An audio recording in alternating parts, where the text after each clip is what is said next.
Chapter 1. The Ultimate Evil City. In the present world, Duanmu Yan was walking on the road, his long flowing hair that draped over his ears fluttering in the wind, making him look like an unconventional artist. This tranquil and simple life had been peaceful. It had been half a year since the god Asura was eliminated, and the present world was gradually purifying itself from Asura's negative influence. But on this day, a powerful force tore through dimensional space and descended into the present world. The entire world sensed the threat. As the emissary of Thunder Yatalais, Duanmu Yan summoned Thunder Yatalais and ascended into the air with thunderous might. Yatalais in gold and silver colors resembled an electrified bird, proudly surveying the intruder. Who are you? Sneaking around and refusing to reveal your true self.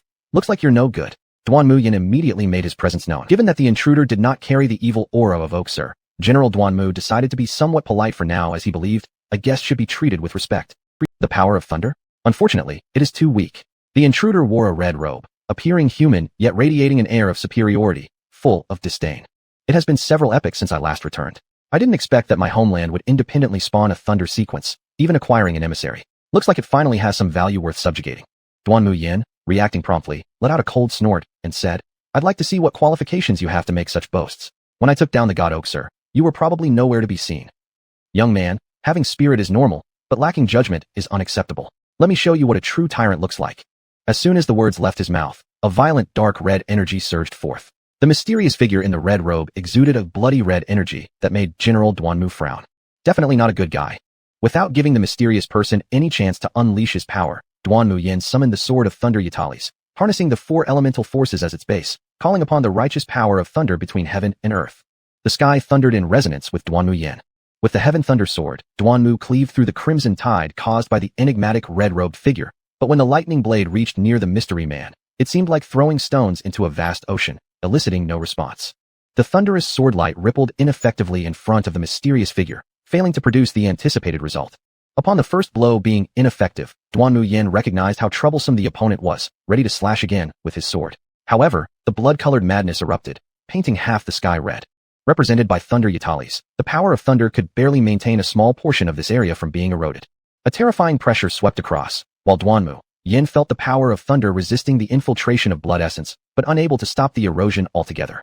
For the first time, Yatalais gave off a creaking sound as if it had reached its limit. However, Duanmu Yan didn't think so. As long as the enemy couldn't instantly slay him with one hit, for Duanmu Yan, everything was just beginning. Thunder Yatalais, gather the righteous forces of the world. At this moment, Duanmu Yan truly unleashed the righteous power represented by Yatalais, enhanced by the heavenly blessing. Countless forces of righteousness converged, becoming Duanmu Yan's support. The blood essence was dispelled and driven away. The power of thunder began its counterattack. With both sides covering equal parts of the sky, Duanmu Yan looked up. It was time to let the elementally washed power showcase its strength. Molten flame, savage roar, hurricane wind, absolute cliffs, elements arise. The molten flame consumed the fierce fire. The savage roar drowned the great howl. The hurricane split through wild storms, and the cliffs smashed apart rock ridges. Four elemental powers surged upward from the heavens and earth. These four elements sealed away the blood essence, turning the entire sky into the stage for Duanmu Yan and the mysterious tyrant. Get ready to take this, arrogant fool. Duanmu Yan combined the forces of the four elements and ordered the thunder to return. 5 elements gathered together with righteousness, forming the most pure power of thunder piercing through the air, Yatalais, Aurora. Surrounded by the 4 elements, the thunder penetrated through the blood-colored field and finally broke through the so-called tyrant's domain. Even the mysterious person of considerable rank could not help but sigh. To control such pure and vast positive energy shows the limitation of this world's thunder, not your own. But alas, young man, it ends here. The crimson light suddenly concentrated, solidifying around the mysterious person into a blood crystal armor resembling a red jasper. The armor transformed into a dormant blood beast avatar, with a projection of a blood-red throne behind it. When the Yatalais aurora reached at its peak, it was effortlessly absorbed by the mysterious tyrant's palm. No matter how abundant the thunder's power was, it could not break through the disparity in strength. At this moment, Duanmu Yan fully realized the limitation of the Thunder Yatalais armor. Although the righteousness he gathered was immense and pure, there was no way to materialize these righteous forces into something stronger or more advanced. Everything else was empty talk. A brutal and tyrannical crimson armor emanated savage power, a force much stronger than the god Asura. To be precise, they were not even on the same level. The thunder was easily crushed, but the tyrant slightly wondered aloud. This righteous energy can resist my infiltration, choosing death over submission. This is intriguing. Such an evaluation was like adding fuel to the fire for Duanmu Yan. It was as if no one cared. Yet Duanmu Yan had to admit that relying solely on Yatalais could not harm this tyrant in the slightest. Meanwhile, the projection of the blood-red throne gradually solidified, as if a real throne were about to cross countless dimensional boundaries to arrive. The worlds will gave Thunder Yatalais a response of fear and reluctance. Once its projection succeeded, the entire worlds would be replaced. Just as the tyrant had said, he had come to subjugate this world. Duanmu Yan also understood that a resolution had already been made. He turned around for a final glance at the present mortal realm. To prevent all this from happening, so that they could remain human without being controlled, at this moment, Duanmu Yan completely let go of his restraints. No one could imagine what it would look like for immense righteousness to converge into one person, just as no one had ever accomplished such a feat. Even the tyrant found it increasingly interesting. This kid has gone a bit too far. The massive righteousness was no longer gathering onto Yatalais like stars or light points. Rather, it flowed like a galaxy, endlessly pouring into Yatalais' palm, due to Duanmu Yan's intense will, compressing into a crystal-clear golden sphere. Within this golden sphere lay most of the present world's righteous energy. Yatalais, let's go together. The golden sphere was pressed into Yatalais' summoner device, and at this moment, the condensed and sublimated righteous force nearly caused Thunder Yatalais to exceed its limits. But Duanmu Yan ignored all the warnings, and subsequently, Thunder Yatalais ignited, completely transforming into golden lightning. I am the embodiment of righteousness, using the power of thunder to shatter the darkness. The golden lightning vanished in an instant, and even the tyrant lost track of him. At this point, the blood-red throne was not yet fully projected, and his strength was limited by dimensions, unable to ascend further, or else it would destroy this dimensional world entirely. Taking advantage of the tyrant's hesitation, when Duanmu Yan reappeared as lightning, he was already floating behind the blood-red throne. If he couldn't destroy it with equal force, Duanmu Yan chose to cancel it out instead, using himself as a medium to absorb the blood-red throne's power and forcibly bring the blood force down to the same level as the current righteous energy. With overwhelming quantity, Duanmu Yan chose to wear down the blood-colored force. Then the tyrant turned around, but contrary to Duanmu Yan's expectations, he did not show anger. Instead, he calmly stated, even if you stop the blood-red throne's projection, what difference does it make? If you cannot defeat me, I will still rule here. Duanmu Yan was momentarily stunned. Was the choice he had made with all his might wrong? No, he simply felt that he hadn't done well enough. He needed to try harder. So Duanmu Yan completely unleashed all restrictions, and the blood-red throne's projection was swallowed up by Thunder Yatalais, transforming into a strange state, half golden and half red. At this moment, Duanmu Yan made even the tyrant feel some surprise, as though his righteousness had taken on an almost sinister quality. What followed surprised the tyrant even more. Thunder Yatalais, transformed into pure lightning, instantly appeared before the tyrant. Despite their clash of auras and powers, they still couldn't break through the tyrant. Thus, Duanmu Yan decided to take the tyrant with him, breaking through the dimensional space with power beyond this dimension, banishing them both away. In this fleeting moment, the tyrant hesitated and didn't choose to break free from the dimensional restriction. On the contrary, it was Duanmu Yan, this guy full of peculiar righteousness, who completed the breakthrough with such reckless determination. The eerie righteous energy briefly suppressed the blood force during the tyrant's hesitation. Duanmu Yan, transformed as Thunder Yatalais, tightly locked onto the tyrant, and their two armors clashed head-on. Thunder Yatalais hovered near the critical point of disintegration, repeatedly testing. If it weren't for Duanmu Yan's odd nature, Thunder Yatalais would have been flattened by now. Amid endless blood red, a flickering bolt of lightning carrying the dark red tyrant broke through the heavens, unleashing power beyond the dimensional limit, tearing apart dimensional space. Space rifts opened wide, revealing chaotic flows of spatial currents laced with mystery and dread. One gold and one red silhouette intertwined and plunged into the abyss, after which the aftermath dissipated and the spatial rift closed, making it seem as though nothing had ever happened. Among the spatial turbulence, Duanmu Yan's consciousness woke from the piercing pain of splitting. Thunder Yatalais had shattered, its last remnants of power enveloping Duanmu Yan, though barely any remained. Meanwhile, the pain of the dimensional tear continued to intensify. Duanmu Yan gave a bitter laugh. He had done everything within his power. However, just as he was losing all hope, he saw a stunning sight amidst the spatial turbulence. Countless dimensional spaces overlapping and running parallel to each other, creating an awe-inspiring spectacle beneath the stars. But even such a magnificent view was deteriorating and collapsing, with many dimensional spaces being eroded by the void. And Oksur? He was merely a derivative of this void's corrosion. Duanmu Yan suddenly burst with an intense will. He cursed that Oksur deserved death, as well as those bastards from the void. This powerful will caused fluctuations in the spatial turbulence, drawing the attention of mysterious beings from the starry firmament. They were respectively known as the Court of Order, the Supreme Abode, the Eye of Judgment, and the Place of Utmost Evil. Besides them, many more formidable figures cast their gazes, but they reigned in their pride before these four presences. One olive branch after another was extended, yet Duanmu Yan didn't feel honored at all. Instead, he thought sarcastically, is this how you ask someone to join? I'm suffering here in the spatial turbulence, while you just sit up there acting superior, thinking you can convince me with a few words? Only the final invitation issued by the Place of Utmost Evil came with what seemed like a completely unappealing condition. We are willing to preserve your physical self, your personality, and everything it means to be human. But we won't grant you any rights, functions, or power. The Place of Utmost Evil excludes no one and treats no one specially. Everyone relies on their own abilities. If placed in any contract clause, this condition would certainly stand out as extremely harsh, offering absolutely no prospect or benefit. But General Duanmu paid no mind. You're my choice. The pact was sealed. When Duanmu Yan woke up again, he found himself in a strange room. First, he checked his body. Every part was intact, functioning normally, but he could no longer sense the power of Thunder Yatalais. His summoner device was also damaged. He couldn't gather thunder anymore. Realizing this, memories flooded Duanmu Yan's heart. He had used Thunder Yatalais to defeat countless enemies and never imagined that he would lose it one day. But reminiscing was only for remembering an old friend. He had become the representative of the ultimate armor, not through dumb luck. So what if he started over again? As Duanmu Yan sat up, a voice rang in his mind. Welcome to the place of utmost evil. This is the city of utmost evil. All conflicts violating the pact are forbidden. Who are you? The place of utmost evil provides every contractor with an assistance system so they can better understand multidimensional space and complete tasks. You may call me Butler. This voice wasn't stiff and mechanical like electronic tones, but instead gave Duanmu Yan a feeling akin to talking to an old friend. What is multidimensional space? Are they the parallel dimensions I saw earlier? Recalling the sight during the spatial turbulence, Duanmu Yan couldn't help but ask. Since this was his assistance system, it ought to answer all his questions. Multidimensional space is a concept that gives rise to an infinite number of dimensional spaces, further evolving into an infinite number of dimensional worlds. Most worlds are independent, yet interconnected and interdependent via the world tree. Butler replied. Just answering one question brought new ones, which gave Duanmu Yan quite a headache. There was so much he needed to understand. What is this world tree you speak of? Butler answered. At first, multidimensional space was disorderly, chaotic, and difficult to sustain. The existence of the world tree serves as its foundation and pillar, making multidimensional space increasingly orderly, peaceful, and sustainable. It stretches upward to the stellar dome and downward to the boundless sea. It is called the world tree. Duanmu Yan couldn't picture it. The multidimensional spaces he'd seen within the spatial turbulence were only a tiny fraction, yet they had already left him in awe. Perhaps the concept of the world tree, transcending dimensional boundaries, would remain vague until witnessed firsthand. So what exactly is the place of utmost evil?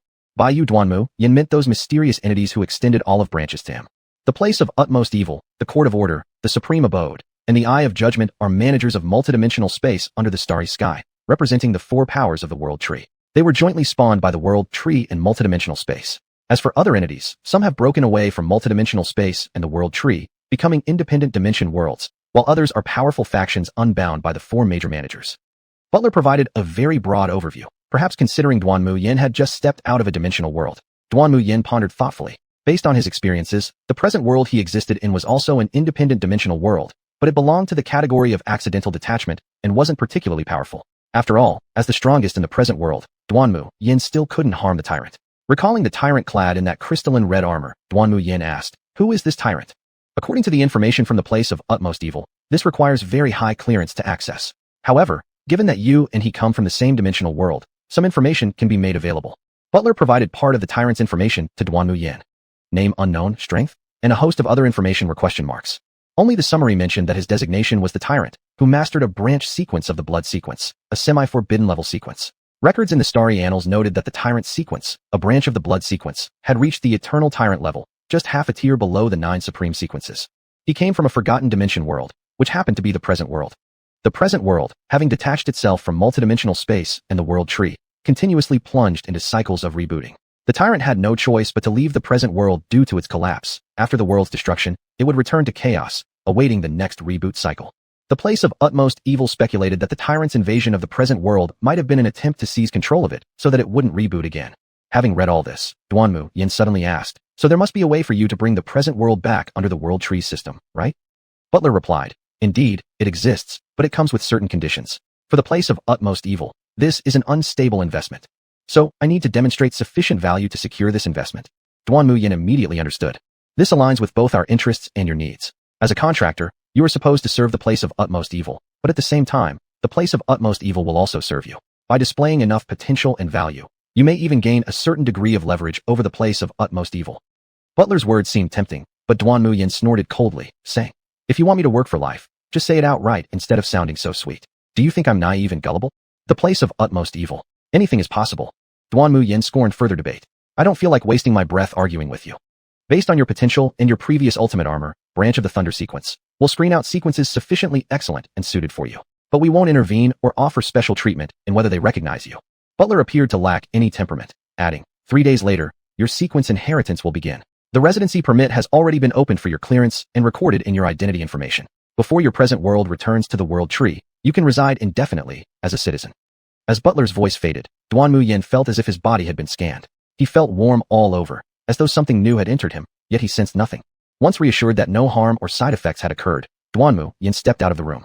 Each room in the city of utmost evil was an independent unit. It was infinitesimally small relative to the vastness of the city of utmost evil, like a blacked, but its interior could stretch infinitely large. However, Duanmu Yan's current unit only contained a basic room. Renovating it would likely require substantial effort. Leaving his unit, Duanmu Yan retained its details logged in his mind. Unit 17, Room 0713. Just from this, Duanmu Yan easily grasped the enormity of the place of utmost evil. It was undoubtedly a colossal entity. No wonder it could manage multidimensional space. And through the city of utmost evil, Duanmu Yan tangibly felt what it meant to live under the stars. The celestial dome above seemed ever-present, endless, immeasurably distant, yet impossibly close. Spaceships crisscrossed above the entire expanse of the city of utmost evil, while intricate spatial arrays and magical matrices dazzled the eyes constantly. On the streets, Duanmu Yan personally saw a giant 3 meters tall walking by, with one leg thicker than his entire body. Yet when they entered regular buildings, they automatically shrunk down, calming Duanmu Yan's doubts. Enlargement and diminution seemed to be inherent abilities of the giant race. In Duanmu Yan's view, these traits had their pros and cons. However, such giants weren't common. Forms similar to Duanmu Yan, normal human types, predominated. The city of utmost evil was divided into 4 major districts. The trade zone centered around the Star Harbor offered cutting-edge stary technology, great secondhand goods, and even possibly sequence inheritances. The comprehensive hall served all contractors, offering everything from rest and entertainment to enhancements and more. Furthermore, there were the administrative and restricted zones of the place of utmost evil, areas that required special permissions to enter. Duanmu Yan took a walk through the trade zone.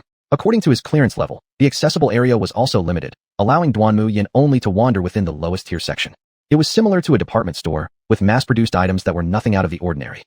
But this still gave Duanmu Yan a sense of how vast it all was. At this moment, he felt like a naive country bumpkin who had just arrived in the city for the first time.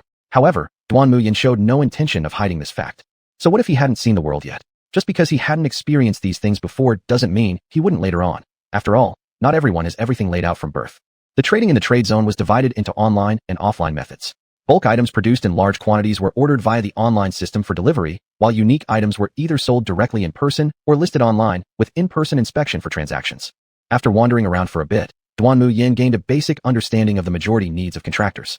Elixirs for restoring spirit energy and healing wounds were almost always in demand. These also came in low, medium, and high grades, though there may have been better versions available, ones Duanmu Yan couldn't see just yet. Having grasped the general situation, Duanmu Yan made his way to the comprehensive zone. Even without obtaining an inheritance sequence, the various facilities in the comprehensive zone brought about unimaginable shocks to him. The rehabilitation room could quickly mend physical injuries and latent wounds by fundamentally analyzing body components for a thorough and efficient repair. And as long as one could pay the cost, regrowing lost limbs wasn't even a question. Had such a benefit existed in the present world, Duanmu Yan wouldn't have needed to wait for Oksur to expose himself. He could have raided the base and entered it 3 times without issue. What intrigued Duanmu Yan even more was the full scenario simulated combat facility. It was perfect enough to make one's blood boil. Here, one could customize battlefield simulations and enemy models, whether for single duels or group battles. One didn't need to worry about any repercussions on the present world and could unleash all their power freely. Other enhancement and strengthening installations also provided Duanmu Yan with brand new experiences, and he'd never dreamed of finding a place specifically designed for combat service. This was the place of utmost evil, and this was the city of utmost evil. A rumbling bubble sound broke the silence. Since Duanmu Yan retained his human form, hunger wouldn't disappear just because of spiritual energy. Duanmu Yan stepped into a small eatery named Xiadangjia of Huaxia. This restaurant was located in a less-than-ideal spot and was sparsely populated, but due to its name, Duanmu Yan felt compelled to visit. "Anyone home?" Duanmu Yan called out. No one responded inside the shop, and there weren't any customers at all. As Duanmu Yan was about to leave, suddenly, a sleepy voice grumbled. "Who is it? Can I even get some sleep during the day?" The system automatically determined that they shared the same language, eliminating the need for translation. "During the day, you're closed for business. Do you expect me to go hungry too?" The two stared each other down. Duanmu Yan's righteous demeanor overwhelmed the owner, making her feel stunned. Despite looking as if he might tear down the shop, there was something oddly reliable about him. The young owner looked around 20 years old, like a college student, tall and fair-skinned. Though she could be classified as moderately attractive according to Huaxiao aesthetic standards, it caused Duanmu Yan to momentarily suspect if they were from the same place. However, upon conversation, it turned out that the owner hailed from another dimensional world with a somewhat similar evolution process. Her name was Yan, one of the lucky ones randomly selected by the place of utmost evil. She had previously attempted suicide by jumping into a river, but she was pulled back by the place of utmost evil when it sifted through the soul pool. Based on her life wishes, she was arranged to become a chef. Devoted to gourmet cooking, and Yan had improved several dishes during her apprenticeship, only to be fired and defamed by a top-tier culinary establishment. The entire catering industry attacked a 19-year-old girl, elevating criticism to questions of family and morality, ultimately pushing her to take her own life. Still, Duanmu Yan couldn't detect any sign of melancholy from this young woman, though her business indeed wasn't thriving. The dish served up was a colorful octopus rice bowl with vibrant colors. Appearance aside, Duanmu Yan tasted it. It had a rather unusual texture, giving off a warm feeling in the stomach that nourished bodily functions. Not bad. And Yan's eyes lit up as she leaned over onto the table where Duanmu Yan was eating, staring intently at him with delight. Really? Did you forget to add salt? Enjoy the original flavor. This octopus comes from the deep sea. Its natural brininess is sufficient, and Yan said matter-of-factly, leaving Duanmu Yan speechless, now understanding why the taste was so peculiar. As Yan watched Duanmu Yan finish his meal, he suddenly realized he had left all his possessions in the space-time turbulence and currently had no money on him. Duanmu Yan and Yan then stared at each other, and Yan realizing that this guy was here to eat without paying. Whatever, it's just leftover stock anyway, so I'll let you off without charging you. But, Duanmu Yan replied, once I secure an inheritance sequence in return for my mission, I'll come back to settle the tab. My name is Duanmu Yan, and we shall meet again.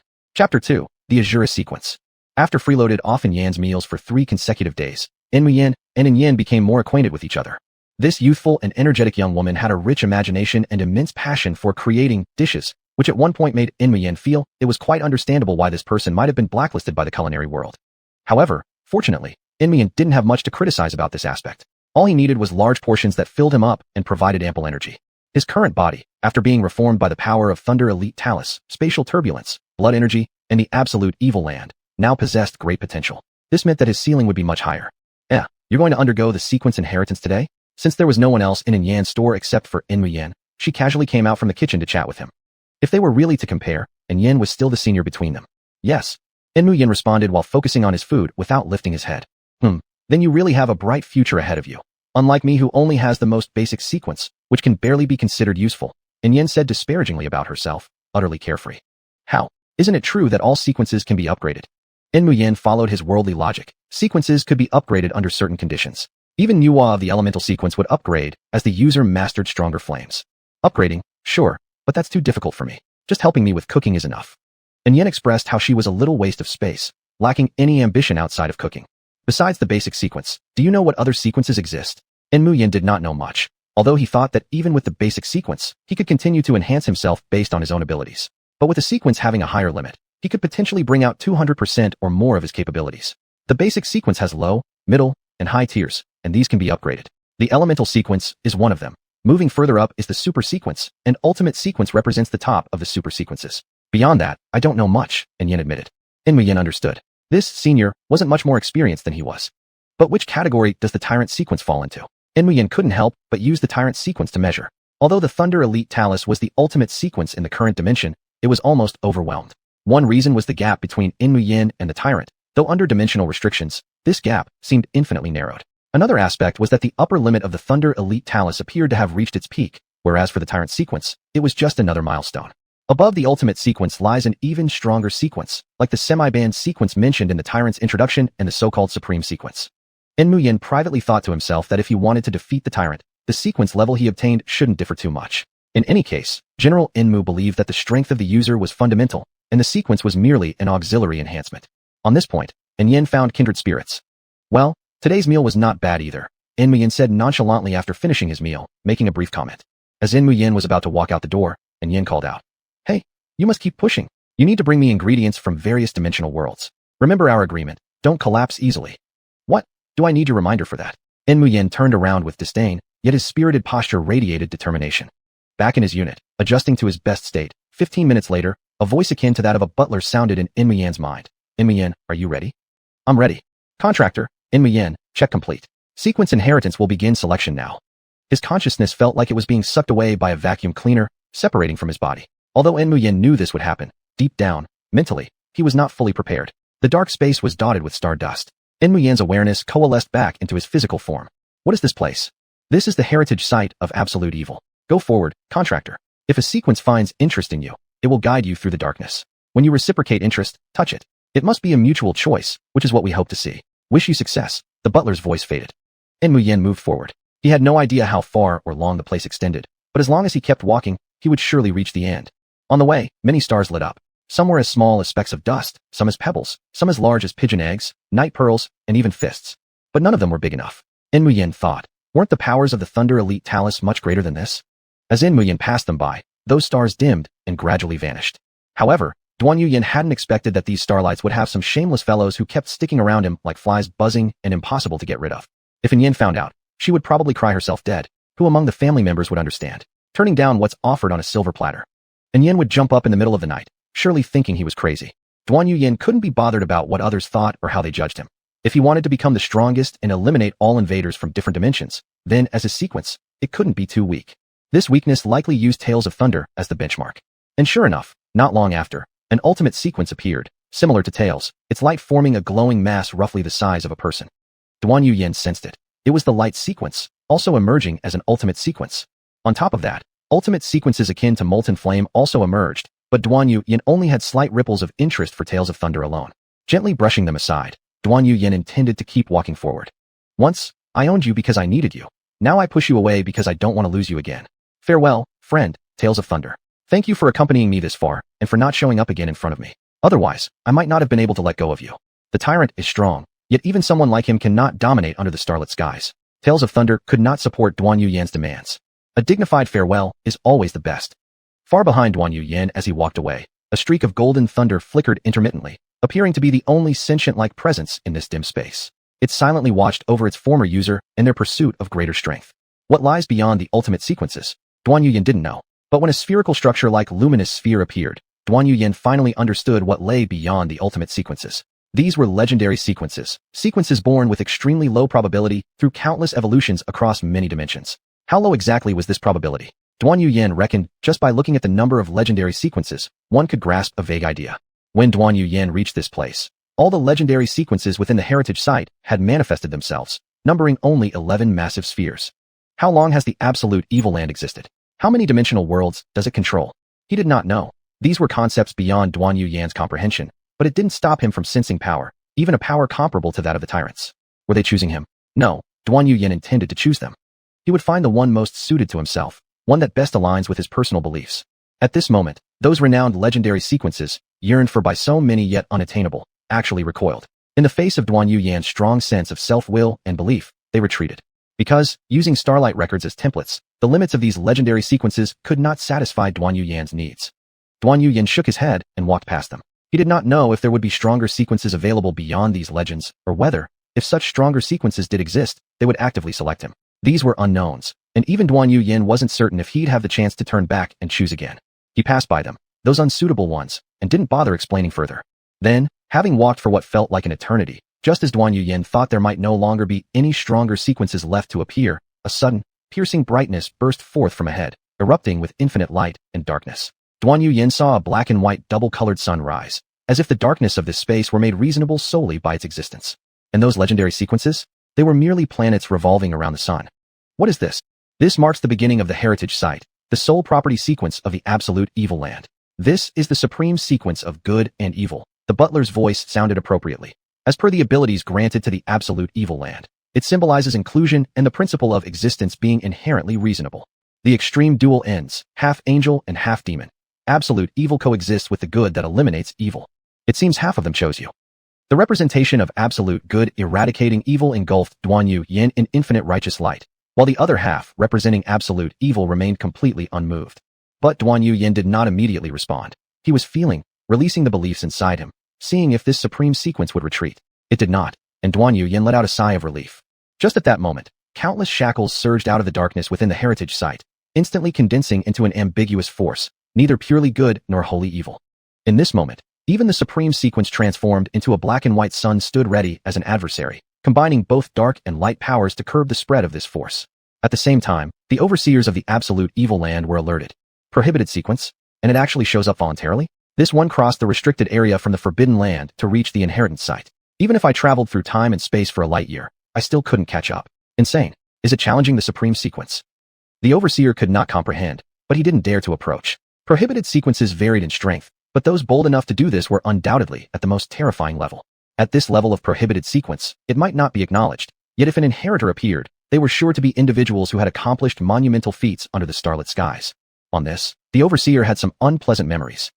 Judging by the current situation, it seemed that the supreme sequence was merely preventing the other rather than retaliating in anger, suggesting it might be an old acquaintance of the supreme sequence of the absolute evil land. In that case, the answer was almost self-evident. The overseer's expression grew serious, his graying hair indicating someone brought back into the fray during his peaceful retirement days, once again experiencing stress. Is the Asura sequence also unwilling to remain dormant? Under the stars, many powerful figures cast their attention, but the absolute evil land blocked all prying senses. Even the three managers on the same level received equal treatment. This piqued the interest of everyone in the starry sky who was qualified to sense what was happening. Was the Asura sequence about to reemerge? The person chosen by the Asura sequence probably won't survive long.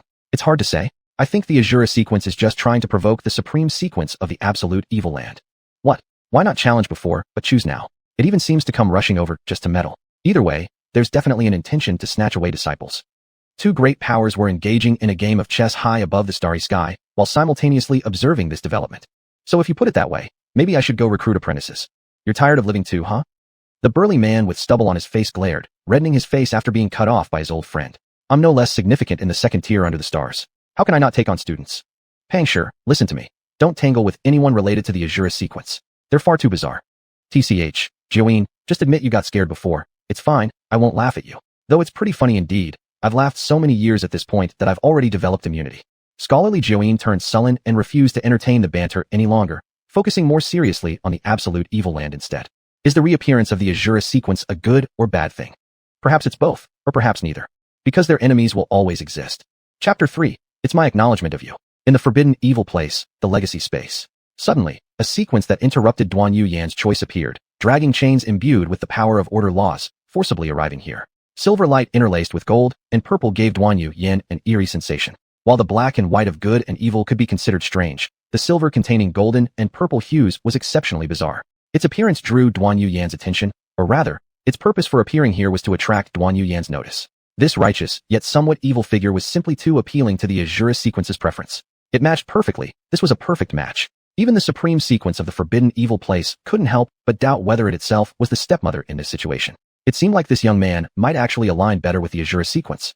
The butler fell silent. At this point, out of principle, he should have encouraged Duanmu Yan to choose their supreme sequence. After all, that was the supreme sequence of the forbidden evil place, a unique one. But as Duanmu Yan's butler, from Duanmu Yan's perspective, damn it, this Asura sequence was like tailor-made for him, fitting way too well. If expressed in data, then Duanmu Yan's compatibility with Thunder Yatalais would probably be above 95%, with the light sequence around 90%, and his compatibility with the legend sequence had high and low variations. As for the supreme sequence, its compatibility was only 50% because only half of it chose Duanmu Yan. But even this 50% was someone who hadn't appeared in the forbidden evil place for many years. When the butler compared Duanmu Yan with the Asura sequence, he realized that data was just an objective statement. If data were truly useful, what need would there be for people, right?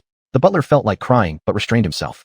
With infinite percent compatibility, it clearly showed how suited the Asura sequence was for him. However, it was ultimately a banned sequence, already proven by the embodiment of the law of order through the chain. The butler made no interference with Duanmu Yan's decision, merely reminding him, this is the Asura sequence, a sequence that embodies both righteousness and evil. Everything about it is at the forbidden level. Its peak Asura sequence isn't inferior to the supreme sequence, and compared to having only half of the supreme sequence choosing you, its upper limit is slightly higher. But it is a banned sequence, filled with danger and unknowns, and more likely to cause a deviation in the starry sky. Please make your choice carefully. Duanmu Yan nodded gently and laughed. Its presence here proves not only its strength, but also implies that it doesn't necessarily produce negative deviations to the starry sky, does it? As is, the butler replied. Duanmu Yan looked up towards the Asura sequence descending, sensing the strange aura within, and couldn't help but reach out to touch it. It's not you acknowledging me. It's me acknowledging you. The glow of the Asura sequence momentarily overshadowed even the order laws and the black and white of the supreme sequence. At that moment, it shone as brightly as possible for Duanmu Yan. In the next instant, this brilliance swallowed Duanmu Yan's consciousness projection. The legacy's sight dimmed, the supreme sequence of good and evil remaining eternally silent, showing little regard for the arrival or provocation of the Asura sequence. Being an ancient and unique sequence existence, it did not possess characteristics left behind by time itself. Only when Duanmu Yan spoke those words did it react faintly, though considering the potential impact of fluctuations, it retracted its reaction. They always chose heirs to represent them, yet now someone dared say, I acknowledged you. If the supreme sequence had facial expressions, it would certainly be deep in thought. This period of thought might span across dimensions, stretching endlessly long. On the other hand, Duanmu Yan suddenly found himself in a place akin to hell. The cracked earth continued to spew lava, massive chains glowing with the brilliance of order, one end connecting heaven and earth, while the other bound a silver sun. Yet the core of the sun intertwined gold and purple, making it hard to discern between right and wrong. At this time, an old man with snow-white hair appeared between heaven and earth, wearing a silver robe, looking like a godfather. I am the guardian of the Asura sequence, and also an order envoy. You may call me Zamo. Duanmu Yan felt no aversion toward this kind-hearted-looking old man, but neither did he overly respect him. Duanmu Yan, the contract holder of the forbidden evil place. Are you sure you want to accept the inheritance of the Asura sequence? In the records of the starry sky, those who inherited the Asura sequence, none have ever met a good end. Zamu the order envoy's expression looked like he was constipated, hiding secrets that were worth pondering over. I acknowledge it, whether it is a banned sequence or not, is irrelevant. Zamu, the order envoy, understood. The feeling Duanmu Yan brought to him, or rather, to the order, was an overly strong sense of justice that originated from deep within Duanmu Yan's heart. Still, it was difficult for the order to evaluate this sense of justice.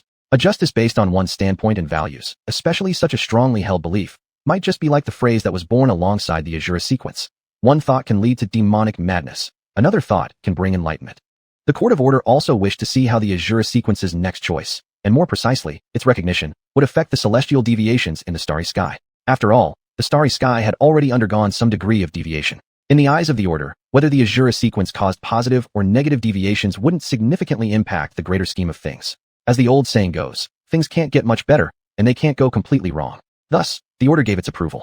With the forbidden evil place's implicit acknowledgement and the silence of the other two administrators, the banned sequence officially opened up to Duanmu Yan. The force of order propelled Duanmu Yan toward that strange sun. At that moment, Duanmu Yan seemed to see an elder figure representing the order lightly giving him a push from behind, smiling while whispering into his ear, "Remember, principles are principles, bottom lines are bottom lines, principles are fundamental, bottom lines must be flexible, and even rules are not set in stone."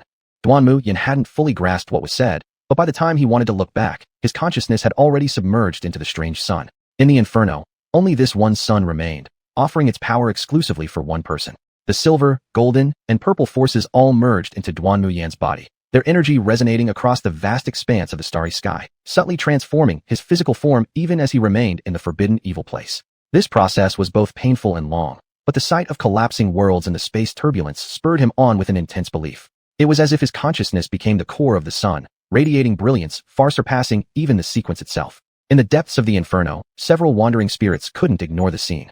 They were awakened from their slumber, each having previously been a successor of the Asura sequence. They bore witness to this event, just as they themselves had once been witnessed. These souls, after perishing under the stars and bound here in order to maintain their normal state, frequently fell into slumber. Yet, when they woke this time, it was quite extraordinary. "This brat, who is he? How did he wake us all?" A female soul grumbled angrily, silencing others before she could continue. This was no ordinary individual. She was Mu Lu Yan, the third inheritor of the Asura sequence, an infamous female demon. Currently, there were 18 souls in total, 11 existing within the inferno. By seniority, Mu Lu Yan was the most ancient among them. None of them had ever experienced such treatment. The female demon personally witnessed that the Asura sequence recognized Duanmu Yan as its chosen one.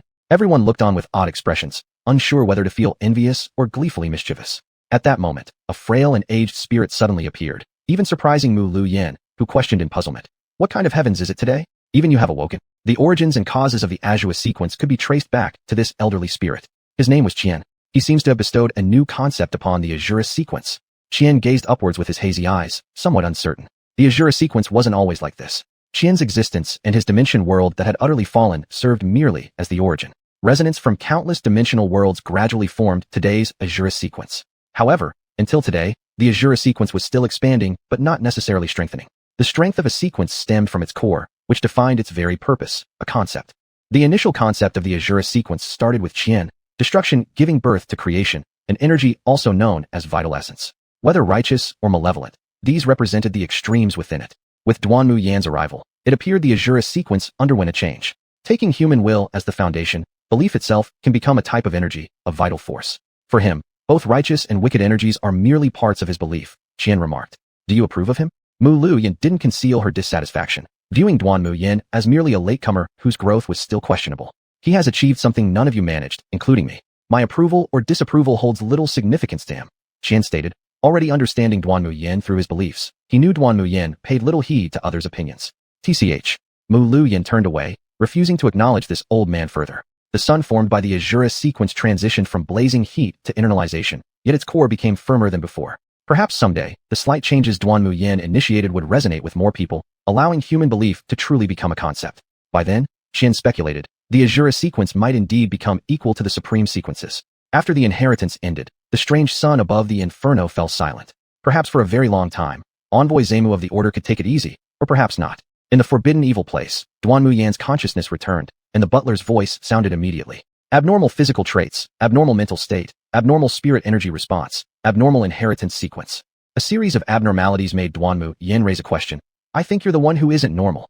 Duanmu Yan clearly felt he was fine now. His spirit energy was abundant, his inheritance sequence completed, and he had already reached the threshold of the first rank. Once he mastered the basic form of the sequence, he would officially step into the first rank.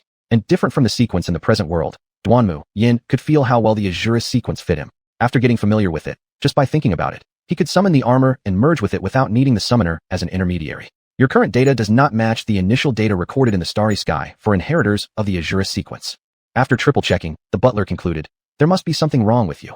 What exactly is wrong? Just tell me if I'm stronger or weaker than the previous inheritor. Stronger. The butler was very upset. Why can he be so harsh to me? If that's it, then why bother with all this? There's no need to overthink it.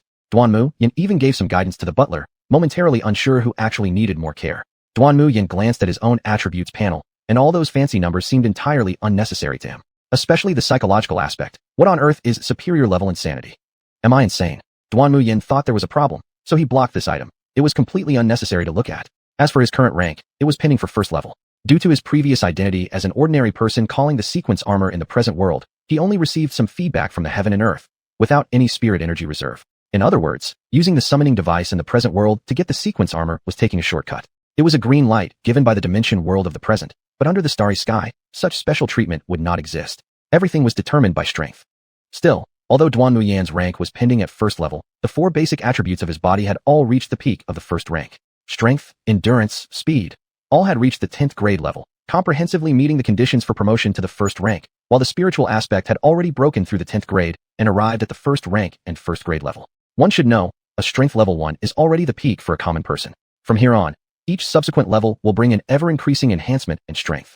A strength of 10 grades can almost smash through walls of alloy steel plates, and that's merely reaching the condition to enter the first rank. Even before the inheritance sequence had time to exert its power, the various forces Duanmu Yan had received had already prepared him well, making the Asura sequence somewhat embarrassed. So significant effort went into resistance, which left Duanmu Yan himself feeling quite strange.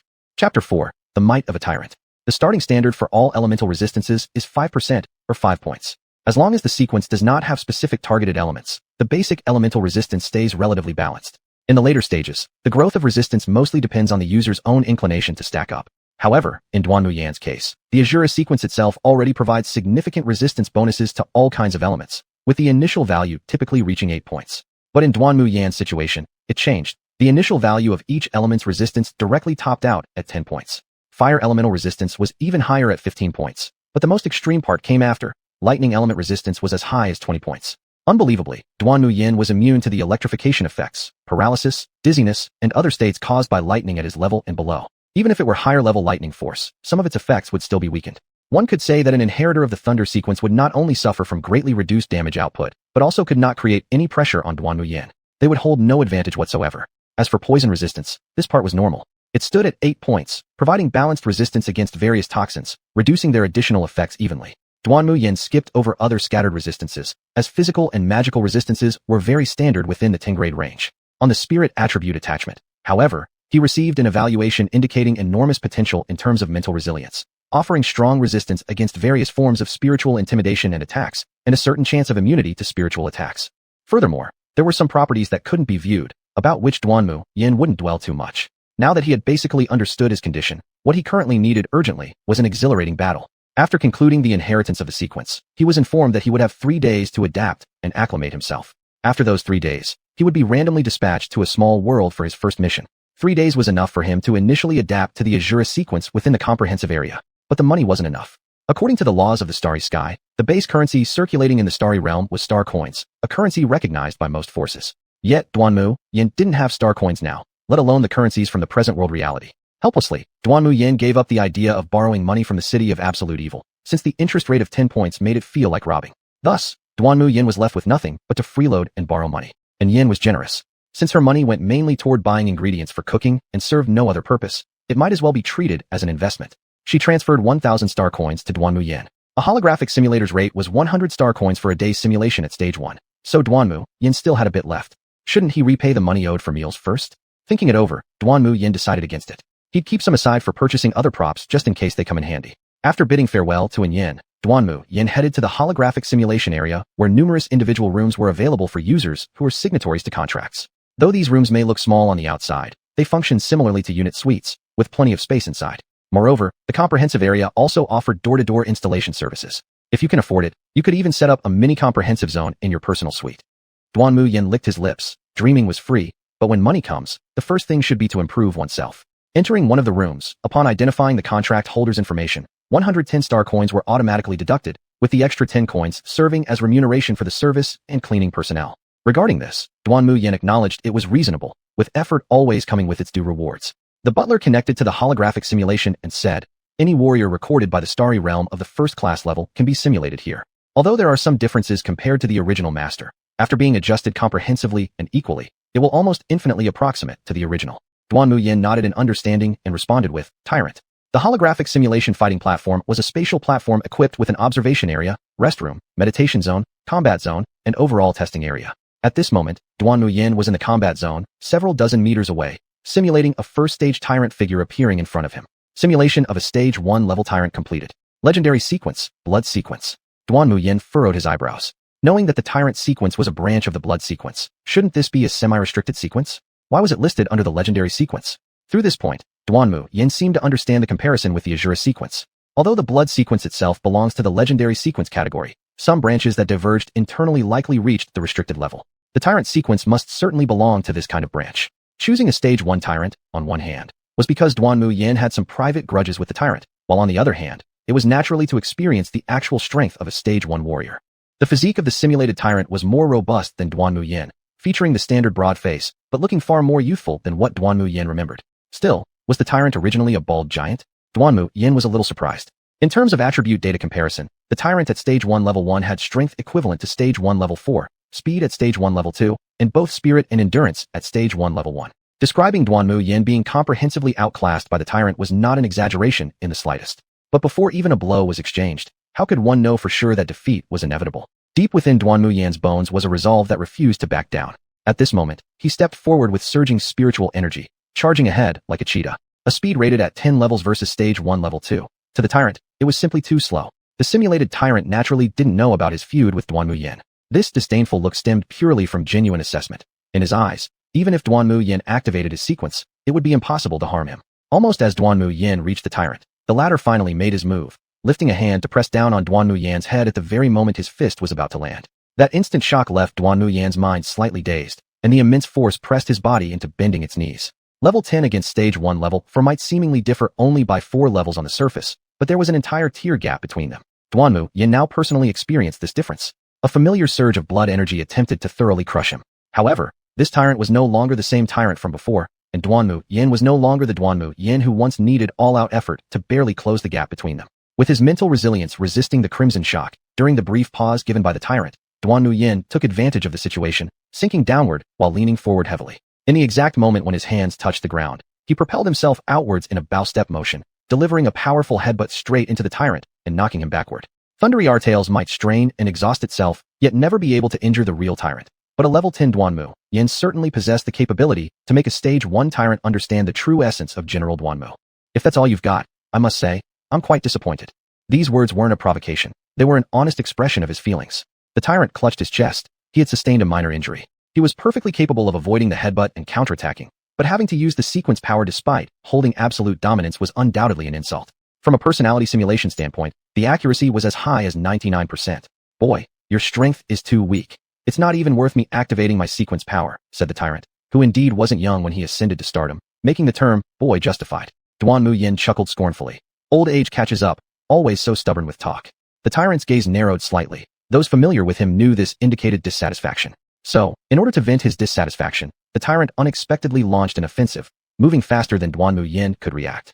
Within the blink of an eye, a combination of punch hooks was thrown. Yet, the final direct punch was blocked by Duanmu Yan, though at the cost of arm pain akin to a fractured limb. Even if he couldn't keep up with the tyrant in speed, his combat instincts kept Duanmu Yan from being utterly defeated. At this point, clearly aware of their disparity, spiritual energy surged within Duanmu Yan, converting the legacy of the Asura sequence into his own force. An aura field expanded outward from Duanmu Yan as the center, forcing even the tyrant to take several steps back and give serious consideration to this formidable energy. Asura. Since Duanmu Yan had yet to mature enough to unlock the branch of the Asura, the current energy field was obviously chaotic, blending elements of righteousness and evil in disarray. But amidst this chaos remained something unshakably steadfast. Lifting his head, Duanmu Yan's gaze shimmered with unwavering conviction. Silver-colored energy enveloped Duanmu Yan, forming a silver armor covering his hands, legs, and chest. The chest plate materialized with ancient script into a square pattern where silver energy and spiritual energy converged and flowed internally. The shoulder plates of the Asura armor extended outward, resembling exquisitely sculpted artwork. Finally, forming the helmet. A sharply angled helmet crowned with a magic eye split evenly gold and purple, 3 prongs shaped like double-edged blades with 3 points. As silver light streamed downward, gold and purple highlighted different sections, exuding a strange yet imposing presence. Duanmu Yan opened his eyes, feeling an entirely different system of power from Thunder Yatalais. If Thunder Yatalais was a comprehensive enhancement, then Asura was about extremities, using oneself as the core, seeking internally yet expanding externally, achieving a self-standing pole with personal energy. Clutching his fists tightly, the silver armor displayed formidable power. Raising his head, Duanmu Yan looked directly at the tyrant. Again, with the Asura sequence activated, Duanmu Yan achieved a short-term boost across all aspects to Stage 1 Level 3, with his spirit rising dramatically to Stage 1 Level 9. Now, it was the tyrant's turn to play defense. The Asura force suppressed the blood energy. In their close-range combat, the tyrant was naturally at a slight disadvantage. However, with his superior strength, he managed to maintain his composure despite being on the defensive. Meanwhile, Duanmu Yan realized that while his energy was abundant, his spiritual energy struggled to achieve balance with it. In essence, Duanmu Yan's spirit gauge was far too thin and short, whereas his energy reservoir was always overflowing. This was just the basic form of the Asura sequence, yet Duanmu Yan's spirit gauge already seemed fragile, leaving him with a frustrating sense of power he couldn't fully unleash. And yet, he couldn't force the tyrant to activate the blood sequence. Not yet. Duanmu Yan's eyes flickered briefly. During their fierce exchange, he decisively stepped forward, suppressing the tyrant's aura. The two traded punches, and the tyrant was sent flying but suffered no significant harm. Duanmu Yan wasn't done yet. He retreated and delivered a hook punch, momentarily gathering his energy before channeling all of it into his body. A convergence of gold, silver, and purple energy gathered in his right fist as he unleashed a devastating blow, far more powerful than anything before. This attack from the Asura 100 break technique drained his spirit gauge completely. If not for Duanmu Yan's ample energy reserves, he would have collapsed by now. As Duanmu Yan watched the sight of the explosion, he didn't believe for a moment that the tyrant would be defeated so easily. After all, the tyrant hadn't activated the blood sequence yet. The after effects of the explosion dissipated, revealing a deep crimson armor enveloping the tyrant's body. Compared to when Duanmu Yan had last seen it, this version appeared much simpler.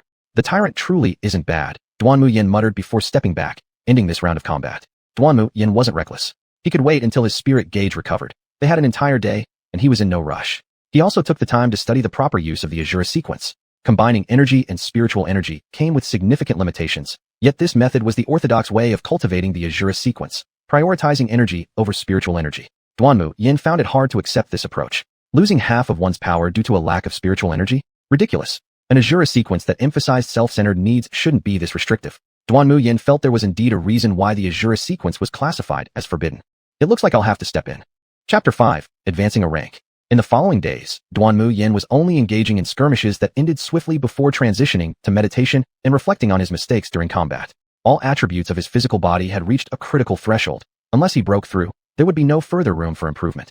But it was after all the first time Duanmu Yan had entered beneath the starry skies, and the enhancement and progression of his body were still processes he needed to adapt to.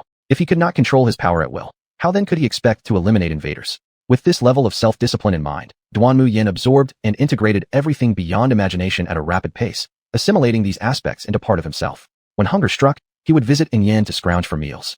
The rest of the time, he was completely immersed in holographic combat training. Besides the tyrant simulation, Duanmu Yan also experienced other rank 1 simulations of powerful figures. He was either suppressed or overpowered. Some matches concluded within less than a minute, while the longest ones persisted for approximately 3 minutes. Had Duanmu Yan not exhausted his spirit energy prematurely, he might have lasted longer, but that carried no significance for him. Rather than dragging on pointlessly, it was better to actively provoke errors from the opponent. General Duanmu Yan never indulged in meaningless endeavors. 3 days passed quickly. In the Absolute's place, there was no distinction between day and night. Only the concept of time existed.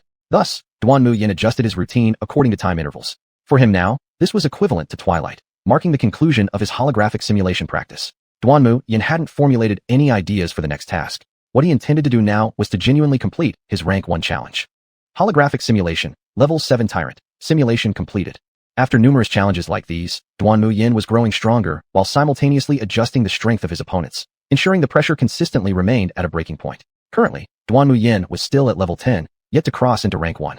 To reach rank 1, aside from needing one of 4 basic bodily attributes to reach level 10, a sequence inheritance potential assessment must also be completed, allowing the inherited sequence to extend into an integral part of one's capabilities, with corresponding indications reflected on the attribute panel. This process sounded complex, but in Duanmu Yan's eyes, it was simply about mastering the art through practice. By merely activating the sequence more often, achieving the objective should generally be possible. And Duanmu Yan, in order to adapt to changes in his body, had been suppressing the Asura sequence, refusing to allow himself to cross that pivotal threshold. Now, as Duanmu Yan gazed at the tyrant, his eyes brimmed with the desire for battle. This time, he vowed to give his all until the final moment, submitting the fruits of the past 3 days wholly as an answer to his own test. Asura fusion. As Duanmu Yan voiced out the words, he took each step towards the tyrant, and in the previously undisturbed combat space, a purely intense aura surged forth centered around Duanmu Yan. This aura continued rising, finally unleashing the Asura inheritance long hidden within Duanmu Yan's body. The restrained Asura sequence eagerly intertwined with every inch of Duanmu Yan's body, down to every single cell, converting entirely into an inseparable component of Duanmu Yan. Furthermore, the Asura armor need not be externally attached anymore. It could now activate internally. With just a thought, the armor manifested instantly. If Duanmu Yan could manage his mental energy down to minute detail, he could even manifest the armor partially, achieving his purpose with minimal consumption. In Duanmu Yan's own words, if something could be resolved with one decisive strike, why waste additional time and effort? Now, after completing the final sequence fusion, the attribute panel also displayed Duanmu Yan's sequence inheritance. Asura sequence, top-tier prohibited sequence. 3 branches contained within had once produced near-conceptual level strongmen, thus assessed to be intermediate between legend sequences and paramount sequences. Duanmu Yan, the 19th inheritor of the Asura sequence, adaptation rate high percentage infinity. Potential assessment S+. Strength rank 1 level 1, speed rank 1 level 1, stamina rank 1 level 1, mental power rank 1 level 10. Asura armor, basic form of the Asura sequence, defaulting to original mode, rooted fundamentally in the user's pure intention, righteousness, and wickedness. Upon activation of the Asura armor, for attributes +3 levels, acquired abilities include Asura 100 breaks. The user's chi condenses into unity, blasting out with 150% overall attribute enhancement, possessing both defense-penetrating and spell-breaking special effects. Consumption ratio of chi bar and spirit energy is 7:3, adjustable based on user preference. Yuan Chi control protection, featuring both offensive and defensive characteristics, dominated by the chi bar. Upon attack reception, forms a layer of chi shield, neutralizing impact damage while partly reflecting it back, and assists in close-quarters combat. The rest were in a gray, undeveloped state, indicating that Duanmu Yan had only just begun to grasp some of his abilities. After a quick glance, Duanmu Yan looked up at the tyrant. At this moment, the tyrant also manifested the basic armor of the blood sequence, the blood armor.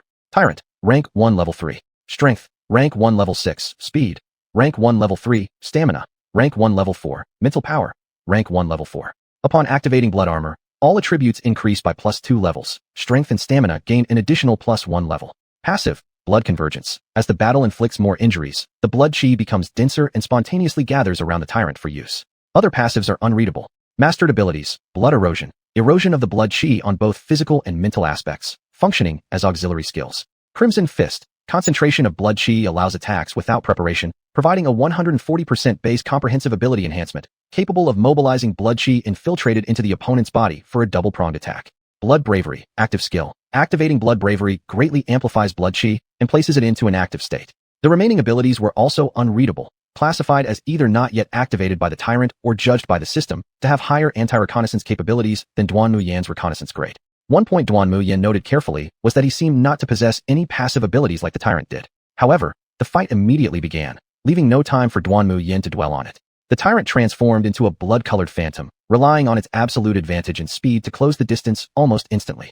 But Duanmu Yan, who had now completed the sequence fusion, was no longer someone to be easily overwhelmed due to inferior speed.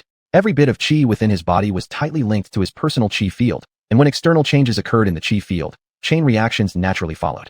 So, when the tyrant invaded Duanmu Yan's chi field, Duanmu Yan already perceived it through feedback from the chi. In response to possible attacks, Duanmu Yan relied on his combat intuition to take precautionary measures. Unlike other inheritors of the Asura sequence, Duanmu Yan always defended through offense. Before the tyrant could unleash its full attack, Duanmu Yan struck preemptively. The clash of their fists caused a collision between the blood chi and chaotic chi fields. Though there remained a gap between them at this point, it was no longer a gap of outright dominance. The tyrant was surprised that Duanmu Yan could take the initiative first, But upon seeing the distribution of qi surrounding Duanmu Yan, the tyrant understood. In that moment, the tyrant wasted no time activating blood bravery, plunging the blood qi into an excited state.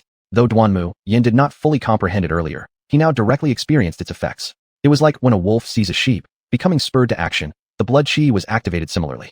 Even without explicit instructions from the tyrant, the blood qi would relentlessly charge against anyone but the tyrant itself. Now the targeted object was Duanmu Yan. His qi field was disrupted by the blood qi, and so too was his elemental energy feedback thrown into disarray. Seizing the opportunity, the tyrant forcibly shoved Duanmu Yan back and concealed himself in the blood qi mist, poised like a venomous snake ready to strike with a fatal blow at any moment. Never thought a great tyrant would resort to these tactics. Duanmu Yan, clad in Asura armor, observed the surroundings in the blood qi. You're still too young. Under the starry skies, survival offers chances to grow stronger, the tyrant said. Duanmu Yan offered no rebuttal, because it was indeed the truth. The blood mist grew dense, compressing Duanmu Yan's qi field to a range of about 1 meter around him. Within this sphere, even the activated blood qi could not penetrate or erode his Asura armor. Although the Asura sequence was half a tier above the blood sequence, fundamentally speaking, the Asura armor wasn't evidently superior to blood armor in its base form.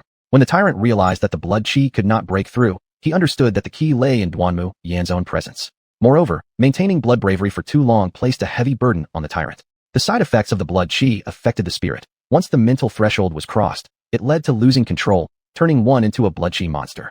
In essence, the blood sequence walked the fine line between insanity and rationality. But at the same time, this very factor allowed constant elevation in spiritual attributes. Not wanting to prolong the struggle further, the tyrant gathered blood qi for a pinpoint explosion behind Duanmu Yan. A thick concentration of blood qi enveloped the right fist of the blood armor, passively absorbing large amounts. This change also caught Duanmu Yan's attention. Just as he turned to defend, the tyrant launched a punch. The crimson fist brought forth a powerful impact, forcibly breaking through the Asura qi field. However, Duanmu Yan's qi was exceedingly abundant, to the extent that the tyrant never imagined someone could continuously maintain Yuan qi defense. This momentary breakthrough of the Yuan qi defense gave Duanmu Yan a chance to counterattack. The Yuan qi gathered hastily, and all Duanmu Yan could manage under the pressure was to throw a single punch, barely exchanging blows with the tyrant. The tyrant retreated half a step, while Duanmu Yan's Asura armor skidded back several paces to dissipate the momentum. Though the Yuan qi defense had been broken, it was instantly replenished by Duanmu Yan's qi reserves, making the tyrant's eyes twitch uncontrollably. How was he supposed to fight against someone who seemed so unbeatable? As frustrating as this was, continuing like this wasn't an option. The tyrant had no choice but to launch another assault. He never imagined there would come a day when he would feel so frustrated despite having the upper hand, while Duanmu Yan was gradually adapting to this high-intensity cross-level combat. At the same time, the latent power within his body was enhancing him in every aspect, slowly but surely. A promising beginning indeed.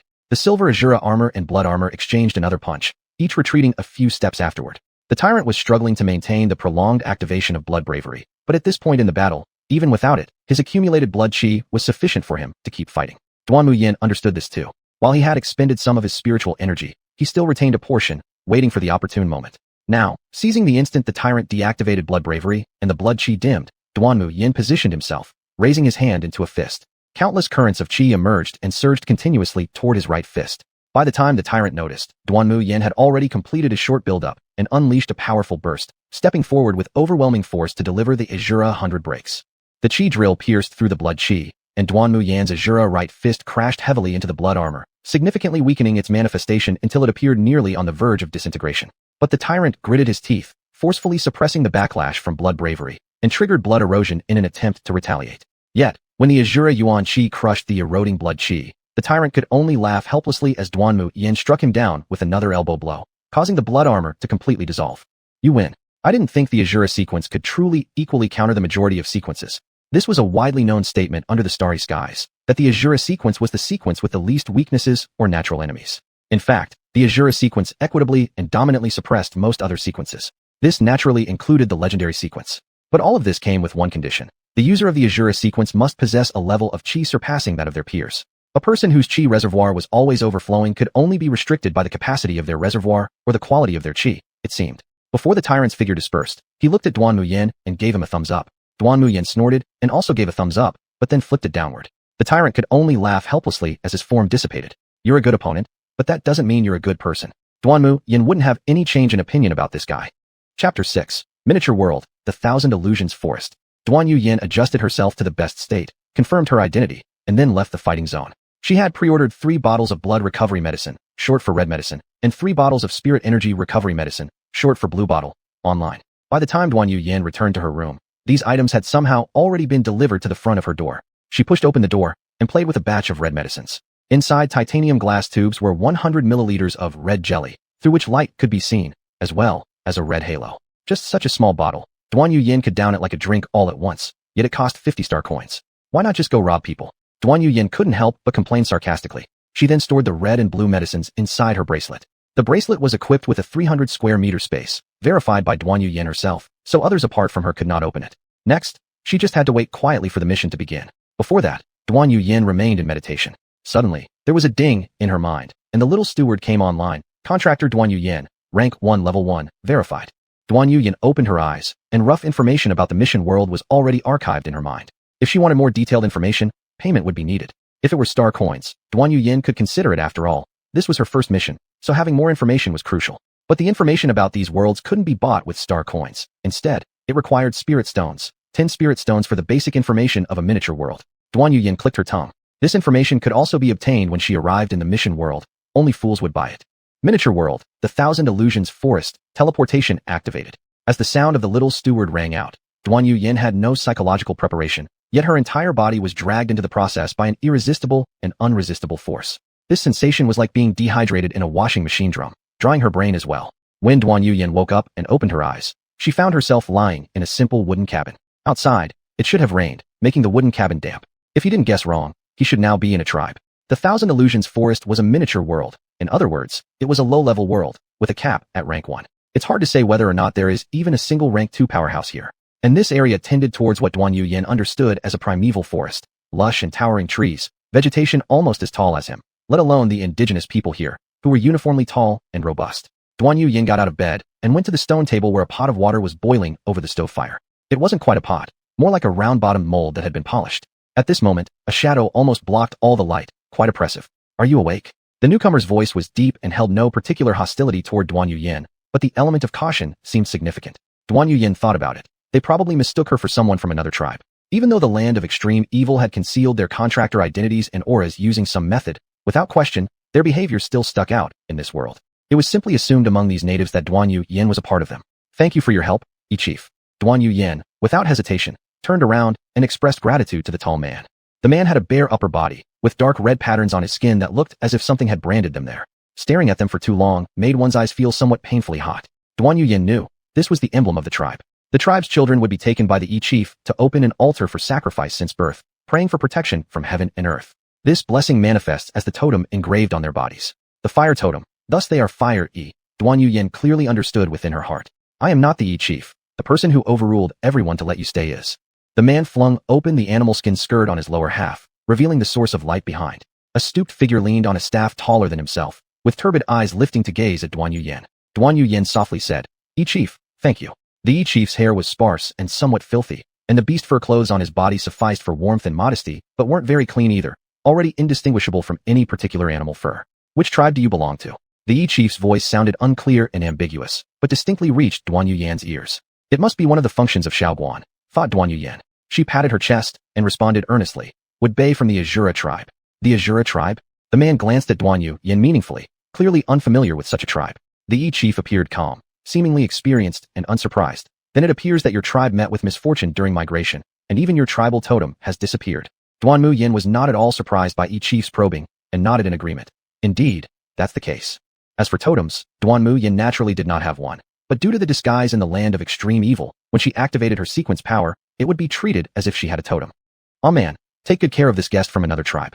After tonight's sacrifice, we will set off. We cannot wait any longer, said the chief, as though his words were deliberately meant for Duanmu Yan's ears. The seemingly calm elder exuded a subtle hint of worry, even fear. Duanmu Yan noticed that when the elder mentioned not waiting any longer, his hand gripping the cane trembled involuntarily. The man called Aman bent low in respect, saying, chief, please rest assured, Aman understands. Seeing Aman's compliance, the chief breathed a sigh of relief. Before leaving, he exchanged a glance with Duanmu Yan, then subtly averted his eyes and shuffled away stiffly. After seeing the chief off, Aman turned to look inside where Duanmu Yan sat comfortably. In a deep voice, he declared, my name is Aman. Since the chief has spoken, whether or not you're from any particular tribe, it's best you behave yourself. Duanmu Yan warmed her hands by the stove fire, glancing outside at Aman standing like a gate god. A 10th level native resident, only one step away from reaching rank 1. Xiao Guan's detection indicated that Aman possessed some unknown abilities to enhance himself, even briefly breaking through his limits. It must be because of the totem, Duanmu Yan roughly understood. If she wanted to leave, a man wouldn't be able to stop her, but resolving things with a man would require some effort. Moreover, Duanmu Yan didn't want to sour relations with the Fire E tribe since this place might trigger her mission. According to the information from Xiaoguan, she needed to activate her main task, and after completing it, she could leave anytime. Higher completion rates meant greater rewards. Beforehand, Duanmu Yan had also tried probing the E chief, only receiving vague information such as Fire E tribe chief, rank 1. This was why the E chief glanced at Duanmu Yan last. He had definitely sensed something. Apart from a man, there was only Duanmu Yan who could notice such a thing on sight. A man, how many people are there in your tribe? Could this wooden house exclusively belong to a man? Duanmu Yan doubted it. It was more likely a prison to monitor her. Prior to her arrival, it probably belonged to a family. Air-dried clothes, dried meat, and some simple little trinkets all suggested that this place wasn't typical for a bachelor. Counting myself and the E chief, there are over 100 clan members, a man replied, seeming to feel it inappropriate to just answer. Thus, he returned the question, what about your tribe? This caught Duanmu Yan off guard. Of course, she could make something up, but there seemed to be no need for that. Recalling that she was the 19th inheritor of the Asura sequence, adding the original progenitor, Duanmu Yan responded, 20 of us, but our tribe only keeps the elite. Not bad, muttered a man with a tone that hinted at sadness behind his furrowed brows, as if reminded of something. Hearing this, Duanmu Yan knew better than to pry further, and instead stood up to survey the courtyard around the wooden house. This area was a large open space, belonging to an unspecified region of the Thousand Illusions Forest. Clearing out such a space within a primeval forest was no easy feat. It was evident that the Fire E tribe had thrived here for quite some time. Beyond this clearing lay only the dense forest, so dark it felt like an abyss ready to swallow anything. A man's home was located on the outskirts of the tribe, indicating that he was already among the tribe's top warriors. Since there was no way to observe the distribution of the Fire E tribe, Duanmu Yan didn't press the matter. According to the E chief, something major was likely to happen tonight. And as one of the top fighters, could a man really just watch over her forever? Duanmu Yan didn't believe so. When night fell, Duanmu Yan lay on her side, watching a man, who had been guarding the courtyard ever since the E chief left. He kept glancing towards the rear, but maintained focus on locking onto Duanmu Yan. Only when a streak of fire shot into the sky did a man's previously stoic face finally betray some ripples. Almost instantly, he rose to his feet. Yet, remembering the E chief's warning, he hesitated as he turned to Duanmu Yan, his expression both serious and indecisive. Seeing this, Duanmu Yan got off the bed and kindly reminded him, if you want to go, hurry. Don't wait too long and end up regretting it. But a man remained unmoved. Then, less than a minute later, a second streak of fire soared into the heavens. At this point, a man realized that the sacrifice ceremony had encountered an unknown mishap. Killing intent flared up, and Duanmu Yan knew this was directed at her. Regardless of whether or not I'm involved, if you don't go now, it'll be too late. Handling me is something not even your E-chief can be sure of. Duanmu Yan spoke candidly, uncaring whether a man believed her or not. After all, regret would be his own affair. A man's eyes gradually turned red before he uttered gravely, stay here. Don't move. Duanmu Yan made no response, and soon after, a man had vaulted over the wooden fence and stomped off, his force so great that even Duanmu Yan in the courtyard felt a tremor through the ground. He's a monster who practices body cultivation. Watching a man leave, Duanmu Yan certainly wasn't about to just stay here obediently. She also wanted to take a look, but first, she intended to wander around nearby and see if it would trigger some quests. Apart from the main mission, the rewards for some side missions were pretty good too. As for hidden missions, those depended on luck. Duanmu Yan thought her luck had never been bad, but it wasn't spectacular either. Before leaving, she closed the door for a man, then followed along where he had vaulted over, climbing out as well. Turning back, Duanmu Yan glanced at the dark depths of the forest before turning away. About 15 minutes later, a human-shaped silhouette emerged from the deep forest. Truly terrifying perception abilities. He must have sensed me. This contractee isn't ordinary at all. The shadow suddenly bent down, emitting a morbid laugh. But this suits my plans perfectly. Chapter 7. The Fire Sacrifice, Tribe Migration. The Hawaii tribe, currently consisting of 163 members, had almost all gathered beside the sacrificial ceremony at this moment. 2 flames served as the summons. By the time Amian arrived, a third flame arose from the wooden staff tightly held by Yizhong, erupting into fierce flames. As Yizhong lifted the staff and tapped the ground, the third flame ascended to the sky. 1 flame meant a significant event. 2 flames signified an emergency, requiring the full tribe to answer the call no matter what they were doing. And 3 flames. Amian looked up at Yizhong draped in his flaming robe. This implied life or death for the entire tribe. Surrounding the altar were 9 fiery pits blazing with light, while in the middle there lay the flesh and bones of 3 massive beasts as offerings, guided by Yizhang's totem to ascend to the fire spirit for divine intervention. But this time, Yizhang's face was not as stern as usual. Rather, it bore signs of suppressed pain and sorrow. Tribe members of Hawaii, stand tall. No matter what happens, don't ask. Yizhang's dignity, in this moment, was revered by every single member of Hawaii. Darkness is descending. We will immediately migrate. Our destination, Mother Tree. When Yizhang spoke these words, even Amian, who usually fully submits to him, was stunned, let alone the other tribe members. After all, Ever since the Mother Tree became a true spirit connecting heaven and earth, the Mu-E tribe strictly forbade any other tribes from entering its vicinity, even once sparking a war. Now, asking the exiled Hawaii people to return to the Mother Tree would undoubtedly be humiliating. What darkness? Why migrate to the Mother Tree? Countless questions surged in the hearts of the tribe members. Amian thought that it would simply involve moving from one margin to another as in previous times, but he didn't expect them to return from their current marginal land. He was saddened because the Hawaii tribe still hadn't recovered from the last war, meaning that resentment had yet to fade. Izhang naturally understood. He comprehended this more clearly than anyone else in the tribe, yet he was willing to have the whole Hawaii tribe migrate and seek refuge under the protection of the Mother Tree. His cloudy eyes scanned over the Hawaii people below the altar. The elders bowed their heads silently, while the fire in the young adults and adolescents had made their totems grow warm. The women hugged their children tightly, silently resisting. We must migrate, for the survival of our tribe. Izhang knelt down half on one knee, bowing his head with ancient rites. This is the fire spirit's instruction. Upon hearing these words, even the Hawaii youth paled, stepping back out of respect, and the previous resentment seemed to dissipate like smoke. This is why they respected Izhang. Only Izhang could communicate with the fire spirit. In a certain sense, Izhang himself could be seen as a weakened version of the Mother Tree. If this is the fire spirit's guidance, I, Huyan, representing my family, agree to the migration of the tribe. The leading middle-aged Hawaii tribesmen led the way, followed without exception by all Hawaii tribespeople agreeing to migrate. Izhang nodded lightly, and Amian squeezed through the crowd intending to help him up. But at this very moment, storms surged, instantly extinguishing 6 of the 9 fiery pits. The remaining 3 fiery pits flickered precariously, soon to go out as well. Izhang, who was kneeling halfway, wore a shocked expression but quickly appeared to understand something and grew enraged. A totem emerged from his veins, glowing fiercely, forming a tri-pronged fiery lotus between his eyebrows. A boiling sensation suddenly swept across the entire altar. The 3 precarious fire pits stabilized thanks to this power, but the 6 that were already extinguished could not relight.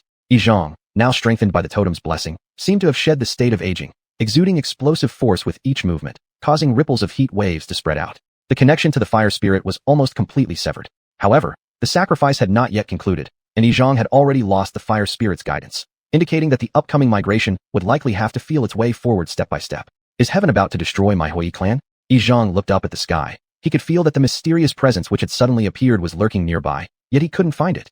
Amian stepped onto the altar at this moment, and Izhang shot a severe look at him, shouting, "Wasn't I telling you to keep an eye on that outsider?" Amian did not know how to explain, and felt himself tricked away, realizing the destruction of the altar might definitely relate to that outsider. Seeing this, Izhang gave a bitter smile and shook his hand, looking defeated. Well, it's just fate for us Wei. Amian wanted to make up for it, at least offering some comfort to Izhang. But at this very moment, a sharp and powerful aura erupted from the dark edge of the altar, directly aiming at Izhang's unprotected back, so insidious that even the 3 fire pits abruptly dimmed, as if foreshadowing ominous events. Amian sidestepped and was about to intercept, but he was awed by Ichang's calm gaze and restrained by the latter with a single palm press. Then, Ichang absorbed all the firelight from the altar into his body. The totem on his back came alive, taking the form of Ichang in his youth, and he directly unleashed a strike from afar, obliterating the mysterious figure who had come. Yet Amian noticed that this figure, though defeated, wobbled unsteadily and collapsed like a dead man. Stay still. The danger hasn't passed yet, Ichang warned Amian, who was about to step forward for inspection. Looking around, Ichang realized that fog had silently occupied their vision, releasing bloody scents from multiple colossal beasts. Huyan, lead the tribe to break through to the west side. There are 3 tusked giant beasts over there, be cautious. Ichang's command was acknowledged by Huyan, who subsequently arranged the middle-aged Hawaii tribesmen in an outer circle to protect the women, children, and elders, advancing toward the direction Ichang pointed out. As for Ichang himself, he stayed behind as it was the mission of every clan leader. Amian, follow them. They need you more. Ichang's orders were not to be questioned. Although reluctant, Amian returned under pressure to rejoin the group. After seeing Amian leave as well, Ichang retracted his gaze. Despite the surging flames around him, his eyes remained icily cold, and his murky pupils were akin to cold pools, making one uncomfortable just by a glance. Now, it's only you and me left. Are you afraid to show yourself, outsider? Having already determined that the incident was caused by outsiders, Ichang, although regretting the past, was now prepared to confront and eliminate Duanmu Yan. Fire energy warnings weren't always reliable, especially regarding Duanmu Yan, where they went wrong. The mist flickered with unpredictable darkness, resembling ghost fires. However, Ichang detected a stench of corpses different from the giant beast's scent. These corpses seemed like their own clansmen, or, rather, their clansmen whose death had been buried in soil. You shall die. Realizing this, Ichang now resembled a raging bodhisattva, spreading flames that dissipated the mist significantly while burning the corpses, which made crackling sounds like thunder. The senior's temper is truly fiery. A youthful girl's voice echoed, but its direction was unclear. Furrowing his brow, Ichang, though enraged, understood better than to let emotions cloud his judgment when facing unknown foes. Moreover, This voice differed significantly from the previous outsider. Was she an accomplice? There was no time to dwell as the connection with fire energy severed, and Yichang, being the sky above the Hawaii people, must return immediately. Reigning in the flames, the young totem fused back into Yichang's body. Around him, the flame surge formed a dazzling armor of fire, making him appear extraordinarily martial. At the moment Yichang opened his eyes, darkness and mist were penetrated, locking onto a little girl clad in a Taoist robe riding a spinal dragon beast. The little girl trembled slightly. She hadn't expected the old man to possess such strength. Although the corpses blocking her view couldn't ease her worry, she shouted decisively, "Xiao Anzi, you bastard, if you don't act soon, I'm done for." Yichang's bow-step momentum faltered momentarily, as if blocked by some unseen dark current. That brief pause deepened Yichang's gloom. A cold voice resounded behind him. "I'm sorry, old man, but your demise won't hinder our plans." A slender hand gripped a cold steel dagger and plunged it into Yichang's body. The totem's operation stagnated at that point, flowing unsmoothly. Without time to think how the attacker bypassed the flame armor, Yichang relied on his explosive physical power to withdraw, blood gushing forth as he instantly retaliated with a powerful turn, the wooden staff striking terrifyingly toward the assailant. The attacker showed slight astonishment, raising their arm and enduring the strike before getting flung off the altar and disappearing into the mist.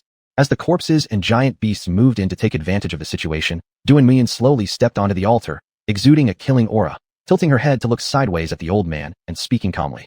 "Well then, do you feel scared?" Before Yichang could speak with the intent to devour her, Duanmu Yan placed a foot down, unleashing endless power from beneath him that spread violently outward. "The vision is much clearer now," said Duanmu Yan as she bypassed the old man, noticing that all the corpses had fallen, the colossal beasts fleeing. Upon close examination, it would have been evident that the 5 viscera and 6 fu of these corpses had been shattered, leaving only hollow shells. Bent over and leaning on his staff, Yichang spat out a mouthful of blood. "You cannot die yet. We're unfamiliar with the place here," Duanmu Yan said, walking up to Yichang and taking a red pill from her bracelet, offering it to him. "Take it. You won't die. Who exactly are you?" "I've already said, from the Asura clan, my name is Mubei. Don't expect me to repeat myself." Chapter 8. The Thousand Illusions Swamp, the giant beast's poisonous horn. Inside the Thousand Illusions forest, members of the Hawaii tribe fought their way out from the encirclement of the giant beasts. Once they had completely escaped the misty area, the giant beasts stopped obsessively targeting them, allowing the Hawaii tribe a chance to rest. "Brother Yan, which way should we go now? Should we really head towards the Mui tribe's territory?" A middle-aged member of the Hawaii tribe approached Hua Yan and asked. Hua Yan did not immediately reply. He turned around and looked at the thick fog. It was much thinner now. He wondered if this change was due to Chief E. "Rest here for now. We'll wait until dawn before setting off." No one spoke further. With Chief E gone, Hua Yan was now the leader of the tribe. The forest was eerily quiet. Amon wanted to return, but Hua Yan would not allow it. One must see a living person or a dead body. Given the current situation, Chief E might never come back. Each member, though still clinging to a little hope, had prepared themselves for the loss of their chief. The light of dawn pierced through the canopy of the forest. The dampness of the dew made the Hawaii tribe's totem look somewhat dim. After breaking through the siege all night, they were exhausted, yet they needed to set off again. "Let's get ready to depart. Our destination is the mother tree." Hua Yan stood up first and walked ahead. A few tribespeople behind hesitated to speak, but in the end, they followed him silently. Others woke up the tamed mammoths. Amon lingered behind, still struggling to accept this fact when he turned back. About half an hour later, Duanmu Yan appeared carrying Chief E at the Hawaii tribe's resting place. Looking at the traces left by his people, Chief E clearly understood that they had already set off on their migration. He pointed towards the direction to the left. "Head that way." "Are you so sure they will migrate towards the mother tree?" "When I made that decision, I was still the chief." "Understood." At this point, a prompt sounded in Duanmu Yan's mind. Main quest triggered. Escort the Hawaii tribe to complete their migration. Duanmu Yan sighed with relief. Finally, the task was triggered. Otherwise, giving the old man a whole bottle of red medicine would have been for nothing. In the Thousand Illusions forest, the number of giant beasts far exceeded the population of the tribes. For a long time, the giant beasts maintained absolute dominance until the arrival of the mother tree changed the disadvantage for the tribe. However, there were still several forbidden zones within the Thousand Illusions forest where no other creatures dared tread. When the Hawaii tribe reached the Thousand Illusions swamp, they saw scattered belongings and clothes strewn about due to struggles and panic. These items indicated the identity of the Fei tribe. The Fei tribe's totem featured a pair of white wings, and their clothing was predominantly made from white furs. Now these white furs were dirty and muddy, making it unbearable to think about what happened here. "Brother Yan, it's the Fei tribe," said a tall youth of the Hawaii tribe, visibly uneasy as he spoke. Hua Yan gave him a stern glare, scaring him into retreating hastily. "Chio, fall back. Let's skirt around this area." Chio, feeling slighted, stubbornly stuck his neck out, saying, "Then are we just going to leave them to die? The Fei tribe has always been good to us." "Shut up." Before Hua Yan could say anything, an elder from the Hawaii tribe reprimanded Chio. Knowing his weak position, Chio retreated but still clenched a white feather tied around his waist, a crest feather from a disaster bird, symbolizing deep affection bestowed by the Fei tribe. "Don't let your selfish desires cost our clan a price." Yan coldly glanced at Xiao and then scanned the other young men of the tribe. He knew these kids had spirit and courage, but this was a tribe. Don't do meaningless foolish things without strength. Otherwise, I'll consider you unworthy of being tribe members. Yan's words were harsh, but everyone had to listen. At this moment, a middle-aged tribesman looked at the marks near the edge of the swamp and asked curiously, reasonably speaking, the Fei tribe wouldn't voluntarily enter such a dangerous place with the presence of their disaster birds. This doubt also plagued Yan, who harbored an unsettling guess. Perhaps, the Fei tribe was driven into the swamp. Why? As pathfinders? Or possibly something else, like another tribe? If Chief Yi's words were correct, then perhaps other tribes also sensed danger and chose to migrate toward the Mother Tree region. In a certain sense, those other tribes were also competitors. No matter what, this isn't something we can get involved in. Yan shook his head. He needed to select a new direction. Just as everyone was staying put to regroup, a massive rustling sound emerged from the shrubbery, as if a humanoid beast was dashing through the underbrush at breakneck speed. Be on guard, Yan ordered, and all the tribespeople fixed their gazes intensely on the direction of the incoming figure. Amon, holding a thick wooden spear, blocked the inevitable path. His brows were knitted tightly. He didn't know why, but he felt a familiar fluctuation. After confirming again and again, he finally exclaimed joyfully, "It's the Chief Yi's aura, it can't be faked." Yan naturally perceived it as well. Once Chief Yi's totem was activated, it would carry the imprint of Fire Yuan, which would naturally awaken the tribespeople's totems in excitement. Yan looked down at his own totem, and the alertness in his eyes had diminished by more than half, yet he still couldn't relax completely. What if Chief Yi was held hostage and forced them into the swamp? Like the Yu tribe. Yan glanced at the edge of the swamp with his peripheral vision. He had to consider the safety of his tribe. But Amon moved forward to meet whoever was coming. When Duanmu Yan burst out of the shrubs, Amon was ready with his spear, poised to attack until an unusual current swept him back half a step, easily neutralizing his momentum. Amon widened his eyes in disbelief, feeling even worse about being overpowered this way. "Amon, don't move, this is," Chief Yi said, looking at the outsider who had carried him all the way, "one of our own." Hearing Chief Yi's words, Amon lowered his spear and turned his attention to Duanmu Yan. After 3 seconds of confrontation, he bowed across his chest with his spear held horizontally, a gesture of gratitude for the benefactor of the Hui tribe. Duanmu Yan ignored him outright, shouting instead, "Is there anyone who can heal wounds? Your chief isn't dead." Realizing that their chief was alive, the Hui tribe quickly lifted Chief Yi onto a mammoth's back, applying some unidentified herb, which proved effective in treating external injuries. With the recovery effects of the red medicine, Chief Yi wouldn't die. Aware of this fact, the Hui tribe's attitude toward Duanmu Yan improved significantly. The members who had previously resisted Duanmu Yan staying now felt somewhat embarrassed and wanted to express their thanks. However, Duanmu Yan waved a hand, walking straight toward the edge of the swamp. Seeing this, Amon rushed to stop him, saying, "Don't go there. That's the territory of the giant beast's poisonous horn. It's very vicious." Vicious? This piqued Duanmu Yan's interest. If it weren't so dangerous, he would have only been curious. Now, its viciousness made it worthy of removal. Yes, Amon wasn't sure why those 2 words suddenly caught Duanmu Yan's serious attention. The giant beast's poisonous horn is among the best of all giant beasts. Even Chief Yi needs to prepare thoroughly before entering the swamp to collect resources. Dead warrior tribesmen from clans within the swamp could amount to at least 10 or more, an elder from the Hui tribe added. At this moment, Xiao stepped forward, but if we let it be, who knows how many more will perish. Duanmu Yan took a closer look at Xiao. He could sense the abnormal emotions of the young man, likely due to connections with these lost travelers. "All right, you don't need to speak in riddles. Take care of your chief. I'll go deal with this poisonous horn." Amon became agitated immediately and tried to use his body to block Duanmu Yan, but was restrained by Yan. "Hear Chief Yi talk. You're called Mubei and are from the Shilua tribe. I, Yan, will accompany you." Yan's gaze unyielding, making it hard to gauge his thoughts. Not just Duanmu Yan was dumbfounded, Amon and Xiao also struggled to understand. Wasn't it decided to bypass the beast and prioritize the tribe's safety? Why did things change when it came to Duanmu Yan? But Yan didn't explain, merely instructed, "Take care of Chief Yi. If we haven't returned when the sun reaches the zenith, follow Chief Yi's guidance." Both Amon and Xiao turned to the injured Chief Yi on the mammoth's back, finding his gaze calm. "I'm going to," Amon and Xiao exclaimed simultaneously. "Taking along baggage is meaningless," Duanmu Yan remarked without hesitation. Xiao was angry, but Amon recalled being pushed back earlier and realized there was nothing to refute Duanmu Yan's statement. "Amon, stay here and guard. Chief Yi is injured." Yan received the wooden spear passed down by the tribespeople. His spear emitted a heavier malevolent air compared to Amon's. Amon fell silent grumpily, while Xiao perked up slightly, only to receive another glare from Yan. "Brother Mubei is right." Thus, the 2 proceeded side by side into the swamp, leaving Xiao behind sulking alone. Inside the swamp, Yan was responsible for determining direction and leading the way. While tracking the route the Yu tribe took, he suddenly asked, "Mubei, you shouldn't be someone who acts on impulse. Eradicating great evils is necessary. Such a monstrous beast should not be left for the new year, right?" Duanmu Yan replied casually. "New year?" Yan didn't understand. Duanmu Yan gave an analogy, like your tribe's grand sacrificial ceremonies, full of joy and celebration. Yan fell silent, recalling Chief Yi's instructions. "Yan, follow this, brother Mubei." I think he probably has something he wants to confirm. Just what was it that required risking life? Huyen suppressed his curiosity and inconspicuously observed Duanmu Yan. His composure, calmness, and the occasional sense of righteousness that naturally showed through made people feel that he was inexplicable, yet very trustworthy. What a strange person, Huyen thought. Chapter 9. They're human, and they're not dead. The two individuals in the swamp followed the trail deeper until it disappeared into the marsh.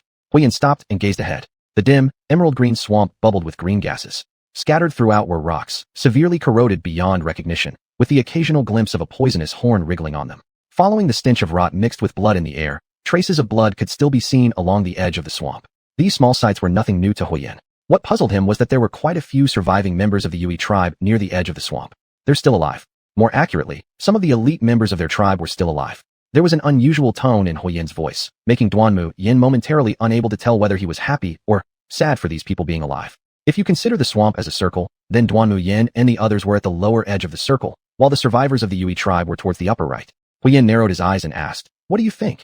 If it had been just Huyen alone, he would have turned around without hesitation during the brief resting period after the great beast, the poisonous horn, finished its meal, running as fast as possible. But looking at Duanmu Yan, he seemed to have no intention of leaving, and Huyen didn't know what he was planning to do. Duanmu Yan didn't respond, but looked towards those survivors. Most of them were young adults, their faces darkened as if lost in thought, while the women and children wept softly beside them. Fresh blood trailed from the women and children. "One, two, none," Duanmu Yan murmured quietly. Huyen was a bit confused but did not ask. Suddenly realizing something, Duanmu Yan focused his gaze on the swamp. He could sense something big lurking beneath, its strength immense. Among the strong warriors he had met so far, only Huai tribe's chief in a ritual state surpassed this creature. Moreover, he could feel that this creature was also aware of both him and Huyen. As a beast that has lived for many years, its perception of danger was extraordinarily acute. "I'll deal with whatever is down there. You take them away," said Duanmu Yan, not giving Huyen any room to refuse. Huyen did not look pleased. As one of the most respected members of his clan besides the chief, he was proud too. Moreover, under the current circumstances, was it necessary to take the risk to save a group of dirty people? Naturally, Duanmu Yan saw Huyen's silent protest. To speak of it, Huyen was significantly taller than Duanmu Yan. Yet Duanmu Yan held a commanding presence, completely ignoring Huyen's objection. "Are you going to leave by yourself?" His words struck Huyen at his core, calming him immediately. He accompanied Duanmu Yan according to the chief's orders. If they both survived, all would be fine. But if only Huyen returned, regardless of how the clan might view it, he himself would find it humiliating. A calm Huyen spoke firmly. "Give me a reason to save them." Duanmu Yan pointed at the group, expressionless. "They're still alive. They are confirmed to be human beings. Is that not enough?" Speechless, Huyen knew they were humans, yet somehow they were not really considered as such anymore. "I can bring people away, but can you restrain the giant beast, the poisonous horn? Even our chief wouldn't hold it for long without preparation," Huyen reminded. "Restrain." Duanmu Yan shook his head dismissively and strode forward. "Trash like this, I've squished countless." Ignoring Huyen's shocked expression, Duanmu Yan exuded an arrogant and unreasonable aura, expanding explosively around him. In an instant, it covered the entire swamp. "What are you waiting for? Rescue them." Awakened by Duanmu Yan's words, Huyen sensed a long-forgotten fear from the energy within this aura. It was due to an immense disparity in power that caused both spiritual and physical suppression. Realizing his duty, Huyen summoned his tribal totems, but did not activate them entirely. Since he decided to save them, there was no more need for secrecy. Directly heading toward the Yui tribe, anything attempting to hinder Huyen in the swamp backed off, forming a circle around him. However, red flames erupted around Huyen's body, rushing forward recklessly through these minor threats like ignited fire among scattered fish. "Yui tribe, will you wait until death to fight?" Huyen's voice pierced the distance, instantly inspiring the already heavily suppressed Yui tribe members to raise banners of resistance. "It's the Hui chief. We have rescue.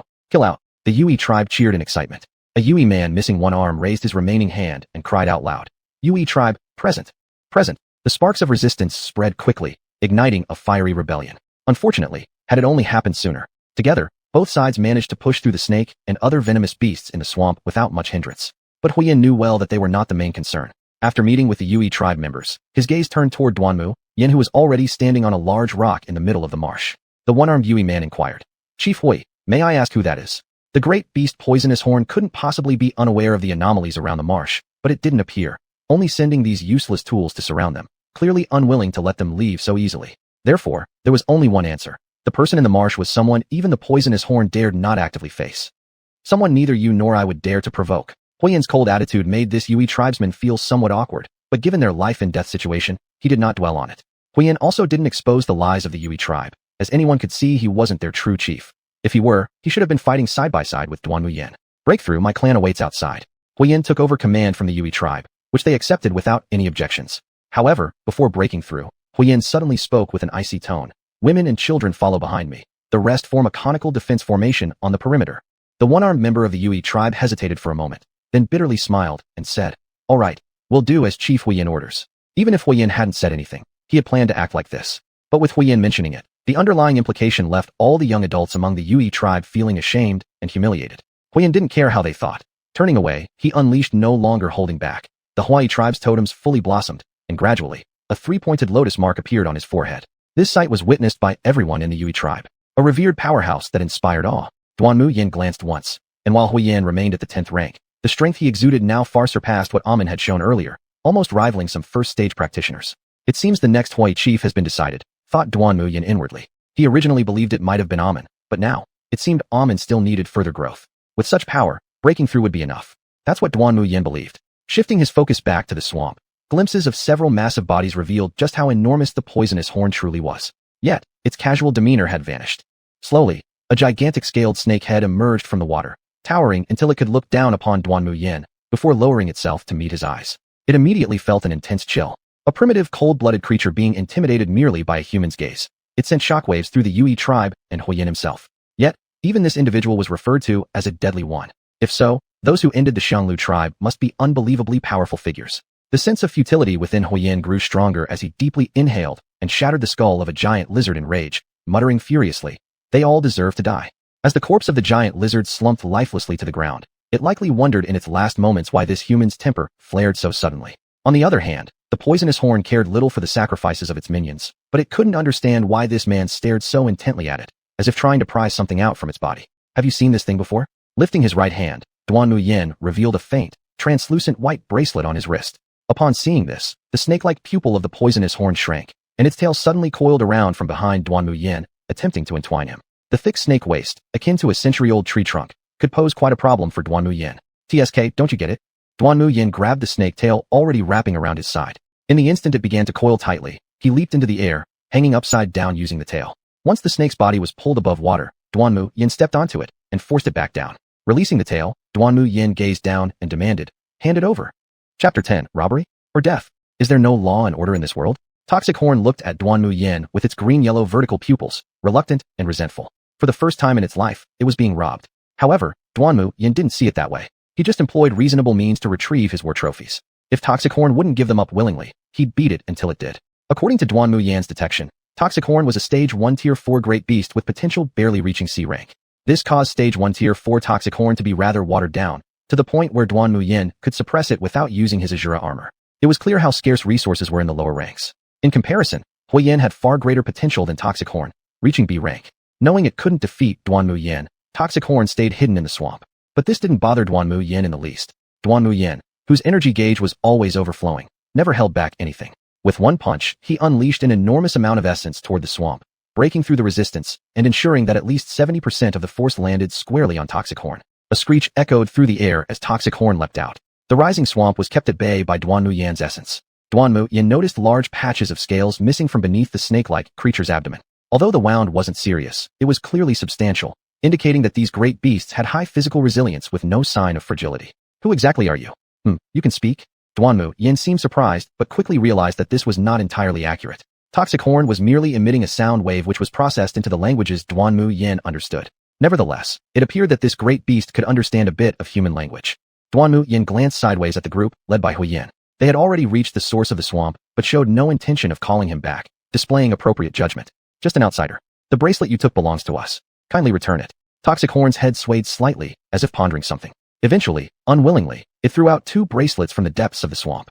Both were luminescent white, indicating their owners were also Stage 1. The bracelet would change according to the strength of its master. Stage 1, white. Stage 2, green. Stage 3, blue. Beyond that, Duanmu Yan wasn't sure. However, he vaguely recalled that the tyrant might be red, deep red. Accepting these 2 bracelets, Duanmu Yan felt somewhat surprised. He had indeed intended to confirm whether other E tribes also had binders. He hadn't expected there to be so many. Not only did they exist, but they outnumbered those of the Hawaii tribe. But recalling the people who attacked the E chief, Duanmu Yan thought it was strange how many binder individuals appeared among the Hawaii tribe. One controlled corpses, another specialized in assassination, and one more remained indifferent, observing idly from afar. Of course, General Duanmu was also one of them, though it appeared that he was the only one who chose to cooperate with the Hawaii tribe. Not caring much about the origins of these binders for now, Duanmu Yan slipped each bracelet over one hand before retrieving them. From his left hand emerged an eerie wooden carving covered by a black substance obscuring any specific details. In his right hand was a dagger, well-crafted, yet not quite a masterpiece. It was hard to judge Duanmu Yan's luck based on this alone. But Duanmu Yan himself didn't mind much. Useful items were kept. Useless ones were treated as disposable goods. Thus, the two bracelets resistant even to the swamp's corrosion disintegrated under his hands into tiny streams of light, vanishing without a trace. In the eyes of the great beast Toxic Horn, the mysterious qualities emanating from this man seemed inconsistent with this world. Not long ago, he had experienced this peculiar sensation. Duanmu Yan didn't feel any grief over the disappearance of the bracelets. After all, they weren't his. Having managed to retrieve one item was already impressive. As for the rest, it was obvious that the forbidden evil land had reclaimed them. Storing the unidentifiable wooden carving into the bracelet, Duanmu Yan picked up the dagger and directed his gaze towards Toxic Horn. What do you still want to do? Toxic Horn trembled upon hearing this. If looks could kill, Toxic Horn believed it would have been executed thousands of times over. Duanmu Yan enveloped the dagger in essence, which was the only way to prevent it from being corroded immediately. His aim was naturally to thoroughly eliminate evil, making this mischief-making great beast pay for its crimes.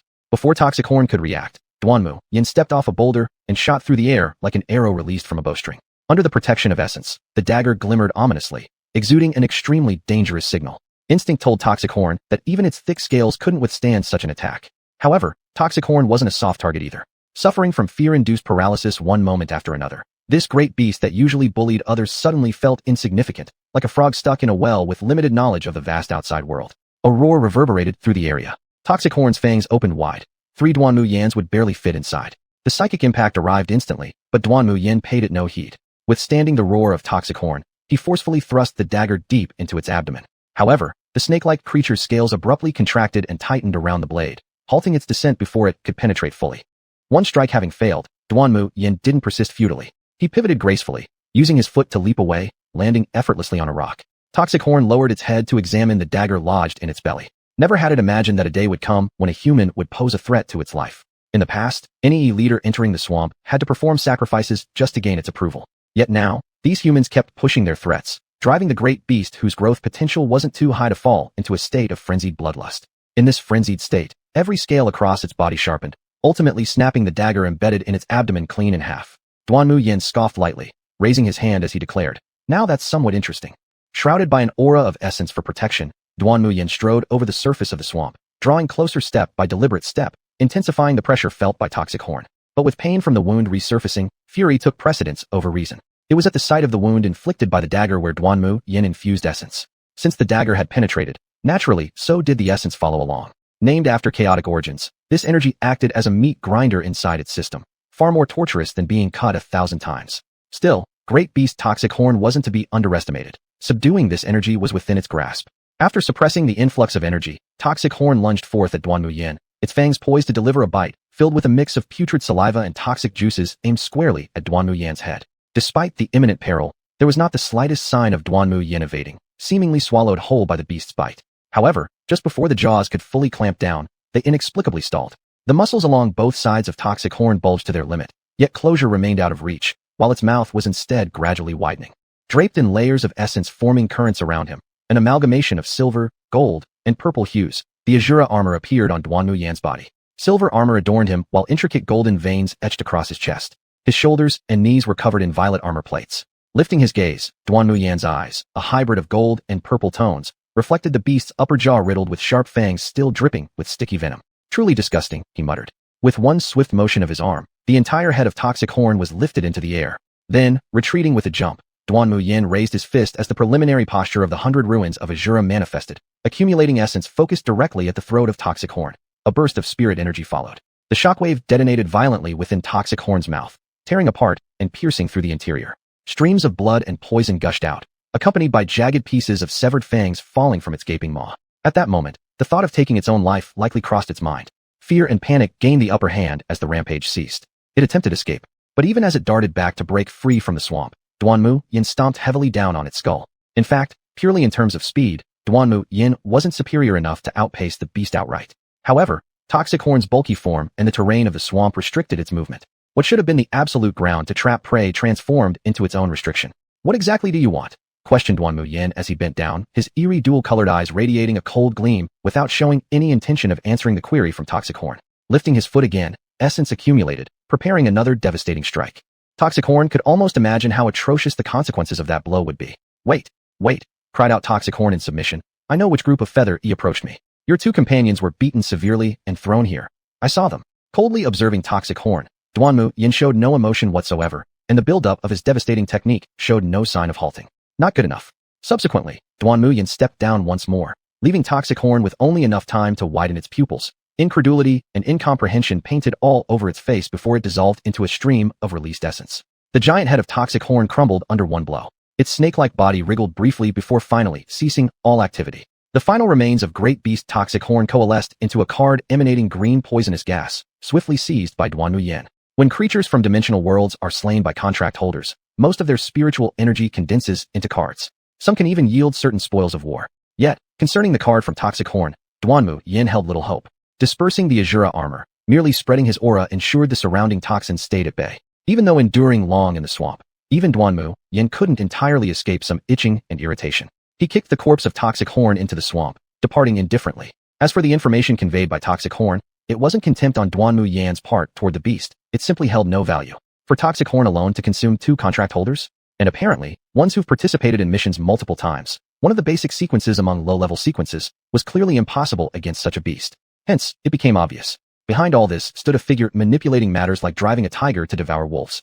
Although it might be giving Toxic Horn too much credit, that was indeed the case. Toxic Horn was merely a tool, a scapegoat and a pawn used to take the fall. It now seemed other tribes were also on the move, and they might also become targets. Could it be the same group that attacked the leader of the Hui tribe? Duanmu Yan wasn't sure, but he would find out eventually. I will expose you cowards who only dare to show part of yourselves. With that, he vowed to unmask them sooner or later. Chapter 11, Domineering. Huiyan successfully led these surviving members of the Yuchi tribe through a breakthrough. Before they left the swamp, he also specially felt the battle fluctuations behind him. But strangely, the battle fluctuation only lasted for a very short while. An odd expression appeared in Huiyan's eyes, but he still concealed it well. At least none of the Yuchi people detected anything. If Duanmu Yan's confidence wasn't feigned, then the implication behind it was powerful enough to make Huiyan understand. This was not someone who could be easily manipulated. In other words, even the Yuchi tribe couldn't bind him. That little bit of favor might as well be a joke. Huiyan sighed inwardly. He was unclear whether this was good or bad. At this point, the members of the Hui tribe had already seen Huiyan and the surviving Yuchi members. After confirming the signal gestures, they went up to meet them. Many members of the Yuchi tribe were injured, but the wounds were a small matter compared to the poison. If the tribe's base was still intact, this poison wouldn't be difficult to cure. However, the Hui tribe had migrated hastily, and although they carried some herbs for detoxification with them, those were extremely precious and rare resources, consumption items that they wouldn't part with easily, akin to losing a chance to save their own clan members. Seeing the Hui tribe members' flickering and evasive gazes, the Yuchi young man with a severed arm proactively said, "We've troubled you all. Rescuing us has already entailed significant risk. On behalf of the Yuchi tribe, I express our heartfelt gratitude. The alliance between the Yuchi tribe and the Hui tribe will never fade." After speaking, he led his fellow members of the Yuchi tribe to the edge of the group, affirming their position as vassals. Huiyan stared intently at this youth with the severed arm. It wasn't so much disdain. Rather, it was clear that Elder Yan didn't like him much. But just as the Yuchi youth stated, there was indeed an alliance between the two tribes. The tribal chief of the Hui tribe told Huiyan, "Since we've managed to save them, let's finish this." After deep contemplation, Huiyan called out, "You take 7 bundles of medicinal herbs and give them to them." "Yes, big brother Yan." Several youths from the Hui tribe walked towards the mammoth, where most of the supplies were located. However, the one managing these supplies wasn't the tribal chief or Huiyan, but Grandma Nyo, whose temper was fiery indeed. Getting herbs from her depended solely on the face of the tribal chief. Yet this time, it wasn't the tribal chief asking, but Huiyan himself. The youths were quite uneasy. Unexpectedly, Grandma Nyo, despite her reluctance, turned around and fetched 7 portions of herbs, not a single bit less. "Take it, go on, get lost. Seeing you makes me angry." Grandma Nyo threw the herbs at them. The youths took the herbs and exhaled a breath of relief before walking toward the Yuchi group. Grandma Nyo looked worriedly towards the tribal chief, just as he happened to glance over too. With merely a slight shake of his head, Grandma Nyo's eyes reddened as she turned away. On the Yuchi side, Chio looked disoriented, checking each of them against his memory, but he couldn't find her. In his mind's eye, that girl always wore a white feathered skirt, had fair skin, and bore an innocent smile. Now all that was gone. "Where are Yu Zhe and Yuing?" Chio's eyes were vacant as he stared at the youth with the severed arm. He was certain this person must know. The leader of the Yuchi tribe had a son and a daughter, named Zhe and Ing respectively. The youth with the severed arm was clearly Yu Zhe, who after the death of the elder, had been unofficially acknowledged as the head of the Yuchi tribe. Just consider her dead. Yu Zhe, applying medicine to the tribespeople with his remaining hand, seemed unconcerned about his own sister. "What do you mean? Just consider her dead?" Chio couldn't comprehend it, rushing forward to seize Yu Zhe, his eyes burning with rage. Yu Zhe stopped his clansmen from coming to his aid, fortunate that he'd already finished applying the medicine, Otherwise, wasting any would have been costly. There are only 7 doses of medicine, and 13 of our kinsmen have been poisoned heavily. We already didn't have enough, and almost lost more. Do you realize you were attempting murder? Although Yu's tone was calm, there was hidden anger which made Chiu feel somewhat at a loss. Just as Chiu loosened his grip and was about to step back, he was held down by someone else. Amon spoke gruffly. You're getting cocky. Speak if you can. If not, piss off. This unexpected scolding startled Yu too. Were the Hawaii people really so irritable? But the Hawaii's expressions themselves were strange. This certainly wasn't the Amon they knew. Chiu stared blankly at Amon, until Amon added, Would North Brother ask me to say this? It was only then they noticed that Duanmu Yan had returned without them realizing when. At that moment, he stood beside the leader having a conversation, seemingly unfazed by the conflict here. Yu's heart trembled. How could he have returned unscathed? How was this possible? But reality was undeniable. Yet somehow, the Hawaii people acted as though such survival after provoking the great venomous horned beast was perfectly normal. How could anyone survive such an encounter? The Hawaii tribe didn't understand. If they knew that the venomous horned beast had died on their territory, they would probably want to escape as quickly as possible.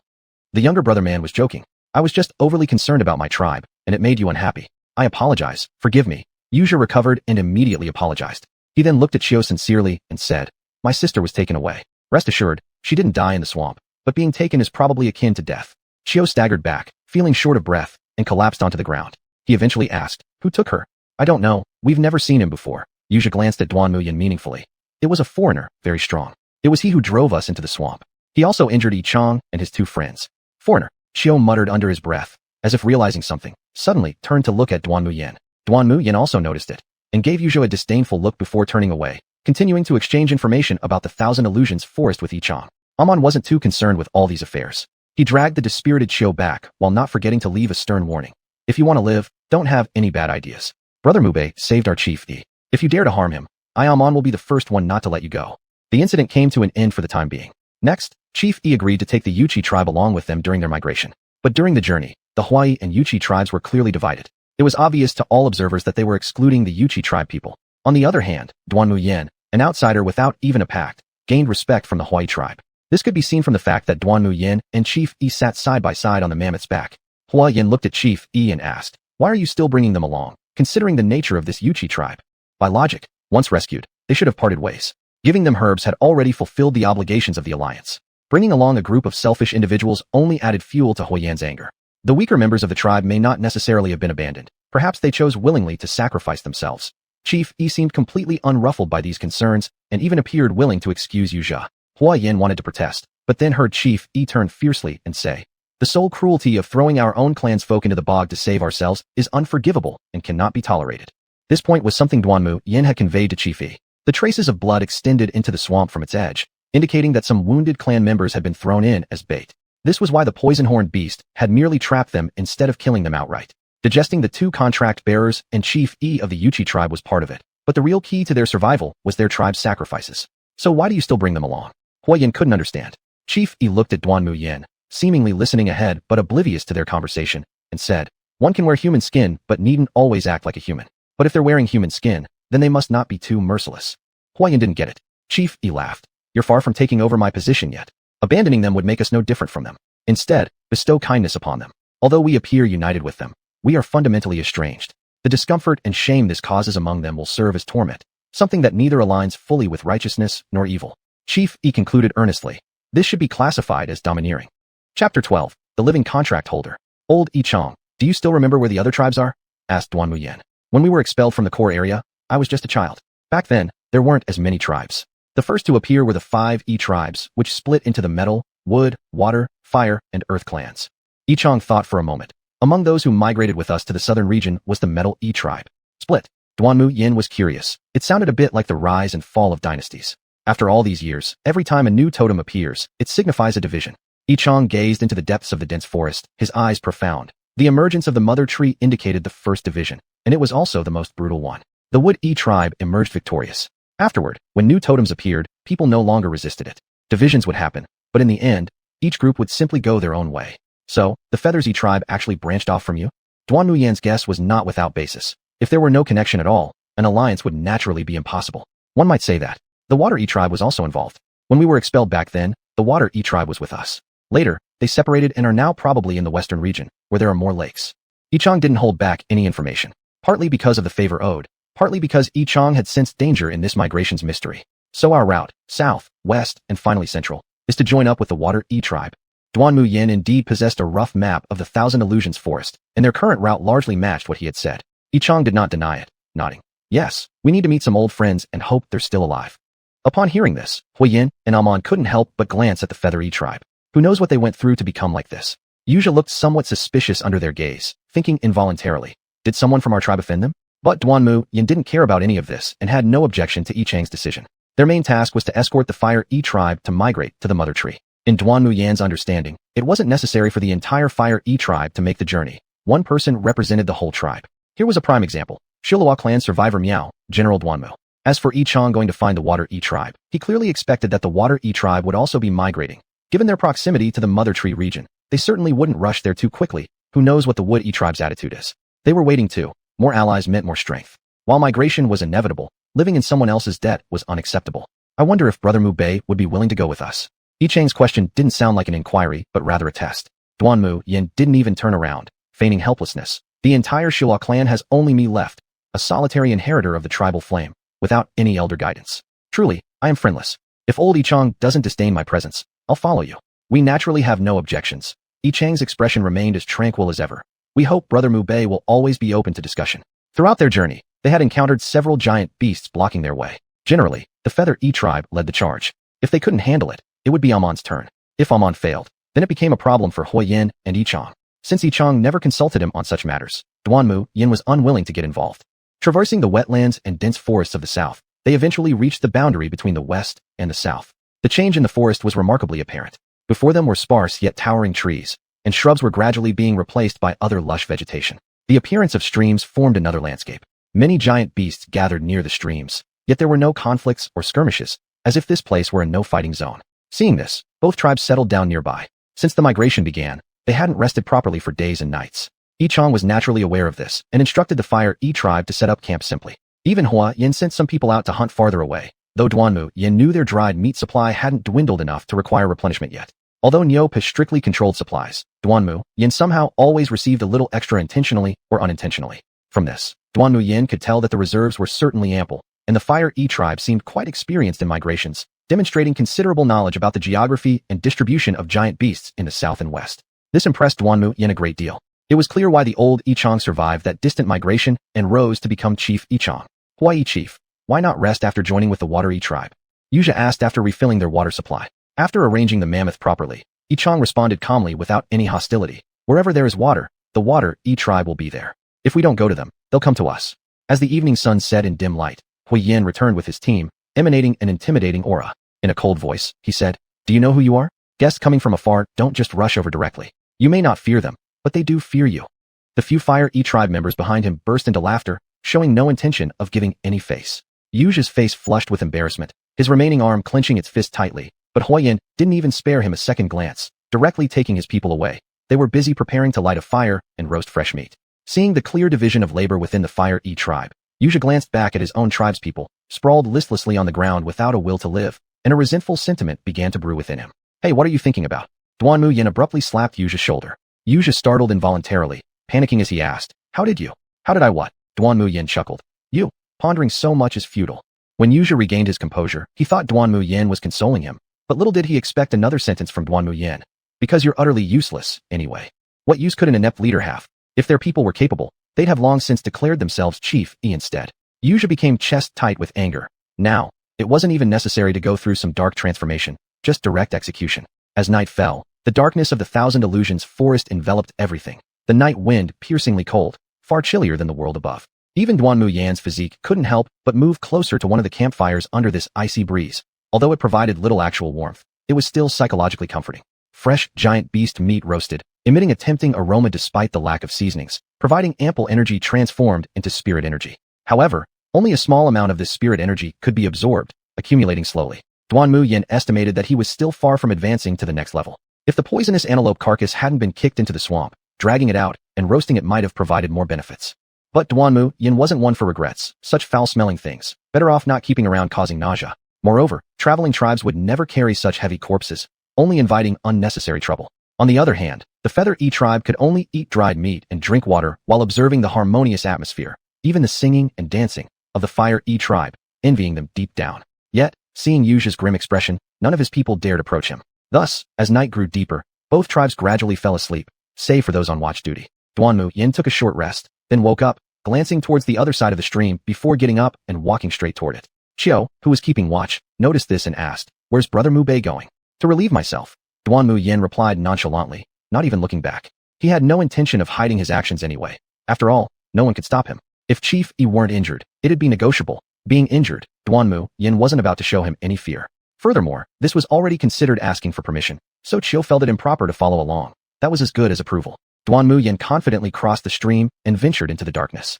Once he lost the Fire E tribe's sensory presence, 4 figures emerged from the darkness ahead, each with their hands glowing in pale white light. All of them were living contract holders. Duanmu Yan sneered, but as for which faction they belonged to, he didn't yet know. Chapter 13. Testing. In the darkness, the 5 contractors stood in a pentagonal formation. The last to appear and the new face among them was Duanmu Yan, who naturally became the prominent tip. "We've descended into the Water E tribe. The other 2 have descended into the Dark E tribe. What about you?" Under the moonlight, Duanmu Yan could barely make out the rough features of the person speaking. A square-faced man, thin and unremarkable in appearance, exuded an air that sought to control the entire situation. The other 3 seemed to have no objections to his demeanor. Either he had something to hide, or this person truly had some extraordinary quality. Duanmu Yan turned sideways and pointed towards the Fire E tribe across the stream. "Do you see them? They're from the Fire E tribe. I was rescued by them." "What about the other tribe?" asked the only female among the 4 contractors. "The Feather E tribe. We met on the way." "Are you the only one from the Fire E tribe?" The square-faced man who spoke earlier stared at Duanmu Yan intently. He always felt that this person's overly transparent honesty was a deliberate attempt to confuse them. "What? Aren't there just one per group?" Duanmu Yan's counter-question left the 4 contractors puzzled. Apparently, they were paired in each tribe, making them the exception. At least according to the information we currently possess, there are at least 2 contractors for each tribe. It's rumored that there are even more within the Mu E tribe, added the square-faced man. This time entering the Thousand Illusions Forest, a total of 1,117 contractors participated. More than 1,000. Duanmu Yan lowered her gaze slightly. Even if not all of them were level 1, it still represented an almost invincible force. Keep in mind, within a single tribe, there was only one individual with level 1 strength, and the number of people below level 1 wouldn't be many. There's also some variance due to low-dimensional worlds. But where have all these contractors gone? Giant beasts will eliminate some E tribes will also resolve others, and a portion will be lost to internal consumption. The remaining ones will gradually gather towards the center, said one of the contractors from the Dark E tribe, near Duanmu Yan. Survival of the fittest. Duanmu Yan nodded in understanding. After all, in the lower dimensional worlds, there's only so much flesh available. An additional contractor, men apart, would be taken away. Since we've all made it alive to this point, none of us are rookies. Let me introduce myself. My name is Chen Air, and my main mission is to escort the Water E tribe into the Mu E tribe region. Chen Air, that being the square-faced man. The female contractor who appeared with Chen Air in the Water E tribe was called Shenjia, with the same primary mission as Chen Air. The one who spoke for the Dark E tribe was named Mu Yan, a youthful figure but heavy-eyed, like someone who often pulls all-nighters. The remaining one was named Lu Bo, clearly a fake name, judging by his simple-minded look, although who would believe anyone becomes a contractor easily. Their main task was to escort the Dark E tribe into the Mu E tribe region. It was now Duanmu Yan's turn. Calmly, she said, "Mu Bei, from the absolutely evil place." A sudden chill swept through the air, causing the other 4 people except Duanmu Yan to momentarily freeze. Duanmu Yan watched these 4 individuals with interest. Their reactions were well concealed, yet their immediate response to hearing absolutely evil place couldn't be hidden. It seems these 4 were not colleagues from the absolutely evil place, and its reputation wasn't good either. Never thought we'd encounter a big shot from the absolutely evil place. Looks like this mission is secure. Mu Yan voluntarily broke the awkwardness. The 3 contractors nodded silently, not wanting to provoke troublemakers from the absolutely evil place. But Duanmu Yan didn't accept their fake flattery. "I can't be bothered with any of you. You're on your own. This place has plenty of eyes watching us." Shenjia trembled visibly, seemingly recalling something horrifying. If it weren't for Chen Air steadying her in time, she might have collapsed. The 2 members of the Dark E tribe exchanged glances, silently deciding to ignore it and act as though they saw nothing. Chen Air, seeing this, had to explain, "We encountered some dangers before. As Mu Bei mentioned, there are some special entities keeping tabs on us here. So, Mu Bei must have run into something similar." "No, I haven't," replied Duanmu Yan without mentioning the beast card Kadu or the bracelet. After all, he didn't kill those individuals and had already taken vengeance. He had done enough. "Ah, I see. Looks like the road ahead won't be easy either. I hope we can help each other, complete our tasks, and all benefit." Chen Air casually wrapped his arm around Shenjia's waist and continued, "Shenjia isn't feeling well. I'll take her back first." Duanmu Yan glanced at the 2 of them, remained silent, and turned to leave. But at that moment, Lu Bo, who had been quiet the entire time, suddenly stepped forward and attempted to put his hand on Duanmu Yan's left shoulder. However, he was immediately repelled by a surge of energy. Lu Bo looked disgruntled. He hadn't expected the rebounding force to be so strong. Not only was he pushed back several steps, but his palm went numb. What? Thinking of making a move.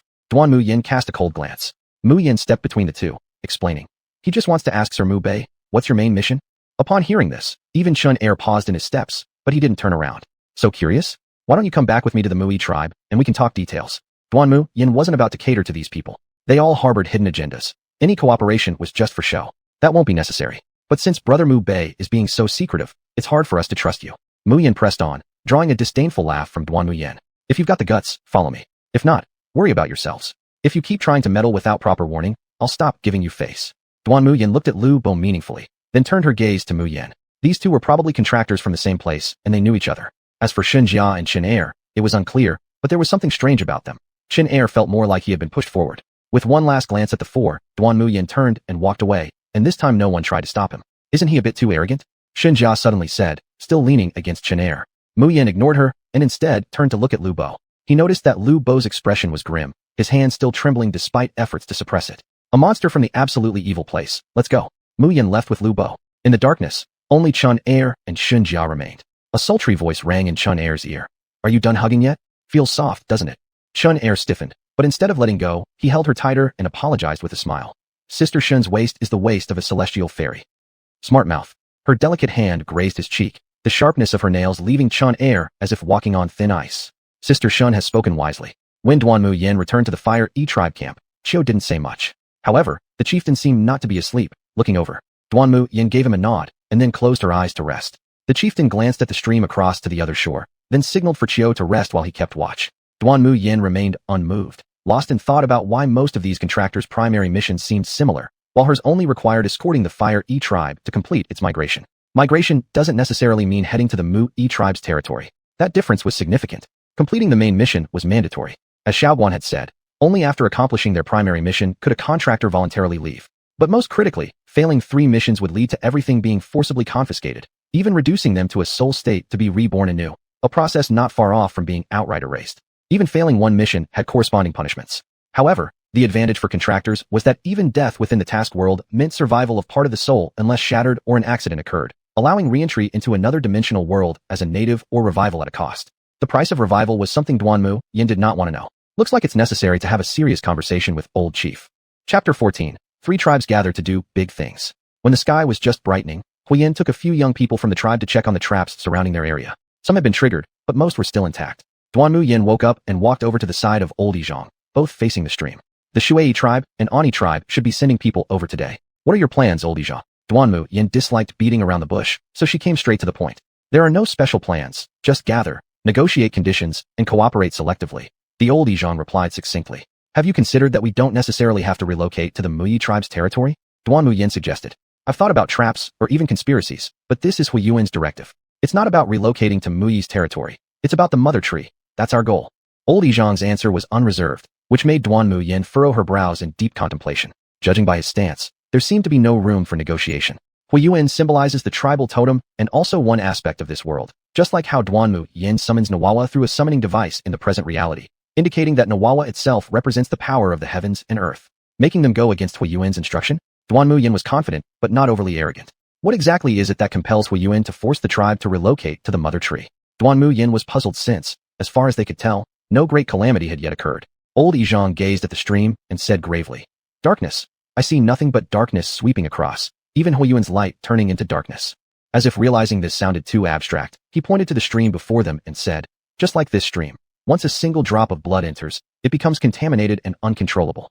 But streams never cease. They'll eventually wash away the contamination. But darkness is infectious. Once it begins, there's no stopping it. Old Yizhong closed his eyes, with the slight tremors near his eyelids suggesting his inner agitation.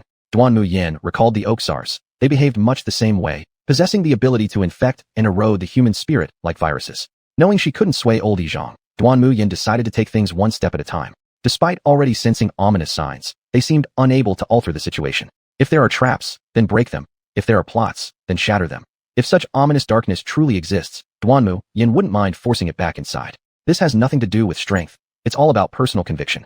Around mid-afternoon when the sunlight was scorching hot, representatives from both the Shui tribe and the Ani tribe arrived, led by their respective Yizhangs, consisting mostly of elite members of each tribe. Had it not been for Old Yizhong remaining calm, Huiyan would have likely grabbed his weapons. The Yizhang of the Shui tribe was an elderly man, wearing garments sewn from pale blue fur dyed with unknown plant juices, exuding a faint but strong smell all over. In contrast, the Yizhong of the Ani tribe appeared to be only slightly older than Huiyin, yet in both figure and demeanor, he looked prime and robust. Interestingly, according to Duanmu Yan's perception of the auras present, the Yizhong of the Shui tribe was at stage 1 level 4, whereas the Ani tribe chief was merely at stage 1 level 1. It seemed that these post-split tribes marked by the totem were somewhat weaker innately compared to others. Duanmu Yan's gaze fell upon the leader of the Yu tribe, which evoked a sense of intriguing insight. Apparently, the Yu tribe Yizhong wasn't unfairly dealt with after all. Beyond that, those 4 individuals had arrived as well. From their appearances, it seemed Chun Er and the second person were doing quite well within the Shui tribe, whereas Mu Yin and Lu Bo seemed somewhat disregarded. Lu Bo lifted his head and saw Duanmu Yan standing alongside old Yizhong, his eyes betraying a moment of apprehension before instinctively lowering his head and averting her gaze. Mu Yin noticed this reaction and remained silent, immediately stepping aside to shield Lu Bo. Duanmu Yan gave a light laugh, showing no regard for their petty antics. With 3 Yizhangs convening, despite Dark Yizhong having relatively less influence, given his prime age, respect was still extended by both Old Yizhong and Water Yizhong. Under such circumstances, the presence of the Yu tribe seemed somewhat excessive, but luckily, Yu displayed some self-awareness. Otherwise, his involvement would have invited trouble. After a brief reunion, the 3 tribes exchanged their respective information. Due to interference from an unknown powerful being, Huai tribe's connection with Huiyuan was severed, while there was no such issue reported by either the Shui tribe or the Ani tribe. Nonetheless, all their aims aligned, to migrate toward the Mother Tree region and seek refuge. Upon mentioning darkness, Duanmu Yan observed another involuntary tremor from the other 2 Yizhangs, which piqued her curiosity even more. Following the information exchange, they engaged in a series of discussions regarding how to infiltrate the territory of the Mui tribe. They ultimately determined to conduct sacrificial ceremonies, presenting the giant beast Xiongman as an offering to demonstrate sincerity, while they themselves would choose to yield as much as possible to avoid any potential conflicts. After their discussion concluded, Duanmu Yan suddenly spoke up. What if this doesn't work? This was a nearly predictable fact. The expulsion years ago had been witnessed by the leaders of Huai and Shui tribes as a devastating event. A single giant beast Xiongman would not be enough. Duanmu Yan's words deeply pierced the hearts of the 2 Yizhangs. However, the Yizhong of Ani tribe firmly stated, then we fight. Perishing in the central region is like returning to one's roots, better than dying aimlessly in the darkness, Water Yizhong added, supporting Dark Yizhong's sentiment. Naturally, Old Yizhong wouldn't raise objections either, but when the 2 Yizhangs began organizing their squads, he asked curiously, so what are you planning to do, Brother Mubei? Escort you in, and then find out what has happened. Fair enough. Half an hour later, Huiyin gathered some of the elite members from the tribe, following Old Yizhong and the other 2 clans to a mountain range in the west. Old Yizhong hadn't originally intended for Duanmu Yan to join because, with half of the elites gone, it was unsettling not to have a reliable, strong figure left behind. But Duanmu Yan didn't explain much, just noting that both Chun Er's and Mu Yan's groups were going along, so he decided he shouldn't stay out either. Ultimately, the elites from all 3 clans entered the mountains to subdue the giant beast Xiongman, leaving only them 5 outside. The preferential treatment of outsiders became evident here. Unlike others, Duanmu Yan had opted into this differential treatment willingly, indicating he had indeed earned a considerable degree of trust from the Huai tribe.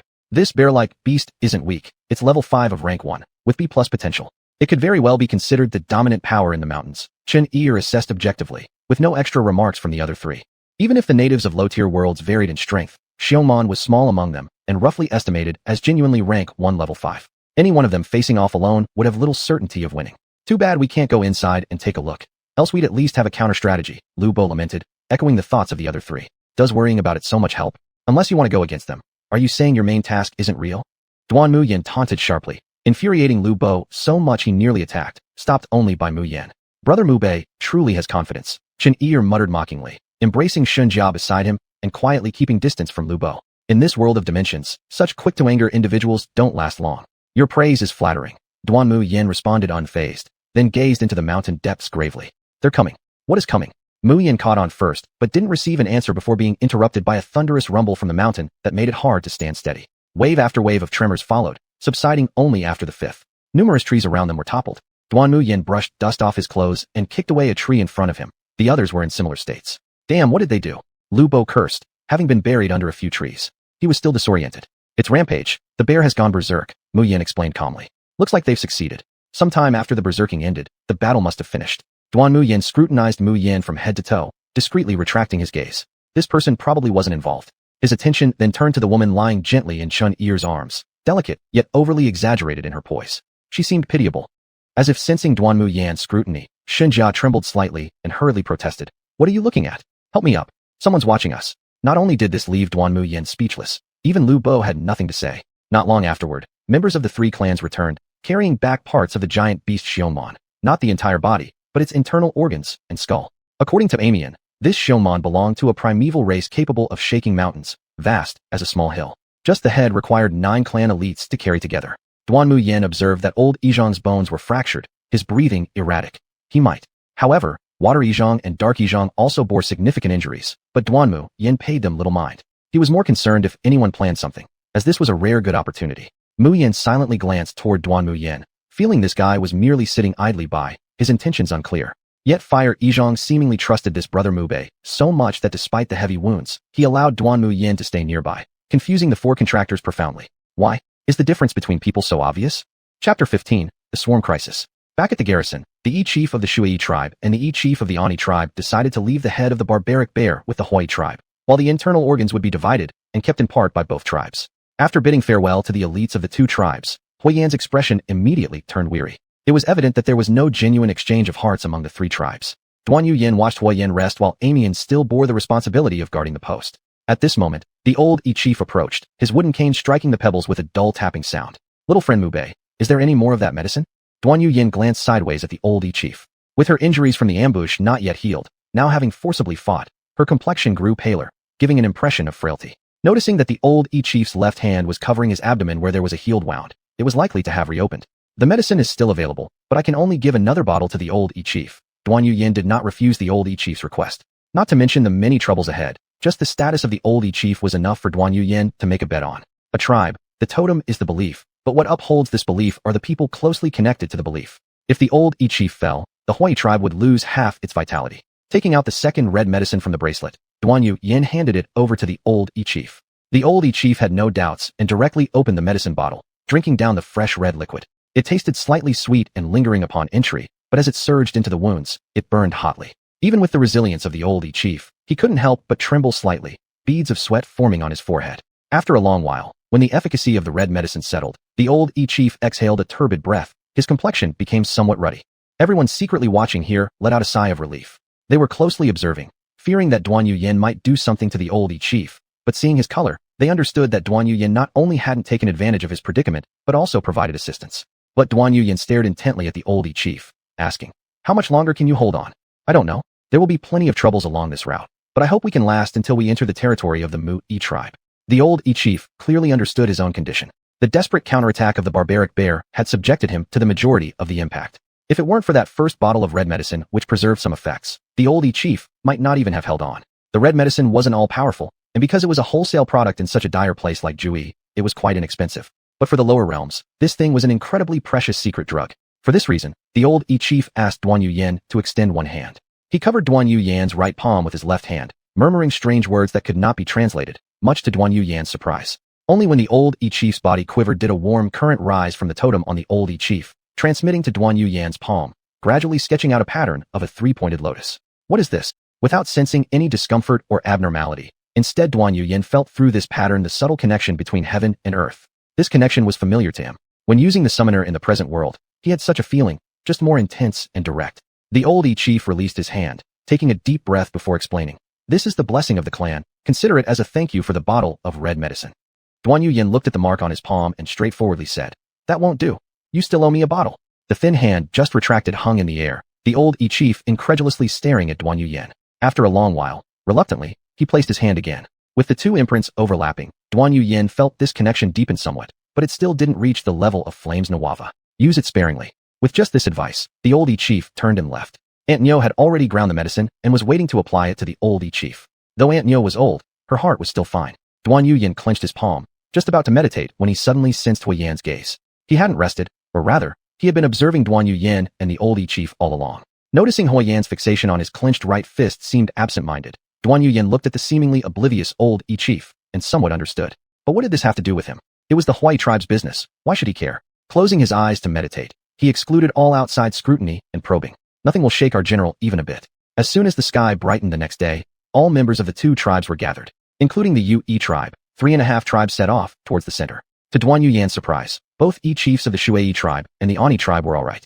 The injuries were still there, but the people were fine. Chen Ir and Mu Yan's groups both lagged behind. Duanmu Yan followed behind the old Yi chief, unable to find a way to provoke them. After entering the central area, Although the view wasn't as open as in the west, it was still much better than the dense forests of the south. The trees weren't as tightly packed, but vines were visible everywhere. These vines are alive. As long as we don't attack them first, they generally won't harm us. Though the old chief hadn't been to the central area for a long time, he still remembered a lot about it clearly. Now, he was carefully imparting his experience like an elder sharing with the younger generation. Aside from the vines, some flowers with bright, tempting petals also carried great danger. Some unusual plants carried deadly toxins as well. When they ventured deeper into the central region, their pace inevitably slowed down. Even so, they still ran into a big problem. A swarm of giant yellow wasps, each roughly half the size of a fist, hovered above them. No matter which direction the group went, they couldn't shake the wasps off. Seeing this, the faces of the three chiefs turned deathly pale. They had been targeted. The fact that the 1,000 illusion wasps hadn't yet made their move indicated they were merely pinpointing their location. The real wasp swarm was likely on its way. The first thought in the mind of the Yan chief was that the preserved scent of the barbaric bear had leaked, drawing these man-eating creatures. But the Shui chief shook his head. It's probably not that simple. The wax-sealed process hasn't caused trouble until now. Why would it be different with the 1,000 illusion wasps? I think it's not the wax. Then what do you think is the issue? Asked the Yan chief, somewhat impatient. If the wasp swarm arrived, even if there was no leakage before, there definitely would be soon. The Shui chief looked at the old chief and sought advice. What does Hui chief think? I don't know. The old chief remained calm, as if truly clueless but composed all the same. But Duanmu Yan noticed something. There might be a possibility. These wasps could have been attracted specifically to the Hui chief because of the bottle of red medicine. The initial bottle of red medicine was poured directly onto a wound, attracting many animal groups then. At the time, it was thought that the creatures had simply been driven away by the mist, but now, it seemed more plausible that it was the red medicine that lured them. These indigenous beings of the dimensional world couldn't fully absorb such red medicines. Some residuals remained, only activated when stimulated externally. Coupled with the wound leaking on the old chief, the wasp swarm followed the scent. Now, everyone was tied together like fleas on a string, with none able to shirk responsibility. So, since we can't confirm the cause, why don't we just exterminate this swarm of wasps? With a swarm this far away, they wouldn't be able to locate us anymore, proposed Yu Zhe, asserting his presence. The Yan chief snorted coldly, unimpressed. If it were that easy, why would we bother deliberating? Destroying these wasps would only invite greater trouble without getting rid of the positioning problem. Whoever destroyed these wasps would become stained with their scent, making it no longer about coveting some object, but rather implicating oneself as an enemy of the wasps. Seeing that nobody had a good solution, Duanmu Yan said lazily, just use the wax to cover ourselves, it'll work fine. The Shui chief frowned, realizing this was indeed a feasible method. However, the question remained, was there enough wax? Huiyin looked towards Aunt Nyo with an inquiring glance, receiving only a regretful shake of her head in response. Preserving the head of the savage bear required too much wax, and there was simply no way to obtain more right now. Observing this situation, Duanmu Yan felt utterly drained. He had hinted so strongly already, didn't they get it? Use the remaining wax to cover the wounds. This statement was like waking up people from a dream. Blood was another attractant to the wasps, and both chiefs unconsciously touched their own wounds upon hearing this. The old chief gave Duanmu Yan a grateful look. This young friend was trustworthy. Sure enough, after coating themselves with wax, they moved away from the spot, and the wasps swirled around where they had been earlier. Only after the trio left completely, and the smell dissipated, did the wasps finally notice too late to follow. But what Duanmu Yan didn't expect was that not long after, a dark cloud of wasps descended, led by a queen wasp nearly the size of a forearm, her sharp barbed hooks glinting menacingly. With such a massive swarm, even carpet-style searching would suffice. Chapter 16, The Queen Bee. After the 3.5 tribes escaped from the bee swarm, a sudden downpour began. They had to take refuge and regroup under a rock cave. They had encountered quite a few troubles on the way, leaving everyone a bit weary. Rushing through the rain at this moment would only backfire. By the campfire, Elder E asked quietly, "Do you have any way to digest that secret medicine?" Hoping for beeswax to suppress the smell of the red drug was not as effective as finding a way to release the accumulated red drug. Only then could they truly avoid any lingering consequences. Duanmu Yan thought for a moment. The red drug is a supply item. Strictly speaking, it's not exactly a healing medicine. Real healing medicine tends to be expensive, while the primary role of the red drug is supplementation, suppressing injuries, and restoring conditions temporarily. In other words, the true purpose of the red drug should be for fighting or preparing for combat. Based on this line of thinking, Duanmu Yan said, "Elder E, why don't you try activating the totem's power and focus it on your wounds? It might work." Simply put, the deposited red drug has not been fully dissipated yet. Elder E remembered during the fight with the giant beast mammoth bear, he was in a state of activated totem when he released the stored red drug. Thus, concealed by the firelight and Duanmu Yan, Elder E slightly activated the power of his totem. The dampness on his body evaporated instantly, and with the surge of inner strength, the accumulated red drug began to surface around his wounds. The warm energy filled his whole body. If it weren't for the crowd around, Elder E was almost about to moan. Even his broken bones felt unbearably itchy, but unfortunately, this feeling lasted only for a while before fading. Elder E felt a bit let down, yet his injuries were evidently better. "This stuff is really great. Is it your Asura clan's secret medicine?" Elder E praised. Duanmu Yan casually replied. No, borrowed from someone else. Since it was bought with Yan's money, saying it this way seemed reasonable. Elder E naturally understood that this was an evasion, but he wasn't the type to nitpick. In his opinion, something so rare was normal. If Duanmu Yan claimed that he made it himself, it would rather raise doubts. What Elder E didn't know was that this stuff came in bulk shipments. The flames flickered within the cave. The heavy rain outside came abruptly. The mammoths crouched low to the ground, cautious to keep the rainwater from splashing into their eyes. But soon after, the rain intensity lessened, yet among the pitter-patter of rain, there came dense buzzing sounds, and it grew closer and closer. Noticing this unusual noise, all those present solemnly looked towards the cave entrance. If nothing went wrong, it meant unexpected trouble was arriving. The bee swarms they thought they had left behind were now tracking them down. How did they manage that? They wouldn't have to guess blindly for long because soon afterward, the entire field of vision inside the cave was blocked out by the dense bee swarms. Even the sound of rain outside was completely drowned out, creating a water-breaking layer in the region near the mouth of the cave. Duanmu Yan was witnessing such a grand scene for the first time. These bee swarms were clearly highly organized and seemingly possessed some degree of intelligence. However, upon seeing the queen bee appear, Duanmu Yan instantly comprehended where this intelligence stemmed from. A queen bee roughly half the length of a human arm, its body encased in dark brown shell-like armor, and its delicate transparent wings stood like dual blades to each side.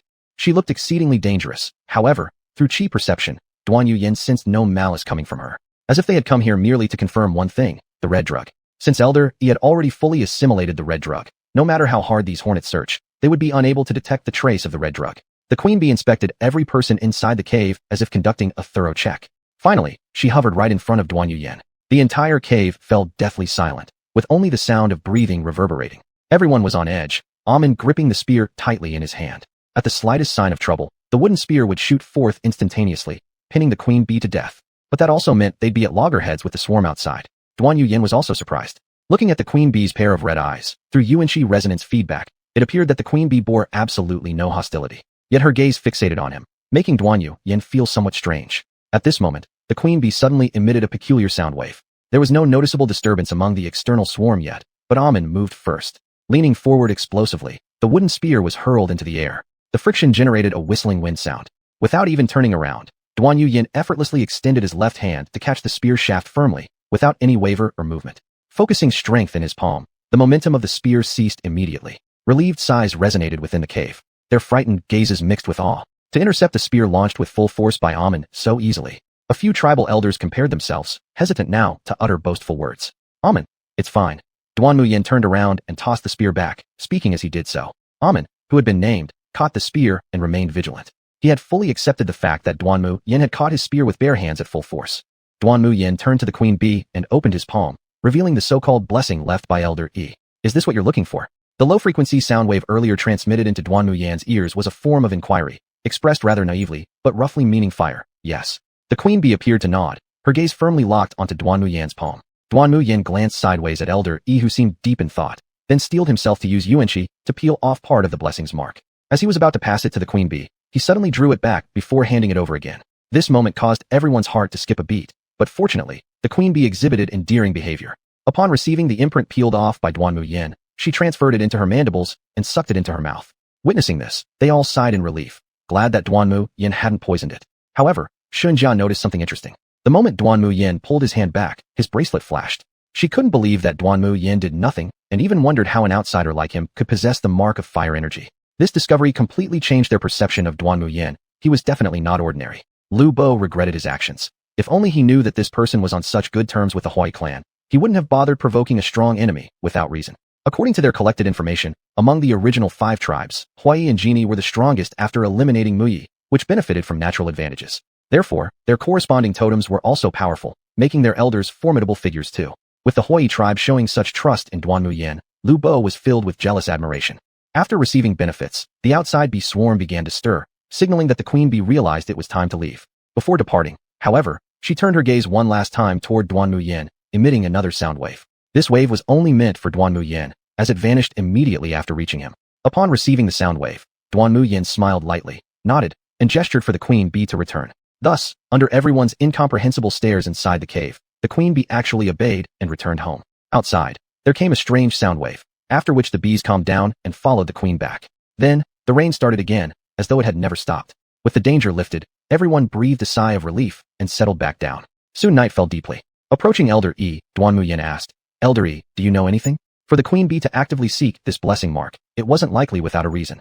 Duanmu Yan felt it must have some connection with the Hui tribe. But since the queen bee didn't approach Elder E, instead coming to him, this also hinted at something odd. Gazing at the campfire in front of him, Elder E lost himself in memories. When they were expelled from the central region, initially both Hui and Genie clans traveled together, planning to migrate southward. Along the way, though, the Genie clan experienced internal division. This division grew increasingly severe, eventually leading to a split. Worse still, this rift spread like an epidemic to the Hui tribe, causing them to divide as well. It was the first split for both clans, and later their divided groups merged to form the Zhui clan. Their totem was the collision of fire and metal, symbolizing tools. And during their inaugural sacrificial ceremony, they used a large number of hornets, so many that it almost wiped out all hornet populations in the region at the time. This casting of tools using hornets nearly led to the extinction of the clan. Even now recalling these events, Hui felt chills, yet he never expected that maybe the Zhui tribe had succeeded in altering a batch of hornets, allowing them to survive and multiply. Over time, mutation seeds would inevitably sprout. Although the probability might be extremely low, when combined with time across generations, possibilities became realities. Recalling that young creature, Duanmu Yan felt fortunate for having held back a trick. But it's not the queen bee. Duanmu Yan was very sure of this, and neither was it a worker bee. From an observer's perspective, the queen bee might be likened to a king, making this one a general operating independently of the king. Indeed, the queen only carries the seed, and the fruit must eventually come to fruition among countless worker bees. From the current situation, it appears to be an entirely new species of bee, Elder E opined. But Duanmu Yan saw things differently. It was an independent individual, brimming with a yearning for combat and strength, just like its final expression of reluctance, still, want. Chapter 17, The Requirements of the Muyi Tribe. The rain had stopped, and by the time the sky began to brighten, everyone in the cave had already packed up. According to their earlier estimates, they should be able to reach the Muyi tribe's territory today. This should have been something to celebrate, but as they got closer, their mood grew heavier. It was like dark clouds hovering over them that not only didn't dissipate, but instead grew denser. But this moment would come sooner or later. Outside the Muyi tribe's territory, the leaders of the three tribes solemnly stared at the marks carved into a thick tree trunk, the mark of the mother tree. From here onward was the Muyi tribe's domain. Any outsider who entered would be detected instantly, and the Muyi tribe would swiftly surround them. Just like now, the members of the three tribes plus half of the Yui tribe were surrounded by Muyi tribe members with naked torsos adorned with blue-green wooden totems. Those close by held specially crafted wooden spears, while warriors further back used wooden crossbows. The old leader appeared unperturbed. They were waiting for someone of sufficient authority to appear, whether it be the leader of the Muyi tribe or the messenger of the mother tree. In the end, what they waited for was the leader of the Muyi tribe. He was around middle age, just like the Ani tribe leader. His chest was bare and emblazoned with the deep green totem of the great tree. Compared to other tribal members, his totem covered more of him and even extended onto his neck. As Duanmu Yan observed, these people from the Muyi tribe had smeared their cheeks with a kind of bluish liquid, with only their eyes remaining relatively normal. Fire leader, water leader, and dark leader. The intentions behind your visits have already been relayed to me by the mother tree, but regardless of which clan you belong to, all must participate in the sacrificial rites. The words of the Muyi leader weren't unexpected. Offering a sacrifice was a reasonable request. The three leaders exchanged glances, then ordered someone to lift the head of a wild bear, carefully holding its organs with an extremely formal ritualistic step, every movement deliberate like a ceremonial dance. Duanmu Yan and Chen Er were about to follow when they were stopped by the Muyi leader. You outsiders cannot enter, said the Muyi leader, lowering his eyes as if showing disdain for them five. Lu Bo asked first, why can't we go in? We are together with them. The five looked at the Muyi leader to see how he would respond. If there hadn't been so many Muyi warriors surrounding them, forcefully breaking through would actually have been a pretty good option. But you are still outsiders, and the mother tree has informed me of this. However, she is benevolent and willing to give you a chance, depending on whether or not you can grasp it, replied the Muyi leader. What kind of chance? Asked Muyan seriously, sensing something amiss. Around our tribe are numerous giant beasts threatening our safety. We hope you will help us eliminate this menace. This will show your sincerity and earn respect from our tribe. The Muyi leader smiled slightly and added, by the way, don't forget to bring back trophies from the battle, as they will be used for the ceremony. Duanmu Yan glanced toward where the fire tribe had already ventured deeper inside. Throughout this entire time, the older fire tribe leader never turned back to acknowledge them, which made him feel a little off. It seemed that once they stepped into this area, their eyes focused only on the ceremony. Now the Muyi leader also mentioned the ceremony, prompting Duanmu Yan to suspect something. He immediately accepted the leader's demand, replying, if that's what you wish, though I hope you'll be prepared afterward. After saying this, Duanmu Yan turned and left without a second glance at the furious face of the Muyi leader. The rest of the four contract holders had nothing to say either, and each chose a different direction to leave. Based on the map, there were many threats around the Muyi tribe: Spider King, Bee Queen, giant crocodiles. These might, or might not, pose actual dangers, but the key point was this was their pass. After leaving the Muyi territory, Duanmu Yan did not rush to choose an area, but stayed put and waited. A short while later, Chen Er and Xinjia emerged from the side cover. However, this time Xinjia no longer exuded her previous air of fragility. whereas Chun Er fell behind, appearing as an insignificant appendage. The two with Mu Yan went to look for the orangutan. I guess you're going after the bee queen, right? Xinjia remained calm, as if she was sure she had Duanmu Yan figured out. Hearing this, Duanmu Yan did not deny it, but instead looked curiously at Xinjia. Though this woman wasn't particularly attractive, her figure was indeed appealing, and she certainly knew how to act convincingly. Do you need something from me? Duanmu Yan's sharp gaze fixed on Xinjia while ignoring Chun Er altogether. Even Xinjia, who had experienced 2 mission worlds, had never seen anyone this audacious. Let's cooperate. There's something wrong with this mission. Duanmu Yan's pupils contracted sharply. What did she mean by something wrong? This instant of astonishment did not escape Xinjia, who questioned doubtfully. Could it be? You're a new player? Is this your first mission here? Tell me first, what's the problem? Duanmu Yan looked calm. From the feedback of their auras, Chun Er was at rank 1 level 4, and this Xinjia surprisingly had the strength of rank 1 level 7. But neither of them could exert any pressure on Duanmu Yan. Either they were concealing their true abilities, or their rankings were simply too poor. Duanmu Yan leaned more towards the latter. Xinjia was also annoyed. She couldn't see through this guy. Her system's probe was blocked, leaving her unable to accurately judge Duanmu Yan's strength. However, Duanmu Yan had his own way to roughly assess theirs. Our main mission is the same as the previous contract holder's main mission. This conclusion initially shocked Chun Er, but unfortunately, Xinjia didn't notice any reaction from Duanmu Yan's face. Even if it's the same, so what? This just means that the last contract holder mission failed, and we are continuing it. Xinjia heard this and coldly laughed. We clearly already sent them in, yet there was no mission completion notification, right? Instead, we're tasked with hunting down giant beasts for the sacrifice. There's obviously something wrong here. Is that all? Duanmu Yan seemed somewhat disappointed. This was easy enough to infer. In this mission, besides us contract holders, there are also the contract holders who forcibly stayed behind after the last mission ended, and some unknown outsiders. Xinjia took a deep breath. She was really upset by Duanmu Yan's nonchalant attitude. Was Mu Yan one of the contract holders left over from the last time? Duanmu Yan thought that Lu Bo was fine. They both are, and they've eliminated several waves of contract holders, including luring some people and tribes into the territories of the giant beasts.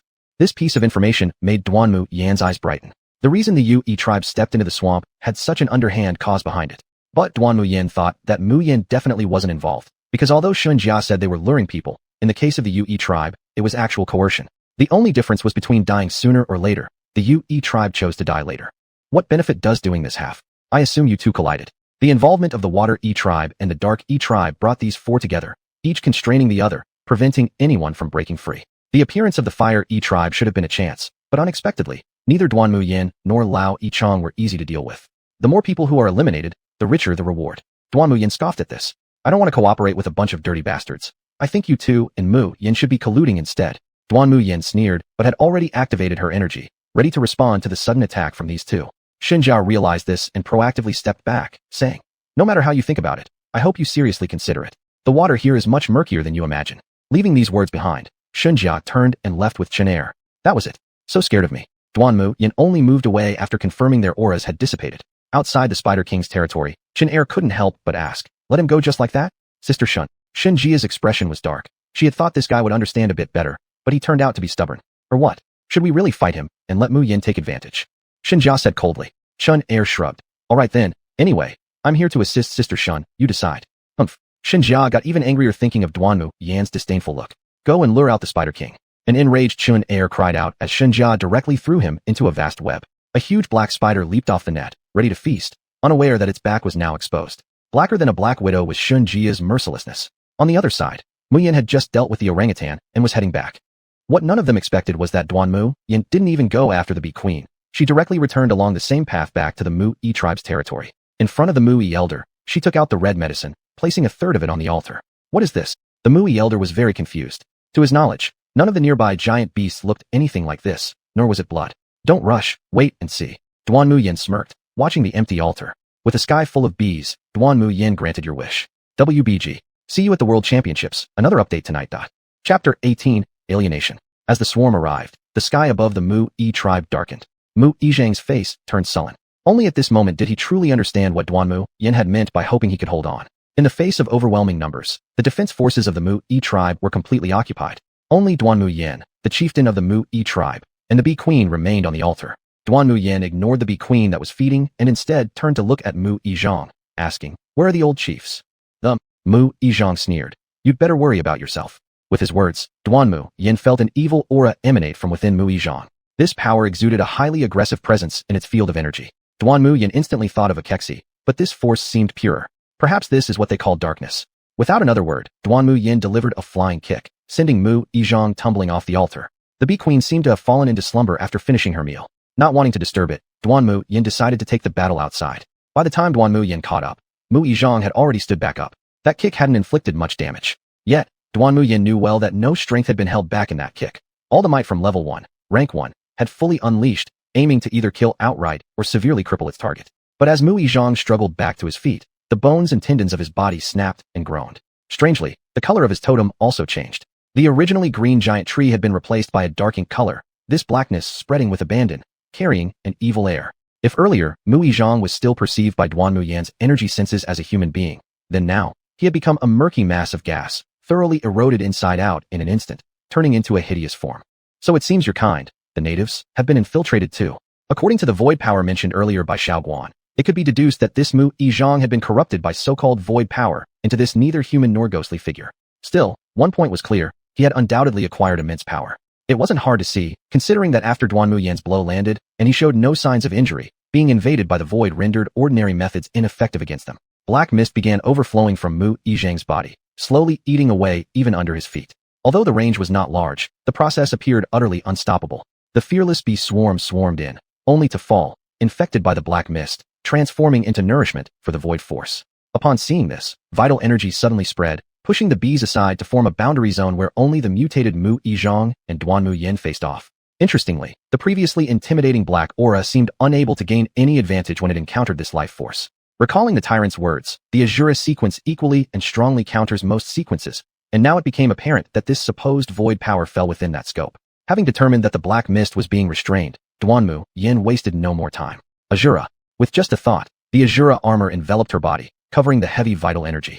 The black mist could not penetrate through, and instead, Duanmu Yan let out a cold snort, shaking with the vital energy, dispersing the black mist scattered around Mu Yizhang. With the barrier of the black mist removed, Duanmu Yan raised her head to stare at the alienated Mu Yizhang. Void force had mutated his body, expanding his muscles, revealing veins in an unnatural black pattern, his eyes crimson with bloodlust, completely looking like someone who had lost their mind. An oppressive sense of savagery and evil rushed toward Duanmu Yan, yet she smiled. It has been quite a while. I've waited long enough. Don't disappoint me too much. Transformed into an Asura, Duanmu Yan reached stage 4 of the third attribute, with spiritual attributes even reaching stage 9 of the first level, presenting an almost flawless front. On the other hand, Mu Yizhang, originally at level 5 of the first stage, saw a significant boost after being altered by the void, enhancing his spirit energy to reach level 7 of the first stage, with all other attributes boosted accordingly, but lacking the detection ability. Duanmu Yan couldn't determine the specifics. However, it was certain that Mu Yizhang would not achieve full balance across all attributes at level 7 of the first stage. As for who was stronger, they'd have to clash and find out.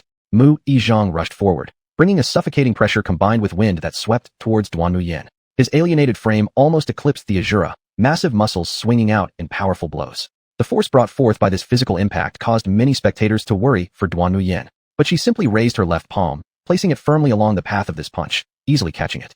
Her combat strength hovered around level 7 of the first stage, yet due to the wateriness of this lower-level world, it only reached a mere 6-stage force compared to a contract holder equipped with a basic sequence. When pitted against Duanmu Yan, who possessed the forbidden Asura sequence, it barely matched 4th-stage combat capability. Regarding speed, Duanmu Yan couldn't afford compliments.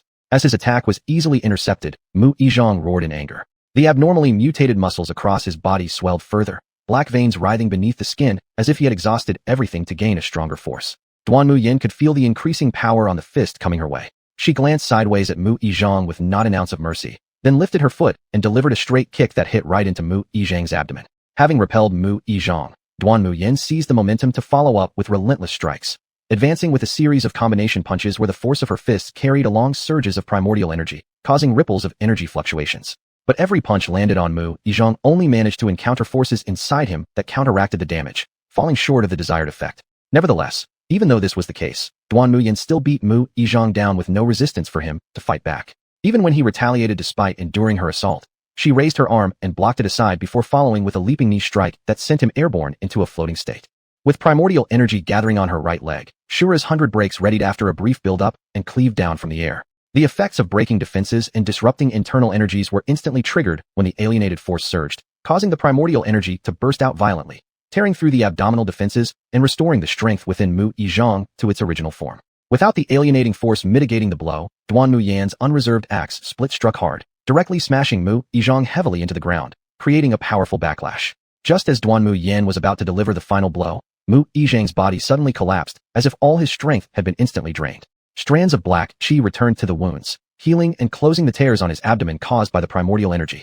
Subsequently, Mu Yizhang swelled once more. His eyes completely turned black, the black qi around his body growing denser, transforming him into a monstrous figure. At this unforeseen development, Duanmu Yan's finishing kick was deflected off. A shadow passed quickly, a longbow coalesced from black qi released 3 thin arrows made of the same material, targeting her head and both arms respectively. Unfortunately, Duanmu Yan's abundant supply of primordial energy allowed her to fend off these attacks effortlessly without any sign of exhaustion. Her defensive barriers held firm, leaving no doubt as to their resilience. When the black qi clashed with primordial energy, the overwhelming abundance of the latter simply ground the former down to nothing. But the further mutation deepened, giving Mu Yizhang a semblance of wisdom.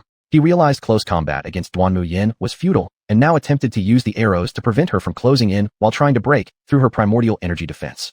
Unmoved, Duanmu Yan charged forth regardless of the arrows directed her way. Shura's speed flashed in zigzag patterns, altering the field of primordial energy unpredictably, leaving Mu Yizhang no chance to break through again as Duanmu Yan swiftly overwhelmed him yet again. Pressing her palm firmly onto Mu Yizhang's face, Duanmu Yan casually tossed him aside, reappearing in a flash below his descending form, where she unleashed another 1-2 punch combo.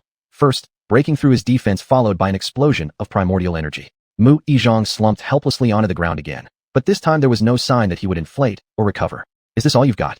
Duanmu Yan looked down on him, having expended barely any spiritual essence.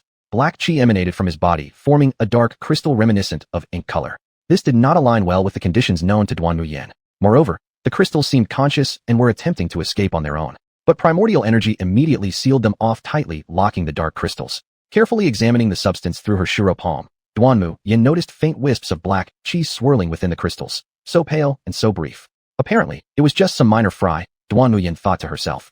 Wrapping the dark crystal securely in her primordial energy and stowing it away in her bracelet, Duanmu Yan continued inward, the queen bee by her side. Outside, the swarm clearly detected the disappearance of their queen's aura, lingering unwillingly within the depths of the Mu Yi tribe territory. By the time Xinjia Chen-Er arrived, they found the clan grounds annihilated by the swarm, bodies scattered and corroded beyond recognition by venom. Even Mu Yichang's face was beyond recognition. His death was gruesome. What exactly happened here? Xinjia was entirely caught off guard by this unexpected situation. Whoever it was possessed immense ability capable of eradicating the entire Mu Yi clan. This was supposed to be the strongest among the Yi clans, and Xinjia wasn't confident enough to claim a definitive win over Mu Yichang in a one-on-one duel. I don't know. Mu Yin and Lu Bo had arrived earlier, but were equally clueless about the events that transpired. It wasn't until Chen-Er stepped onto the altar that he noticed traces of a familiar red potion residue on the altar. It was the red medicine. I think I know who's responsible. Chen-Er took a deep breath. Although reluctant to admit it, reality dictated otherwise. Who? Mu Bei. Reflecting upon the statement, Chen-Er added for accuracy, from the wicked land, Mu Bei. But, how is that possible? Chapter 19. I am here. Duanmu Yan continued on his path deeper, having long noticed that the swarm of bees no longer followed him since he entered a peculiar force field. Interestingly, the dark crystals within his bracelet seemed to have become more disciplined and calm. In this field, Duanmu Yan felt both vastness and familiarity, as if he were responding to and being supported by heaven and earth in the mortal world. But Duanmu Yan was well aware that he wasn't in the mortal world. A burning sensation emanated from the mark on the palm of his right hand. In theory, given Duanmu Yan's current physical strength, he shouldn't feel this kind of burning pain. But this mark was like molten flame, gradually intensifying the sting bit by bit. As he walked further inward, a green barrier appeared before him. Looking at the scattered skeletons and remnants of sacrifices on the ground, Duanmu Yan finally understood what the sacrifices were used for. Passport. Duanmu Yan took out the queen bee, studying it for a long time, yet ultimately placed the palm of his hand against the barrier, allowing it to absorb the mark on his palm. Adding the portion previously taken by the queen bee in this latest extraction, Duanmu Yan had left himself with roughly 70% of what he had originally possessed. This barrier alone had forcibly consumed an amount equal to 1 red pill's worth of imprint. Red pills may not be precious things, but in this world, these imprints were clearly not ordinary. Unfortunately, much of the goodwill offered by Laoyi had still been squandered by Duanmu Yan. After putting away the queen bee, the barrier opened, and Duanmu Yan stepped through. How Xinjia and the others would enter was not something Duanmu Yan considered. After all, he didn't come in via any sacrifice.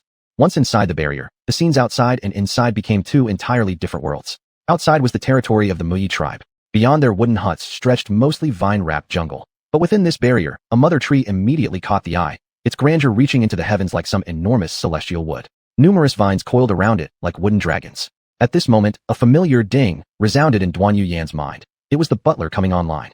Xiaoguan, I'm here. The timely voice of the butler reassured Duanmu Yan significantly. Currently, Duanmu Yan's investigative capabilities largely depended on the butler. Not knowing the true strength of others made it difficult for Duanmu Yan to act too openly. What exactly is going on? The butler responded. There's an issue with the Thousand Illusions Forest. Void forces are attempting to erode this world. The dimensional world has been partially infiltrated, causing control over this region to fall to the Mother Tree. This same Mother Tree has been imposing spiritual interference on the contract bearers. Purpose. Although distrust was understandable, there must be some reasonable justification behind these actions. Some contract bearers betrayed the managers, willingly becoming disciples of the Void. The failure of your previous contract task was also linked to him. Hence, the Mother Tree is searching among you for this individual. The butler explained. Triggered hidden quest. Hunt down the traitor. Duanmu Yan's gaze darkened slightly. He hadn't anticipated that even before the main mission was completed, he'd just happened to trigger a hidden quest. This quest, Duanmu Yan pondered. I'll take it. Having accepted the hidden quest, completing the mission would increase the progress toward earning the title Supreme Evil. Current progress stood at 5%, successful hunting reward at 15%, with additional bonus, 50 spirit stones. Duanmu Yan dismissed the 50 spirit stones reward outright. Although they were practical for low-tier practitioners to speed up their spiritual energy enhancement process, they weren't scarce resources to someone like him. On the other hand, the title of Supreme Evil did sound intriguing. Duanmu Yan guessed that the reason Xiao Guan could divulge such information was twofold. First, due to the intervention of void forces. Second, to lead him to this hidden quest. Make the best use of resources, let people reach their full potential. Since he decided to accept the quest, Duanmu Yan didn't bother wasting time thinking about overly complex matters. If there were conspiracies, he would just break them. As Duanmu Yan ventured further, his surroundings gave him an uncomfortable feeling. There was nothing wrong with the feedback from the force field, but he couldn't shake the sense that these plants were watching him. It was like being observed. It was different from when others tried to probe him, but Duanmu Yan couldn't articulate the specifics. Upon arriving beneath the Mother Tree, Duanmu Yan saw Hui members seated cross-legged below, their eyes vacant and dreamy, as though praying for something. Besides them were representatives of the Genie tribe, the Muyi tribe, and other groups. What was strange was that Duanmu Yan did not see any signs of contract bearers among them. Normally, each of these tribes should have a contract bearer nearby. Even if a few had fallen victim to treachery, surely they wouldn't all be gone. Or perhaps, they'd already completed the main mission and retreated? Duanmu Yan had no answers. Nor did he try to wake Laui and the others, reasoning that according to Laui's prior explanation, this might indeed be part of the fire element's guidance. Looking up at the towering Mother Tree, an unusual fluctuation emerged from his bracelet. Just as Duanmu Yan's confusion began to spread, he was interrupted. Stranger, what are you looking at? The aged voice reached his ears. Duanmu Yan composed himself and replied calmly. This Mother Tree needs some pruning. The elder who had suddenly appeared froze momentarily at these words, but her century-old composure quickly turned it into a faint smile. The flourishing of the Mother Tree should be left to grow freely without restriction. Duanmu Yan retracted his gaze, leveling his look at this elder. His probe revealed that she was no ordinary individual. Qianhuan the Wise, spokesperson and envoy of the Mother Tree. Rank 1 level 9, across all elements. Truly an ageless being. May I inquire, Qianhuan the Wise, why has the Muyi tribe come to this state outside? Duanmu Yan's expression remained serene. He'd had this question since dealing with the chieftain of the Muyi tribe. The Muyi people he saw outside were too few in number, merely equivalent to those of Huai and Jiui combined, a far cry from the dominance expected of the Muyi tribe. Only after arriving beneath the Mother Tree did Duanmu Yan realize most members of the Muyi tribe were actually here. One among your strangers brought an evil source and opened it before the Muyi people. This led to their invasion by this malevolence. The Mother Tree had no choice but to split its power to contain them. The more deeply affected were brought inside, but alas, even those on the outside could not be controlled anymore. Qianhuan the Wise shook her head in lament as she caressed the Mother Tree's trunk. The Mother Tree herself has been eroded. In resisting this erosion, she expended a great deal of her strength and is now weakened. Thus, only in this way could we summon the various tribes here to cleanse their minds and hearts. I see. Duanmu Yan recalled the darkness mentioned by Chief Lao Yi, and it felt identical to the ominous dark mist he'd sensed earlier. Yet, why was it that only the tribes could perceive this darkness? Why didn't the giant beasts migrate? Now, Duanmu Yan grasped the situation somewhat clearly.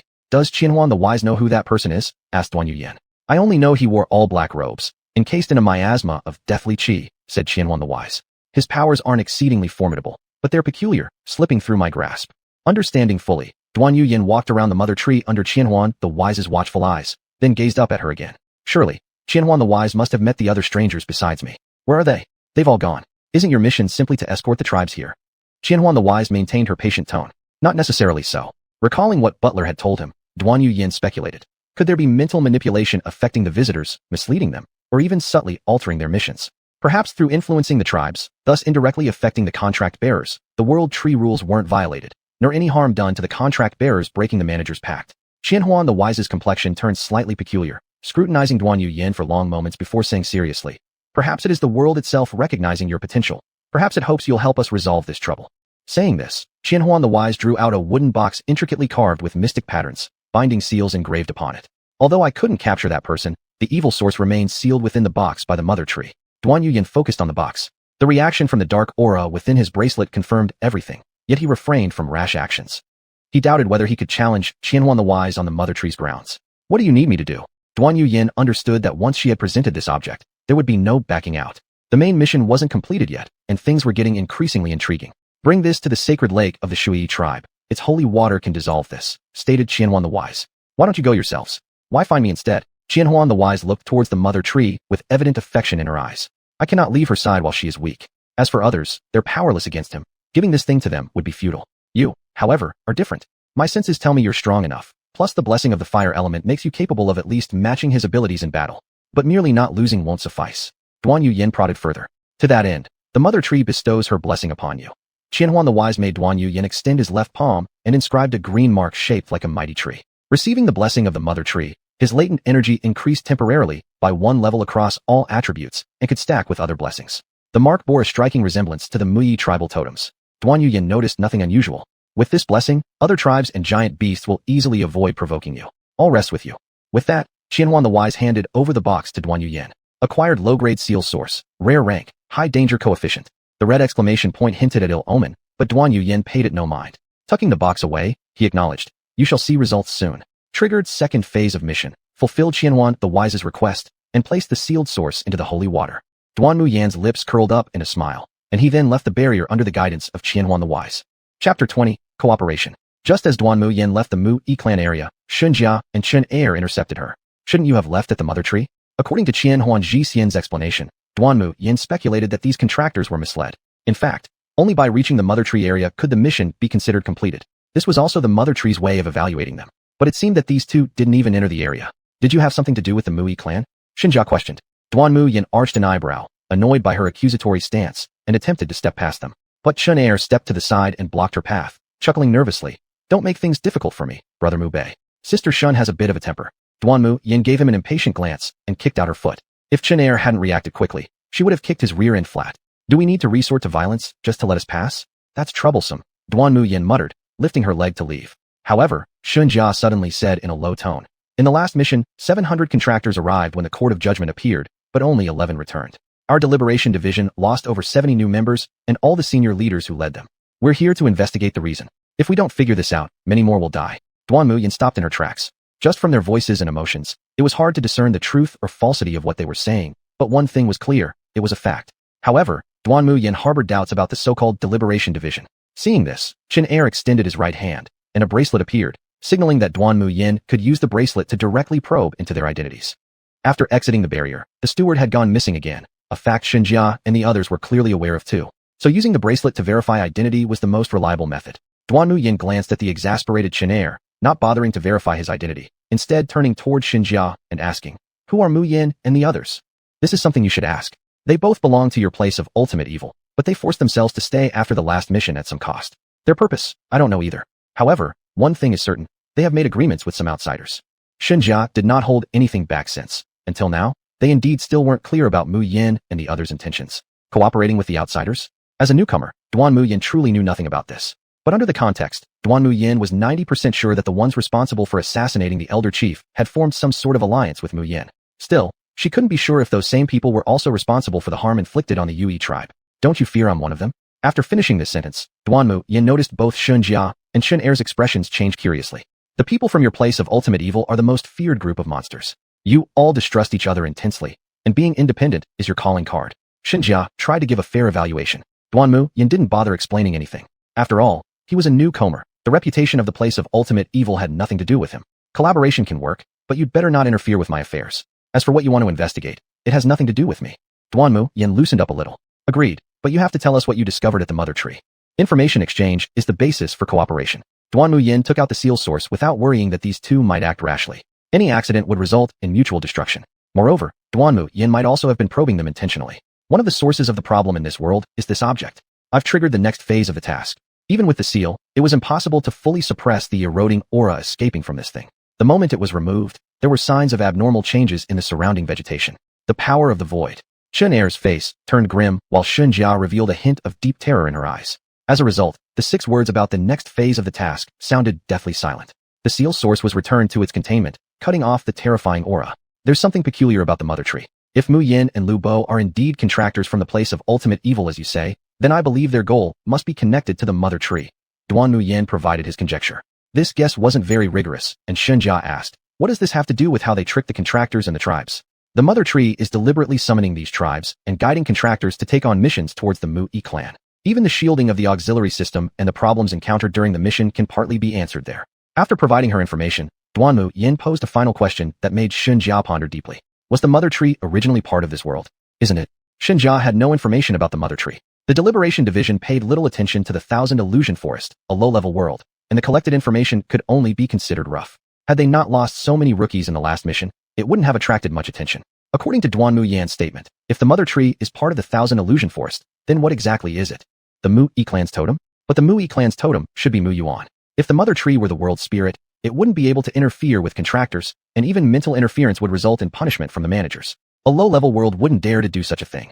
But if not, perhaps the very existence of the Mother Tree itself was the biggest problem. Shenjia didn't dare to think too deeply about it. She felt that this world had become a vortex, continually luring various forces into it, only for them to eventually be swallowed up. Shenjia, looking troubled, wasn't sure what to do. It seemed they couldn't accomplish anything with their limited power. Seeing this, Chun Er suggested, in my opinion, we can't deal with Mu Yin and those outsiders anyway, so why don't we follow Mu Bei and finish the task related to the seal source first? Do you intend to go after the seal source? Shenjia exclaimed sharply. He won't collaborate fully with us. I know that, but aren't you curious about where the void's power comes from?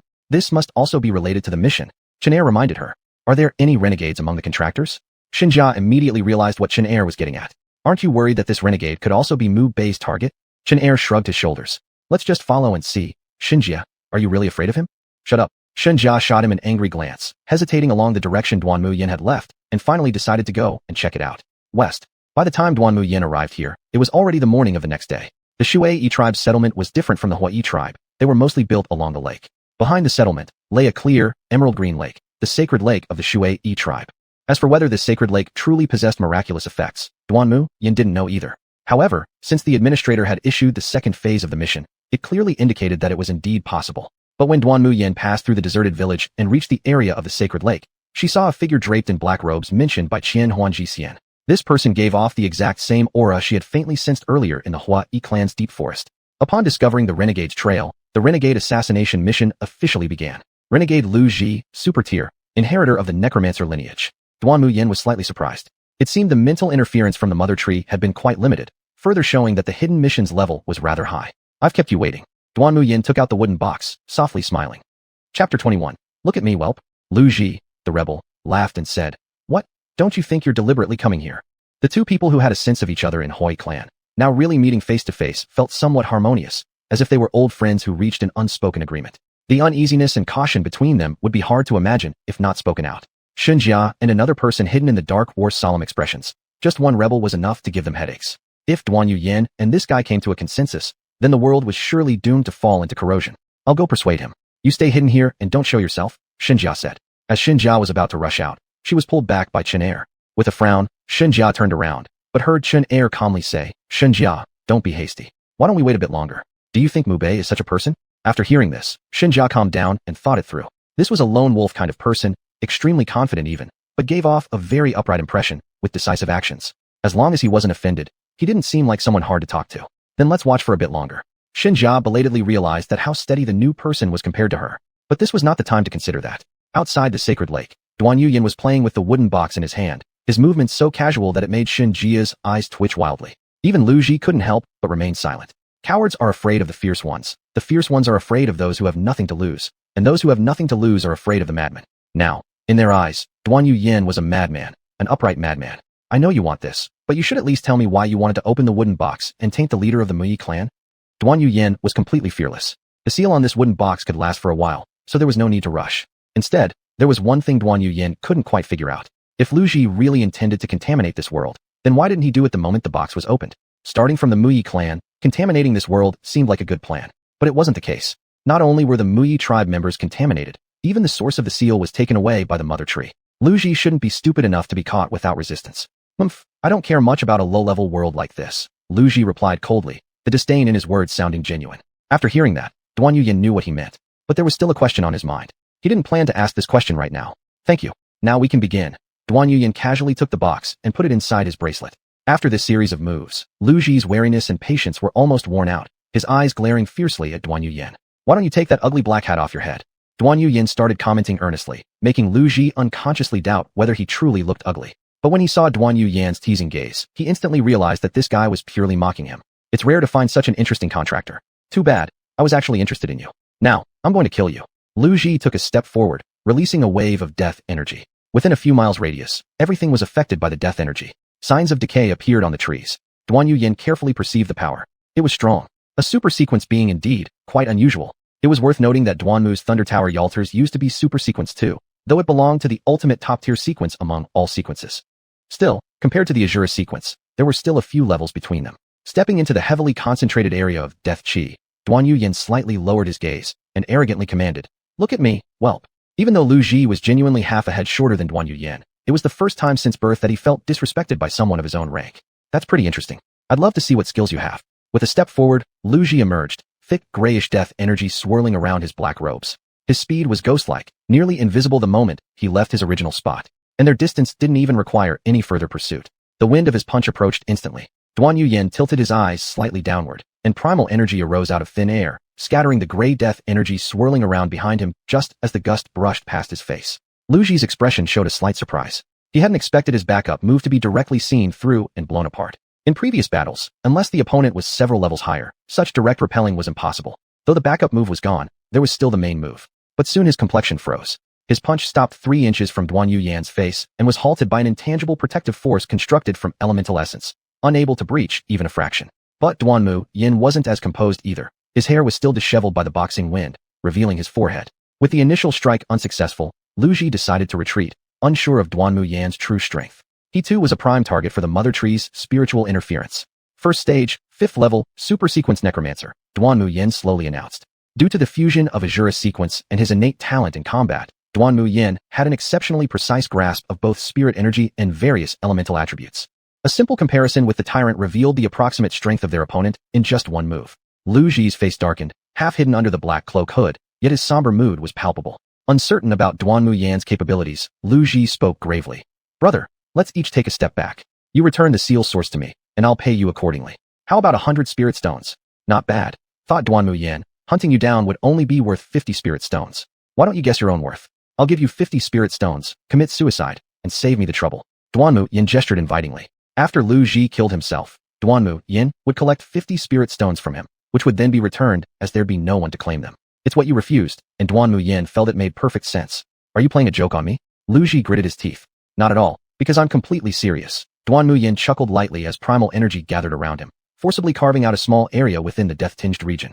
First stage level 1. Lu Ji paused briefly, never expecting Duanmu Yan's spirit energy rank to be so low. "That's right, just a few days ago, I was at level 10, Duanmu Yan disclosed without hiding. Had their spirit powers been evenly matched, this area should have been shattered into pieces already. However, despite the 4-level disparity, he was managing to repel the death aura. This gave Lu Ji a chill. It seemed like he was encountering someone incredibly rare among 10,000. Super sequence? No. Those guys were destined for legendary sequences. How many legendary sequences could a Guardian Master own? Even the Abomination lands had only 11 sets of legendary sequences. And in any given period, the inheritors acknowledged by these legendary sequences never exceeded hundreds.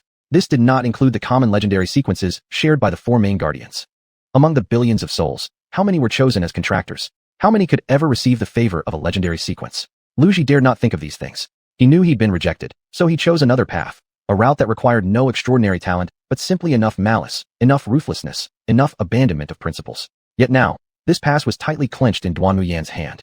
Lu Ji's eyes blazed red. During his contact with the void, he was also gradually being eroded. He laughed eerily. "I've never encountered a contractor of this sequence grade before. Thank you for coming to me. I'll dedicate you to the void." The death aura intertwined with black mist, forming a long grayish-black dragon rushing toward Duanmu Yan. Duanmu Yan frowned as primal energy charged forth to meet the attack. However, the gap in spirit power wouldn't allow this standoff to last long. Just as Duanmu Yan was pondering how to turn the tide, a shadowy figure suddenly flashed from the corner of his vision, thrusting a bright glint of cold light. Duanmu Yan sidestepped the ambush, but Lu Ji's successive dagger strikes soon broke through Duanmu Yan's primal energy defenses for the first time.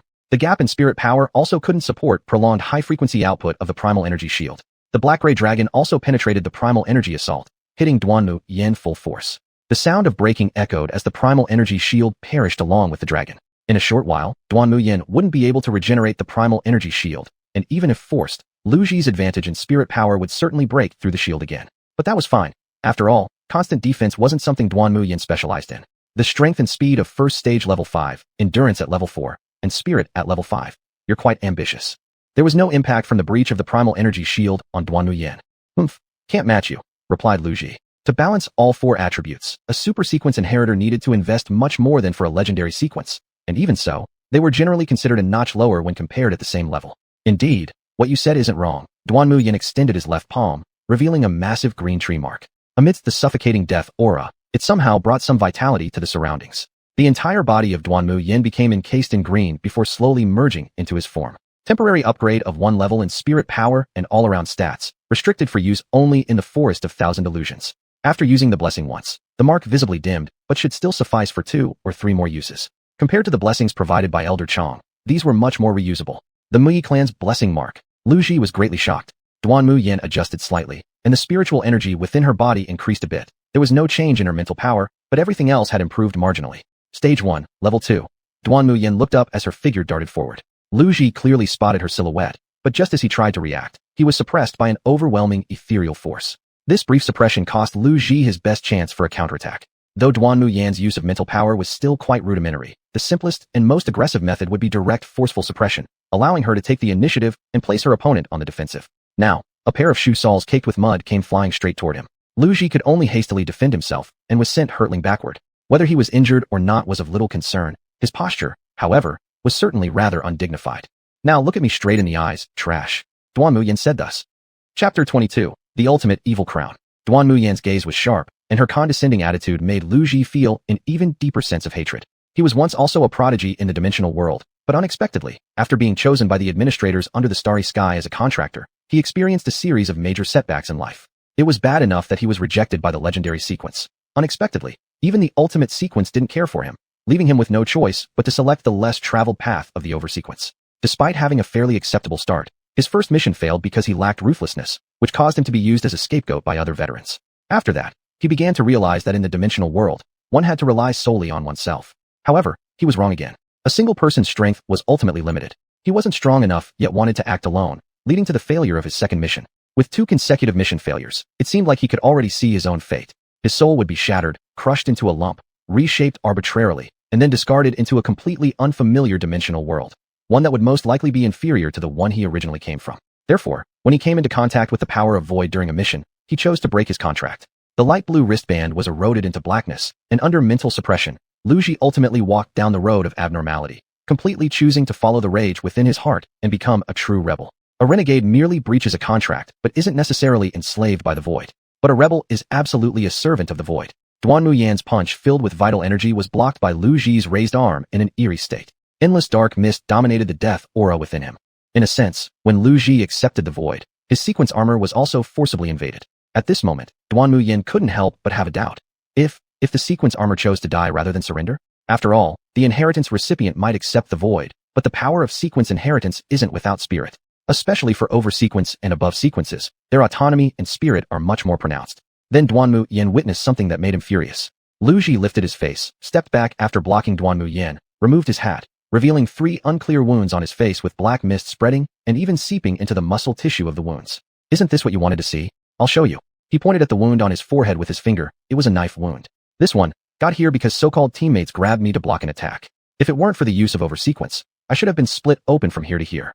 The wound extended from his forehead down to his abdomen. In this, Lu Ji twisted his neck around, showing a bite mark, not knowing what kind of monster inflicted it. Are you satisfied? His hideous face smiled lowly. The cost of repair has almost depleted all the resources of my world. I'm really reluctant, truly reluctant. With the final roar, black miasma coiled around Lu Ji's entire body, emanating evil, dead-like powers. Just as he was about to speak up for the injustices he endured, having gone through the void transformation, Duanmu Yan cut him off with a kick, causing Lu Ji to stagger backwards several steps before stabilizing. But compared to being sent flying earlier, this was clearly better. At this point, Duanmu Yan realized that the guy's mental strength seemed to have improved significantly, or rather, the power of the void had stimulated a mutation in his mental faculties. So many empty words, let me send you to hell early. Without hesitation, Duanmu Yan unleashed his Asura sequence following his will. The Asura armor instantly enveloped his body as vital energy surged dramatically, stirring up fierce winds, forcing the Black Death essence apart. Empowered by the Asura sequence and blessings, all attributes reached level 5 of stage 1, and mental strength ascended even further. Even without reaching stage 2, he was increasingly approaching its critical point. If the steward were still around, Duanmu Yan would see a +4 sign behind his mental strength attribute. Lost in the sudden surge of his newfound power, Lu Ji hadn't expected these gains to be so easily leveled out. Now he could no longer detect Duanmu Yan's presence. A stored blow by the Asura 100 break technique, pressing close, lifted Lu Ji high into the air. Subsequently, vital energy surged, leaving streaks of light in continuous momentum as each punch followed in quick succession. The black aura on his robe, which was initially concentrated, became pockmarked now, so overwhelmed that he had no chance to retaliate. Although the void had enhanced his capabilities, the fundamental gap at play wasn't something this trivial amount of void force could bridge. If all the void forces contained in the sealed source erupted, the situation would indeed reverse. Unfortunately, that object now rested in Duanmu Yan's hands. Even if he destroyed it, there was no way Lu Ji could touch even a little of it. After Duanmu Yan didn't know how many punches he threw, the defense maintained by the Black Mist was finally shattered by a single strike from Duanmu Yan clad in Asura armor. Lu Ji flew backward, splashing a crescent-shaped droplet of blood mid-air. At this point, the deathly aura and the black miasma had both dispersed. The air was filled with a decaying, evil, and bloody scent. Of course, what couldn't be ignored most of all was Duanmu Yan's overwhelming presence in the Asura armor. Shen ears stared blankly at this scene, as the deathly energy had obscured everything, leaving them completely unaware of what happened inside. But now, with the deathly energy dissipated, he realized how embarrassingly wrong his assumption of mutual destruction had been. Shenjia also didn't understand. This was a rebel, and every rebel possessed the ability to fight above their rank. How could they be so easily brutalized? She only heard about the time when the Deliberation Office gathered troops to exterminate a first-stage rebel in the dimensional world. If even they were astonished, Lu Ji was certainly no exception. The power he thought he possessed turned out to be pitifully inadequate and inferior in some people's eyes.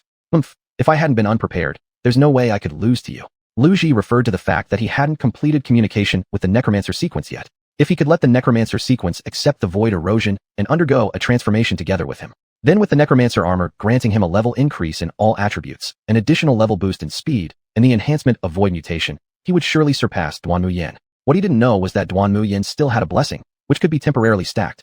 The cost? Faster consumption of the mark and a greater burden on Duanmu Yan himself. Necromancer. Driven by desperation, Lu Ji forcefully called upon the Necromancer sequence to respond to him. If he had made the decision earlier to tread down this path more decisively, perhaps the Necromancer sequence would have become completely unrecognizable under gradual erosion. However, now, the Necromancer sequence levitated out of Lu Ji's body. It appeared as a grayish light orb. Duanmu Yan recalled that most sequences from the heritage site materialized as such orbs. The Necromancer sequence was no different. Only legendary, supreme, and prohibited sequences manifested uniquely. As the black miasma coiled around the orb in wisps, Lu Ji's bloodshot eyes began to turn entirely black, and his body started to mutate comprehensively. Lu Ji still wouldn't give up and pounced onto the orb, attempting to shred it with his hands. But it was useless. Thus, Lu Ji resorted to biting into the orb, forcing his own mutation to alter the Necromancer sequence. Witnessing this scene, Shenjia truly understood the strange expressions those elders had after returning from a rebel extermination mission. Duanmu Yan used vital energy as a blade, forming a hand knife that chopped down. The vital energy pierced through the void force and struck Lu Ji, leaving a deep scar. Even the black miasma's healing ability seemed powerless.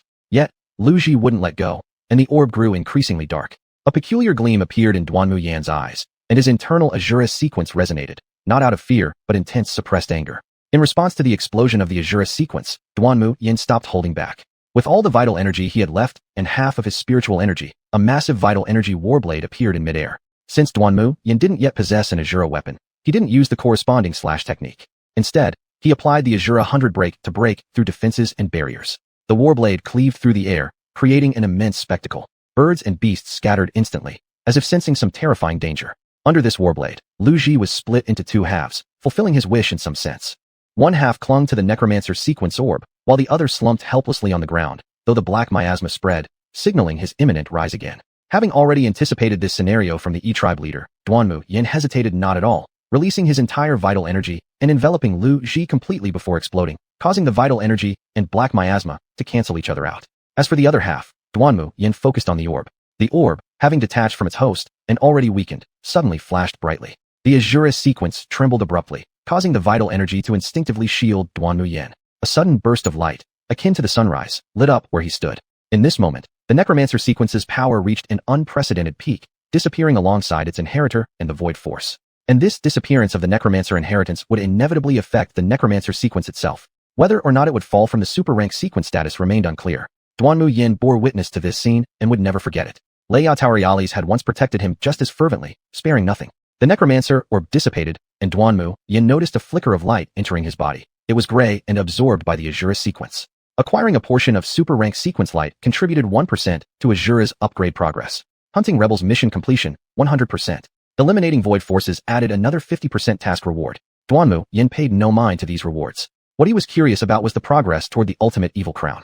The ultimate evil crown progress was at 20%, with a 20% reward for hunting void mutated entities, totaling 40%. Duanmu Yan let out a soft laugh. Ultimate evil, now this is what I call sincere. Chapter 23. Who is the fool? With Lu Ji dealt with, the hidden task could now be considered completed. This was the first task Duanmu Yan had completed. Even the main task that should have been prioritized hadn't been tackled yet. Removing his Asura armor, Duanmu Yan retrieved the wooden box with a reverse hand movement. This source of seal was nothing more than a hot potato. Remaining in possession would inevitably attract covetous gazes. Though it wasn't something good, every existence had its value. Unfortunately, as Duanmu Yan slowly approached the holy lake and prepared to submerge the wooden box into the water with both hands. According to Qian Huan Jixian's words, this was all he needed to do. But when the wooden box was less than a few centimeters away from the surface of the holy lake, Duanmu Yan's hand halted firmly. Amid the perplexed looks of Chun Er and Xinjia, Duanmu Yan straightened up and turned around resolutely, gazing at the distant ancient tree outside the tribe. Things have come to this stage. Aren't you going to show yourself? Chun Er and Xinjia were startled internally. They were far away and weren't affected by Lu Ji's aura of death. Could he really sense them too? Hearing this, the two didn't hesitate any longer and stepped out from under the cover of the bushes. But soon they found themselves awkwardly stuck as Duanmu Yan completely ignored them, staring off into the distance beyond them. After a short silence, Duanmu Yan smirked coldly, lifting the wooden box and mocking. What? Aren't you afraid of ambushes too, O sage of Qianhuan Forest and lapdog of the Mother Tree? If you're truly afraid, why did you bother following? Upon hearing these words, Chun Er and Xinjia were suddenly startled as they followed Duanmu Yan's gaze. Under the staggered overlap of the trees, a hunched figure appeared under a massive tree nearby and began moving towards them, leaning heavily on a cane. Neither Xinjia nor Xinjia had seen the so-called sage of Qianhuan or lapdog of the Mother Tree. Yet when she appeared, the surrounding trees swayed gently with the wind, as if bidding farewell to this grand elder. To Xinjia, it felt like the plants themselves were kneeling in reverence. Such an unusual feeling somehow suited this old woman. Xinjia thought she must have been irked by Duanmu Yan. Young man, there's no need for such testing, said Qian Huan Jixian. Duanmu Yan chuckled softly, stepping forward as well. I'm not testing anything. I simply didn't sense you, but your natural affinity makes you a perfect match with these trees. Duanmu Yan revealed the queen bee from his palm, saying, the bees trailing me since I left were the key to finding you. Had the queen not awoken and shown abnormal signs in the area of the Mother Tree, Duanmu Yan might never have confirmed the Mother Tree's pretense. These bees were spread far apart in the dense forest. They too knew Qian Huan Jixian wasn't someone to be messed with. The liquid in this holy lake surely isn't holy water, and if you don't give an explanation, I will have to force you out myself.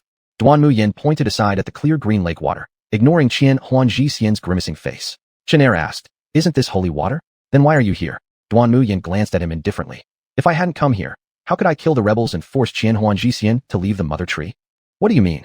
Xinjia was confused. Duanmu Yan was too lazy to explain to the two and turned to Qian Huan Jixian instead, asking seriously, your actions aren't fair to this world. Have you thought about the consequences? Consequences? The existence of the Mother Tree is the value and sole truth of this world's existence. The rest, they're just nutrients. Hearing this, Duanmu Yan nodded and said, so whether fire or wood elements, they're just part of those nutrients. Unfortunately, what could have been absorbed gradually has now to be consumed all at once. It'll be hard for the Mother Tree to digest everything. If those people hadn't appeared unexpectedly, the situation wouldn't have escalated like this. Her wooden staff struck the ground, unleashing an overwhelmingly powerful aura that completely defied her appearance. Chun Er and Xinjia's faces drastically changed. Being at rank 1, level 9 made her a top-tier existence within the low-level world. In her eyes, the three present might as well be mere clowns. Indeed. So when the source of the seal appeared, the Mother Tree devised an over-the-river and pull-the-bridge plan, didn't it? Duanmu Yan looked at the wooden box in his hand. In a way, Lu Ji's presence was an accident to both the intruders and the Mother Tree. The outsider's goal was the Mother Tree. The Mother Tree's aim was to take over this world. But Lu Ji's emergence and the exposure of the seal source gave the Mother Tree a bolder idea. To let the world be eroded by the void, cutting the world tree's ties with the Qianhuan Forest, thus making the Qianhuan Forest break free. In this way, neither they, the contractors, nor the intruders would have the energy to deal with the Mother Tree after going through a disaster. The Mother Tree would use the forcibly seized world essence to detach itself from this world. Qian Huan Jixian looked at Duanmu Yan with bewilderment and asked, you are a youth from a distant land. It's understandable that you have abnormal mental power, but how did you figure it out? This mark was given by you, wasn't it? Duanmu Yan raised his left hand. The greenwood mark represented the totem of the Mu-E tribe and was also the symbol of Wood Yuan. Clearly, it is the blessing of the Mu-E tribe, but when it came to you, it became the blessing of the mother tree, and the leader of Mu-E never used the strength of the totem. At the time, it didn't seem odd, but after receiving the mother tree's blessing, Duanmu Yan began to suspect more. So, Wood Yuan was the first origin absorbed by the mother tree. Splitting the origin and then driving away the tribe, as well as their migration, was probably just a performance. Continuously wearing down the original essence was the real purpose of the mother tree. Qian Huangji Xian fell silent. Their plan spanning hundreds of years had been exposed by an outsider. Did you place the source of the seal yourself, or should I seize it back before placing it in? Holding the wooden box, Duanmu Yan smiled. Both sound bad, so why not just leave it out? Holy water can indeed consume the void force because it accumulates parts of the world's essence. But I think the leader of the Water-E tribe must treasure such a thing greatly. How could he leave it here when the whole tribe has migrated? That would be stupid, right? Or do you take me for a fool? The holy water must already be in the hands of the mother tree. If they truly wanted to destroy this void force, it would have been done long ago. It seems you're no fool, then we'll just have to silence you. Qian Huangji Xian said calmly, as if sentencing them to death. Shenjia and Chun Er wore wry smiles on their faces. Why were they being dragged into this? You won't kill all of us anyway, because you can't touch this thing either. You need a scapegoat. These locals are useless. It's better to blame us outsiders who fit the role perfectly. Duanmu Yan lifted the palm of his left hand, facing Qian Huangji Xian. Black qi spread and eroded, distorting the so-called blessing under the erosion of the void. In spite of the pain, Duanmu Yan merely frowned slightly. How dare you? Qian Huangji Xian erupted in anger and nearly within a breath crossed hundreds of meters to stop Duanmu Yan. But alas, it was too late. With their palms colliding, Duanmu Yan, without his Asura armor, was directly sent flying. The energy shield Lu Ji had worked hard to break now shattered completely. However, Qian Huangji Xian looked down at her own palm, feeling a burning sensation prickling through her hand. At that moment, Duanmu Yan activated the Fire-E tribe's blessing. Just then, the greenwood mark was entirely eroded, and Duanmu Yan immediately wrapped the void power with energy to isolate it. This sight caused Qian Huangji Xian's pupils to constrict slightly. These outsiders really had a way to counteract the void force. Qian Huangji Xian, just about to make another move, was interrupted by Duanmu Yan. I know you're in a hurry, but calm down and feel. Hasn't the connection between you and the mother tree weakened? Upon hearing this, Qian Huangji Xian froze, her expression growing increasingly grim. Because just as Duanmu Yan said, something was wrong with the mother tree. Damn, why are they targeting the mother tree so much? Shenjia didn't understand. So many people went through great lengths to come here, just for it? Duanmu Yan gave her a glance, retorting, do you think the world tree appeared out of thin air? Shenjia was left speechless, making her look foolish. The strength of any entity couldn't escape the process of original accumulation, and the mother tree was a condensed reflection of artificial creation. Unfortunately, it wasn't, nor could it ever become, the world tree. Chapter 24, Forbidden Sequence, Kill. As everyone turned their gaze toward the center, the area of the mother tree, which was separated by a barrier, suddenly became vaguely visible, as if it were about to be released from its concealed state. But the source of the seal hadn't been released yet, so the mother tree couldn't expose itself on purpose.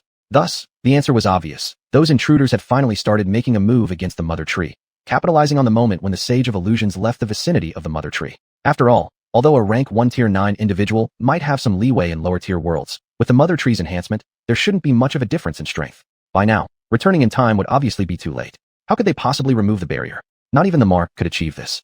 The mother tree cannot voluntarily withdraw the world barrier, exclaimed the Sage of Illusions sharply. Duanmu Yan clutched her chest. She had expended a lot of spiritual energy. Or do you think why they targeted our tribes, taking that young girl from the Yue tribe? It's because Yuyi's patriarch entrusted the last legacy to his sister, Yuzha. As for other marks, they're probably not much different, and the goal is simple. Force the leaders of various tribes to hand them over.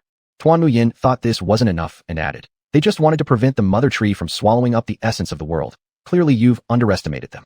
Since daring to assassinate the old patriarch on the altar, Duanmu Yan knew these people were crazy, but since they didn't interfere with her directly, she didn't want to provoke them actively either. However, when they provoked Duanmu Yan, things were bound to get interesting. Shin Er also caught on to this. So, are you cooperating with those outsiders? Shenjia, realizing she'd been tricked, was filled with fury and shame, but unfortunately, Duanmu Yan didn't even spare her a glance. She merely responded coldly, whether I cooperate with them or not. What's it got to do with you? Trying to meddle in my affairs now. Back at the Hawaii tribe, after the old patriarch fainted, Duanmu Yan managed to capture that young girl, though eventually exchanging the girl for the return of the old patriarch. That's when she first learned about the existence of such a group. They had initiated the proposal, hoping Duanmu Yan would help shoulder the unexpected burden created by Lu Ji. She neither refused nor agreed. She wasn't interested in meddling in these matters, but once the matters came knocking at her door, she wasn't opposed to handling them. Yet, she wouldn't bother explaining herself to these two. There was no need. The Sage of Illusions altered her previous composed demeanor, unleashing all her strength, her youth and silver hair seemingly reversing. her aura becoming incredibly potent. But Duanmu Yan knew well that she wouldn't make a move. So, in front of Chun Er and Shin Jia's astonished gazes, the Sage of Illusions decisively rushed back with astonishing speed, her figure akin to a forest spirit, leaving behind only a trail of green. "Shouldn't we chase after her?" asked Chun Er. Duanmu Yan simply sat down cross-legged, nonchalantly saying, "If you want to chase, go ahead." Shin Jia indeed took Chun Er and chased after her. Whether or not they could catch up, they needed to understand what had happened first. Having exhausted too much spiritual energy, Duanmu Yan felt better after drinking a blue potion. She suppressed her injuries with red potions before eventually setting off once she had sufficiently recovered. By then, the barrier was already completely shattered, revealing the towering figure of the Mother Tree, like Jianmu reaching the heavens, yet its energy was extraordinarily chaotic. Fire essence, water essence. All these essences had been forcibly absorbed. The old patriarch and his people must be enduring unspeakable pain as the power of the totems was violently stripped away, the cost being immense. A silhouette clad in a red windbreaker appeared in the sky, his crimson pupils brimming with madness, leaving an indelible impression on everyone present. In his hands, he held Yuji's younger sister, carelessly throwing her back to Yuji's group after exploiting her use. He was the one who had forced the Yu patriarch to meet his death, driving the entire Yu clan into the swamp. He was powerful, or rather, gave off the same feeling of helplessness to Duanmu Yan as the man clothed in Thunder Yatalais during the fight with the tyrant. Even in the dimensionally restricted world, he existed on this level because the world could only withstand the forces of his descent, not because he only had these limited powers. First, tier level 9, limited by the World Tree rules, Star Domain faction, a formal member of the Jiangtai organization, and named under the stars, Crimson Carl. Everything else about him remained a mystery. When the barrier disappeared, the steward returned, and Duanmu Yan received the investigation results immediately. The mention of Jiangtai brought Duanmu Yan a sense of slaughter and bloodshed, but luckily, her abnormal mental strength allowed her to just slightly waver while gazing at that silhouette. Unfortunately, Carl had noticed that someone had managed to escape his mental suppression instantaneously. Even Xian Huan Jixian had to struggle a few times before breaking free. Yet Carl looked back with a mocking grin and said, "Was it this guy who captured you? Little A Jiao. It's him, it's definitely him." It was easy to distinguish Duanmu Yan's unique aura. This feisty young girl, seeing someone backing her up, immediately put on a cute act. "Brother Ku, you have to take my side. I'm the one you brought along." Even Xiao Anzi, known for being cold and ruthless, couldn't help but give her a scornful glance despite having her arms crossed. "Shura, it's been a long time," Carl murmured when he used to work under the supervisor years ago and had once received guidance from Asura sequence inheritor. To say it was guidance wasn't quite accurate since it was more like being unilaterally thrashed, fulfilling that predecessor's nasty amusement in tormenting the younger generation. But one must admit, the inheritors of the Shura sequence were all freakishly strong.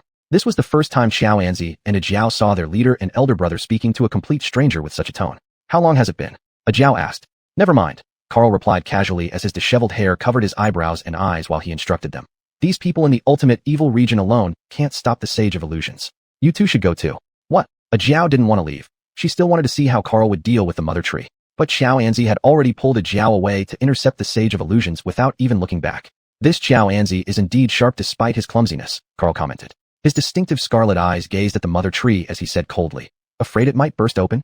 I planted you so many years ago only for you to grow by yourself. But now it seems Yun's good intentions were wasted." Carl mocked. "Fakes will always be fakes. It's indeed difficult to artificially create an imitation of something like the World Tree." Only he and the Mother Tree could hear this. As Carl stepped into the air, his powerful momentum gradually increased, and it seemed like a sea of corpses and blood formed behind him, rising to the sky in an overwhelming tide. Different from the blood sequence of the tyrant, Carl's strength was purely forged from his own killings. The slashing sequence blooms red in killing. As Carl whispered, the sky of the Thousand Illusions forest darkened, as if some force was awakening, but the world was powerless to resist due to the immense gap between the two. The formidable power around Carl then formed a crimson and black interlaced armor resembling the petals of a blooming red lotus, embodying the beauty of slaughter. Subsequently, the slaying domain unfolded, and this was all Duanmu Yan could see. Prohibited sequence, / powerful enough to rival the legendary sequence. Duanmu Yan stood up, her eyes filled with an unprecedented fervor. Under this starry sky, there were increasingly more things to look forward to, yet some elements always annoyed. Like the rebel Lu Ji, who was indeed an unexpected surprise. With the Shura's enhancement, Duanmu Yan leaped out at full speed towards the central area. She also had reasons why the Sage of Illusions couldn't return. "Old Patriarchy, my main task is still on your shoulders." Chapter 25, Fires of Love, Asura. The central area was in chaos, with countless beasts fleeing. Not many of the remaining contractors were considered worthy collaborators by the people of Jiangtai. Most had been tricked into fatal situations, while only a few were led into the Mother Tree through induced tasks and left this world. Among those who dared to confront the wise one of Thousand Illusions, Duanmu Yan knew two, Lu Bo and Mu Yan. Lu Bo was at the 5th level of Stage 1, and Mu Yan at the 6th level of Stage 1. They were both high-level sequences in the basic series. With the enhancement of their armor, they were not much weaker. However, others were lacking. The closer the wise one of thousand illusions got to the mother tree zone, the stronger the enhancements became, gradually reducing the gap pulled by their sequences, leaving them helpless. As more people were beaten back, only Lu Bo and Mu Yin remained holding on. The recovery of spiritual energy could no longer keep up with consumption. On the contrary, the wise one of thousand illusions remained in a thriving state. Lu Bo's armor was an earth element armor, its heavy defense severely restricting his movements. At this moment, the wise one of thousand illusions seized the opportunity and delivered several consecutive strikes, almost disintegrating the armor along with him. If it weren't for Qiao Anzi and Ajiao abandoning them first, Lu Bo would have been in deep trouble. Mu Yin was no better off. He was from the water sequence branch, heavily suppressed. But even so, they successfully intercepted the wise one of thousand illusions until here. What happened next depended solely on Qiao Anzi and Ajiao. Time was everything. While they restored themselves by taking medicine on the side, they looked toward the place covered by the slaughter domain. The outcome was undisputed, but when it would end was uncertain. Although attacking the mother tree could temporarily unleash greater strength, one would eventually be suppressed. How strong the mother tree, having consumed a large amount of origin essence from lower realms, really was remained unknown. Sighing, Lu Bo remarked, "This mess is hard to handle. I almost lost everything."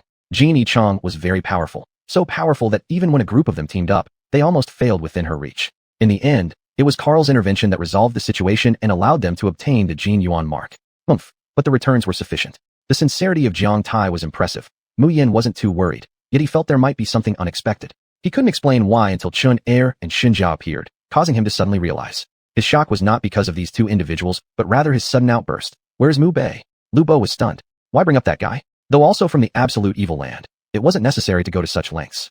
Besides, wasn't Mu Bei supposed to have already entered the mother tree zone? Presumably, he had left long ago. Lu Bo thought nothing of it. But Mu Yin muttered, "It shouldn't be like this. Xin Jia bypassing us means they are looking for Mu Bei. But where is Mu Bei?" When his eyes fell upon the magnificent performance of the wise one of thousand illusions, he realized something. It turned out that what Carl mentioned, someone leading out the wise one of thousand illusions, referred to Mu Bei. It was Mu Bei who lured out the wise one of thousand illusions. Otherwise, within the mother tree zone, the existence of the wise one of thousand illusions would tightly restrict Carl according to the world tree rule. But how did Mu Yin achieve this? Mu Yin didn't understand. Soon enough, though, he stopped pondering. Qiao Anzi and Ajiao, one cheering loudly from behind, and the other merely moving around to repel, made Lu Bo and Mu Yin feel there wasn't much remarkable about these newcomers from Jiang Tai. Their approach seemed a bit rash. Yet Mu Yin understood that for now, the wise one of thousand illusions couldn't do much against the duo. After all, the superclass shadow sequence was still quite strong.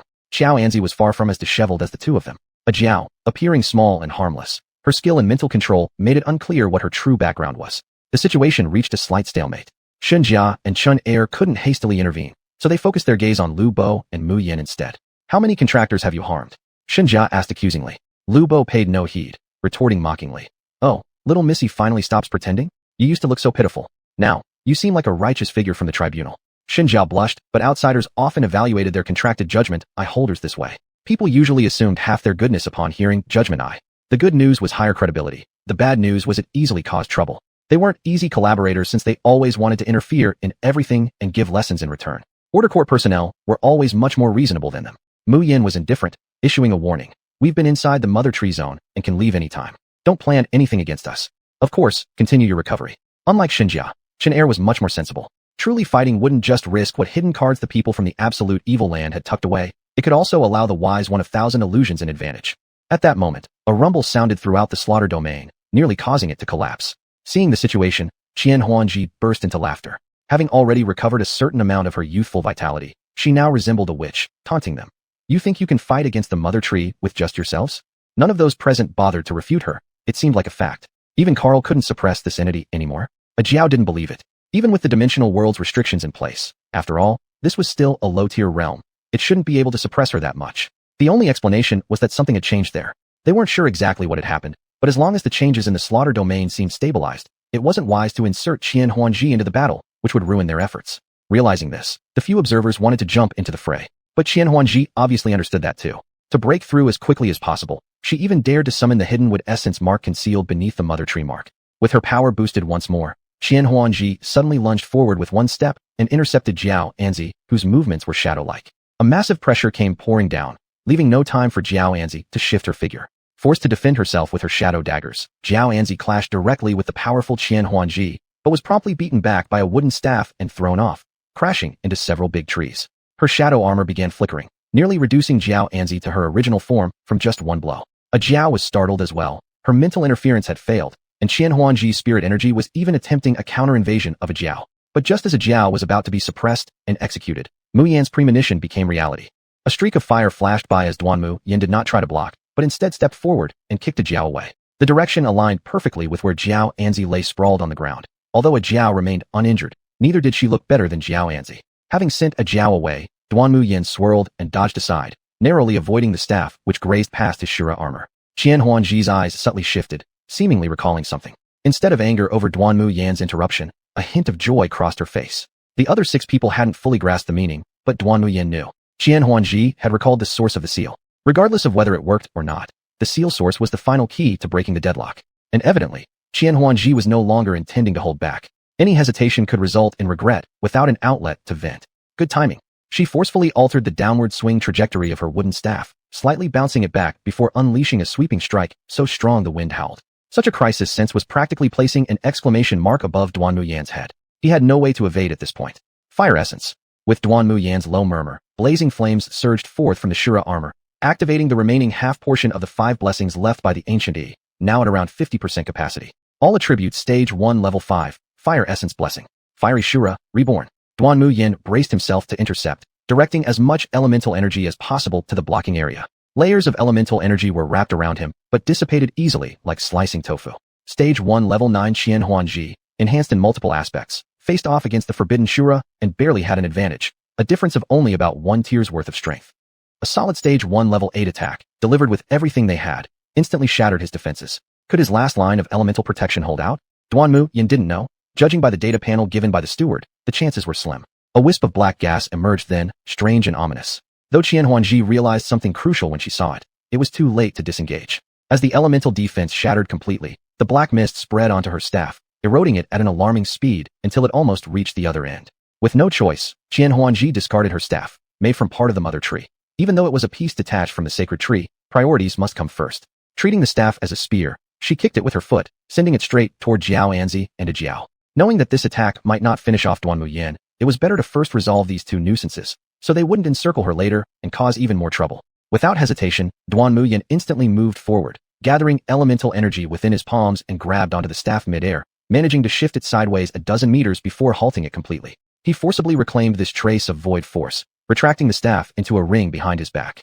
His whole series of fluid actions thoroughly impressed a Jiao, who gawked with widened eyes and blurted out, "I never thought you'd be someone like this. What do you know, little brat? This is my trophy." Completely disregarding a Jiao's irritation, Duanmu Yan stared at Qian Huangji, whose expression remained unfazed. She radiated confidence. Of course, she was powerful enough for it. Powerful to the point that Duanmu Yan had no way to retaliate. The fire essence blessing wouldn't hold out much longer. Taking a deep breath, Duanmu Yan addressed Shenjia and Shenair. "Give me a minute."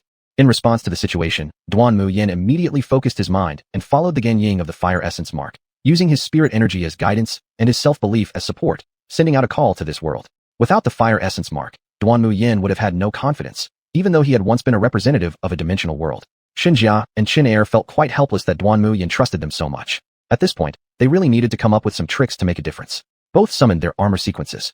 Shenjia was also from the water sequence, but Shenair belonged to the rock sequence. Even though Cool Thunder armor is a branch of the rock sequence, Shenair's clearly differed from it. It was green ink armor, resembling a cliff face inscribed with green bamboo and pine trees.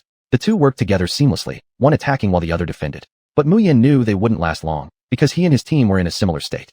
So he gritted his teeth, stood up, and said seriously, "Let's go help." Lu Bo quietly rose as well.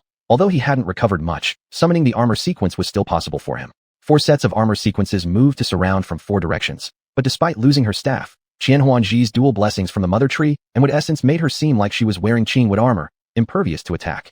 Amid frequent exchanges of attacks, the 2 who were already heavily wounded were sent flying by 2 powerful palms, like kites whose strings had been cut. Shenjia and Shenair fared a bit better, but were still pushed back. Continuing like this, they couldn't last a minute. Seeing this, Jiao Anzi disregarded her injuries and was about to join in, only to be suddenly punched back by Duanmu Yan, landing heavily on the ground.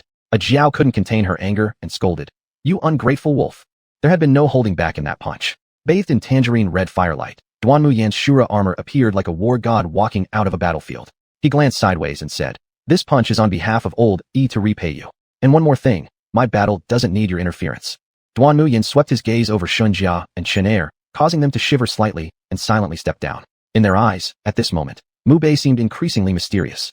Regardless of any sequence, most abilities were in their basic form at stage 1, yet he appeared to carry an upgrade buff within himself, as if blessed by the world, thus named the favored fire Shura. Chapter 26, The Apex Clash. The Asura armor, bathed in the flames of favor from the bathing dimension world, left a scorched black mark with every step. Duanmu Yan's aura and momentum were rising, breaking through to rank 1 level 6 in the blink of an eye, and finally stabilizing at the edge of rank 1 level 7. This was one of the few favors the will of the low-level world could grant Duanmu Yan. Compared to the present where Duanmu Yan could indulge and allocate resources without restraint, the Thousand Illusions forest was already riddled with wounds. The loss of the world's essence and the outbreak of great battles, along with forces beyond the rank of this world itself, had already placed an insurmountable burden on it. Even managing to sustain Duanmu Yan minimally was already quite remarkable. And yet, even so, Duanmu Yan could still feel significant pressure. Beings at the top of the first rank were truly powerful. However, Duanmu Yan did not merely obtain a favor from a single flame, but also severed the support from the will of the world that bolstered Qianxian Ji Xianmu's yuan power. Although the yuan itself had been devoured by the mother tree, its roots remained in the world, losing only the manifested strength of the world's essence. Qianxian Ji's expression darkened. A sense of estrangement grew between her and Yuan, and its support began to gradually fade. As a result, the 30-something Qianxian Ji, whose hair was already streaked with white and wrinkles had begun to appear, her previously impressive figure, as noted by Lu Bo, started becoming bloated and hunched, as if she had regressed to her original form. Duanmu Yan lifted a hand, wiggling her fingers tauntingly. Shall we try again now? A naked provocation. Relying on her connection to the mother tree, Qianxian Ji attempted to summon back her wooden staff. The staff suddenly broke free from the bracelet's confinement, leaping into the air. But during the flight of the staff, Duanmu Yan suddenly appeared midair, lifting her armored gauntlets to firmly catch the staff, preventing it from going any further. Duanmu Yan cast a contemptuous glance and grabbed the staff with her other hand. Subsequently stepping forward, flames ignited in her palm and adhered to the staff, forcefully severing the connection between Qianxian Ji and the staff. With an upward motion, she unleashed a wave of flames of favor. Caught off guard while attempting to retrieve the staff, Qianxian Ji, filled with anger, decided not to dodge, punching head-on against the wave of flame energy. The shockwave dispersed violently, tilting surrounding trees. Even Xinjia and the others had to retreat. At this moment, the flaws of the lower-ranked world were exposed. Though originally at rank 1 level 9, Qianxian Ji, due to restrictions of the world's tier, was only equivalent to rank 1 level 6 of Duanmu Yan. Even with enhancements from the mother tree partially negating these limitations, full compensation was impossible. Currently, Duanmu Yan neared rank 1 level 7, effectively fully attained rank 1 level 7 status. Her mental strength had reached the formidable height of rank 1 level 9 plus 4. On the other hand, Qianxian Ji was approximately at the end of rank 1 level 8. Successive battles plus rejection from the worlds will finally left Qianxian Ji injured. Blood dripped from her right arm, wounds caused by the range of the flame energy wave. The flames of favor's destructive capability greatly suppressed her healing abilities. The scales of battle slowly tilted, all witnesses observing. Duanmu Yan wielding the flames-imbued staff, pointed remotely at Qianxian Ji. Taking a step forward, she leaped through the air. A burst of breaking wind followed, powerful momentum causing the mountain forest to tremble momentarily. The staff, adorned with flames, descended mightily from the sky. Duanmu Yan showed no intention of being merciful or gentle. Qianxian Ji raised an arm to block. The greenwood armor gradually materialized as spiritual energy surged forth, closely examining revealing traces of mother tree vines. Upon contact with the flames, scorching heat waves instantly heated the air, prompting involuntary shivers throughout Qianxian Ji's body, yet she didn't take a single step back and even raised her arm to push Duanmu Yan away. Failure to break through did not deter Duanmu Yan.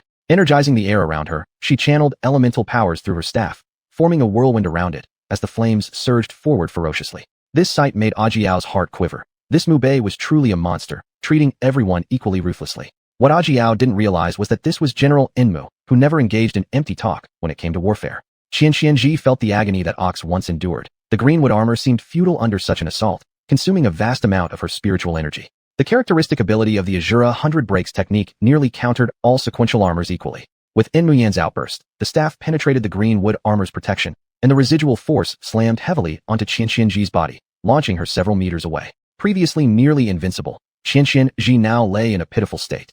The spectators watching couldn't help but feel a bit of sympathy for her. Chen Er quietly marked Duanmu Yan's file with a question mark about rankings, subsequently placing a red exclamation mark beside Mu Bei's name.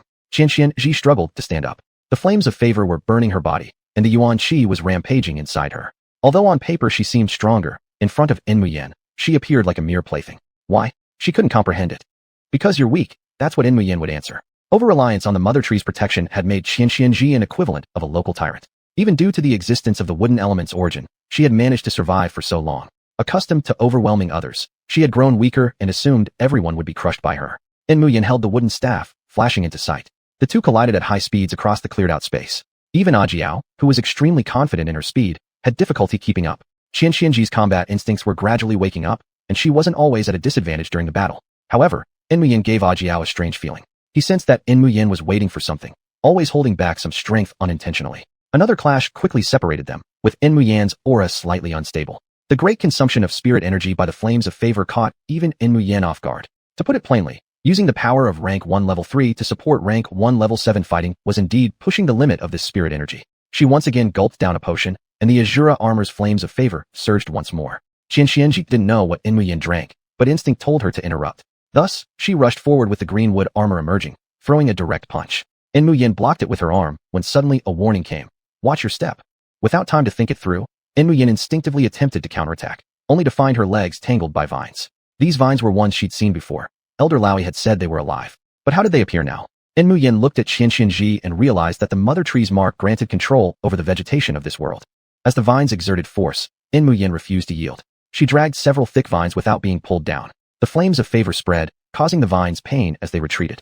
However, Inmu Yan also missed her chance to counterattack. At this moment, Qianqianji unleashed a barrage of attacks akin to a storm. The defensive Yuan Qi had already shattered, and it was not yet through its cooldown period. The Asura armor resisted most of the impact, while the flame's presence curbed Qianqianji's assaults. As Qianqianji's strength began to wane, a knee strike barely missed. Inmu Yan seized the opportunity, countering with her own knee strike. Their collision reverberated hundreds of meters, raising countless clouds of dust. Just when they thought Inmu Yan had found her chance to retaliate, the staff changed hands in an instant, and the flames of favor were forcibly suppressed. However, the cost was significant. So much so that Qianqianji believed herself to have gained the upper hand, unaware that Inmu Yan had been baiting her all along. During their collision, Inmu Yan experienced a slight stiffness. This stiffness came from the previous tangle with the vines, poison. Though the poison didn't significantly harm Inmu Yan, its sudden eruption was like a cold, venomous snake, unexpectedly causing a stiffness. As a result, Qianqianji carefully created this situation, forcefully grabbing the staff covered in flames of favor and taking it back. But just as she intended to press the advantage during the poison's eruption, she suddenly realized that Inmu Yan had somehow shaken off the stiffness. Still crouched low, Inmu Yan delivered another brief charge of the Asura 100 breaks right into her abdomen. The green wood armor fractured, and Qianqianji's abdomen was torn by Yuan Qi, clearly suffering serious injuries as she heavily fell to the ground. How did you dispel the poison so fast? Qianqianji asked resentfully. Inmu Yan let out a cold laugh and said, if I tell you, you might die from shock. Better you don't know. Qianqianji spat out a mouthful of coagulated blood. Her Yuan Qi had already disrupted her inner peace. Not wanting to deal with her further, Inmu Yan glanced sideways at the domain of slaughter, her gaze heavier than ever. Chapter 27. A blow repaid for you. Everyone followed Duanmu Yan's gaze to where the mother tree area was shrouded in the Lu's domain. Now, the Lu's domain slowly dissipated, with endless killing intent contracting inward and finally converging into that red-clad figure. The once towering mother tree had now vanished without a trace. Even its presence grew faint and weak, as if it could be dispersed by a mere breeze. At the same time, Qianhuanji mother tree mark gradually disappeared as well. As Cal stretched lazily, it seemed as though achieving all this was merely a warm-up exercise for him. With the warm-up over, the irksome rules again exerted pressure, forcibly suppressing Cal back to Stage 1, Level 9. But Duanmu Yan knew well that Stage 1, Level 9 of the Forbidden Sequence was the peak of that tier. Stage 1, Level 9 of the Supreme Sequence wouldn't necessarily surpass him. One could say that this Stage 1, Level 9 Qianhuanji was nothing but a facade. She might have been good enough to bully them, but she wasn't much of a match against Cal. However, with the existence of the Mother Tree earlier, Cal indeed couldn't take action against Qianhuanji, and with the Mother Tree and Mu Yuan's support, Qianhuanji wasn't that weak either. When did you figure it out? Cal tilted his head towards Duanmu Yan. The worlds will still has the leisure to respond to me. It seems the Mother Tree can no longer spare the effort to devour this low-level world, Duanmu Yan thought, having come to this conclusion when he received the favor from the Fires of Grace. Nevertheless, no matter what, he could not afford to stand idly by. Cal nodded upon hearing this. Then his eyes landed on Qianhuanji with interest and said half-jokingly, such a wicked woman, willing to sacrifice the entire world for her own benefit. Why didn't you kill her? Killing the locals would provoke the world's malicious targeting, which is also the fundamental reason why you don't kill her. Duanmu Yan explained thus. So why should I bother myself? Mu Yichang had died at Duanmu Yan's hands due to being eroded by void, so there was no rejection, but Qianhuanji was different. If he really killed her, Duanmu Yan would end up carrying the blame. That's right. The successor of the Asura sequence is truly hard to exploit. Cal looked regretful. Still, I do hope you'll kill her. After all, she does have some connection with the Mother Tree. Duanmu Yan remained silent about this, and simply knocked Qianhuanji unconscious. Shinjia and 3 others stood stiff, thinking how refreshingly candid these people were. Xiao Ajiao also helped support Xiao Anzi, coming to stand behind Cal within the teleportation array that he had already prepared. The power of space started fluctuating, as if corresponding with coordinates beyond worlds across barriers and through starlit expanses. Before the guidance for teleportation arrived, Cal pointed towards the northern part of the Mother Tree region, which had already been leveled flat. They're all there. Consider it a compensation for using you. Then, beams of light suddenly rose for the teleportation guide as the array trembled violently and roared before finally fading away. After only 3 short seconds, the open ground no longer bore the presence of the 3 individuals. Duanmu Yan lifted Qian Huangji Xian and didn't even give a glance at the remaining 4 people. Even though Duanmu Yan had already dispelled his Asura armor, Shunjia and the others didn't dare to act rashly. Lubo kept his head bowed without a word, until Mu Yan finally spoke. Since everything has come to an end, esteemed guests, we shall take our leave first. Their main task had been completed as soon as they entered the Mother Tree area, and Duanmu Yan didn't find this surprising. But Chen Er and Shunjia hadn't left yet. They silently trailed behind, looking at the vast forest that was now devastated, a scene that made it difficult to imagine what exactly the Mother Tree had endured. Has the Mother Tree perished? When the Lu's domain dissipated, they didn't see the Mother Tree. Its presence was now almost entirely gone, leaving them to conclude that the Mother Tree was most likely destroyed outright. But Duanmu Yan didn't think so. For Jiang Tai to send someone of such caliber, surely their purpose wasn't merely to destroy the Mother Tree. It must have been more important to recover something. What they were recovering, Duanmu Yan neither knew nor cared about. When seeing old Yizhang, Duanmu Yan perceived only a dying aura from him. The fire totem was no longer detectable in old Yizhang at all, whereas Hua Yan had stably broken through to stage 1 and even harbored another hidden force within him. Thus, Duanmu Yan clearly understood what old Yizhang had done. Without further ado, on the path spontaneously vacated by the Huai tribe, Duanmu Yan walked straight up to him, dropped Qian Huangji Xian to one side, then placed his palm over old Yizhang's hand. The fires of grace flowed into the flame origin mark, reactivating the dim imprint that was barely perceptible, merging into old Yizhang's body. With the boost of this power, old Yizhang, who had been on his last breaths, regained new vitality. Neopupil witnessed this transformation and sobbed with joy uncontrollably. The Hui tribe may no longer need a powerful elder Yizhang, but they still need your experience in migration, Duanmu Yan said. Old Yizhang hesitated to speak, looking at his own palm, and then glancing at Neopapa who was in tears, filled with a myriad of emotions. He still had to lead his tribe in migration, allowing the tribe to regenerate anew. Qian Huangji Xian is left to you. There remains a very small portion of Mu Yuan within her. The worlds will hopes I don't kill her. If she's one of yours, then deal with her yourselves. After Duanmu Yan said these words, he turned away, leaving behind a broad back. He left a parting word gracefully. For those who ambushed you, I've dealt one blow in your stead. Old Yizhang chuckled wistfully as he watched him leave. Subsequently, the Huai people also departed. Qiu carried Yuji's sister, while a Mang carried the bound Qian Huangji Xian on his back as they were moving to a new location. Thereafter, the shaman would strip Qian Huangji Xian of her remaining Mu Yuan, returning it to the world, giving birth to new Mu Yuan. Perhaps soon, a new beginning would arrive. The contractor's deviation from this world had occurred, but any trace of their existence would be erased by the manager and the rules of the world tree. The emergence of a new contractor would signify the initiation of a new mission. The main task was complete. Now you could choose to leave the mission world. The task evaluation would be sent to your system manager, and rewards would be settled within 3 hours, awaiting collection. Receiving the notification from his manager, Duanmu Yan chose to leave the mission world. As for Chen Er and Xinjia, they were not within his concern. As long as they didn't intentionally seek trouble, there should be no issues. Spatial teleportation activated. The bracelet released intense spatial fluctuations, and a strong pushing sensation erupted, like an overcompressed spring reaching its limit, and then launching Duanmu Yan outward. After a 3-second space teleportation, Duanmu Yan collapsed heavily onto the bed. In the Thousand Illusion Forest, countless swarms of bees gathered where Duanmu Yan had disappeared, reluctant to leave. However, with the silence from their response, they eventually had to return to the queen. Duanmu Yan bringing back the queen bee was something neither Chen Er nor Xinjia had anticipated. How could he dare to do such a thing? Chen Er didn't understand. Xinjia seemed to recall something, uncertainly saying, "A soul contract? What's that?" In response to Chen Er's question, Xinjia explained, when a contractor's mental power reaches 2nd tier, they unlock a soul contract and can bind it with certain beings of a world. To some extent, both parties share each other's talents. Sounds similar to a master-slave contract, Chen Er remarked. There's a huge difference. Once your mental power reaches 2nd tier, you'll understand. A soul contract promotes mutual growth and cannot be dissolved. A master-slave contract varies from person to person. Xinjia's words carried implications, leaving Chen Er to dismiss the thought for now.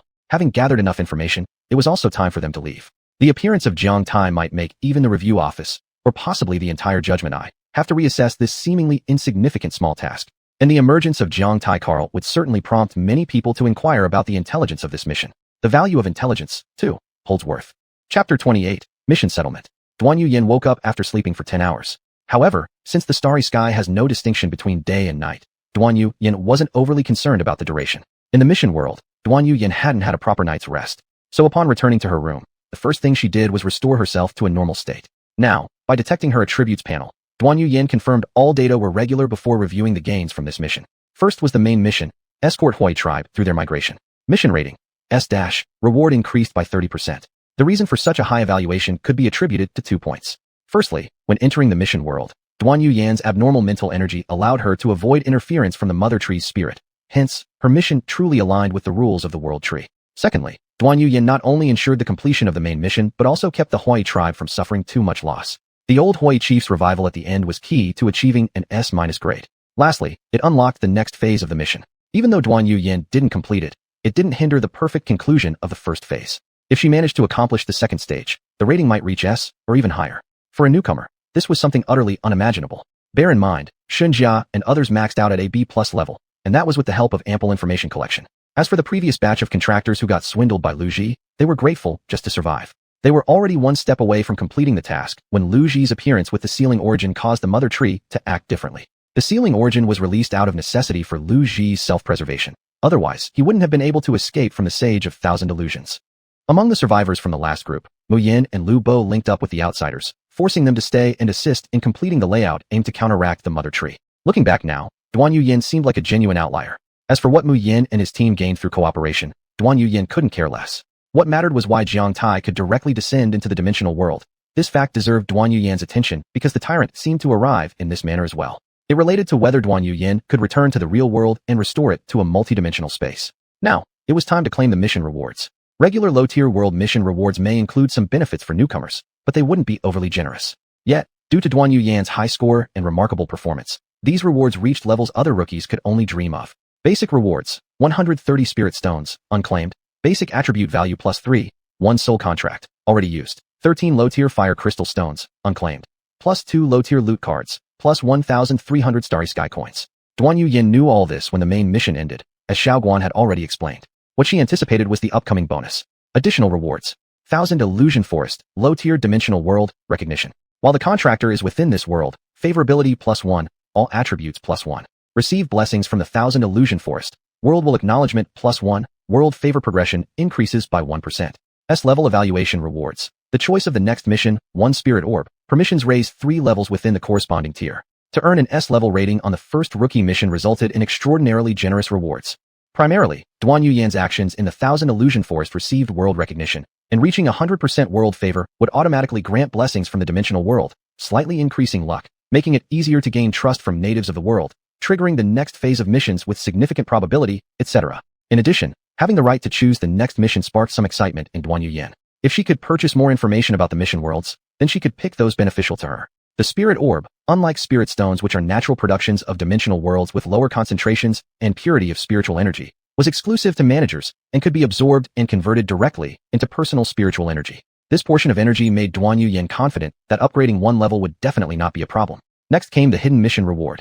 Eliminating Rebel Lu Ji, rewarded 50 Spirit Stones, total 180 Spirit Stones. The Extreme Evil progress bar at 40%, reaching 100% would grant the title of Extreme Eviler, along with raising permission by 1 level. Opening the introduction to Extreme Eviler, Duanmu Yan's gaze gradually became serious. Extreme Eviler. Each entry into the dimensional world will surely randomly assign you to 1 with rebels present. Then, the Extreme Evil place will release a list of bounties. Each bounty completed yields corresponding monetary compensation. The definition of a rebel was actually quite broad, encompassing anyone who violated the rules of the managers or the world tree, posed extreme harm to dimensional worlds, or became assimilated by the void, among others. But clearly, these rebels weren't ordinary individuals. Lu Ji's case was merely an advancement trial for becoming an extremely evil being, and thus he didn't truly count as a real rebel, especially since his assimilation by the void had only just been completed. However, returns were proportional to risks, and with the reputation of the extreme evil place, the bounties would undoubtedly be very high. Duanmu Yan now looked forward to this more, knowing she could deal with 1 rebel at a time and never allow them to cause destruction for millennia. There were no rewards for the second phase, so Duanmu Yan turned her attention to reviewing her gains from the mission world. Sealing source, dangerous, already opened once an ancient wooden box crafted using sealing techniques, with residual sealing power holding a low-tier void crystal inside. It could be traded with the extreme evil place. Cursed wooden sculpture, dangerous, a relic from a high-tier dimension world where a former graveyard was turned into Zoro the Witch's Garden. Anyone who lied would be cursed to become a wooden sculpture, making it also a form of trial. Greenwood staff, limited edition quality, low, produced in the 1,000 illusion forest. Due to the death of the mother tree, it has become a limited edition. These were her main gains, and Duanmu Yan was particularly interested in trading with the extreme evil place. However, upon checking, she found that the trade required not only a void crystal but also very high clearance levels, leading her to drop the matter. As for the drawn wooden sculpture, Duanmu Yan hadn't expected much. It turned out to be a relic, though from a high-tier dimensional world which she wasn't ready to consider yet. The staff, however, she had confiscated from the Sage of Thousand Illusions. Now, her Asura sequence had unlocked both primary and secondary weapons, but she still hadn't found weapons that suited her preferences. Unlike the armor sequences available in the real world, the Starry Sky wouldn't tailor-make a set of weapons for her. So, Duanmu Yan needed to craft a weapon suitable for herself. She already had some ideas regarding its design, but before all that, there was one thing she had to resolve first. Xiaoguan, please help me check if I can apply to enter the Forbidden Sequences Legacy site. I'd like to exchange knowledge with other Asura sequence inheritors. Passive abilities had always weighed on her mind. During her battle with the Sage of Thousand Illusions, she discovered that other sequences, whether basic or super advanced, possessed passive effects. However, her own Asura sequence had yet to unlock such an ability, leaving her perplexed. And the only reference, Carl, couldn't be probed. You are currently at rank 1 level 1, and you may apply to enter once, though it will consume a level 1 clearance point. Your current clearance grade is rank 1 level 3. Do you confirm to use it? The steward asked for confirmation. Clearance grade was important, yet not entirely crucial, as it affected the permissions for probing, accessing information, purchasing items, and priority matters. Anything requiring consumption of clearance grade would generally make contractors weigh their decisions carefully. However, Duanmu Yan didn't hesitate for a moment and replied immediately, confirm. Understood. Your application has been initiated, and you will receive a response in about 3 days. You may handle other affairs in the meantime. There are 10 days left before the next mission world opens. The 10 days were for Duanmu Yan to adjust and strengthen herself. Since returning to the real world was impossible, she could only stay in the extreme evil capital for the next 10 days. Chapter 29, Drawing Cards. After Duanmu Yan chose to claim the mission rewards, experts from Jidu, the wicked capital, would deliver these rewards on time. In less than half an hour, Duanmu Yan received the rewards. Without needing to count, the butler had already ascertained everything clearly. After putting away the spirit stones and star coins, Duanmu Yan took out 2 trophies cards. These things that rely on luck, Duanmu Yan never really liked. But there's no way around it. Since they're in hand, they still need to be used. With all portable belongings, Duanmu Yan headed to the general area where trophy card pools can be accessed. Wow, brother, you're really good at this, lucky hands. Thank you. Contractors amused each other with a bit of fun and chance. However, most of what Duanmu Yan saw were low-tier luminescent white and mid-tier cyan green trophy cards. High-tier trophy cards were usually not opened in such public places. They would purchase equipment and install it within their own unit space, so as not to worry about exposing wealth. Although fighting was forbidden in the wicked capital, ensuring contractors don't have to worry about being robbed, exposure is still unwise.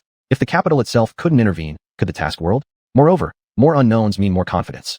Duanmu Yan also planned to acquire a set like this as soon as possible. Avoiding crowded areas, even though more contractors were either in the task world or back in their dimension worlds, there were still quite a few active contractors in the wicked capital. A card reader was a luminous card pool. It would display different tiers of rewards according to the inserted trophy card. The card pool rewards would also change accordingly based on the difference in trophy cards.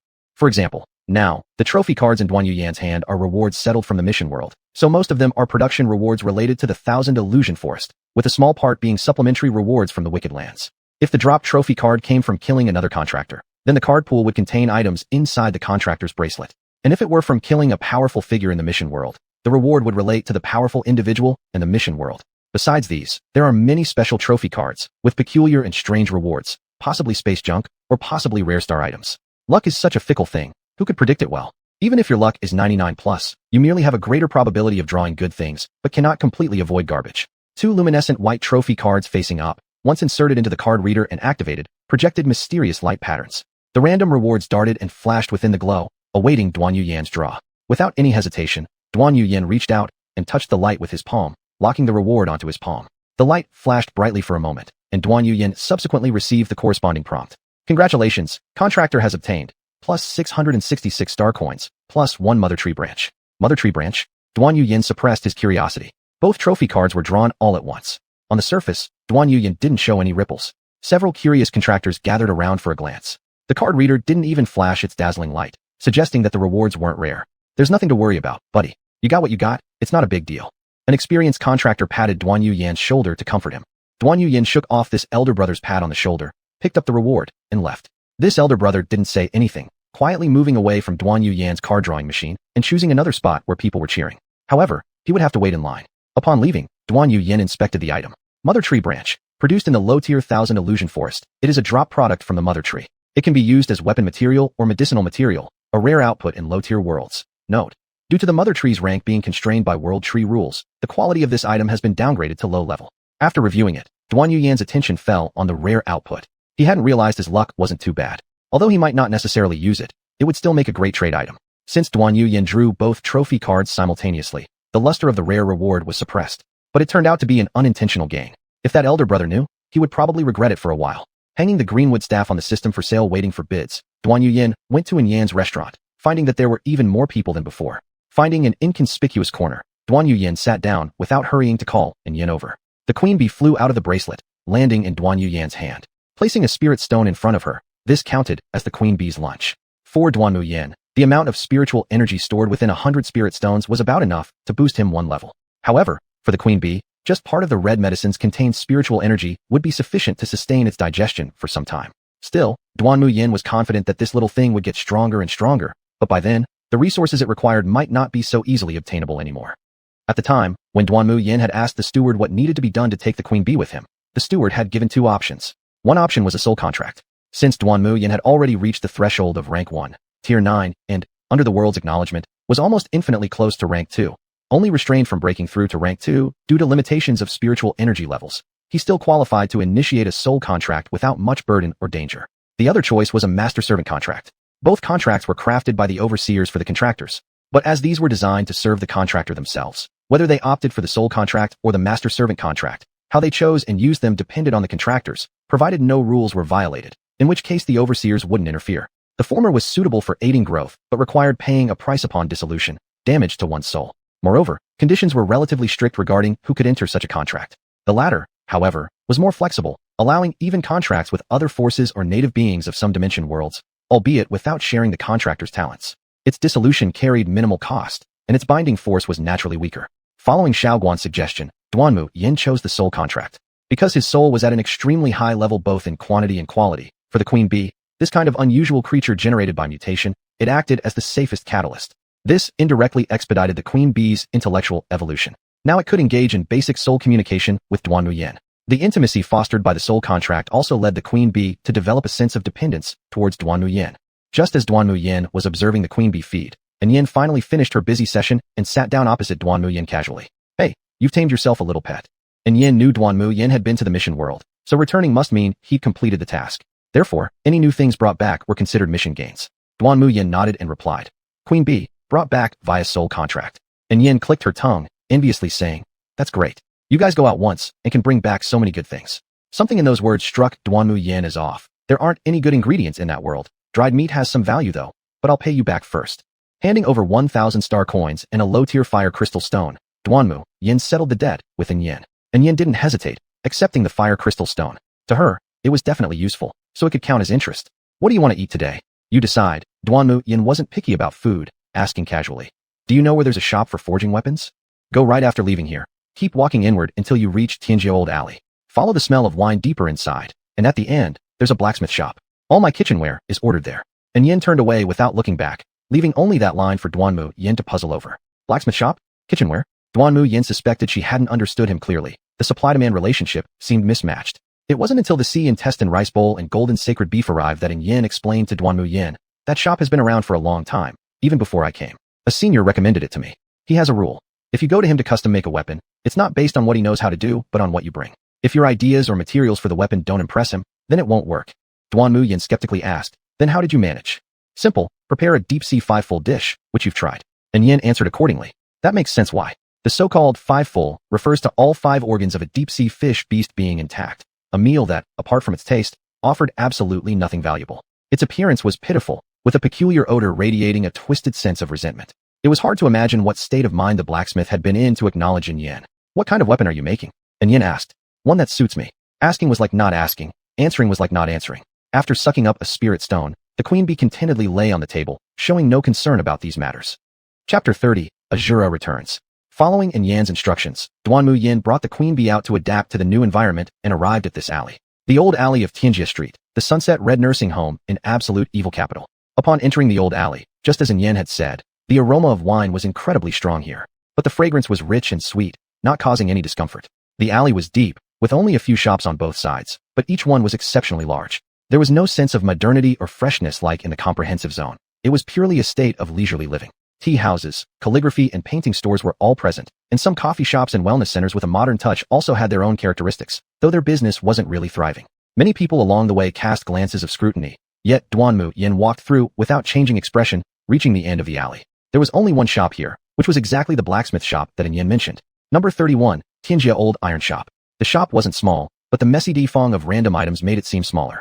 The door was half open, as if they weren't worried about thieves. The scent of wine was wafting from behind this door, and upon stepping inside, the wine aroma hit you directly. Duanmu Yan couldn't help but squint her eyes slightly, savoring it for a moment. The spiritual energy within her body became more active due to this, and the speed of absorbing the pure spiritual energy increased significantly. Spiritual energy that originally would take half a day to fully digest and absorb now saved a great deal of time.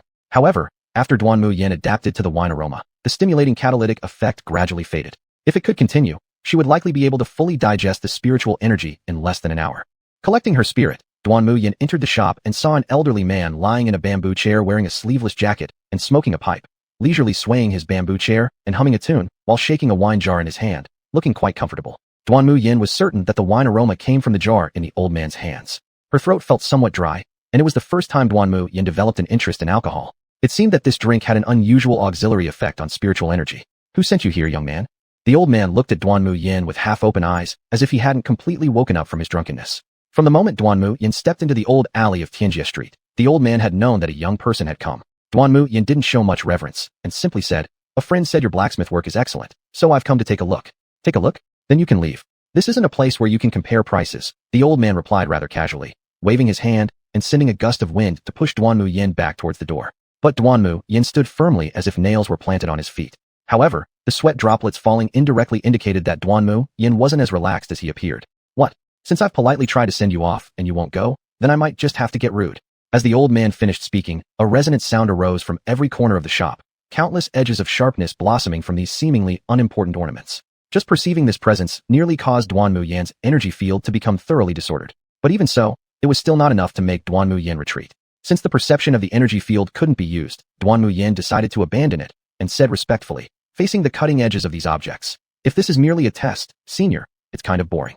"Humph." The old man waved his hand, and all the edges of sharpness emerged instantly, resembling a purely sharp instrument, piercing straight towards Duanmu Yan's eyes. It slashed across her eyebrows, revealing a red dot, but the sharp edge stopped there. How did Asura produce a guy with abnormal mental strength? The old man muttered under his breath, waving his hand again and making the sharp edges vanish, returning everything to what seemed like nothing happened. Duanmu Yan counter-asked, "Senior seems to have ties with the Asura sequence." "No." The old man gave a fierce glare, his cheeks still flushed with red from the wine. "I don't know those psychopaths from your Asura group. They are all extremely conceited bunch. In that case, I don't believe you." The old man jumped up suddenly, standing straight, yet he barely reached half of Duanmu Yan's height, placing his hands on his waist and saying, "Kid, do you intentionally come here to annoy me? Speak up, which old guy from Asura sent you here? Say it, and I promise not to beat you to death." Duanmu Yan naturally knew that this was the old man's intimidation. As long as you're not stronger than the absolute evil place, then you can never kill a contractor here. "I don't know anyone else from Asura. I am here because Yin introduced me." Saying that, Duanmu Yan took out a takeout box. This was something Yin asked him to bring, saying that the old man who makes the ironwork will know immediately upon seeing it that she recommended them. Inside the takeout box clearly contained 5 complete essentials. The moment the old man saw this thing, he shuddered, instantly sobering up. "Take the stuff away, I understand." The old man's face showed obvious disdain. Even a single extra glance might make him explode. With a soft chuckle, Duanmu Yan placed the packed box aside. He had no intention of taking it back. Whether the old man ate it or not was his own business, and none of Duanmu Yan's concern. "Since you were introduced by Yin, you should know the rules, right?" The old man folded his hands behind his back, looking quite composed. "I do. I want to use this to create a mold."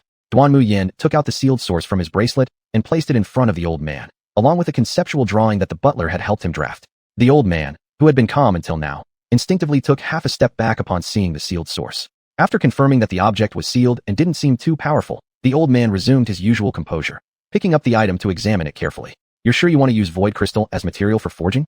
This material could indeed be used as casting material, but the prerequisite was extracting its void energy first, a significant challenge for the forging process. But to the old man, this was only moderately challenging. Yet Duanmu Yan didn't nod as the old man expected. Instead, he shook his head and said, "No, I want to use the void energy within it for the forging." Holding the object froze in midair. Neither holding nor throwing it away felt right. The old man doubted he had heard correctly and asked again, "You mean you want to forge using void energy?" "Yes." This time, Duanmu Yan nodded, much to the old man's hope that he would shake his head instead. "Haven't you lost your mind? It's true. I knew none of you Asura guys ever had normal brains. The old man fumed furiously, cursing the unseen souls of the Asura lineage along the way. Duanmu Yan pushed the blueprint forward slightly, stating seriously, I can guarantee that no void energy will leak. As he spoke, Duanmu Yan opened the sealed source. The dormant power of the void crystal immediately tried to release itself upon contact with the air. However, an inexplicable surge of Duanmu Yan's life energy completely enveloped it layer upon layer, effectively restraining the void crystal inside. The old man's scalp tingled as he watched, but 1 minute passed, then 2, and there was no change at all. Even the old man began to feel that the void crystal seemed resigned, having given up on resistance. Kid, aren't you worried about exhausting your life energy? The old man asked in disbelief. He knew that Asura Chi could resist void corrosion, but only for a short period of time. It wasn't sustainable to contain such enormous force for long. However, Duanmu Yan shattered his understanding. The use flow of Qi seemed inexhaustible. The old man realized that what limited Duanmu Yan wasn't the quantity of his Qi, but rather its quality and the capacity of his reserves. Truly astonishing. He examined Duanmu Yan carefully, finding his face oddly peculiar. Could this guy be the reincarnation of an Asura? After all, even the original source of the Asura once abandoned himself due to despair, leading to the depletion of his Qi. And even before he depleted it, he couldn't sustain such immense energy. Unless, this kid was either the embodiment of an Asura, or, the old man pursed his lips, thinking perhaps the Asura sequence had produced a unique individual, possibly their last genius under the stars. Senior has seen it. I can restrain the void energy. The old man had no retort. Don't call me Senior, it feels weird. Just like in Yen, you can call me Lao Luo. Do you want to make a Qi blade mold where your Qi serves as the main structure while the void acts as the auxiliary resonance core? Lao Luo summarized succinctly. From the moment he saw the design, he already understood what Duanmu Yan intended. Exactly, a mold that conforms Qi into a blade, Duanmu Yan confirmed. Lao Luo couldn't help but admit, it was indeed a brilliant idea. Instead of constantly updating and discarding primary weapons, why not create a mold that relies on one's own energy, which grows stronger as one's abilities increase? Coupled with the auxiliary resonance core powered by void energy, both the lethality and adaptability of the weapon would become terrifying. A return to the Asura blade. It truly seems like the Asuras have returned, Lao Luo remarked nostalgically. Will you take on the job? Nonsense. How can I resist trying out such an intriguing design? Don't think I'm some run-of-the-mill craftsman. Remember, I'm the registered master craftsman under the stars. Lao Luo hummed haughtily. Duanmu Yan recalled the sign outside, the old iron shop. Chapter 31. Qi enters the blade, bound solely. Over the past few days, Duanmu Yan had been staying at Lao Luo's place to refine the design concept of the devil blade. Lao Luo's insightful and extensive knowledge of casting has left Duanmu Yan greatly impressed. At least from the initial skepticism, Duanmu Yan now firmly believes that Lao Luo is an excellent caster. According to Lao Luo's drunken ramblings, he was once a member of a transcendent world clan. They were known as spirits. This type of spirits specialized in all sorts of things, and Lao Luo was among those who excelled in the field of casting. Around the age of 400, he had already become a master-level figure in the casting domain. However, during one trip to gather materials for casting, Lao Luo made some mistakes and was deceived into the place of utmost evil. The cost of atonement was to work there as a non-free individual for 8,000 years. It has already been almost 2,000 years since then. To be honest, Duanmu Yan didn't believe it at first. It wasn't until the steward informed him that a transcendent world at least reached a dimension initially detached from the world tree, and these dimensions have become relatively stable. Their inhabitants often possess significantly extended lifespans. Moreover, with the rewards brought by enhanced strength, they easily reach long-lasting lifetimes. In Duanmu Yan's opinion, why live this long? If it's just about eating and waiting to die, it might be better to be buried early. Duanmu Yan only desires now to grow stronger, strong enough to drive out the void so that the present realm will not be coveted by anyone, but apparently, that day is still somewhat far off. After Duanmu Yan passes the 3 novice missions, the present realm will be able to gain rule protection from the place of utmost evil, making it impossible for the tyrant to forcibly descend to the present world again. As for whether to return to the world tree, Duanmu Yan hasn't yet decided, which depends on the will of the present world itself. All he can do is give the present world the right to choose, rather than turning it into someone else's fish pond like the Thousand Illusion Forest. Are you ready? Before the massive furnace, Lao Luo no longer resembles the previously lazy drunkard. Now bare-chested, his muscles are exceptionally well-developed. The power contained within hard for Duanmu Yan to imagine. At least when wielding the 1,000-gene silver cold hammer, he does it effortlessly. Duanmu Yan nodded slightly, the heat wave from the blazing furnace reaching his face. Lao Luo wasted no more words, swinging the hammer, which was as large as his body, through the air in a full circle arc, delivering a heavy blow onto the starfall rock in front of him that was in a semi-melted state, a step that even most regular casters struggle to perform correctly. Starfall rock, as the material under the starry sky with the best malleability and compatibility, is much loved by casters. But though plentiful, its prime quality pieces are so rare that they are regarded as treasures by casters. Now, this particular piece counts as the only prime quality one in Lao Luo's collection, and what Duanmu Yan needs to pay in return, over a long period ahead, is to search across the entire starry sky for rare casting materials for this old man. As the casting gradually takes shape, the starfall rock is formed into an oblique-mouthed knife handle, the entire handle smooth and perfect like a fine craftwork. But then, this piece of art was directly tossed back into the furnace by Lao Luo. Then, he somehow produced a bunch of strange and rare materials. Some barely flashed before being thrown into the furnace without hesitation from Lao Luo. Occasionally, a few names of materials flickered across the detection system. Strings of question marks left Duanmu Yan feeling utterly overwhelmed. When would this debt-paying end? Duanmu Yan's head felt numb. Nevertheless, given the situation, Duanmu Yan dared not interrupt Lao Luo's flow. He suspected that Lao Luo, in order to add to his debt load, was now randomly piling things up. Finally, after the last ingredient was added, Lao Luo placed his hands on his waist, and Duanmu Yan let out a sigh of relief. About 3 minutes later, the starfall rock inside the furnace had blended with the other materials, shimmering with a faint silver-white luster. It was then that Lao Luo commanded, "Take action." Upon hearing this, Duanmu Yan immediately poured his full yuan qi into the furnace, letting it thoroughly mix with the starfall rock in the essence furnace fire. This was the most critical step in creating the devil blade, connecting the mold carrying yuan qi with Duanmu Yan himself. Time slowly passed, and beads of sweat continuously dripped from Duanmu Yan's forehead. Facing the fierce flames, yuan qi defense seemed like a joke. Yet, Lao Luo, with his focused gaze locked on the furnace, remained unbothered. Just as the furnace fire surged suddenly, Lao Luo lifted his hand to open the seal origin and tossed it, along with the void crystal inside, into the furnace. The final step, Lao Luo said, wrap the void force with yuan qi, fuse it into the blade, and converge it within the mold. This was an entirely new experience in casting, and Lao Luo, observing this scene, felt that it would usher in an entirely new chapter in his own path of casting. Perhaps, this was his way towards becoming a master caster. Creating a weapon that relies on the user's characteristics, one that grows as the user grows, might bring about a new paradigm in forging. Lao Luo increased the temperature of the Jing Yuan furnace fire to apply sufficient external pressure to these materials. Likewise, this pressure was also for Duanmu Yan.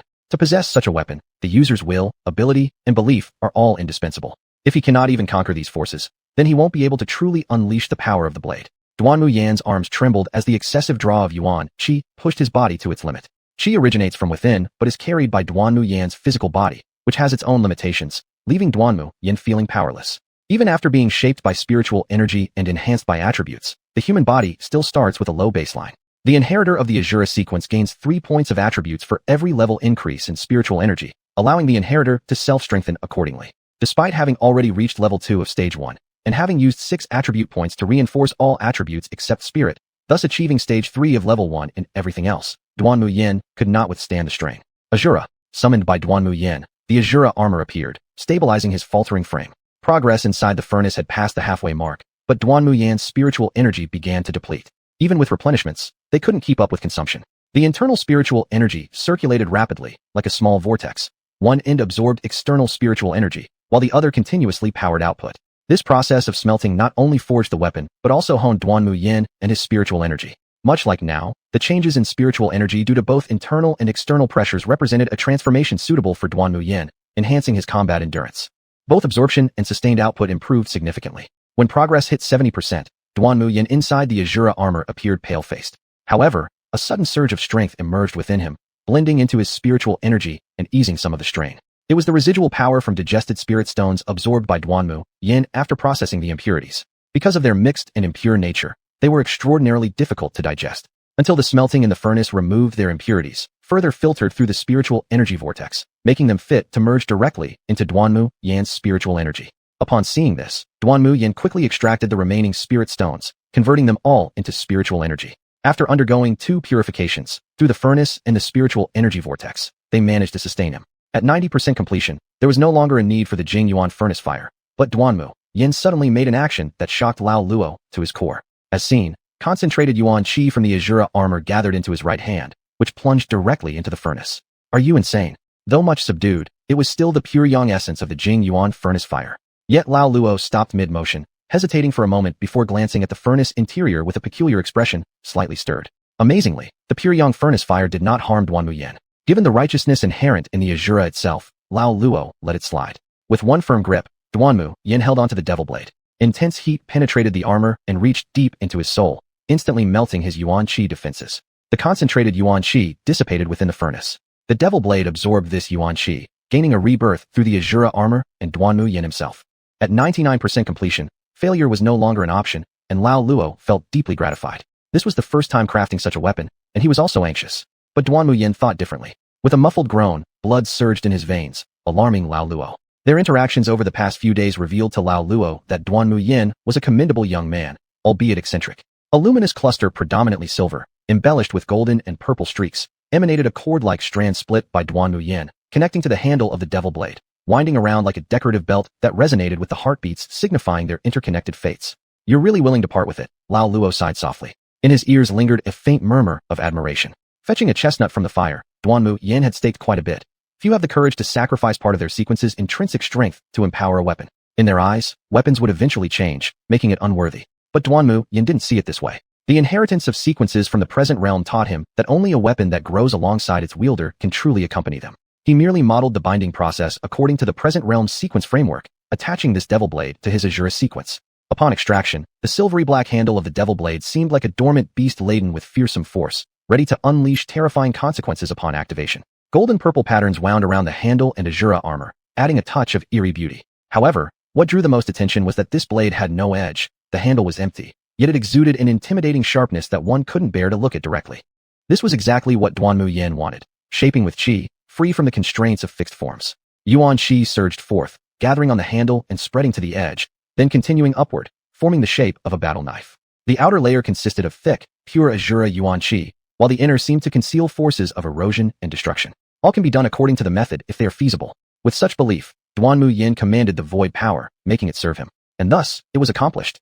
Chapter 32, Sealing Fee. Once Shura Gairand was obtained, it automatically integrated into the Shura sequence. The main weapon section displayed. Shura Gairand, bound state. Material. Weapon level, low rank, belonging to an accompanying growth weapon. Passive 1, break defense and magic, erosion with dual characteristics. Passive 2, the only Shura sequence specific weapon, cannot be acquired or used by others. Passive 3, formless blade, blade shape unpredictable. Duanmu Yan briefly checked the panel of the Gueranda, and all data and performances left him extremely satisfied. It could be said that this was a weapon completely beyond his expectations. Lao Luo, thanks. I'll keep your favor in mind, and I'll do my best for whatever resources I can find. Duanmu Yan immediately accepted it. Upon hearing this, Lao Luo hummed indifferently and waved his hand. If you don't die early, then it won't have been a waste of this fine item. In fact, Duanmu Yan had opened new ideas for him in casting, which balanced out the cost of producing the weapon. But Duanmu Yan didn't know about these details. He simply left with his weapon after bidding farewell to Lao Luo. Zhuemo, if I may say, you really were willing to part with such an item, just for a youth like him. Lao Luo lifted a vat of wine and took a big gulp. Next to him, a dim golden figure slowly materialized. If Duanmu Yan had met someone in the forbidden area before, he would have recognized this person as one of them. It wasn't me who was willing, it was the old master who was willing, Zhuemo softly replied. Lao Luo almost choked, asking knowingly, from the origin of Shura? Zhuemo nodded. He seemed to carry a natural sense of righteousness. Even in a soul-like state, Lao Luo still trusted him without doubt. Years ago, it was Zhuemo who stepped forward to protect him. Otherwise, solely on the basis of Yan's request, young Duanmu Yan would have already been rejected by Lao Luo. The origin of Shura. How did they end up choosing such a person? Lao Luo couldn't understand. All these rare materials, except for the meteorite, everything else came from Zhuemo, bringing them from the Forbidden Zone. And despite all this effort, it wasn't for himself, but rather for the sake of this young man. Truly peculiar. Lao Luo shook his head, puzzled. However, Zhuemo paid no attention. He was merely returning the favor owed to the old master and had managed to visit some old friends. Well, task done. Time for me to return. Zhuemo gave a light-hearted smile, his golden figure becoming somewhat blurry. Lao Luo felt a lump in his throat. When Zhuemo was around, he hadn't helped much. At the time when problems occurred, he had been bound here. Now seeing his friend's current appearance, he couldn't help but laugh bitterly. I told you you're too stubborn. Look at yourself now. Deserved every bit of it. Zhuemo patted his shoulder. Behind him, a spatial channel opened up. Zhuemu's order wielder was already waiting for him. Leaving. As Lao Luo watched Zhuemo step into the spatial channel, the other end revealed what looked like hell. A forbidden area where souls might preserve their core, but were constantly having their power eroded.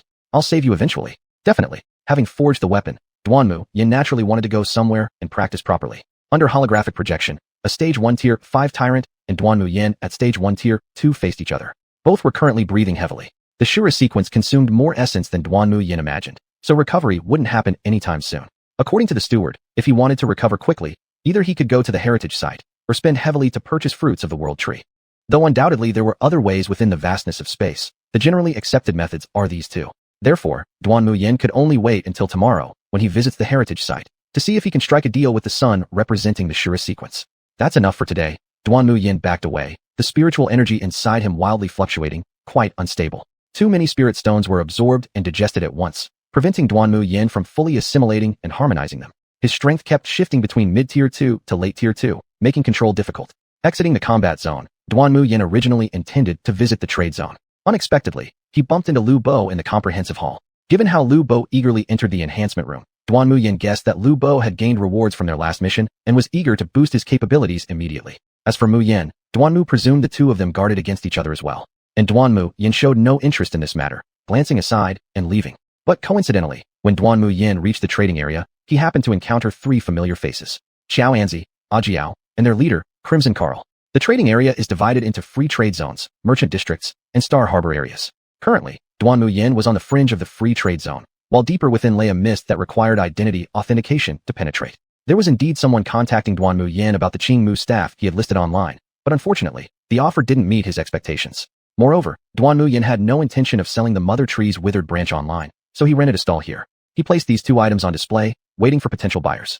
Based on the price judgment given by the system, Duanmu Yan made an estimate and labeled the prices accordingly. Now, the trio from Jiangtai was standing in front of Duanmu Yan's stall. Ajiao looked at Duanmu Yan provocatively, though there wasn't much she could do to him. However, just seeing Duanmu Yan's indifferent attitude infuriated her. "What are you looking at? If you're not buying, then scram and don't block my business," said Duanmu Yan irritably. "Like you can even do business? I curse you to never sell anything in 8 lifetimes. Whoever buys it is a pig." Ajiao unleashed a tirade of curses towards Duanmu Yan, but Duanmu Yan had 100% resistance to verbal curses and didn't care about them at all. However, Carl gave Ajiao a glare, and she immediately retreated, feigning innocence. Then she stared incredulously at Carl's back, as if she had misheard him. "You actually plan to buy this? Isn't the price labeled? If I weren't selling, why would I label it?" Duanmu Yan replied matter-of-factly. Subsequently, Ajiao focused her gaze on these two items, one being a staff priced at 100 spirit stones, which seemed reasonable enough. But that broken branch of some sort required 3 spirit essence clusters? This was absurd. It should be known that the market price of 1 spirit stone is 10 star coins, and while 1 spirit essence cluster officially equals 100 spirit stones, they are actually rare and highly valuable. The real value of a spirit essence cluster far exceeds 100 spirit stones. "That piece of junk, my brother card would never look at it," Ajiao shouted. Duanmu Yan didn't seem fazed. Originally, he hadn't expected to sell these items, but after seeing Carl, Duanmu Yan knew that these things would indeed be sold. Sure enough, Carl casually pulled out 5 spirit essence clusters and handed them over to Duanmu Yan. "I'll take both of these. Since I have no spirit stones, consider it as 5 spirit essence clusters," said Carl. Duanmu Yan didn't mind either way. If Carl wanted to give them, he wouldn't object to receiving them. After obtaining the 5 spirit essence clusters, Duanmu Yan figured he wouldn't need to continue absorbing and digesting spirit stones anymore since they were inferior. "See you again someday." The crimson eyes of Carl met Duanmu Yan's dark pupils for a moment before naturally breaking contact. Carl nonchalantly put away the 2 items. In the blink of an eye as he turned around, Duanmu Yan clearly sensed a terrifying force that instantly disappeared, followed by green fragments floating away with the wind. Both items had been casually destroyed. Duanmu Yan didn't feel regretful, only slightly pondered over the implications. It was a warning. Indeed, the Mother Tree is dead, but that is just what we're supposed to see. Or rather, it's what the Dimension World and the World Tree are supposed to see. As he watched them walk into the fog leading deeper in, Duanmu Yan withdrew his gaze, knowing it currently had nothing to do with him. On the other side, however, Ajiao seethed with anger. She hadn't noticed Carl's actions because Carl intended only for Duanmu Yan to know. "Brother card, how could you really give those things to that guy? It's obvious they're not good stuff, truly black-hearted." Xiao Anzi sighed. He was also feeling exhausted dealing with Ajiao's uncontrollable temper. Just a ceiling fee, Carl waved it off indifferently. He had detected a familiar trace on Duanmu Yan, although he wasn't sure whether it was a mere illusion or if it prompted him to pay attention to Duanmu Yan's stall. After going inside, "Don't look, don't ask questions. Just follow me," Carl said while turning back. This statement was not advice, but an order. Xiao Anzi silently nodded, and Ajiao promptly lost her rebellious demeanor, lowering her head obediently. The 3 figures merged into the mist, their shapes gradually blurring. Inside the mist, it seemed like ancient lamplit buildings appeared, resembling a forbidden place that devours its victims without spitting out bones. Chapter 33, Duanmu Yan's Question. With 5 units of pure spiritual energy, Duanmu Yan would no longer worry about the improvement of his spiritual power in the upcoming period. After fully adapting to the 2nd level of Stage 1, he could immediately advance towards the 3rd level of Stage 1. Duanmu Yan returned to his room, took out 2 spirit stones for the Queen Bee to feed on by herself, and then entered a meditative state, waiting for the inheritance place to open again. About 7 hours later, Duanmu Yan felt his consciousness getting hazy, as if being summoned by something. "The application has been approved. If you're ready, the passage to enter the inheritance realm can be opened at any time." The butler's prompt rang at the right moment. Without hesitation, Duanmu Yan nodded. "Open it immediately." The familiar sensation of detachment instantly separated Duanmu Yan's physical body from his consciousness. After a brief daze, Duanmu Yan opened his eyes and found himself already in the forbidden area of the Asura sequence. Zuoma, the Order Keeper, gave a distant nod as a sign and had no intention of coming over. The sky of the forbidden area was still dim and gloomy, with the sun symbolizing the Asura sequence high up above, from which Duanmu Yan could feel a kind of intimate resonance. Withdrawing his gaze, Duanmu Yan knew why he came here. Not far away, the souls of several Asura inheritors imprisoned here had already appeared, and they also knew the purpose of Duanmu Yan's visit, because they had once walked this path too. When every other generation's Asura inheritors meet the current one, there is inevitably a feeling of how times have changed. Duanmu Yan greets the senior predecessors. Duanmu Yan bowed with respect according to etiquette. These souls smiled and nodded, their gazes on Duanmu Yan softening. There was even a trace of guilt, because before Duanmu Yan arrived, they were contemplating ways to dig a pit for him to jump into. How can one walk far on the path of Asuras without encountering a few pits? It's all the same. But the next second, their smiles froze as they felt an unmistakable affront, yet sincerely expressed. Which of you can help solve my problem? Please step out. I'd rather not ask everyone individually. An awkward silence followed for 3 seconds. Sighing, Duanmu Yan confirmed that his premonition was correct. Go over there. Someone can tell you the answer. Each person is different, so we won't demonstrate for you. Candle N spoke after returning. Compared to the time in the ultimate evil capital, the soul state of Candle N now appeared more focused. From his outline, he seemed around 30 years old, slightly older than Carl. After comparing in his mind, Duanmu Yan nodded and headed toward the direction Candle N pointed. As Duanmu Yan walked far enough away, the several souls erupted in chatter. 7 generations, what's wrong with you? The junior generation looks down on you, yet you dare to show up. If I were you, I'd find a crack to hide in. The conflict between the 8th generation and 7th generation delighted the others as mere spectators. The 7th generation mentioned coldly grunted, not wanting to bother with the 8th generation. Other generations also voiced various opinions, mostly out of boredom and irritation, until the 15th generation suddenly said, do you not think there's a familiar aura on the 19th generation? Carl, what's it to you how the 13th generation tricked him? The 10th generation asked. The Asura inheritors after the 10th generation all understood this matter. The descendant who was teased back then is now one of the most notable figures under these starry skies. The 13th generation, who was mentioned, didn't appear. His wounds were severe, and he remained asleep to this day. The 1st and 2nd generation disappeared, while the 4th and 5th generation perished completely. As for the 9th, 17th, and 18th generations, they were in a deep sleep somewhere else. Even mentioning the 13th generation brought sorrow among these individuals. Candle End, as the 14th generation, benefited the most from the 13th generation, thus he voluntarily initiated the conversation. It has nothing to do with Carl. It's the void. The topic suddenly quieted down. The word void was incredibly weighty for them all. Each person here fell to this point because of the void. Some, like the 4th and 5th generation, didn't even leave a trace behind. 14, just say what you think. And you too, 15. As the eldest awakened, the 7th generation began to take the matter seriously, and even the 8th generation didn't challenge him. The presence is very faint. It should not come from him personally. The 15th generation confirmed. In that case, he's made contact with void powers but hasn't been corrupted, the 10th generation pondered. Given this young man's vital energy quality, resisting low-level void forces is acceptable. It seems the void has set its sights on small dimensional worlds. The 8th generation said heavily. All the other spirits agreed, except for Candle End, who, knowing the truth, remarked lightly, he's fine. The issue lies with his Asura sequence. What? The 7th generation was greatly shocked. If there was an issue with the sequence, then as for the originator of the Asura sequence, he was about to stop Duanmu Yan immediately, but was stopped by Candle End who said, the old master knows. Hearing this, everyone breathed a sigh of relief. If even the originator master had been eroded, it would implicate them all. But there's been a bit of an unexpected turn. What nonsense is this? The 8th generation immediately blew up, and the others' moods were equally bad. Fortunately, it's still under control. It felt like their hearts were on a roller coaster, going up and down abruptly. The 10th generation patted Candle End's soul and earnestly said, 14, next time tell us everything at once, or else I might lose my cool. Yes, exactly. The 15th generation, after everyone's complaints ended, curiously asked, what's wrong with his Asura sequence? Wait until he comes out, and you'll see for yourselves, Candle End replied, indicating they had no interest in him speaking, which drew a chorus of disdainful sounds, but not one person left. They also wanted to hear what the old master and Duanmu Yan had discussed, so the 10th generation incited, 15, you go listen in. Why don't you ask 16? 15 didn't like that idea, though his perception was strong. Being singled out for eavesdropping was excessive. 16 immediately fled like the wind, being the youngest in experience among those present aside from Duanmu Yan, knowing full well not to get involved in anything too deep or trouble would follow relentlessly. TCH, look, 16 ran away pretty fast, remarked the 10th generation in surprise. Indeed, when it came to escaping, 16 excelled beyond compare. Ultimately, the 15th generation refused steadfastly, and the group could only abandon the matter and sit to wait for Duanmu Yan's return. On this side, Duanmu Yan did not disappoint and arrived before the old master, sitting cross-legged just like the master himself. The core of the old master's soul was far purer and more powerful than those outside, hence appearing nearly identical to his living form, although his soul's current state was rather pitiable, giving off a sense akin to someone in their twilight years. The progenitor of the Asura sequence, Master Qian, Duanmu Yan proactively spoke. I've come to seek guidance. How does one initiate the passive ability of the Asura? From experiencing one mission world, he had observed that most sequences possessed a passive skill. However, Duanmu Yan's own Asura sequence seemed yet unable to activate its passive function, leading Duanmu Yan to realize that something was likely missing. Do you think different inheritors of the same sequence would open the same passive ability? The aged voice of Master Qian carried great gravity, without directly answering Duanmu Yan's question. No, Duanmu Yan firmly believed this point, despite lacking any practical evaluation. So then, can everyone necessarily share the same way of activating it? Master Qian asked further. How will we know unless we try? Duanmu Yan countered, refusing to follow others' beats. Qian nodded, a trace of warmth gracing his weathered features as he gazed upon his junior. You're right, but you won't succeed.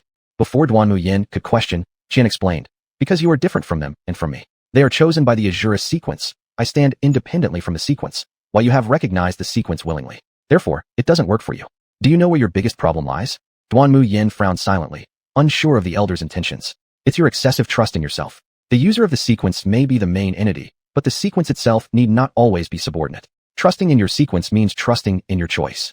Master Qian's words made Duanmu Yan lower his guard because they indeed struck a chord within him. Whether it's a real-world sequence or a starry sequence, Duanmu Yan has always adhered to the belief that his personal power was the sole strength capable of crushing everything. However, the appearance of the tyrant introduced a sense of defeat to Duanmu Yan. Sometimes, relying solely on personal prowess is insufficient. True strength comes from comprehensiveness. Duanmu Yan roughly understood the old man's intention and realized why his passive ability couldn't activate. Seeing this, the master lifted his hand toward the Asura sun in the sky, flipping his palm to make a silver orb representing the Asura sequence float between his fingers.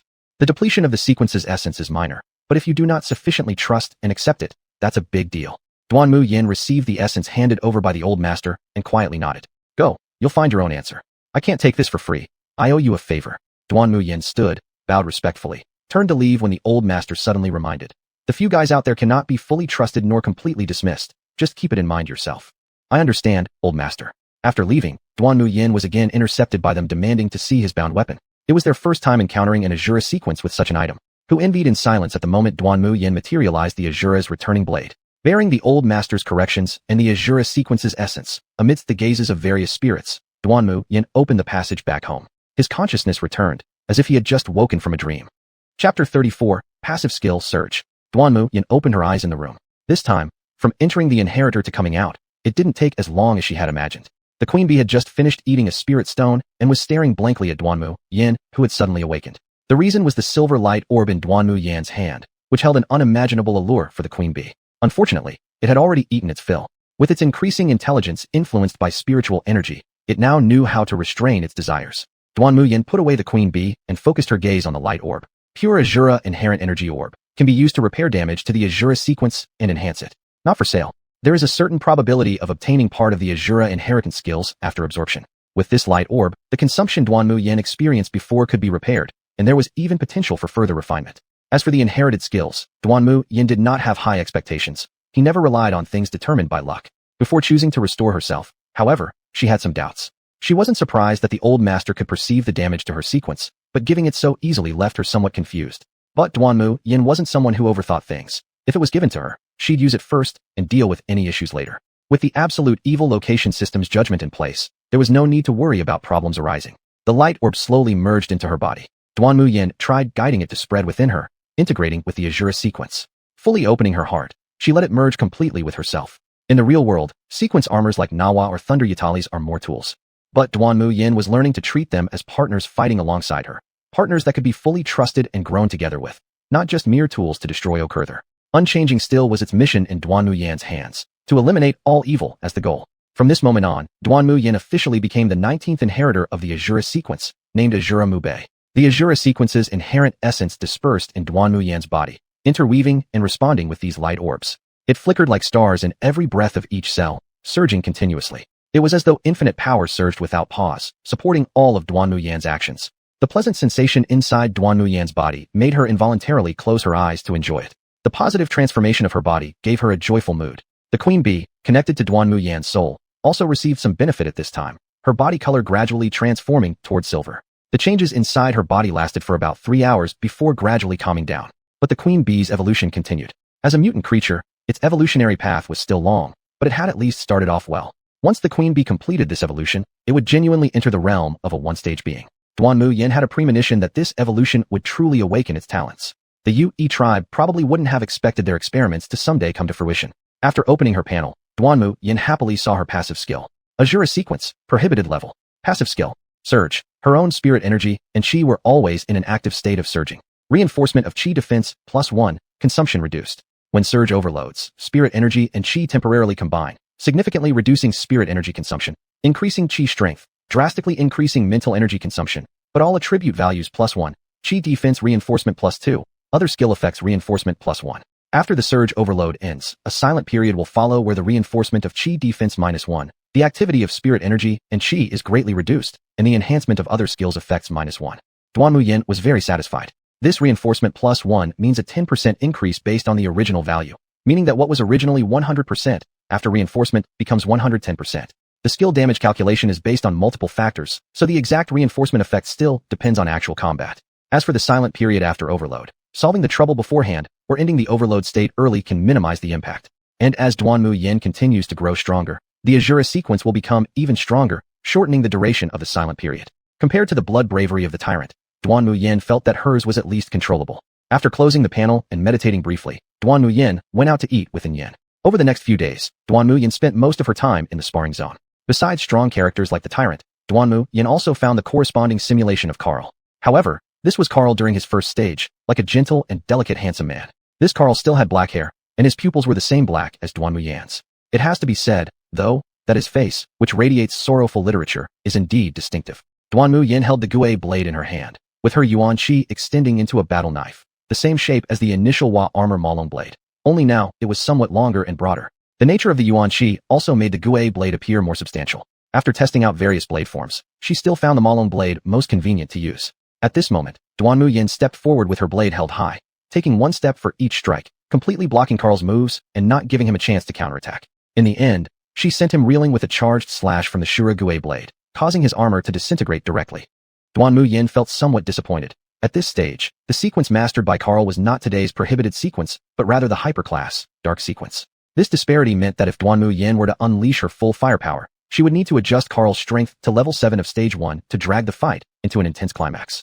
However, against level 9 of stage 1 Carl, Duanmu Yan found it hard to win. Even against level 5 of stage 1, it was no easy feat. This was because when sequence armor reached level 9 of stage 1, it began to transform towards stage 2, marking a phase of overall qualitative change.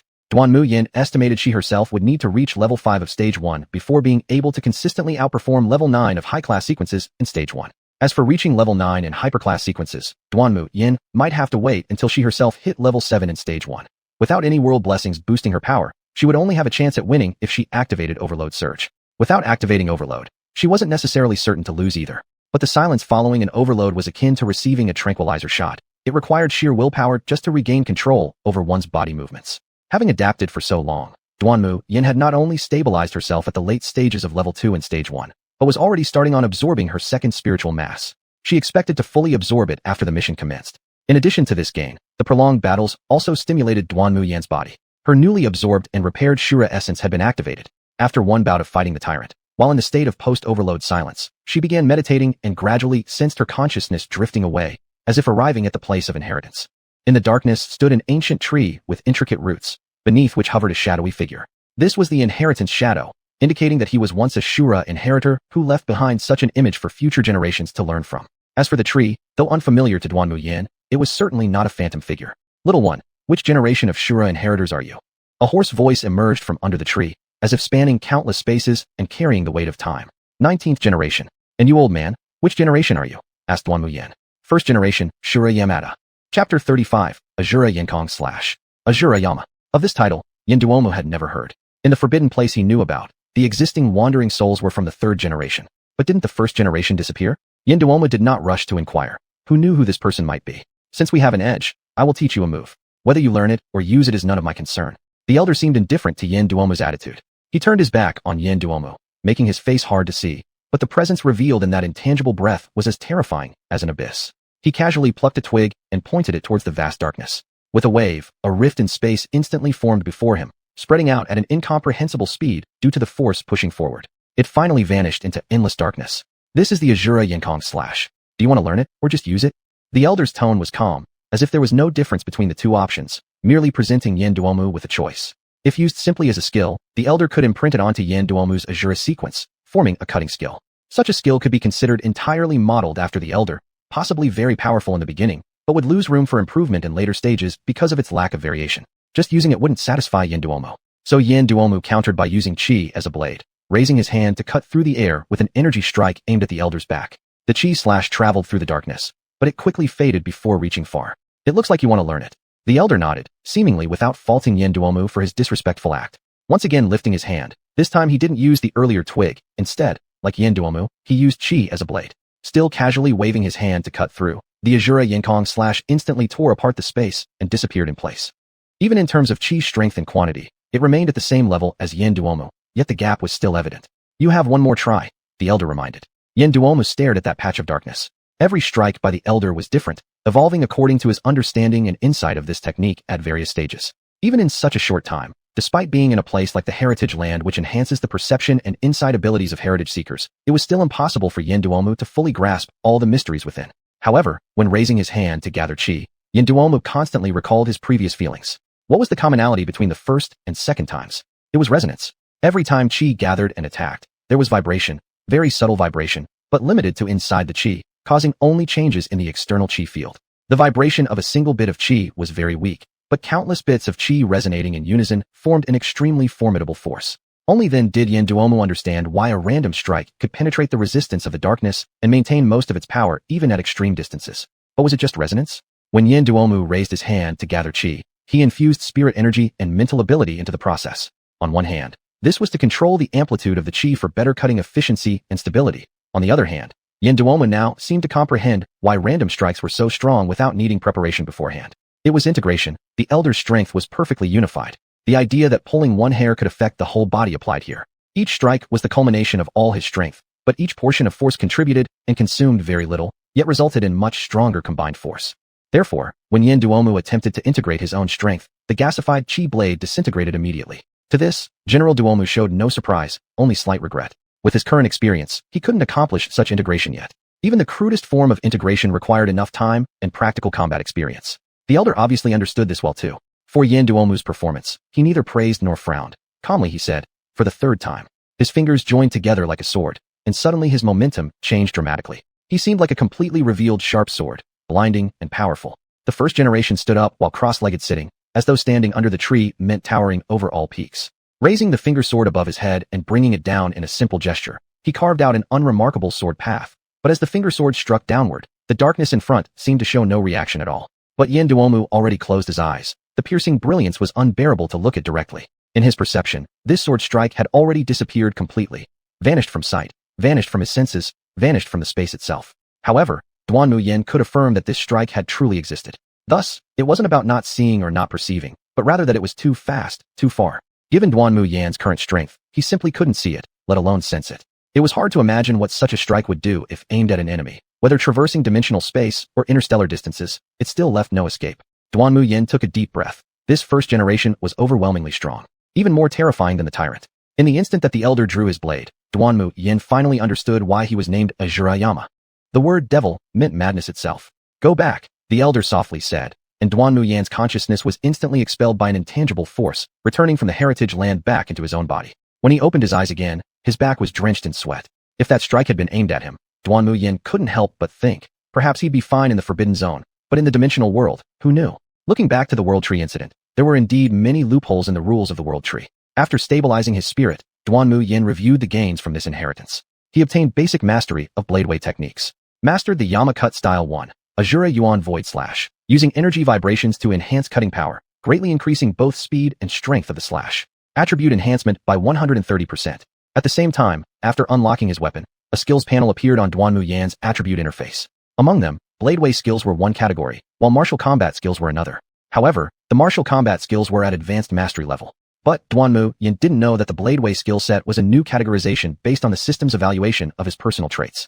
Different from traditional swordsmanship or knifemanship, Duanmu Yan's bladeway existed purely because of the uniqueness of the Asura blade and Duanmu Yan's personal combat style. Blades have no fixed forms, only ultimate strength.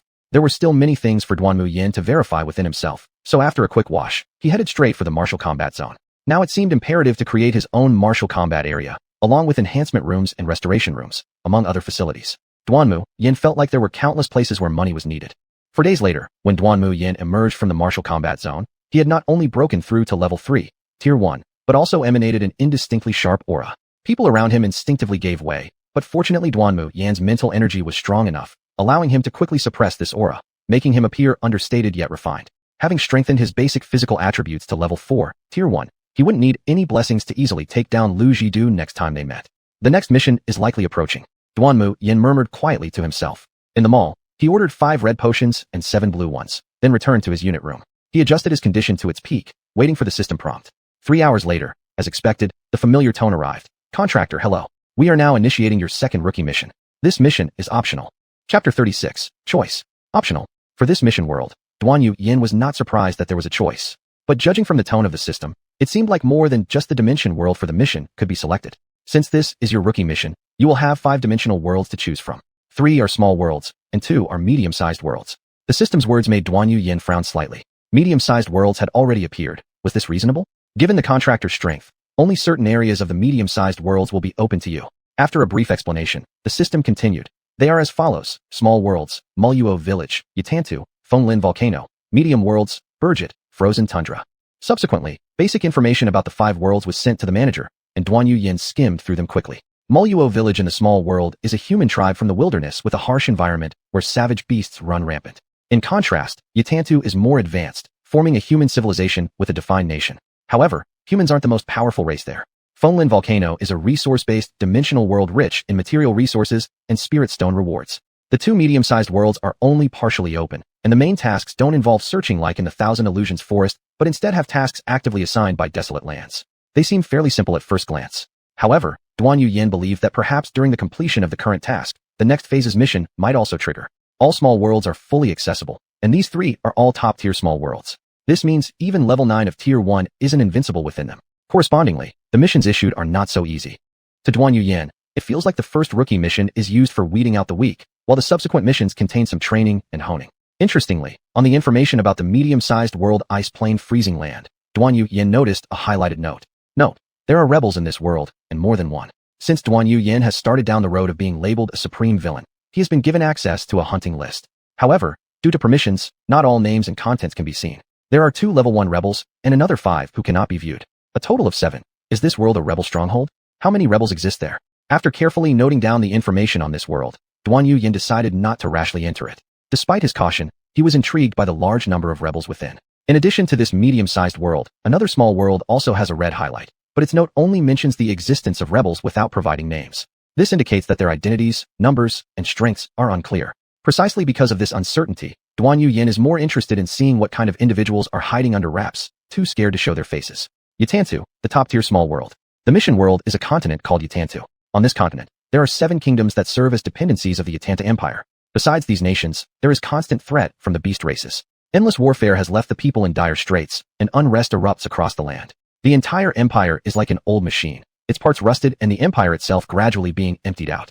The beast race grows stronger day by day, while the human faction continues to fight among themselves for power and profit. Managers won't overly interfere in the development of dimensional worlds, so they can only use contractor missions as a way to adaptively balance the gap between both sides. Mission: deliver the letter back to the master of Derby Manor. So far, the only information Duanmu Yan has gotten is this. Frankly speaking, he's thoroughly confused by the mission, which seems simple enough on the surface, but he feels it wouldn't be effortless. But with his interest piqued by the rebels, Duanmu Yan decides to accept the mission. Additionally, rumor has it that the Yatantu imperial family possesses a world crystal. This item is also on Old Luo's list, so Duanmu Yan plans to take a look. World crystals actually do have a good chance of appearing in small and medium-sized worlds. Because large worlds and higher-tier dimensional worlds are relatively stable, it is difficult for their fundamental essence to scatter and form such crystals unless significant turmoil arises. Even disaster-level destruction would merely result in this happening with a probability. As for the specific function of this item, Duanmu Yan isn't entirely clear, but since it's listed on Old Luo's sheet, Duanmu Yan intends to give it a try if the opportunity presents itself. Select small world, Yatantu. The system replied. The mission is about to start. Spatial teleportation will commence in 10 minutes. Please prepare yourself. Duanmu Yan checked his supplies once again, confirmed everything was correct, and began meditating with his eyes closed. 10 minutes later, an intense push came without any warning or time for preparation, instantly sending Duanmu Yan into spatial transmission. After Duanmu Yan adapted to the aftereffects of the teleportation, he numbly got out of bed. The retro wooden attic was sparsely decorated. There were no extra items on the desk that could provide any clues. The only thing Duanmu Yan could confirm was that this place was rented. This was because a bill clearly stated that 1/3 of the rent for this month had been paid. In other words, 2/3 of the rent for this house remained unpaid, leaving Duanmu Yan speechless. To talk about money right after arriving was somewhat unbrotherly. The task identities arranged by the Forbidden Evil Land are random, and there was nothing Duanmu Yan could say about it. At least it was better than the last mission where he didn't get knocked unconscious. Steward, Duanmu Yan asked tentatively. I'm here, Xiaoguan immediately replied. The mother tree in the Thousand Illusions forest had left a deep impression on him, so he wanted to test if there was any mental interference in this place. Xiaoguan's response made Duanmu Yan feel relieved. After a brief observation, without obtaining any other useful information, Duanmu Yan decided to go out for a walk. Since it was delivering a letter, the first step would be to have the letter. So what was the letter, and how to find it, were things Duanmu Yan had to figure out himself. Going downstairs, the old-fashioned wooden staircase creaked, as if it was bearing more weight than the material should handle. Before reaching the door, the bedroom on the first floor suddenly burst open. An elderly woman with wrinkled skin angrily said, Mu Bei, if you don't pay the rest of the rent for this month, then be prepared to be kicked out. Without waiting for Duanmu Yan's reply, she turned around and slammed the door shut with a dull sound. What a terrible temper. She'd better not die of heart disease. Duanmu Yan didn't have any money from this world on him, but just because he didn't have it, it didn't mean others didn't. The task wasn't explained very clearly, was it? Deliver the letter to the master of the manor. Since he is the master of an estate, surely he must hold a certain status and wealth in this place. How could one expect someone to do a job without payment? Thus, the master of the estate became unknowingly targeted by a righteous bandit. Chapter 37 Derby Manor. Duanmu Yan came out from her rental apartment and arrived at the main street of the small town.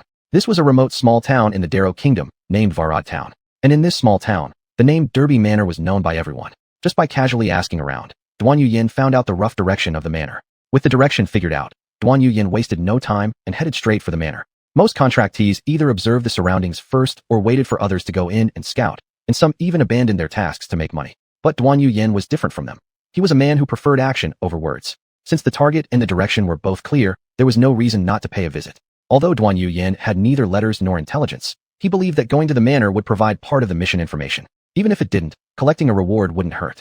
Thus, Duanmu Yan traveled from the bustling and lively marketplace of the small town to its secluded and quiet outskirts. From hundreds of meters away, Duanmu Yan could already see the rough outline of the manor, resembling a western castle, but still quite bright in appearance, unlike those old estates with years of history. Nevertheless, it must be said that the big garden and lawn outside the manor were truly large, adding up with the pastures behind it, looking like a landowner's territory. The moment Duanmu Yan stepped onto the grass, several gazes fell directly on him without any hesitation. It seemed as though the slightest wrong move from Duanmu Yan would invite countless hidden arrows and cold guns.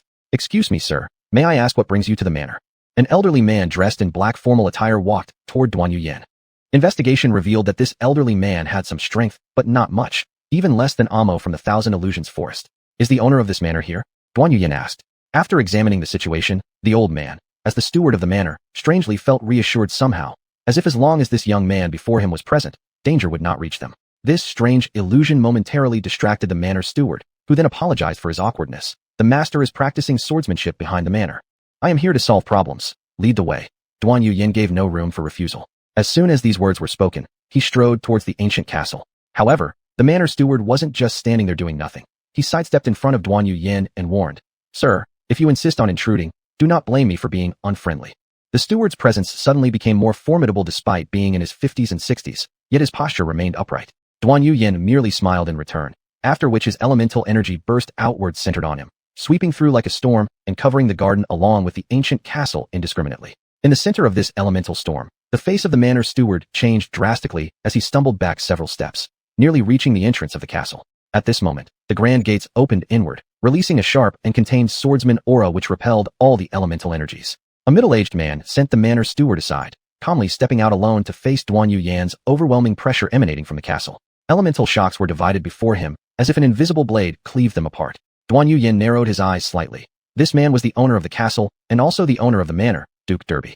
Probing indicated. Duke Derby was a titled nobleman of the Altanu Empire, and his title was inherited. His strength level was rank 1, level 8, skilled in swordplay. Except for endurance and spirit power which were weak, all other attributes were at rank 1, level 8. Other details were unknown. Since the actual person appeared, Duanmu Yan thought it best to restrain himself since it was someone else's domain. The released elemental energy gathered back into him instantly, stopping the wind waves as if they never happened, though the scattered petals across the garden bore silent testimony. Just as Duanmu Yan was about to speak with this duke, a streak of sword light shot towards him like lightning, its icy glow already upon him. Duanmu Yan neither dodged nor evaded. Using elemental defense and passive flow, he managed to withstand the sudden assault. Subsequently, a retaliatory punch caused the elemental energy to explode 3 inches from the duke. The sound of the explosion resonated loudly, clearly reverberating throughout the entire estate. But as the dust settled, holding Duke Derby's longsword in hand, Duanmu Yan couldn't help but sneer. What a hard shell. This shell referred to the Duke's inner armor, which had almost neutralized most of the explosive impact. Although there was still some backlash, it was unlikely to cause any real damage to Duke Derby. Nevertheless, Duanmu Yan's sudden and aggressive counterattack was also a lesson for the Duke. At the instant of the explosion, his instinctive defensive movement allowed his sword to be caught by the elemental defense, resulting in Duanmu Yan seizing his weapon. If the Marquis had been a little more ruthless and put all his strength into it, Duanmu Yan might not have been able to completely block it with just the circulating state of his energy, without the armor. Would you like your sword back? Duanmu Yan didn't press his advantage after winning. Giving a lesson was enough. There were too many people around, and that always caused trouble. Had this been Oak Sir, he'd kill everyone who dared approach, be it one or a team, leaving no one alive. As Marquis Derby watched Duanmu Yan toy with his longsword, the dignity he had from years at the top did not waver in the slightest from the single failure, but now showed much greater respect for Duanmu Yan. Since you took it, then it is your spoils of war, the Marquis said composedly. Duanmu Yan shook his head and chuckled mockingly. TSK. Really not understanding the situation.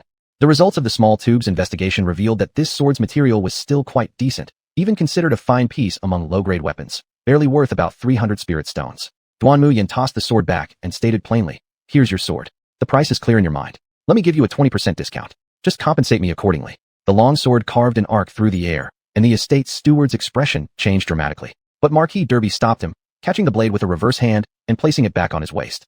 That previous sword strike originated from a quick draw from the waist.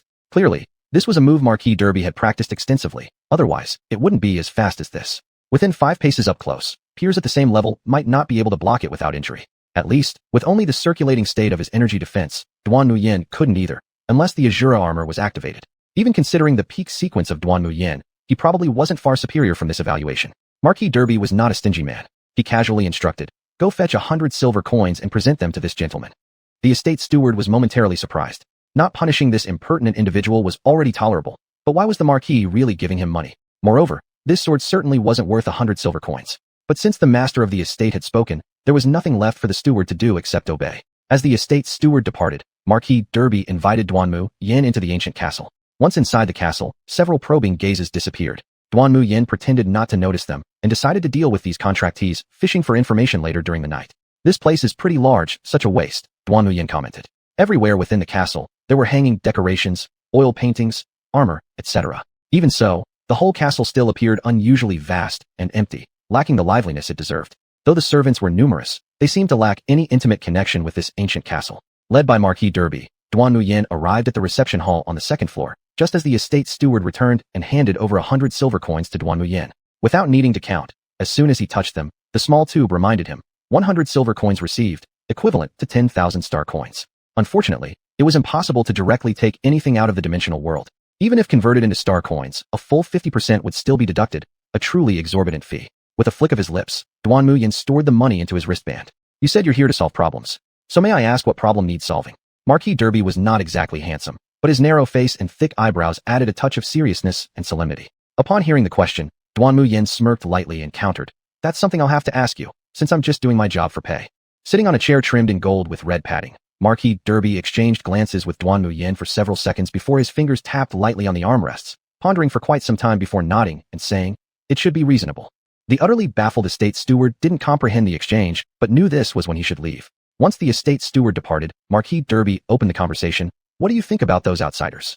A group of trash, Duanmu Yan replied instantly without hesitation. This unexpected straightforwardness made Marquis Derby's well-trained conduct hesitate for a few seconds, subsequently chuckling humorously. Your skills indeed speak for themselves.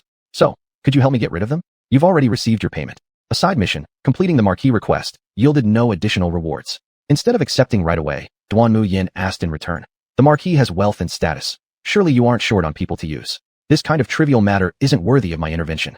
Consider it a test? The Marquis provided his answer. This Marquis actually made Duanmu Yan laugh, showing some sincerity. They'll disappear this afternoon.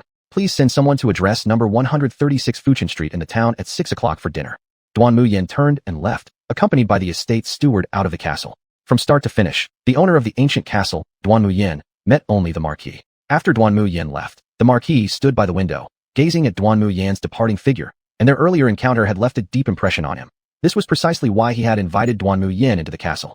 Not of the beast race, was the conclusion he reached.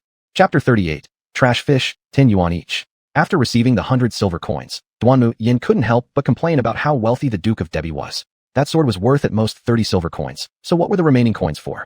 They certainly wouldn't go to Duanmu Yan just like that. And General Duanmu wasn't someone who could be easily bribed either. Coincidentally, since Duanmu Yan stepped into the estate grounds, she had noticed quite a few prying eyes. Among these gazes, 7 stood out. They were really both useless and nosy. The Duke only noticed these 7.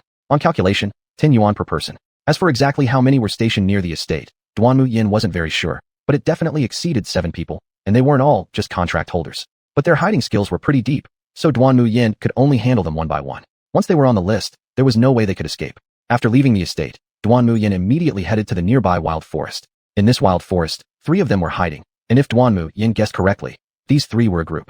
When they saw Duanmu Yan rushing straight toward the wild forest, they became somewhat alert. They originally planned to run away, but then they reconsidered. Duanmu Yan was alone. While they had 3 people, why should they run? Moreover, Duanmu Yan was just a rank 3 newcomer, and even if she had fought with the estate owner, there was still the possibility that it was staged by the estate owner. Thus, the 3 of them actually set up a trap in the wild forest, waiting for Duanmu Yan to fall into it. Could General Duanmu not guess this? From the moment she stepped into the wild forest, the perception of these 3 people's aura became crystal clear. Wanting to hide from Duanmu Yan, they simply didn't have the ability yet. Since dealing with them one by one was too troublesome, Duanmu Yan simply obliged them by stepping into the trap. The instant Duanmu Yan stepped into place, countless pale blue beams shot through the trees, instantly activating a first-rank inscription array diagram. So this is your move? Duanmu Yan shook her head and said disappointedly. Even 10 yuan is too much. A burst of spirit energy pushed the beams back outside. This first-rank array was hastily constructed and could only achieve 70% of its theoretical capacity, which wasn't enough to penetrate Duanmu Yan's spiritual energy. However, the advantage was that they managed to keep Duanmu Yan pinned down. This gave them time to prepare. One of them attacked from the side. Another controlled the beam formation to continue restricting Duanmu Yan. The third one, Duanmu Yan didn't need to guess. They were plotting something mischievous. Since she already understood their team configuration, Duanmu Yan stopped pretending. As the person attempting to ambush broke through the spirit energy range, Duanmu Yan turned and locked onto them, unleashing her 9th grade first-rank mental power without reservation, pressing down like a huge boulder. Realizing something was wrong, this person summoned a sequence armor at the critical moment. Fire sequence. The swallow flame armor appeared in an instant. Its form reminded Duanmu Yan somewhat of flame Nawa, but unfortunately, such strength was still suppressed by Duanmu Yan. The immense mental pressure made it impossible for the swallow flame armor to break free. The overload of flame use allowed him to barely speak. Run? This guy's a monster. Duanmu Yan responded indifferently. Am I that terrifying? Startled by this warning, the 2 companions realized immediately. They knew their companion's strength. First-rank 5th grade wasn't exceptionally powerful, but it wasn't weak either.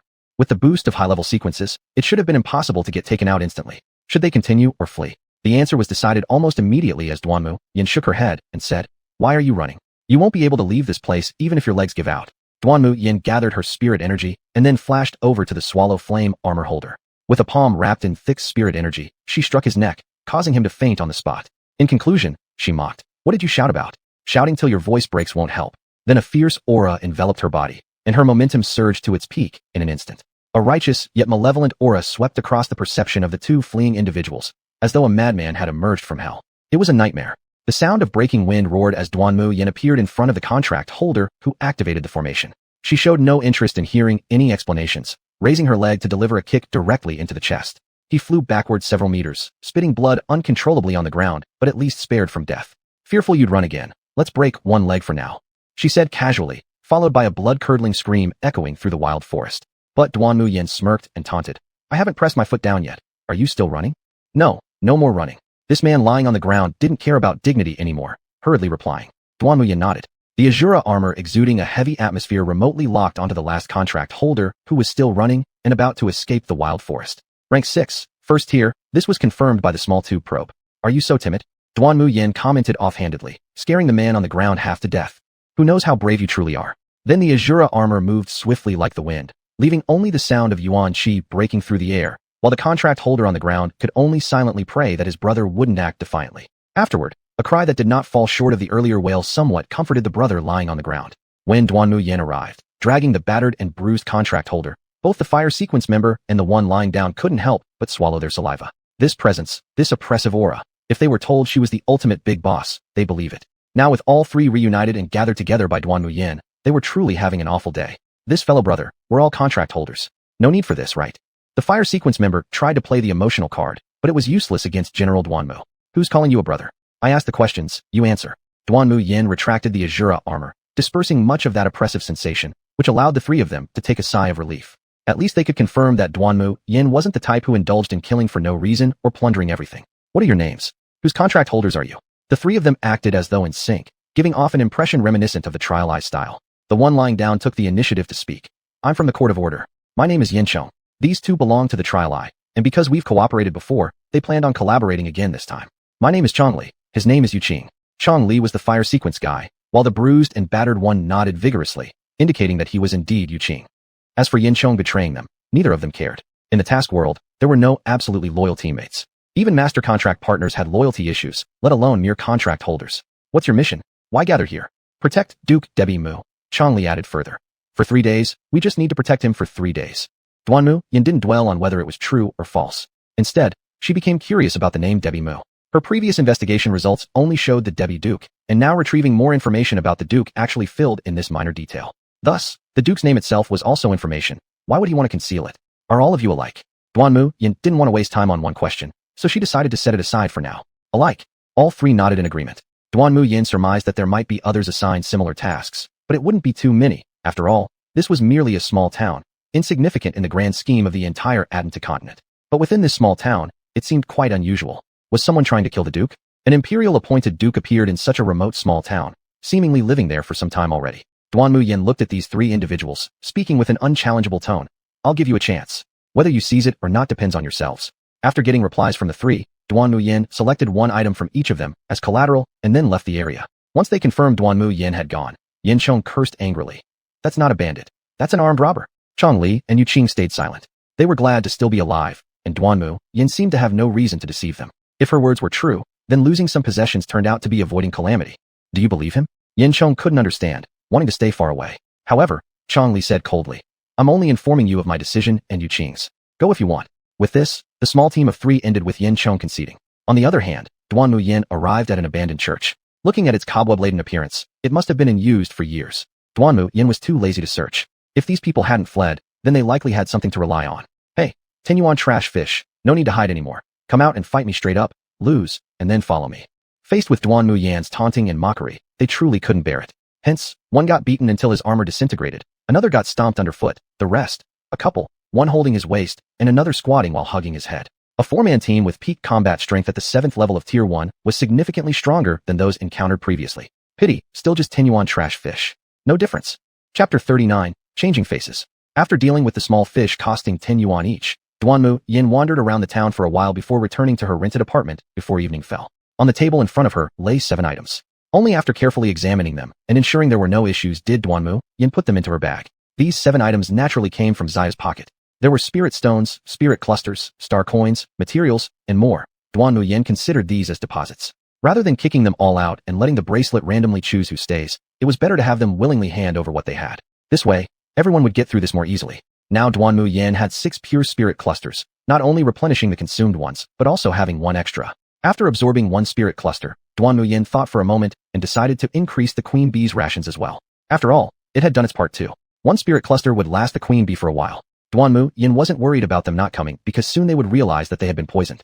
The queen bee's poison could be cured, but the cost of curing it might not be something they'd be willing to pay. It would be better if they considered Duanmu Yan's proposal, achieving mutual benefits and harmony for all. When everyone prospers, that is truly good. When should we start eating? I've prepared everything as you instructed, the landlady asked softly, cautiously approaching.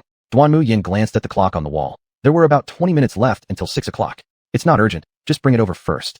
The old landlady immediately agreed, treating Duanmu Yan with such respect as if she were the real landlord.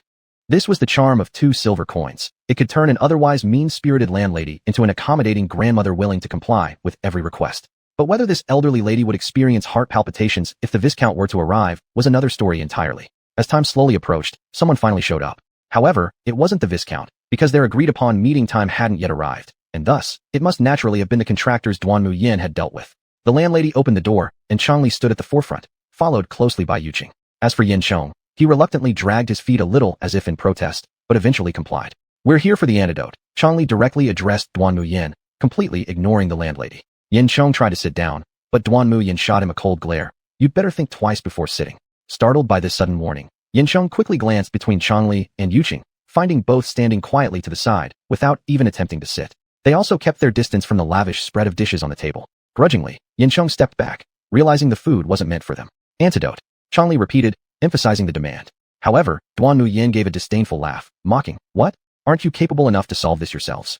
Yuqing's face turned red. They indeed had no means to resolve the poison. Still, luckily, this venom wasn't very severe. Yet, as time passed, Yuqing could feel his spiritual energy diminishing and his condition deteriorating. After a deep breath, Changli said resolutely, "What do you need in exchange for the antidote?" Duanmu Yan tapped on the table lightly, giving it some thought before nodding. "Not bad. You're still quite clever. Give me either 100 spirit stones or other items of equal value." Without a word, Changli produced 7 faint blue crystals and slapped them onto the table. 7 low-grade blue crystals. Duanmu Yan took a quick glance. Her assistant had already provided corresponding information. They were indeed blue crystals, though of low quality and among the worst within the lower ranks. But their total value was slightly higher than 100 spirit stones. Summoning the queen bee, Duanmu Yan communicated via soul and instructed it to extract the toxins. The shrunken queen bee now looked about half the size of a fist. It landed on Changli's arm. Under his extreme effort to suppress any urge to fight back, the queen bee pierced through his clothing and various protective layers, inserting its tail spike into his skin. With a powerful thrust of its abdomen, the queen bee extracted the scattered toxins from Changli's body. Changli's complexion, however, didn't improve. Instead, it turned iron gray, like he was trying hard to contain his anger but dared not say anything due to Duanmu Yan. It wasn't until the queen bee flew back that Duanmu Yan realized what happened. For a moment, Duanmu Yan also felt somewhat guilty. This little creature had taken a bit more for itself, forcibly extracting some of Changli's spirit energy along with the toxins. Not much, but highly damaging. Yuqing sent over a concerned look, fearing this might be a trap. However, Changli silently shook his head, signaling that there was nothing wrong. Thus, Yuqing left behind 100 spirit stones. He had gone through several world tasks, and after deducting all the expenses, there wasn't much left anyway. This mission almost drained all his resources. His pained expression turned into a bitter smile when subjected to the same treatment by the queen bee. With a sigh, he quietly stood aside. Suffering the hardest blow and swallowing the greatest humiliation, the queen bee's intelligence was increasing. Judging from Changli's response of suppressing his anger without saying a word, it autonomously determined that this group wouldn't blame it for its actions. Since Duanmu Yan hadn't said anything, it was even more at ease to draw. There was massive blood loss, and Yuqing's absolutely experienced significant blood loss. Next was Yancheng. His face alternated between light and shadow as he weighed the situation, gritted his teeth, and slapped down 100 spirit stones. Then, closing his eyes, he waited for the queen bee's favor. By this point, Duanmu Yan had already collected 3 debts. The remaining 4 also arrived shortly afterward. In the dilapidated church, there was a team of 4. The woman leading them was named Kuji, who was the one Duanmu Yan had defeated until her armor disintegrated. She was a high-level fighter at stage 1, level 7, within the higher tier sequence. If she were in the over-tier sequence, Duanmu Yan might not have been able to take her down quickly without activating overload mode, possibly even suffering considerable injuries. The other 3 teammates weren't exactly rookies either, 2 men and a girl. The young girl crouched with her head in her hands while one of the men, who lay underfoot, was the vice-captain, sharp and capable but seemed to have some affection toward their captain. As for the final young man, Su Ming, who was still holding his waist due to straining it during battle, it wasn't quite anyone's proudest moment. Interestingly, all 4 of them belonged to the Order Court. Unlike Changli's trio splitting off differently, Kuji had personally paid for 3 shares. She handed over a spirit cluster and some low-grade rare crystals, which proved far superior to those 3's contributions. After the queen bee returned to Duanmu Yan's side, Duanmu Yan glanced at Kuji and asked, "Do you not need an antidote?" Kuji immediately felt irked by Duanmu Yan's matter-of-fact expression. With a frosty face, she replied, "I'll handle it myself." Oh, Duanmu Yan didn't pursue the matter further. Experienced contractors who had completed multiple world missions often accumulated resources. Naturally, they should have ways to counteract the queen bee's poison. What Duanmu Yan hadn't expected, though, was that Kuji was just being stubborn. In reality, she could only barely suppress the toxin from spreading. No matter what, since Duanmu Yan had collected benefits exceeding those owed by 3 people, she decided to let the queen bee also detoxify Kuji. A responsible captain was at least much more appealing than those 3 led by Yancheng. Kuji tried to insist on being strong-willed but was cut off by Duanmu Yan's question.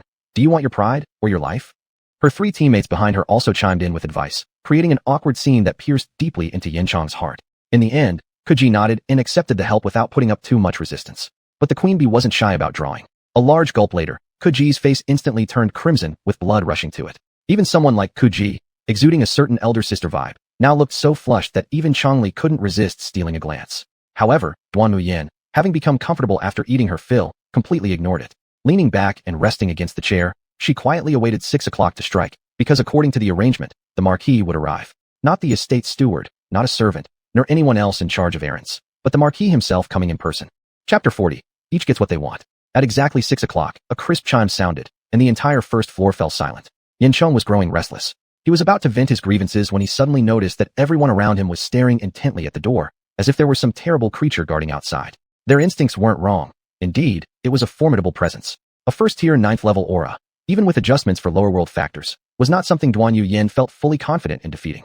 Knock, knock, knock. 3 successive knocks resonated on the door before returning to stillness once more. Everyone exchanged uneasy glances. Who would open the door? Kuji was growing impatient. These big men acted like children, their lack of resolve shameful. Naturally, this included Duanmu Yan. Yet Duanmu Yan wasn't anxious at all, calmly sitting in her chair, awaiting developments. As Kuji took a step forward to open the door, her vice-captain moved quicker, gripping the doorknob. I'll go. Kuji frowned, but didn't object, granting him this opportunity while cautioning. You, stay calm. The man known as you nodded. The scar on his forehead was from Duanmu Yan's hand. Though knowing the figure outside held no ill intent, you still felt immense pressure, beads of sweat forming into rivulets. With gritted teeth, he pulled the door open but froze in place, unable to move. As the door opened wide, an oppressive silence surged in with the night, contrasting starkly against its simplicity, a specter come to claim souls. The visitor stepped inside, boots creaking as they pushed you aside, making him akin to a mere doorman. Glancing once over the room, the newcomer's eyes locked onto Duanmu Yan before silently taking a position beside them. But Duanmu Yan understood. This person's attention remained firmly fixed on her, or rather, she was the only one in the room who could garner even a modicum of respect. Besides Kuji, another who noticed this was Chung Huan, the young girl. Her face full of disbelief. She couldn't understand why only a first-tier 3rd-level Duanmu Yan warranted such attention. Though recollecting their team's devastating defeat, the girl wisely chose silence. About half a minute later, dressed in a simple black attire, the Duke arrived for the dinner. Outside stood the mansion manager's carriage, no other servants or guards in sight. Only after the Duke sat opposite Duanmu Yan did the suffocating oppressive atmosphere finally ebb away enough for you to regain limited movement. 7 people, none missing. Duanmu Yan commented. At that moment, landlady brought in the soup. However, upon catching sight of the Duke, she gave a start, barely preventing embarrassment thanks to Changli's quick reflexes. The soup was a rich seafood bouillon, releasing waves of fragrance upon placement. Frightened and respectful, the landlady bowed deeply. I had no idea your grace would grace us. My apologies for the lack of hospitality. Unbothered, the Duke helped himself to a bowl, savoring a sip with evident satisfaction. Please, don't worry about formalities. I am simply here as invited guest. Sorry for the abrupt visit. Impossible. Impossible. The landlady, flattered, felt uncertain what to do. At which point the Duke considerately suggested, why not let us have our conversation first, and I'll visit you later. Ah, yes. The landlady retreated promptly. Now, it was others' turn. Wiping his mouth with a napkin, the Duke spoke with surprise. I assumed you'd eliminate them already. Truly unexpected. The atmosphere chilled momentarily, anyone could tell. It was an indirect taunt at Yan's nature being similar to theirs. But Duanmu Yan wasn't one to take this lying down, responding sarcastically. I also thought his grace lived up to his lofty reputation, knowing nothing but intimidation. This comment hit hard. Even Changli feared the man standing by might unsheath his sword instantly. Seems like you know quite a lot. The Duke ignored the provocation. Duanmu Yan smiled enigmatically. His knowledge was undoubtedly fragmented, but putting pieces together and deducing, Yan managed some understanding. This Duke Derby wasn't likely a saint either. The changes in the landlady's expressions served as further evidence. Well, fine then. Knowing doesn't matter since most in this town already do. The Duke spread his hands wide with solemnity. Here I am as promised. Are you ready to hand these people over to me? Not worried I might just kill them. For unknown reasons, Kuji felt some regret, wishing they hadn't trusted Duanmu Yan so easily. A negotiation they expected turned sour when clearly, life and death held no significance in the Duke's plans. People are indeed to be handed over for you to meet, but whether you take them away or resolve things on the spot depends on their own decisions. Duanmu Yan was indifferent, as this wasn't his mission anyway. Upon hearing this, the Marquis seemed thoughtful, realizing that things weren't quite as he had imagined. Since there was something to discuss, Changli took the lead in expressing his stance. Following him, Yuqing and Yinchong also agreed. Their task was to ensure the Marquis remained unharmed for a certain period of time. In a sense, then, Changli was siding with the Marquis. But the question arose, did the Marquis even need them? To the Marquis, commoners worth 10 coins were optional, even likely unnecessary. This made things awkward for Changli and his 2 companions. Before encountering Duanmu Yan, they would have been somewhat confident. 2 out of the 3 could construct battle arrays, so if preparations were made beforehand, they could handle most issues with confidence. However, Duanmu Yan's emergence reminded them that surprises and unexpected strikes were always possible. The man by the Marquis' side represented an even greater nuclear deterrent. Without the Marquis saying a word or taking a stand, Changli already understood clearly from the tranquil, waveless gaze. Being unnecessary? Changli chuckled bitterly. Duanmu Yan promised to bring them to meet the Marquis, an opportunity. As it turned out, Duanmu Yan did just that. The Marquis really appeared before them. No bothersome estate manager, no tight security. The Marquis simply showed up. Yet, ultimately, they received no offer. Given a chance and still unable to make use of it. Little brother. Duanmu Yan sighed. After all, they were people Duanmu Yan had brought. So he remarked, just because you don't need them doesn't mean you won't need them at some point. Turning his head, the Marquis looked at Duanmu Yan. For the first time, he sensed a threat coming from someone through these words. What do you think? The Marquis sought advice from the silent man beside him. The taciturn man locked eyes intently on Duanmu Yan, eventually responding somberly. As he says, I can't resolve him within a moment or two. A flash of murderous intent passed, making Chung Huan, the young girl, shiver slightly. Just then, this man named as had genuinely wanted to try killing Duanmu Yan. Duanmu Yan gazed back at the Marquis, awaiting his reply. Well then, since has said it, a bit more security wouldn't hurt either. The Marquis assigned them a job with generous pay, though exactly what they were to do was unknown even to Duanmu Yan. Now Chongli and the other two felt confident standing on the Marquis' opposite side. Duanmu Yan ignored them, instead turning his attention to Ku Ji. These four people had strange objectives. They wanted to strike a deal with the Marquis, exchanging a painting. Coincidentally, Duanmu Yan had seen this painting inside the ancient castle. It depicted a person, a woman who looked appealing even by his Chinese aesthetic standards. The background was rather ordinary, a usual outdoor street scene, yet the woman exuded a lazy elegance with refined features. Bathed in the glow of the sunset, her cheeks flushed with a captivating red hue. Her blue eyes sparkled like flowing water, narrating her life story. Not for sale. The Marquis refused resolutely. Kuji deeply regretted this. She had explored many channels to investigate and test the waters, but none succeeded. She never imagined that even meeting the Marquis in such a manner would yield no results. Should this mission just be dropped? Kuji felt reluctant. It wasn't their main mission, but the reward was bountiful enough for them to willingly get extorted by Duanmu Yan again and attempt one more try. Unsurprisingly, they failed. To steal? Both Kuji and you glanced at Az, then at those three sycophants. That option wasn't viable anymore. Even if they bribed Duanmu Yan to lure Az away, dealing with the trio setting up traps would still be difficult. At that moment, Duanmu Yan asked curiously, who is the person in this painting? The Marquis exchanged gazes with Duanmu Yan, his eyes revealing a tinge of tenderness. When the moonlight filtered through the window and illuminated his silhouette, Duanmu Yan detected a trace of melancholy. You wouldn't understand. Duanmu Yan wanted to curse. Chapter 41, Clues. After seeing the Marquis off, Duanmu Yan enjoyed the landlady's cooking all by himself. It goes without saying, money can make even ghosts push mills, and it can also make old ladies be kind to you. The remaining four people, including Kuji, grew increasingly upset watching Duanmu Yan wolf down his food, realizing that all the final benefits were snatched by Duanmu Yan alone. Hey, don't you feel an ounce of guilt? Su Ming leaned on his waist, standing there, and talking while his back still hurt. Facing his questioning, Duanmu Yan didn't even look up, showing no reaction at all. The landlady, fully understanding the situation, opened the door, which meant it was time to see guests off. Rather than regretting here, you should hurry to make up for your losses. I won't escort you any further, Duanmu Yan said with a very calm tone. Are you not curious about what secrets are hidden in that painting? Asked Kuji before leaving. After all, after entering a dimensional world beyond the number one could count on one hand, Kuji rarely saw someone so straightforward. What they wanted, they took without hesitation, but when it came to other things, this man seemed completely uninterested. What? If you're willing to tell me, then I wouldn't mind either. Duanmu Yan still looked composed. To be honest, Kuji was somewhat disappointed. This task was probably over here. What's your name? Mu Bei. Marquis Derby is a decisive person. Good luck trying to get something out of him. Leaving a word of caution behind, Kuji and the others left as well. Staying longer wouldn't help. They could only go and check if they could trigger any other tasks to compensate for their losses. As for Chongli and the other two, before deciding to follow the Marquis, they thanked quite sincerely. Ensuring the Marquis remains unharmed is one thing. Being hired by the Marquis is another. The evaluation of the two tasks differs greatly, not to mention the rewards, and they'd certainly make a little profit from it. Duanmu Yan was indifferent to this. They weren't particularly good people, but at least they weren't bad. A lesson would suffice. And the landlady was still recovering from her shock. Before the Marquis left, he really did take a look at her and once again commented on her culinary skills. This made the elderly woman, who had previously forced herself to remain calm, become uneasy again. The attention of the Marquis wasn't exactly something worthy of honor. The Marquis was like the shadow of this small town. Even without any explicit regulations, it seemed everyone had implicitly accepted that this town belonged to Marquis Derby. Therefore, Derby Manor was the true center of the town. For a tenant that could invite the Marquis to attend a banquet personally, the landlady no longer felt pleased at the thought of receiving money. This was trouble. But the landlady didn't dare say it aloud. She could only pray that Duanmu Yan would leave soon. While deep in thought, Duanmu Yan did not pay attention to the changes in the landlady. He was silently comparing. Duanmu Yan was not interested in what the Marquis was doing. What he needed to do now was complete the task first. The rest of the gains were merely additional. Upon comparison, the difficulty levels of the tasks became immediately apparent. Chongli had already started getting on track. Kuji at least had some clue, while Duanmu Yan here only managed to get some clues after all the hustle and bustle. After devouring all the dishes on the table, Duanmu Yan let out a belch and went upstairs comfortably to sleep. As for the leftover cleaning work, that was the landlady's job. Duanmu Yan only paid the money, and that was all he needed to do. Early the next morning, Duanmu Yan set off with a caravan bound for the capital of Darrow Kingdom. The caravan was arranged by the Marquis, and Duanmu Yan easily blended in. According to what the Marquis said, his daughter used to write him letters at the beginning of every month, but not this time. And even the letter the Marquis sent her was like a stone thrown into the sea, sinking without a trace. A lot of people were dispatched, but ultimately none returned with news, as if a giant trap was waiting for the Marquis. Although Duanmu Yan couldn't confirm whether this was the letter he was looking for, he still had to check.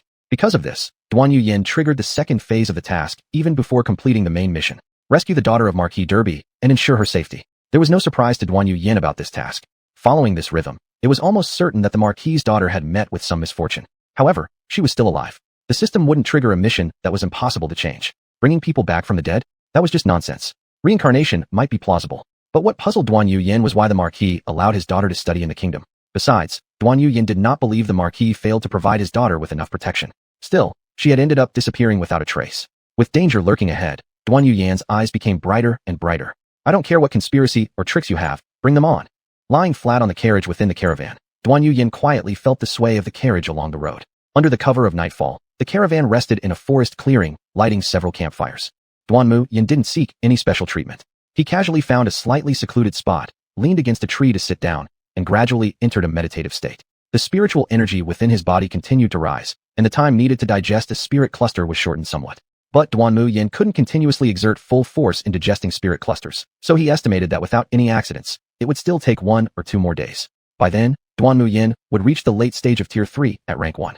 To break through to Tier 4 at Rank 1, he probably needed to digest another spirit cluster, and the further along, the more he would require. The option of spirit stones was directly passed over by Duanmu Yan. Not only were they slow, but their impurities could also affect the manifestation of strength. Why were the legendary sequence and supreme sequence so powerful? It wasn't just their potential, it was how this gap was reflected in every fraction of growth.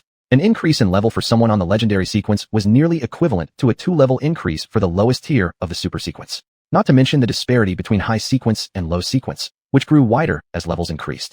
But even above the legendary sequence was the supreme sequence, surpassing the legendary by an additional level. As for Duanmu Yan's Asura sequence, it seemed to be roughly half a level higher than the legendary sequence, based on Duanmu Yan's observations after comparing himself with the tyrant. For the peak tier practitioners of the legendary sequence, this half-level advantage might not be too noticeable. Hey, Brother Mu Bei, is your trip to the kingdom on behalf of the Marquis? Having his meditation interrupted, Duanmu Yan opened his eyes with a hint of anger. What's it got to do with you? The caravan leader, who had been rebuffed, perhaps hadn't expected Duanmu Yan's fiery temper, but due to the Marquis' face-saving measures, he still laughed politely. It has nothing to do with me. I was just asking. Duanmu Yan glanced at him. This old fox with shifty eyes clearly didn't have anything good up his sleeve. Seeing that Duanmu Yan didn't want to talk to him, the caravan leader stopped trying to ingratiate himself unnecessarily and began attending to others. The journey was only 1/3 completed. Everyone still had 2 days of traveling together ahead, and hearts mustn't grow cold. Duanmu Yan no longer had the mood to continue his meditation. He stood up and decided to warm himself by the fire instead. But then, a peculiar disturbance of emotions swept over him. For a brief moment, the calm atmosphere in the woods seemed to shift, but it quickly returned to normal before Duanmu Yan could identify its source. Looking around, none of the people in the caravan showed any unusual aura fluctuations, so the issue likely stemmed from the dark surroundings. No matter how Duanmu Yan probed, he couldn't find where the problem originated. Were these contractees? Or someone else?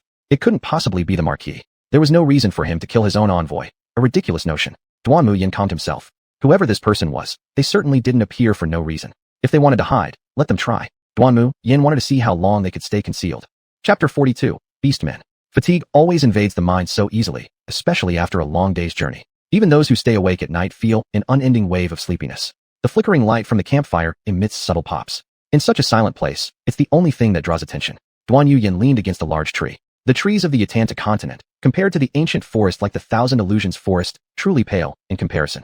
In the perception of energy fields, the trees in the forest appear as green stripes, emitting faint fluctuations of energy, akin to breathing. As for the members of the caravan, their human shapes show varied levels of energy fields, but are generally stable. Besides these, there are other creatures around, though their energy fields are negligible and no signs of danger were detected through the flow of essence. Yet, this made Duanmu Yan even more certain something was off. Abnormal fluctuations, even if they last just for a fleeting moment, are enough for Duanmu Yan to firmly believe there's an issue. Because he trusts his judgment, first believing and then doubting. Even if his final judgment is wrong, Duanmu Yan will bear the consequences himself. But before it's proven incorrect, no one can shake the confidence of General Duanmu. Could it be the people from the kingdom who abducted the Viscount's daughter? If it's true, then it's been less than a day since we left the town. Even if those with contracts or those from the kingdom colluded and passed messages, there wouldn't be enough time for a round trip. So, it's more likely that they came from the town, people already lurking nearby. Just as Duanmu Yan was recalling the problems in the town, a cold wind blew by, instantly extinguishing the campfire, leaving only faint moonlight as illumination. The strange presence that had briefly appeared earlier suddenly resurfaced from somewhere far away within the forest, as if it had been there all along without ever leaving. And not just one. Numerous similar presences sprang up all around the forest, each carrying a mixture of savagery and humanity. Duanmu Yan's first thought was the Beast Clan, But the interwoven presence of human energy negated this idea. Part beast clan, or perhaps it would be more aptly named as the Beastman race. The hybrid offspring of beast clans and human clans, possibly experimental products, embodying traits from both sides. At this point, thanks to his butler's night vision system, Duanmu Yan saw three figures slowly rising from the caravan. There was no doubt, they were traders inside. More interestingly, Duanmu Yan knew they belonged to the caravan. Dozens of beastmen surrounded the caravan. Their eyes possessed the characteristics of beast eyes, giving them night vision capabilities. The campfire was lit again, but this time, it was done by the beastmen themselves. Their sudden appearance caused some commotion. However, the watchmen did not shout, and those awakened by the beastmen kicking them were merely afraid. On the other hand, the other outsiders displayed intense anger, even scolding the person responsible for the caravan. Duanmu Yan didn't move. He wanted to see what the real intent of this caravan was. Although he already had a suspicion, humans were involved, and thus, he'd give them one chance. The leader of the beastmen group was a burly man wearing lightweight armor on his upper body, a scruffy appearance that didn't bode well. The person in charge of the caravan groveled toward the leader of the beastmen group, acting ingratiatingly, as if trying to please him. Then, pointing at these outsiders, the individual exhibited an unusual excitement. Among these outsiders naturally included Duanmu Yan. By now, all the outsiders except Duanmu Yan were brought to the front of the campfire. It was clear from their expressions that their initial anger had turned into humiliation, but fear dominated them even more now. They didn't have the presence of mind to reprimand the caravan head for his shamelessness and betrayal.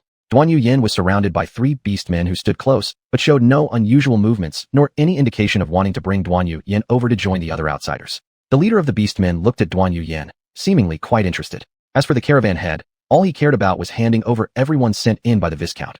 All the outsiders, no matter if arranged by the Viscount or not. Every single one was money. 1 silver coin per person, 7 silver coins total, including Duanmu Yan. After receiving the payment, the caravan leader stepped back with a satisfied smile, quietly counting his money and enjoying his profit. Business these days, running errands here, and their earned peanuts in comparison. Handing over a few individuals netted him this much. It was easy to see why so many caravans competed fiercely to go to that small town. This wasn't even the first time the caravan had done such a thing. It was actually the third. They had become experts at this operation. Unfortunately, the caravan leader failed to grasp the old adage. Things don't usually work out past 3 tries. Duanmu Yan noticed everything clearly. Now that everyone was being open about their true intentions, the caravan leader must have revealed him too. Otherwise, why would these 3 burly beastmen be staring at him relentlessly? Regardless of how the leader deduced this, the reason for the unnecessary chatter earlier also became evident. Duanmu Yan abruptly stood up. The 3 beastmen, despite currently still looking human, revealed their fierce and ferocious auras in this subconscious moment of stress, resembling wild beasts bearing their fangs. Beastly nature is also something rooted deep within them. The people of the caravan watched indifferently. They had witnessed countless scenes of rebellion ending in cruel deaths. Among them, some kind-hearted individuals had helped these outsiders but faced clear consequences for their actions. Duanmu Yan was unsurprised. They were merely ordinary people trying to survive as best they could. It was better to keep one's distance to avoid getting blood on them. Seeing Duanmu Yan's movement, the leader of the beastmen glanced over with a loud voice. Young man, what benefits did the Marquis give you? We'll double it. Respect? No. Duanmu Yan would rather interpret this as fear. Beast clans have an acute intuition about danger, and this point was well inherited by the team leader. To be honest, I have more interest in you than in the Marquis. Duanmu Yan looked at them seriously, his eyes instead akin to those of a hunter. Because you shouldn't have provoked me. As the words faded away, vital energy dispersed, suddenly disrupting the entire atmosphere of the forest. Even the beastman leader struggled to lock onto Duanmu Yan amidst this chaos. At the same time, Duanmu Yan stepped forward, raised his arm, and delivered a hook punch that struck the nearby beastman. The sound of bones snapping rang out clearly. A beastman, actually broken by a single punch from a human? The other 2 beastmen had no time to ponder this before picking up their weapons and striking down at Duanmu Yan, one from the left, one from the right, nearly sealing off his retreat. More beastmen were closing in from ahead, seemingly forming a trap. But Duanmu Yan remained unperturbed, even taking a moment to mock them, saying, "This much strength? You're underestimating me far too much." The spirit force at level 1, tier 9 burst forth violently. Although refined control was beyond him, such brute force suppression was something he wielded easily. The beastmen appeared dazed, momentarily forgetting what they should do next. However, their opponent wouldn't stop there. Duanmu Yan used vital energy defenses to harden against the attack from the side. If the leader had dealt that strike, it might have been slightly challenging, but these 2 were useless.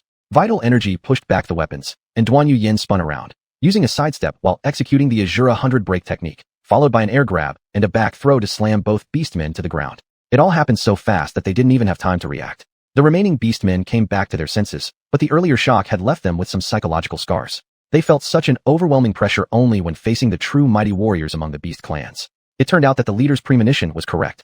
But unfortunately, though greed can stir the heart, attempting to sway General Duanyu's resolve, that was just wishful thinking. Therefore, after realizing that his subordinates were utterly incapable, the leader abandoned any hope of persuading Duanmu Yan. Picking himself up, he casually grabbed the wolf-tooth mace lying nearby. Boss stage presence, extremely dominant. TCH, I'm just worried you'll run away. Chapter 43, Beastification. Beastman Squad Leader, Rank 1 Level 5. Strength, Rank 1 Level 6. Stamina, Rank 1 Level 6. Speed, Rank 1 Level 5. Mental Power, Rank 1 Level 2.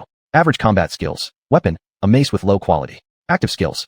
Beastification, strength and speed increase by 1 level, stamina decreases significantly. Roar, a mental attack skill that slightly intimidates enemies and has a certain degree of suppression over his own kind. The investigation results showed that this poor fellow's mental power attribute made his roar skill utterly ineffective against Duanmu Yan, and he must have realized this himself just now. Duanmu Yan's current status is at rank 1 level 3. Apart from her mental power, all attributes are at rank 1 level 4. Her combat proficiency is excellent. Her weapon is Shura Kairan with an unknown quality. Besides Shura 100 breaks and Yuan Chi defense, she now has another skill, Yama Style 1, Shura Yuan Void Slash. There is roughly a 3-level difference between the Beastman Squad leader and Duanmu Yan in their abilities. This means this leader was comprehensively outclassed by Duanmu Yan. Truly courageous, but not smart enough. Had it been a more sensible oxer, like Young Li, they would have already run for cover long ago. What does it matter about subordinates or followers when one's life is at stake? The Beastman leader gripped his mace, exuding immense pressure. Originally, the caravan had been startled by Duanmu Yan, but seeing the leader so valiant, they immediately regained morale, as if energized. For a moment, it wasn't clear whether these people were beasts or humans, but Duanmu Yan thought both defiled the two words beast and human. The other 6 newcomers were restricted. When they saw that Duanmu Yan had the opportunity to escape, yet chose to fight head-on with the Beastman leader, they immediately shouted, "Brother Mubei, run! Save yourself today, and you can fight tomorrow." Translated into modern terms, they mistook her for a local. Duanmu Yan glanced sideways. It was evident they didn't trust her. Well then, Duanmu Yan didn't need their trust because the results would speak for themselves. She took hold of Shura Kairan without summoning the Shura armor. In her eyes, there was no need for such things. This blade handle with no actual blade made its debut and instantly brought unimaginable hilarity to everyone. They believed that even if Duanmu Yan pulled out a holy artifact, it wouldn't make a difference, especially considering it was only a bare blade. This really knocked down some big teeth. However, the team leader's expression became solemn. His gaze concentrated on this special weapon, and he couldn't help but ask, "What kind of weapon is this?" "TSK, you don't have the qualification to know." Duanmu Yan's proud response drew laughter from the surrounding humans. But Duanmu Yan coldly roared, "Shut up, bunch of bastards. I'll deal with you after." This roar carried a mental force, causing nearly half of them to faint. Without the noise around her, Duanmu Yan raised her blade, pouring energy into it continuously. The energy battle blade formed instantly. Its outer structure comprised purely fused energy, while internally, a terrifying presence lay hidden within. Even just perceiving it caused the team leader's strong heart to stiffen slightly. It was akin to the feeling of being watched by a venomous snake, the leader remarked. But despite all the fancy stuff, he doubted it could withstand his mace. Without hesitation, he ran forward and swung his mace down hard. Duanmu Yan raised her return blade, which resembled the melting scale blade, to resist. Thanks to the mold, the thick, raw energy did not lag behind the intensity of weapons. The stronger the user, the stronger the return blade became. Feeling something unusual from the Shura return blade, the leader retreated his mace after one unsuccessful blow, followed by a powerful spin, where his mace fiercely swept towards Duanmu Yan from the side. Even if the Spirit Guard technique could withstand this strike, it would be tough. Thus, Duanmu Yan tilted her blade upward, using a direct offensive to counter. The tremendous impact force diffused explosively from the collision point, pushing back the carriages in the caravan. Although hurriedly defending herself, Duanmu Yan was somewhat advantageous in strength and managed well due to the energy cushioning, not achieving what the leader expected. A pure human race having superior strength filled the leader with humiliation. Especially Duanmu Yan being so young angered him further. Duanmu Yan used her energy to sweep aside the mace, subsequently slashing several times with her knife. The energy slashes landed on the leader's armor, leaving deep sword marks. But the quality of this armor was not bad, managing to repel all blows. Judging by appearances, however, it wouldn't last through many more attacks. The shockwave of the energy also wasn't easy to bear. The leader took several steps back before stabilizing himself. Subsequently, he raised his head, his eyes gradually turning red, and his aura began to grow restless. It seemed he was about to undergo a beastification. Duanmu Yan wasn't entirely sure, but the change in aura alerted her to a very high possibility. Then, with every 3 steps came a slash, followed by an aggressive palm strike that sent the leader in mid-beastification flying. This was not yet the end. Duanmu Yan's speed, even at full throttle, was no slouch, and the Yuan Chi further boosted her like adding wings to a tiger. In an instant, she appeared beneath the leader. She then lifted her hand, pressing on the leader's head, and initiated a downward plunge without any logic. A deafening earthquake boomed, and the still dazed onlookers felt their hearts drop into their stomachs. There was a killing god in the middle of the battle. How could this go on? But before the dust cleared, Duanmu Yan's figure was pushed back, sliding more than 10 meters before steadying herself. Beastification cannot be interrupted, or at least, it wasn't broken by her previous combo. Duanmu Yan realized that this beastification could be seen as both half-active skill and half-passive. similar to how a tyrant has a passive ability that can be both actively generated and passively formed. In comparison, this beastification was rather common, because its enhancements were visible to the naked eye, meaning this was the captain's limit. An enemy whose limits have already been thoroughly explored isn't that terrifying no matter how strong, because there are countless ways to counter them. The unknown is the real killer move. The energy wave from Asura dispersed the dust, revealing a fully transformed leader. Seeing this scene, even the beastmen looked askance, knowing that they themselves wouldn't casually complete the beast transformation since it leads to loss of reason until exhaustion or submission. Semi-beast form was usually the limit. But now, their leader chose full beastification, or perhaps he had no other choice but to undergo full beastification. Judging by the signs, it was clear if anyone were observant enough that Duanmu Yan had actually driven him to undergo complete beastification with a single blow. However, none thought she could withstand a wild and uncontrollable beastman. Even the beast race didn't approve of such beasts. Truly pitiful fellow, I'll just send you early to hell, Duanmu Yan frankly stated. The energy of Asura was no longer flowing like water endlessly. Instead, it started vibrating, as if countless tiny particles were quivering at high speed. Thus formed was extreme sharpness. Because of the thickness of the energy, Asura originally lacked exceptional sharpness. Hence, even though it had penetration characteristics, it failed to cut through the leader's armor.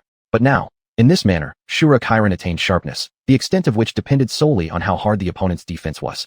Such high amplitude and frequency, Duanmu Yan couldn't control them entirely. But if there really was no way, Duanmu Yan would not hesitate to make things interesting. The fully beastified leader lunged forward like a wild animal. His mace swung chaotically without any rules, creating an imposing momentum so powerful that even Duanmu Yan struggled to find good opportunities within it. Because there were too many openings, so many that from whatever direction Duanmu Yan attacked, it didn't seem particularly ideal. The skills of the leader, while rational, were average. Duanmu Yan, relying on her proficient techniques, could create needed openings and achieve her desired outcomes. But the beastified leader had completely discarded these technicalities. The mace became simply a convenient tool, showcasing his primal and unrestrained savagery with each swing. The strength at rank 1 level 7, discounting any embellishment, was almost on par with Duanmu Yan's current strength, or even slightly higher. The footprints left by Duanmu Yan blocking the blows grew increasingly deep. When the full beastification completely unleashed the wild nature and potential of the leader, even Duanmu Yan felt a sense of oppression. However, this sense of pressure also frightened the other beastmen, let alone the caravan members who valued life above all. Suddenly, a crisp sound of breaking came from the leader, like an ominous sign. Without warning, the mace shattered into pieces, as if split apart into small bullet-like fragments piercing everyone's heart. And beyond doubt, this was Duanmu Yan's doing. But it wasn't solely Duanmu Yan's doing. The responsibility mainly fell on the beastified leader. Duanmu Yan made it clear that she wasn't shouldering the blame. The leader had no time for these concerns. Stunned for only a moment, he immediately pounced onto a nearby companion, snatching a sword, and rushed toward Duanmu Yan again. He had undergone beastification, but he wasn't stupid. The sharpness of Asura made him hesitant to use his body as a shield. The armor on his body was deformed due to the beastification and earlier slashes, making it practically useless. But when the leader slashed his sword once more, Duanmu Yan simply waved her Asura releasing a streak of energy. Then, under everyone's astonished eyes, the leader's armor first showed fine cracks. Then, the cracks spread across his face, arms, and wrists, blood spurting out. The heat of the blood calming down the fully beastified form for the first time, because the chill of death froze his heart instantly. As the armor broke apart, exposing his chest riddled with wounds, it was revealed, besides Asura capability to penetrate defenses, it also possessed an erosive property. At this moment, the chilling aura claimed his life, and Duanmu Yan showed no mercy. She lifted Gurue and plunged it into his body, drawing back the void power that had been scattered into threads. Judging from this, Duanmu Yan seemed more like a tyrant even crueler than the void. There were too many openings. I had no choice but to exploit every one of them, Duanmu Yan commented on the leader. Then, when this tyrant looked up at the rest of the beastmen, the cold night breeze swept through everyone's hearts. Is she a demon? Chapter 44, Openly. After dealing with the orc leader, the remaining orcs scattered and fled in panic. Duanmu Yan didn't bother to stop them. He simply watched as these orcs ran off in fear. Though they were just a bit more robust than normal human size, their physical stats far exceeded those of ordinary beings. Such a disparity was truly thought-provoking. Excessive superiority had inflated them beyond measure. Won't you kill them? Asked the trade convoy's head timidly. After all, these orcs were witnesses who might later call reinforcements, potentially dragging the convoy into trouble too. It would be better to deal with them completely. Duanmu Yan glanced at him. If they don't run, who will deliver my message? Everyone present who heard this paused for a moment, unsure of what Duanmu Yan was really trying to accomplish. However, Duanmu Yan's aim was quite simple, warning and intimidation. Don't arbitrarily send random weaklings his way. If those behind the scenes don't weigh their own strength carefully, Duanmu Yan wouldn't mind fighting his way forward. In addition to this primary reason, there was another factor Duanmu Yan had to consider.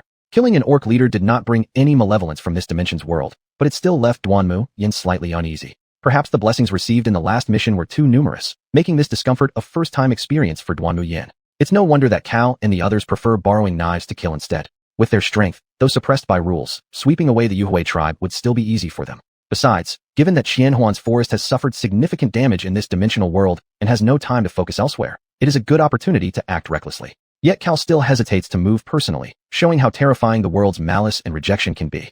The journey was only 1/3 complete, yet such troubles had already surfaced. This indicates that more minor troubles would surely await this convoy further ahead. Duanmu Yan couldn't be bothered to waste time on these insignificant pests, so he released them as a warning. To fight Duanmu Yan, you'd at least need someone about as strong as a marquis or hire a contractor. Before dawn, the convoy assembled, having gone through this series of ups and downs. Now they understood who the real boss was, silently bowing their heads waiting for Duanmu Yan's orders. But Duanmu Yan wasn't in a rush to leave. He gazed toward the convoy leader. The calmer the look, the more uneasy the leader felt under it. After a bitter laugh, he took out a money bag filled with silver coins, looking up while laughing apologetically, and said, "Please take it."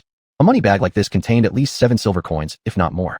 The moment Duanmu Yan got hold of it, he received a prompt. 12 silver coins added to account. Including the remainder from before, Duanmu Yan now possessed 110 silver coins. No small sum at all. Duanmu Yan had a premonition that after completing this mission, he should be able to create a basic sparring area and enhancement chamber. Satisfied nodding put the convoy leader at ease, fearing that Duanmu Yan's bad temper might have caused their extermination. Unless necessary, contractors rarely attack natives of the mission worlds. While inconsequential bystanders aren't a problem, getting involved in causal entanglements could make the world's hostility skyrocket. Let's go. The convoy set off again, and the rest of the journey was unnaturally peaceful. Even bandits appeared without causing any ripples. Realizing they had a powerhouse within the team, one that had been betrayed earlier, the convoy members alternated between love and hate towards him, and none dared speak. As they drew closer to Duanmu Kingdom, everyone's anxiety gradually dissipated. Once inside the kingdom, it would be best for everyone to part ways and avoid each other altogether. For the loss of wealth, the convoy leader viewed it as paying to ward off disaster. Yet Duanmu Yan thought the person orchestrating this situation was pretty sensible, having indeed removed the other nearby orc squads, sparing Duanmu Yan some unnecessary trouble. While contemplating where to go next upon entering the kingdom, the convoy leader suddenly came closer. "Mr. Mu, I'm not sure if I should say this." Seeing the hesitant and fearful expression on the convoy leader's face, Duanmu Yan irritably replied, "You've already asked, and you're still debating whether you should say it. Spit it out." Startled, the leader bowed his head lower, thinking Duanmu Yan was angry. The guards at the kingdom are strict, and it might not be easy for the marquis people to let you in. The underlying implication in the convoy leader's words was that both parties should part ways. This way, the convoy wouldn't be put in an awkward position, and informing Duanmu Yan early would prevent retaliation from him. After all, at this point, who could have foreseen that Duanmu Yan was a killing machine? TSK, the kingdom doesn't welcome the marquis, and this can be endured? Duanmu Yan puckered his lips, and in his place, he would have long ago brought troops to question the kingdom. The status of an imperial marquis, you're being given respect. This, however, indirectly revealed the deteriorating situation of the Atanto Empire, with its influence over vassal kingdoms almost disappearing. It could be foreseen that if the empire continues to do nothing, it will inevitably be replaced sooner or later. But this had nothing to do with Duanmu Yan. If the void caused trouble, Duanmu Yan would have attacked without hesitation. But as for internal turmoil within the human race, Duanmu Yan simply couldn't be bothered to meddle in their affairs. "All right, I'll walk by myself when the time comes." Duanmu Yan gave an offhand reply, offering some assurance to the person in charge. Half an hour later, they arrived at Duanmu Kingdom's capital city. Someone complained, "Why are there so many wasps around the kingdom?" "Who knows? Maybe you're just too sweet." As they approached the kingdom, the atmosphere of the caravan became a bit more relaxed and lively. Over the course of 3 days, they successively passed through wilderness, forests, vassal cities, and trade routes before finally reaching the kingdom. Duanmu Yan looked at the nation resembling a giant castle. Unlike other outsiders who were amazed, Duanmu Yan instead thought it somewhat gaudy and impractical. In the present world, this thing could be taken down with just a few missiles. Upon further reflection, Carl swinging his sword a few times wouldn't be far off either. Of course, this was all excluding the suppression from the World Tree rules. After stepping out from the caravan and agreeing to part ways, Duanmu Yan saw no reason to make things difficult for them. When Duanmu Yan walked up to the guards alone, a fully armed group of guards ignored him entirely. For someone so audacious, not even a glance was spared. "Where's your entry permit? Where's your guarantor letter?" Forget about it. The answers were none. Yet Duanmu Yan walked straight through in the most open and above-board manner possible. But when it came to the people behind him, the entry permits still needed to be shown. Even if someone caused trouble, asking why the person before didn't need to show theirs, they would immediately have a sword pointed at their neck, instantly silencing any who dared to cause a commotion. The members of the caravan were now speechless. They had originally planned to sever ties with Duanmu Yan, but now regretted their decision. Each time the caravan entered the city, they had to pay some bribes, but if they'd followed Duanmu Yan just then, those fees would have been saved. Many were filled with regret, but the caravan leader remained silent. From this event, he sensed something unusual. What he regretted wasn't cutting ties with Duanmu Yan, but letting these outsiders in right from the start. Perhaps they shouldn't have gotten involved in this whole matter in the first place. Unfortunately, it was too late. Furthermore, when the caravan tried to enter via the merchant route entrance, they were suddenly intercepted and detained by guards, including 6 of the outsiders, all of whom were taken away. As for the goods, they were confiscated. After entering the capital city of the kingdom, Duanmu Yan neither wandered far nor showed interest in what happened to the caravan. However, Duanmu Yan was fully aware that the people from the caravan had been taken away. This was because, during the discussion with the caravan leader about whether or not he should share certain information, Duanmu Yan called forth the queen bee, shrinking her to a certain extent and hiding her on himself. This also explained why there were suddenly so many wasps. It was due to the queen bee's influence, which is hard to assess. But with a sole contract binding the queen bee, within the entire kingdom, regardless of how far apart geographically, Duanmu Yan could still feel the connection. Now, the queen bee had also been taken away. It's unnecessary to go searching. Some people will willingly reveal themselves. Chapter 45. The sense of security given by Duanmu Yan. When the caravan members opened their eyes again, they found themselves in a pitch-dark dungeon. The kingdom's notorious prison was famous for its cruelty. As they recalled the tortures and cruel methods they had heard about, several young people from the caravan started panicking and crying uncontrollably. They couldn't believe that their business trip had brought no profit and instead landed them in trouble. It's all because of that person. This statement made everyone direct an unpleasant look at the team leader, as it was he who had let that man into the group. They didn't dare oppose Duanmu Yan, but criticizing the team leader was well within their comfort zone. However, compared to others' reactions, the team leader appeared quite level-headed. From the moment they were detained, he knew it must be related to that fellow named Mu Bei. It might have been due to letting those show people go free. Although it ensured a smooth journey, it also caused this serious after-effect. Listen carefully. Whoever gets taken out next, don't panic. Answer truthfully, don't exaggerate or conceal anything, the leader said, then reassured himself as if seeking comfort. Everything will be fine. Trust me. But who could still trust him? Even some old partners refused to put faith in him anymore. Their greed for a moment had come with a heavy price. At that moment, the leader felt truly old. When the cell door opened, they held their breaths, huddling in the corner, praying that the one taken away for trial wasn't them. Anyone else could be chosen, just not them. After 3 seconds of suspenseful silence, an impatient guard yelled, "What are you standing around for? Holding the bathroom hostage without doing your business. Move it." Realizing belatedly, everyone emerged from the cell overjoyed and proceeded along the dark damp corridor, winding their way outward. Finally passing through a wooden door, they saw a long-missed daylight. But why were they suddenly released? Others didn't care much about it. They even thanked the guards, praising the warden for clearing their names. However, the leader thought otherwise, detecting disdain and scorn in the guards' gazes. Only upon leaving the prison did he see Duanmu Yan standing there nonchalantly, watching their departure. "Why are you here?" the leader respectfully asked. Duanmu Yan responded casually, "How would you get out if I wasn't?" In that instant, the leader understood. A strange feeling brewed within him. Though it was his greed that led to betraying this individual, not only did this person refrain from taking revenge, but they also secured their release. In stark contrast, the leader felt his conscience eaten by guilt. "You're worth the cost," Duanmu Yan said lightly. Shaking her empty money pouch, since there were no coins to make noise inside, she tossed it to him. Although the pouch was empty, it gave the leader inexplicable peace. That was General Duanmu Yan, providing a sense of reassurance as long as one wasn't inherently evil. When the queen bee returned to her side, Duanmu Yan gained insight through soul sharing into the kingdom's prison system. However, among the areas where the caravan was confined, she did not find the duke's daughter. Rather, not a single female prisoner existed at all. Disappointed, Duanmu Yan realized that she'd need another talk with this minister after all. 10 minutes ago, as soon as the caravan was ushered in, Duanmu Yan infiltrated the Department of Penitentiary Justice and forcibly kicked down the minister's office door. Within 3 minutes, both the warden and the justice minister arrived. They weren't looking for someone. Why bother making things difficult then? Rather than relying on the testimony of the caravan folk to produce sketches of unidentifiable creatures, wouldn't meeting the actual person involved make more sense? Thus, for the first time, the nation's largest Department of Penitentiary Justice hosted a bizarre scene where suspects willingly walked in on their own. Following discussions, the Minister of Justice Chel Yahweh, the warden, and Duanmu Yan reached a mutually respectful agreement. They would refrain from harming each other and allow mutual coexistence. In simple terms, though Duanmu Yan was labeled as being imprisoned, she was actually outside the confinement walls. It was merely giving them a title. After all, ignoring those sent by the Duke was unacceptable, yet handling them directly wasn't ideal either. If possible, pressure them. If not, simply ignore them. Yahweh wasn't a rigid thinker. For survival, Yahweh would even send his sister into a duke's mansion if needed, illustrating his flexibility. Duanmu Yan now realized these people probably weren't collaborators with the Beastmen. The information seemed deliberately released by others behind the scenes. Perhaps sensing Duanmu Yan's formidable nature, they wanted to leverage the kingdom's force against her. Or maybe they had other schemes in mind. Regardless, Duanmu Yan disregarded such matters. She came here solely to confirm whether the Duke's daughter was indeed under detention by the Penitentiary Justice Department. She didn't trust what they said, and neither did her Queen detect anything. Therefore, Duanmu Yan decided to confront them directly. As soon as Chel Yahweh, the Minister of Justice and Viscount of the Derby Luo Kingdom, stepped out of his office, he was kicked back inside. "Why are you here again?" Yahweh nearly lost his mind. His light golden hair started curling, clearly showing he was exasperated from scratching his head. "You don't want to offend Duke Loman of your kingdom, nor do you wish to offend Derby, the Marquis of the Empire. So, Viscount Yahweh, would you like to offend me? This calm inquiry sounded like casual small talk, but this person sitting on the chair, acting as if it were his own home, was threatening. Yahweh felt anger rising within him. Growing up, he couldn't even count how many times he had compromised. I don't want to. Yahweh knew well that this man possessed the strength to easily kill the leader of the beastmen. Thus, at such close range, he could just as easily kill him. Even though there was no intent to kill, the killing aura lingered all around. Very well then, tell me everything about Marquis's daughter, Derby Furman, Duanmu Yan added. Everything. Under Duanmu Yan's steady gaze, Yahweh slowly sat down in his leather chair.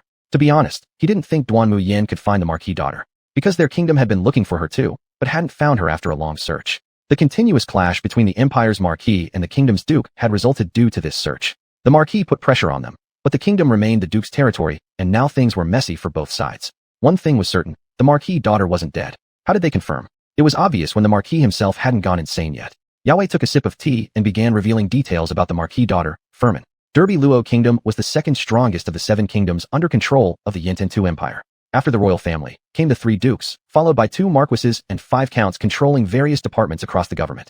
All sectors of the kingdom's administration were under the control of these 3 dukes. Yahweh belonged to Duke Loman's circle. The Ministry of Justice, Penal Department, and half the prison system were under his control. The Treasury Department and Audit Department fell under Duke Allen. As for the Ceremonial and Foreign Affairs Departments, they were divided among other marquises and counts. The last one, Duke Derby Luo, only controlled Derby Luo Royal Academy, but held half of the military power. And where did the Marquis daughter attend school? At Derby Luo Royal Academy. This was an academy open to both nobles and commoners, and it even provided additional preferences and care to commoners. Truly a model noble academy. All thanks to reforms enacted by Duke Derby Luo. After Furman joined the kingdom, she became a target of various forces. An Empire Marquis's beloved daughter, let alone young men with talent. Even some shameless old men had their schemes set. However, the academy used the reason that Furman's guardian wasn't in the kingdom capital to arrange for her to stay in the academy dormitory. Yahweh specially noted, you might as well consider it a form of house arrest. Duanmu Yan shot him a glare, and Yahweh ceased talking further. Later information detailed trivial living habits and places she frequented, and those sent letters had been intercepted and copied several times over. Duanmu Yan skimmed through them. They were mostly insignificant words. Most importantly, holding them in hand gave no particular clue, perhaps because they weren't the original letters. But this possibility was rejected outright by Yahweh, who said casually, these are the originals. The ones sent out are merely copies. Duanmu Yan's veins throbbed in anger. You people really go beyond reason. But Yahweh showed helplessness, claiming it was the Duke's weird hobby, something no one could stop. Duanmu Yan sighed. So it wasn't about the originals. After all, these letters were truly irrelevant, except for the last one, which might be the letter recognized in the mission. But Duanmu Yan couldn't help wonder, was it the letter itself, or what it referred to? With the information gathered, Duanmu Yan got up and left. Now everything pointed to the Royal Academy, so he had to investigate further. Yahweh, on the other hand, enjoyed talking so much that he wanted to chat about something else, but Duanmu Yan ignored him completely and walked away after kicking the door open, a clear display of menace. This action effectively warned everyone outside not to move rashly, and Yahweh inside shut his mouth reluctantly. Thereafter, the entire Ministry of Justice treated Duanmu Yan as though she didn't exist. Only after she left did they present Yahweh with all the records related to Duanmu Yan. The secretary asked, what should we do? What can we do? Report to the Duke, of course. Yahweh casually combed his hair in front of the mirror, adding, I'm off to a date. The Duchess is waiting for me. Oh wait, her girlfriends. The secretary was used to this behavior, deeply sighing and taking the records to the Duke's mansion. But little did he know, someone had brazenly followed him directly to Lord Loman's residence. Chapter 46, Old Man, let's talk. Duke Loman's residence. The villa-like private garden was surrounded by spear-pointed iron railings. Inside, a lush bamboo forest had a narrow path leading straight to the villa gate. There were also a few steel-armored models outside, making it look very impressive. When Avi's secretary arrived here, he found a figure that should not have been present, and it seemed that this person had already been inspecting the situation inside the residence. Gritting his teeth, the secretary forced a smile and asked, Mr. Mubei, may I ask what you are doing here? You're here too. Duanmu Yan showed no surprise at the arrival of Avi's secretary. He had come along with the secretary, but after roughly determining the direction, Duanmu Yan took the lead. Somebody like you is not worth explaining things to. Even if I did, you wouldn't understand. The secretary's head was full of black lines, but he didn't dare say anything. After all, since he couldn't fight, he just kept quiet. You go in first. Duanmu Yan stepped aside. The gates of the estate were very wide. Even without moving aside, there was enough room for several people to walk side by side. Unclear about Duanmu Yan's plan, the secretary hid the record document inside his coat and then walked briskly, trying to keep a calm mindset as he entered the Duke's residence. At the same moment, several sharp gazes darted over, but they weren't focused on the secretary. Instead, they were directed at Duanmu Yan. Indeed, Duanmu Yan stretched his back, as if warming up for something. After finishing his warm-up, Duanmu Yan muttered, You don't think, why did Navi come? Someone who doesn't understand the concept of scapegoating is really stupid. Duanmu Yan stepped directly through the open gate, completely ignoring these glaring warnings. Perhaps out of confidence or intentionally arranged by Duke Luoman, the gates remained wide open, waiting for Duanmu Yan to enter. In this way, no matter what happened, it would all be within the duke's own territory, and other dukes or the royal family wouldn't have much to say about it. This was a smart move, but unfortunately, Duanmu Yan sneered at it. Old men are always so cautious and hesitant. No wonder they just stayed in their estates without going out. When 1/3 of the small road was completed, rustling wind sounds echoed from the forest around him. Intersecting wind blades tore through the air, all pointing towards Duanmu Yan. It was then that Duanmu Yan noticed figures dressed in black robes and masks on both sides of the bamboo forest. Judging by their posture, they were probably women. Duanmu Yan didn't flinch, allowing the wind blades to get perilously close, as if he was entering a deserted place arrogantly. Seeing this, these two women unleashed their full strength, accelerating their attack on Duanmu Yan with wind blades. But unfortunately, when the wind blades got within 3 inches of Duanmu Yan, they vanished like stones dropped into a deep sea, creating no further disturbances. Curiously, Duanmu Yan still commented, "Not bad. Your concealment of presence is pretty good." This was Duanmu Yan's honest evaluation, but regrettably, their skills were far too weak. The two disgraced women flipped their hands and released twin-bladed daggers. A flash of silver appeared, and they leaped down from the forest canopy. For streaks of cold light traced graceful arcs through the air. But when their silhouettes crossed paths with Duanmu Yan from front and back, their daggers moved as stiff as a dragon restrained in a confined space, unable to progress further beyond 3 inches away. A quick glance at each other confirmed mutual shock between them. What kind of protection was this? Colorless and formless, yet with extraordinarily strong defensive power. That was beyond their understanding.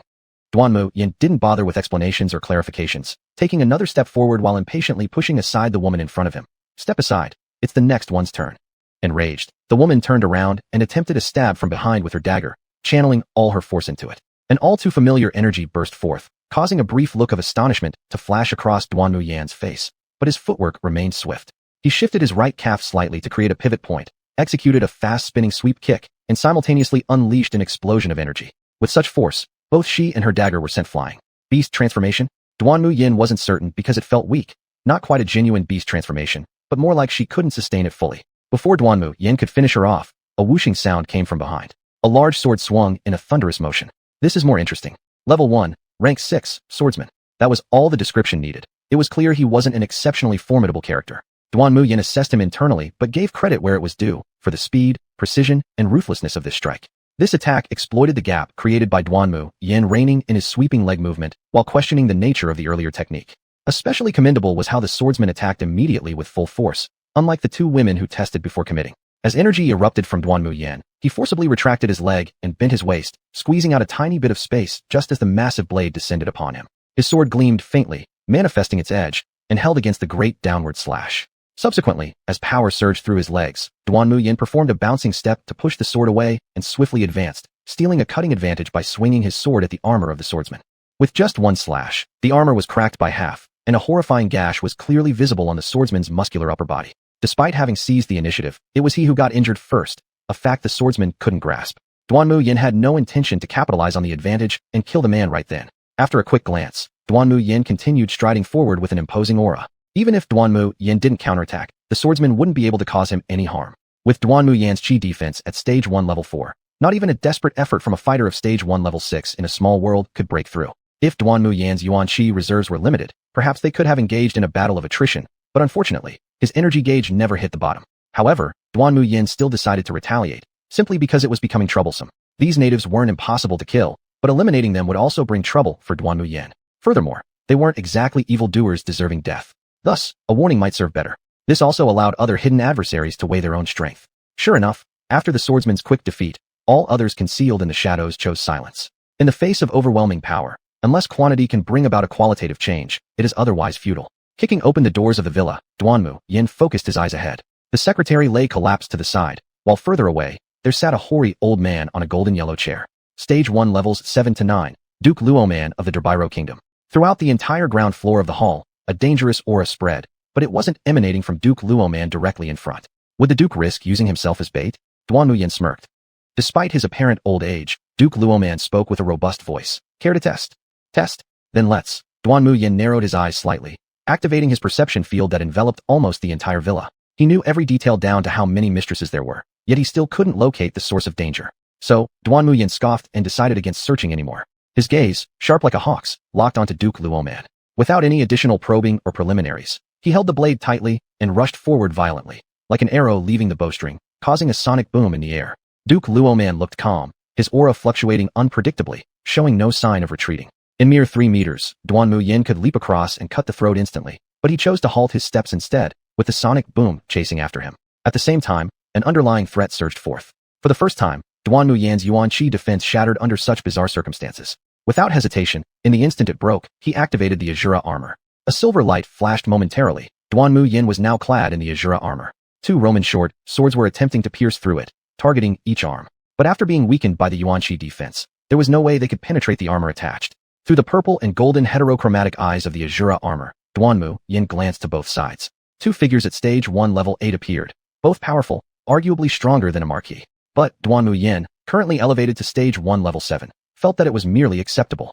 Yuan Qi surged and roared, expanding into a peculiar vibration that triggered a backlash effect, shattering the 2 short swords halfway. Shocked expressions spread across the faces of the attackers. They abandoned their weapons and retreated to avoid the repercussions. Duanmu Yan returned his gaze to Duke Luoman. This time, there was a slight flicker of emotion on Duke Luoman's face. Perhaps this outcome truly exceeded his expectations. But Duanmu Yan has never been someone who follows others' rhythm. He cut off the words the Duke was about to speak, gripping the blade and extending its shape towards the Duke's heart. With a single thought, the blade tip would thrust through. It had been many years since Duke Luoman experienced such excitement. His body trembled slightly, and sweat soaked his expensive robes. Neither the assassins, the other servants or mistresses, nor any other stronger presences present dared to act rashly. "Old man, let's talk." This was the first time Duke Luoman had ever been addressed in such a manner, nearly popping his eyeballs out. But as the tip of the blade pierced through the expensive fabric of his robe, revealing piercing Yuan Qi along with a chilling aura, Duke Luoman felt fear. "Talk, we'll talk." Chapter 47. Unclear situation, using people as pawns. Seeing that Duke Luoman had caved, Duanmu Yan casually pulled out a chair and sat down opposite him. The Asura armor was still active, because within this villa, there existed a true 1-stage 9th grade presence, and only the Asura armor gave Duanmu Yan enough security. Her spiritual energy was still sufficient, so Duanmu Yan wasn't in a hurry to deactivate her armor. Diruin slightly backed off a little. After all, it was a duke, so he should be given some breathing space. "Duke Luoman, right?" Duanmu Yan asked. Yes. The duke was, after all, an important figure, and he didn't take long to calm down. Moreover, he had already realized that Duanmu Yan wouldn't overstep too much. "How about this? You honestly tell me what I want to know, and I'll also tell you a secret." Duanmu Yan felt that this was still fair. The duke furrowed his brow. Was this person mentally ill? But adhering to the principle of not losing, the duke agreed. Yet he also smiled and asked, "Are you and Duke Derby on the same side?" "Well, if you put it that way, it's hard to say." Duanmu Yan neither denied nor confirmed. "Whether or not I trust him doesn't matter. None of you are worthy of my trust, but you can both give me something to earn my trust." As for whether to trust or not, Duanmu Yan couldn't trust at all. "I only believe in information that I verified myself. I only trust myself." Duke Luoman understood clearly. This was a loner wolf. "What do you want to know? Have you cooperated with the beast race?" Duanmu Yan asked. "We have." The duke didn't deny it, which was in line with Duanmu Yan's expectations. "Those people outside, it seems like their relationship isn't as simple as cooperation."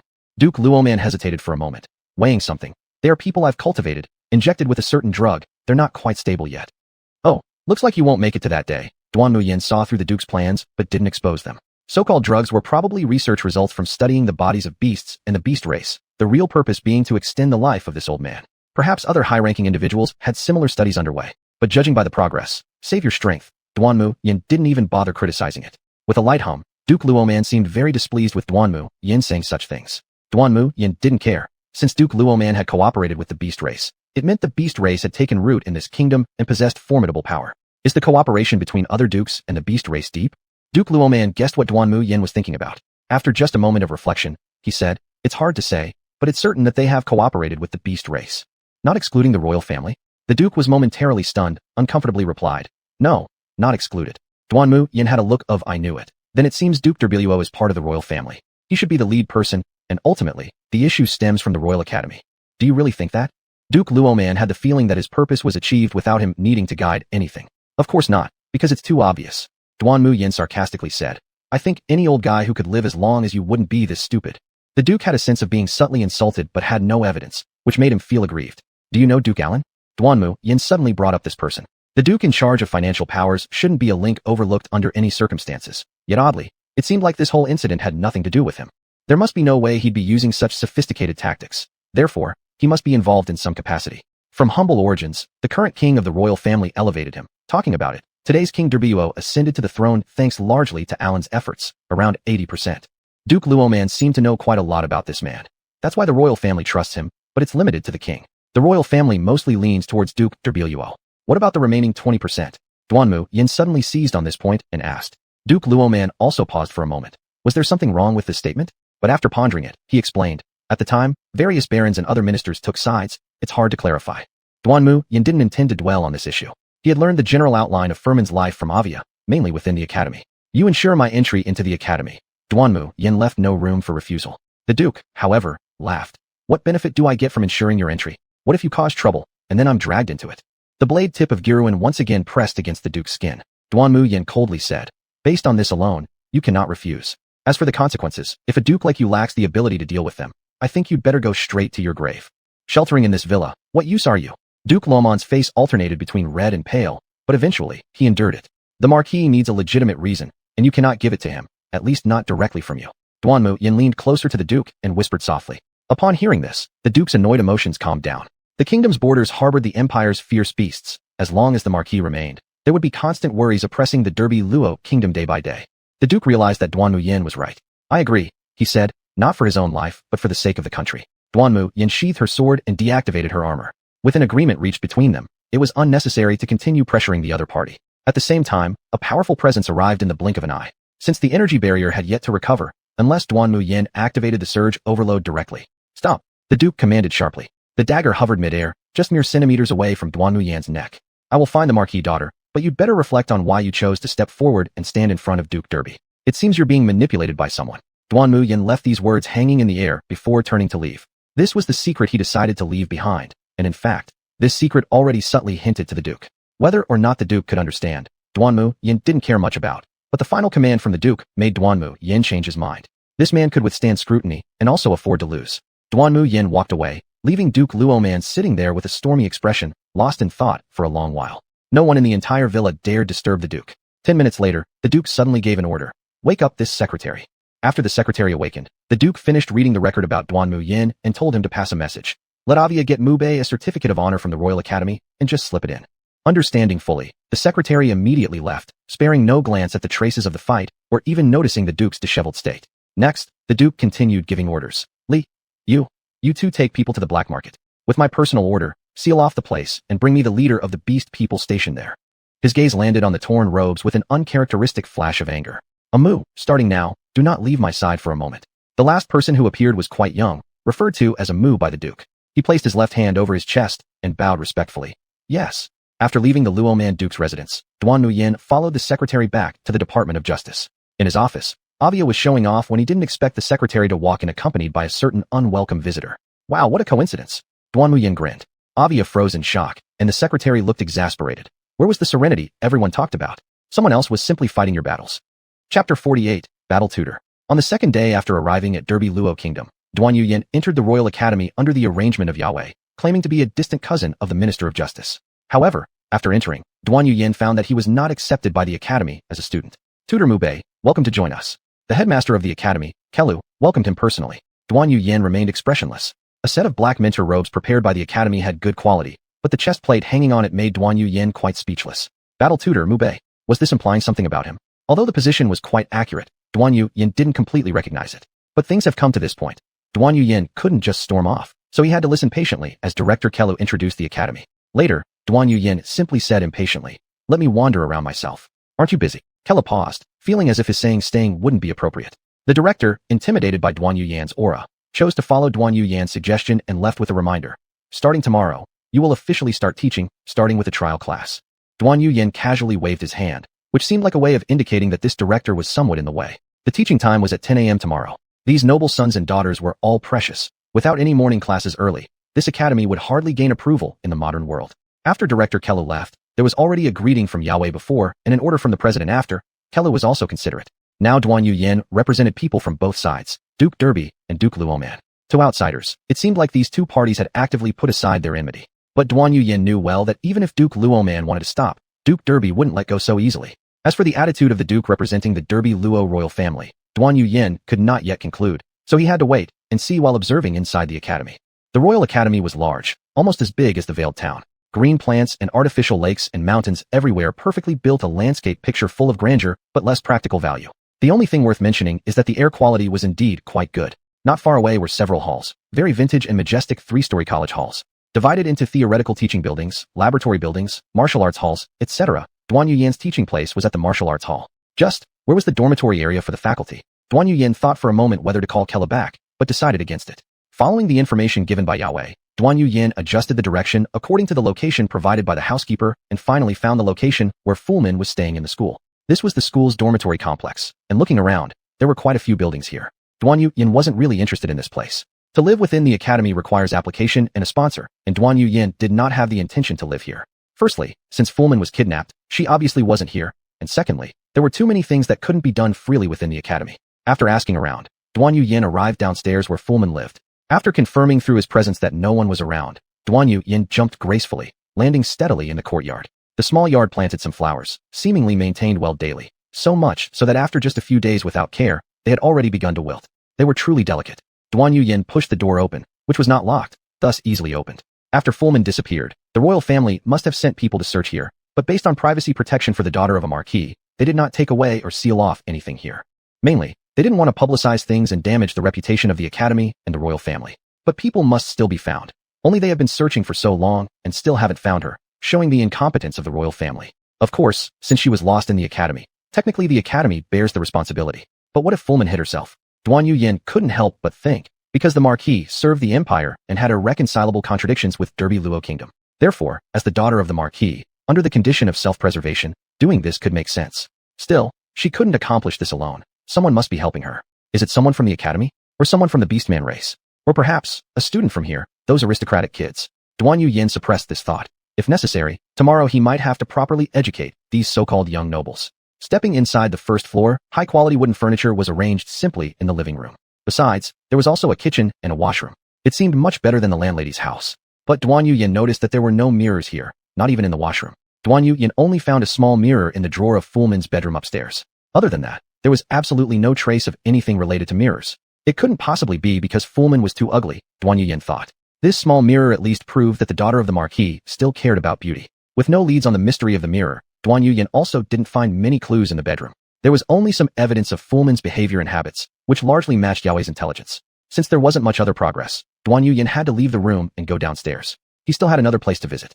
However, as soon as he stepped into the yard, an instinctual sense of danger made his brows furrow. The perception of the aura showed no abnormalities, but this instead made Duanmu Yan even more vigilant. Something similar had happened already at Duke Lomon's residence. Those beast experiment samples and the two assassins, except for the final one who reached level 9 of rank 1, all seemed to have ways to escape the detection of auras. Rather than escaping, Duanmu Yan felt concealing might be a better word. And now, Duanmu Yan realized it was once again a familiar situation. Someone was lying in ambush nearby after he had entered this floor.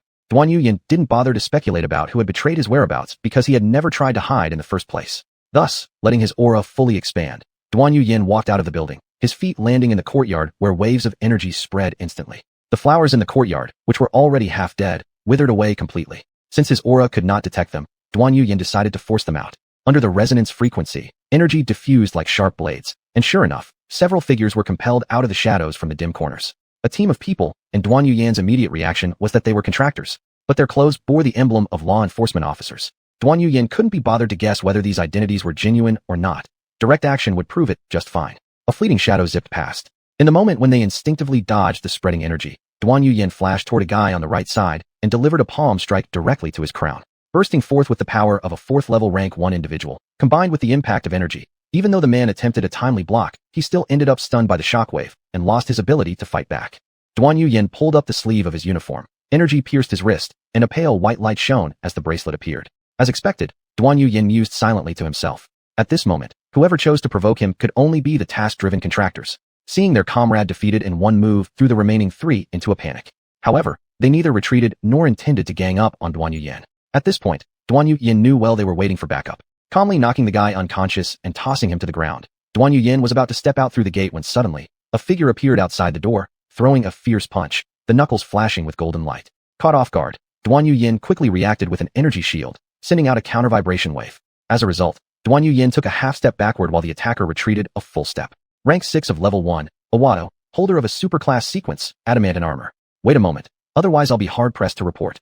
Duanmu Yan coldly chuckled and advanced boldly, saying disdainfully, I'd like to see what makes you think you're qualified to demand an explanation from me. Chapter 49, Overdoing It Backfires. A firm voice arrived alongside Yin Duanmu's commanding presence, marking the first time Wentian had experienced such an oppressive disparity. His scanning system showed that the opponent was merely Tier 3 of Stage 1. Even with all 3 attribute values reaching Stage 4 of Stage 1, it still didn't compare to his overall Stage 6 of Stage 1. At least on paper, that was the case. As for the sequence inheritance, though marked as unknown, Wentian cared not at all. A Stage 1 novice who could have a superclass sequence would already be incredibly fortunate. How dare they dream of attaining the legendary sequence? Don't joke around. That's 1 in a billion. But strangely enough, he got lucky, and this was half a tier above the legendary sequence, a forbidden sequence. From their recent collision, Wentian sensed something wasn't right.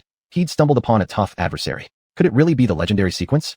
Wentian felt somewhat disarrayed in his heart, preferring instead to believe that the opponent possessed a rare superclass sequence, like the ultimate sequence. Yet he also knew that while the adamantine sequence was among the lower-tier superclass sequences, it wouldn't show a difference of more than 2 stages when compared to the ultimate sequence. Friend, there's been a misunderstanding. Wentian already regretted it somewhat. He had initially intended to lay in wait and ambush, but hadn't expected someone to pretend to be weak, yet possess true strength. Understood. Duanmu Yan let out a cold laugh, her aura reaching its peak at this moment as she summoned the Shura blade through mental control. Not willing to waste words on him, she resolved to simply disable him outright. The blade, transformed into a combat knife shape under Yan's fury, exhibited stronger vibrations and frequencies than usual, which amplified its sharpness, causing pain to Wentian. Wentian's adamantine armor had a passive ability known as solidification, akin to an upgraded version of the Earth sequence's hardening. It drastically increased the user's defense and reduced damage taken, but simultaneously dulled certain sensory responses. Over-solidifying could cause some damage, even irreversible harm. From this description, it seems solidification came with significant drawbacks. But during practical combat, these disadvantages could be mitigated by other methods, and the benefits brought by solidification were clearly apparent. At least for the several strikes Duanmu delivered, Wentian somehow managed to withstand them, making Duanmu Yan look at him anew and praise him. Your defensive ability is just like a turtle shell. Wentian's face alternated between green and red, green from fatigue, red from being pressed. Duanmu's attack was fierce, leaving Wentian with few countermeasures, relying mostly on passive defenses. More precisely, enduring the blows. His teammates couldn't bear watching anymore and shouted, "Captain, if things go too bad, we'll summon our armor." Losing isn't embarrassing, but if after summoning armor they still lose, Wentian let out a bitter laugh, cursing, "Shut up, all you useless trash." Those who were cursed realized themselves that besides waiting for support, there was no better way out. But Duanmu thought his teammates had spoken correctly and kindly reminded him, "If you don't summon your armor soon, I won't hold back any longer." With a spinning slash from the Shura blade, Wentian was knocked backward. Deep gashes appeared in the surrounding earthen walls, and this didn't seem to represent Duanmu Yan's full power yet. From Yan's serious expression, Wentian felt a crisis. But he didn't want to do it because Yan hadn't summoned her armor yet. In some sense, they were considered peers. However, once he summoned the armor, Wentian didn't want to feel the powerless gap it revealed. "Use whatever tricks you've got, logic, old man. We'll take it." Wentian spat out a mouthful of blood-tinged saliva. The characteristic of energy breaking through defenses was especially effective against his defensive passive. Upon hearing this, Duanmu approved, saying, "You're a man, albeit somewhat stupid." This was the first time Wentian had heard someone praised in this manner, so he wasn't accustomed to it, but he still assumed his stance regardless. He lacked a bound weapon like Duanmu Yan's. If he wanted to use his main weapon without summoning the armor, it required an extremely high level of synergy and spirit force. Clearly, Wentian fell short, thus his strong suit was close-range melee combat. Seeing Wentian intending to endure, Yin lifted her hand and put away the blade, not out of disdain for Wentian, but concerned that he might be directly disabled otherwise. Because next, Duanmu was about to deploy her only current slash technique, the Shura Yuan Void Slash. Using her hand as the blade and using energy as its form, countless tiny particles of energy vibrated in unison, creating a synchronized frequency. In the instant the synchronization occurred, there was an illusion of air distortion. Wentian felt his heart pounding uncontrollably, adrenaline surging.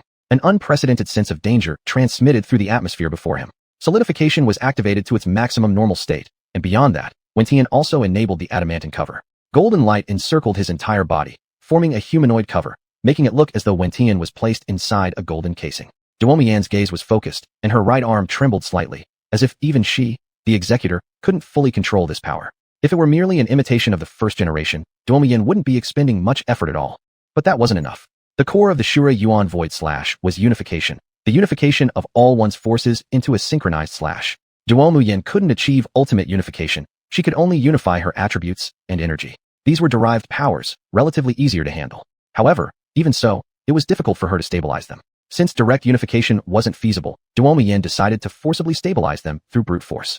With level 9 mental power of stage 1, she completely compressed strength, speed, and endurance into her energy, forcefully embedding them into the very essence of her energy, thus stabilizing it. This established stability wasn't perfect, but it sufficed for Duanmu Yan. As the unified forces became synchronized in this manner, a qualitative change in power occurred. Her innate power combined with her attributes and energy underwent a transformation. Without any hesitation, Duanmu Yan turned her palm into a blade and delivered a long-distance slash. A transformed wave of energy slashed through the air, creating a vacuum-like state. Among those who faced it, Wen Tian felt the most suffocating. The Asura Yuan void slash manifested almost colorlessly from its energetic form, covering the distance between them instantly. When the Asura Yuan void slash collided with adamantine cover, it shattered upon contact under Wen Tian's bewildered gaze. It didn't crumble piece by piece, but broke entirely in one moment. As for the adamantine power which attempted to stop it, the two collided, producing a metallic sound. It was clear who was superior, gold versus iron. Before losing consciousness, Wen Tian detected a drastic drop in his physical resistance through his scan until it hit rock bottom. With solidification broken, the last remnants of energy surged unreservedly into Wen Tian's body. He was immediately knocked unconscious without another word. From the beginning to the end of the fight, it lasted less than a minute, a complete domination. Had it been a combat-type armor sequence, there might have been some resistance. Duanmu Yan was somewhat regretful. This guy had too much faith in his defense. Otherwise, things wouldn't have turned out so embarrassingly for him. Walking nonchalantly, Duanmu Yan had no intention of just walking away. In broad daylight, she hadn't done anything dishonorable, so she wasn't worried about potential repercussions. Soon, the enforcement team arrived, along with some school administrators, namely Dean Cheru. The scene became awkward immediately. The enforcement team obviously supported their side, but Wen Tian was in such a condition, he couldn't even speak. Dean Cheru, as the mediator, knew well what happened. The enforcement team had been dispatched by royal decree to investigate the matter. Wen Tian's mission was also related to investigating Fulman. Hence, they infiltrated the enforcement team. Lurking here served both purposes, gathering clues and gaining benefits. Regardless of whoever else came to search, securing the person would always be worthwhile. However, the captain of the enforcement team sighed. You guys did such a lousy job. Not only did you fail to capture the person, but you ended up beaten up like this. What a disgrace. Still, the enforcement team couldn't do nothing. They needed to bring Duanmu Yan back. There were many charges possible, but Dean Cheru intervened. Taking Duanmu Yan away was simply out of the question. Director Cheru, are you shielding a suspect? The captain of the enforcement team questioned, clearly unhappy. Yet Director Cheru wouldn't yield, responding firmly. He is a combat mentor of the academy, concerned about the whereabouts of his students. If you want to take him away, see if the Duke agrees. The Duke in question wasn't Lord Luoman, but Lord Derbiluo. The face of the enforcement team captain darkened, letting out a cold snort before calling the original group foolish and leaving with his men. Duanmu Yan didn't care how they handled it. What interested her was whether they found any leads. Judging from their appearance, it seemed they weren't the only ones staking out. Deep in thought, she suddenly heard Director Cheru blame her. Do you know you've caused trouble? What? If you hadn't said something, I wouldn't have known about the trouble, Duanmu Yan countered lightly. You. Cheru was exasperated, unsure whether to confront or ignore her, and settled on saying vaguely. Go reflect on your own then. Better keep it low-key. The Duke entrusted you to investigate, but if you find nothing, it won't end well for you. Not necessary. Duanmu Yan turned around and left. Cheru could do nothing more than patch up the battle traces in the vicinity. Chapter 50, An Unwelcome Guest. After leaving the crime scene, Duanmu Yan reviewed other places Fryman often visited according to the information given by Yahweh. There weren't many useful clues to Gena, and Duanmu Yan didn't feel particularly regretful about it. The appearance of Watanabe and others confirmed not only the involvement of contractors to Duanmu Yan, but also brought some comfort to him. Seeing how cooperative they were, Duanmu Yan finally felt that they were somewhat useful. After leaving the academy, Duanmu Yan returned to a nearby street market where he had rented a 2-story house. Since renting by the day wasn't an option, Duanmu Yan had no choice but to pay 1 silver coin for long-term occupancy. The rental price in the capital city of the Derbiro Kingdom was much higher compared to Vero Village. 1 silver coin was enough for Duanmu Yan to rent the entire house from the landlady for half a year. The reason Duanmu Yan gave 2 silver coins to the landlady was partly as a gratuity for the banquet and partly as a gag fee. However, with this old landlady being so astute, she probably knew what should be said and what shouldn't. If a contractor really came after her idea, the Marquis would take care of it himself. In Vero Village, as long as the Marquis stayed there, the ownership of the village still belonged to him personally. Duanmu Yan ate some ready-to-eat food he carried with him, then entered a meditative state. The spiritual core inside his body was continuously digesting and absorbing energy, and it would likely have absorbed most of it by night's end. Of course, this was assuming nothing went wrong. Without any incident, tonight was bound to have an unexpected twist. Duanmu Yan was too noticeable at the academy, and creating such a situation with Watanabe made it foreseeable that both those who wanted him to stay and those who didn't want him alive were waiting to give him a lesson. This could be foreseen, but the unpredictable individuals were what Duanmu Yan truly anticipated. Beastfolk? People from the Duke? Royalty? Or perhaps another contractor? Duanmu Yan didn't care as long as someone took the bait, and then there'd be ways to figure things out. As night fell, the kingdom's street market was still bustling with noise. Duanmu Yan waited silently as the spiritual core gradually diminished, merging into the spiritual energy within his body. By now, Duanmu Yan's spiritual energy was roughly the size of 3 spiritual cores. Once it reached the size of 10 spiritual cores, it could form a spiritual lake in his dantian. However, if Yuan Qi could materialize this way too, It would be something akin to a sea of yuan qi under the stars. A lot of time passed, so much so that Duanmu Yan started feeling surprised. These guys sure know how to hold their breath. No aura could be sensed, but the continued commotion of the market alone was sufficient to alert him to something unusual. By this time last night, curfew would have already been in effect. At midnight, the bustling street market suddenly turned eerily quiet. It happened so abruptly, just like a radio turning off. Duanmu Yan opened his eyes, his gaze clear like light piercing through the darkness. As his mental force radiated outward, it disturbed the tranquility within a 100-meter radius. Within several adjacent houses connected to this one, figures draped in black cloaks all sat cross-legged. Altogether, there were 16 people, positioned according to the 4 cardinal directions, surrounding Duanmu Yan at the center. They formed a 4-symbol altar, burning soul fire to stabilize the sound of mysticism, which aimed to weaken human spirits. However, when Duanmu Yan's indiscriminate spiritual oppression swept over them, the greenish soul fire of the altar wavered uncertainly, resisting with tenacity, revealing an extraordinary vitality. Sensing this resistance, Duanmu Yan sneered coldly, fully releasing his mental power. With full mental pressure at stage 1 rank 9, all 16 black-cloaked figures spat blood simultaneously. The green soul fire, nourished by their lifeblood, managed to survive despite nearly being extinguished. They sighed with relief, thinking they had succeeded. At that moment, the spiritual oppression abruptly intensified threefold. It was akin to divine punishment descending upon the earth, targeting all sins and evils. 15 black-clad figures instantly disappeared silently, looking upward with vacant gazes as their soul fire shattered. The sole remaining figure's green soul fire flickered weakly, struggling with its last bit of effort. But even that proved futile, as he saw, amidst confusion, a silver devil wielding a blade inflicting cruel torment. He heard a contemptuous voice. Chop. A streak of silver light fell, and the last cloaked figure met his fate. This is a demon. His words trailed off. Shura armor enveloped Duanmu Yan's body, elevating his mental strength to stage 1 rank 9+5. Mental strength bordering closely on stage 2 symbolized the pinnacle of small world levels. Amidst hazy sensations, Duanmu Yan seemed to perceive a layer of boundaries, resembling a membrane-like barrier. However, currently, all he could do was merely sense it. Touching or breaking through this boundary remained far off. Perhaps reaching mental strength +9 would make it possible. Putting these thoughts aside, Duanmu Yan glanced around. There was no change in his surroundings, yet he felt an odd sensation. What had happened had already dissipated. Mind interference? Although Duanmu Yan wasn't certain exactly, he suspected it resembled mind interference. However, upon recalling the grand schemes of the Mother Tree from the previous world, he immediately deemed the tactics of these individuals remarkably crude. But clearly, these people were just the opening act. It would be ideal if they managed to interfere with Duanmu Yan, but even if they failed, it wouldn't matter too much. The quiet room was only filled with Duanmu Yan's soft breathing. However, in an instant, a strange movement came from above, as though something was cutting through iron like butter and piercing into the roof. Duanmu Yan suddenly looked up. Without gathering strength, his punch burst upward carrying endless yuan qi. The explosive force caused the dust of the roof to fly everywhere, cracks spreading with the imprint of the punch. By the time the second punch was delivered, after briefly gathering strength, the entire house felt like it was on the verge of collapse. The 4 men on the rooftop had grim expressions. They couldn't believe that not only had the black-robed man's actions failed, but he hadn't even managed to restrict this guy at all. Even more terrifying, it seemed like he intended to dismantle the place. What does he gain? One of the light-armored swordsmen's voice slightly trembled. The leader, dressed in standard-issue light armor of fairly good quality, shook his head after assessing the roof's strength. Just to find us. Madman. The other 2 companions reached a consensus. When the second punch struck, the roof exploded and scattered. Yuan Qi supported a patch of sky as Duanmu Yan remained composed amidst the collapsing roof debris. But 4 beams of blue spiritual light abruptly shot out, penetrating around Duanmu Yan. The spiritual light formed a cubic boundary, completely enveloping Duanmu Yan within it, appearing quite unbreakable. The 4 unwelcome guests revealed their preparation atop the roof, without any doubt. Is that all? Duanmu Yan showed utter disdain. To merely trap him was nothing more than a childish game. Such a boundary must require energy to sustain, so surely Duanmu Yan could exhaust them with his yuan qi. The leading light-armored warrior stepped out from the rubble, looking anything but relaxed. Don't rush. We won't do anything meaningless once we've acted. The 4 then gathered, standing at the corners of the boundary, holding their swords like sculptures. But as they channeled power into their swords, those embedded into the floor appeared connected to the boundary, bringing it to life. The blue spiritual light flowed, making Duanmu Yan feel as if the boundary had come alive. This was far stronger than whatever Chongli's 3 lackeys had created. Just the preparation process alone far surpassed theirs. Using 16 black-robed priests as bait for the first move was indeed a large-scale effort.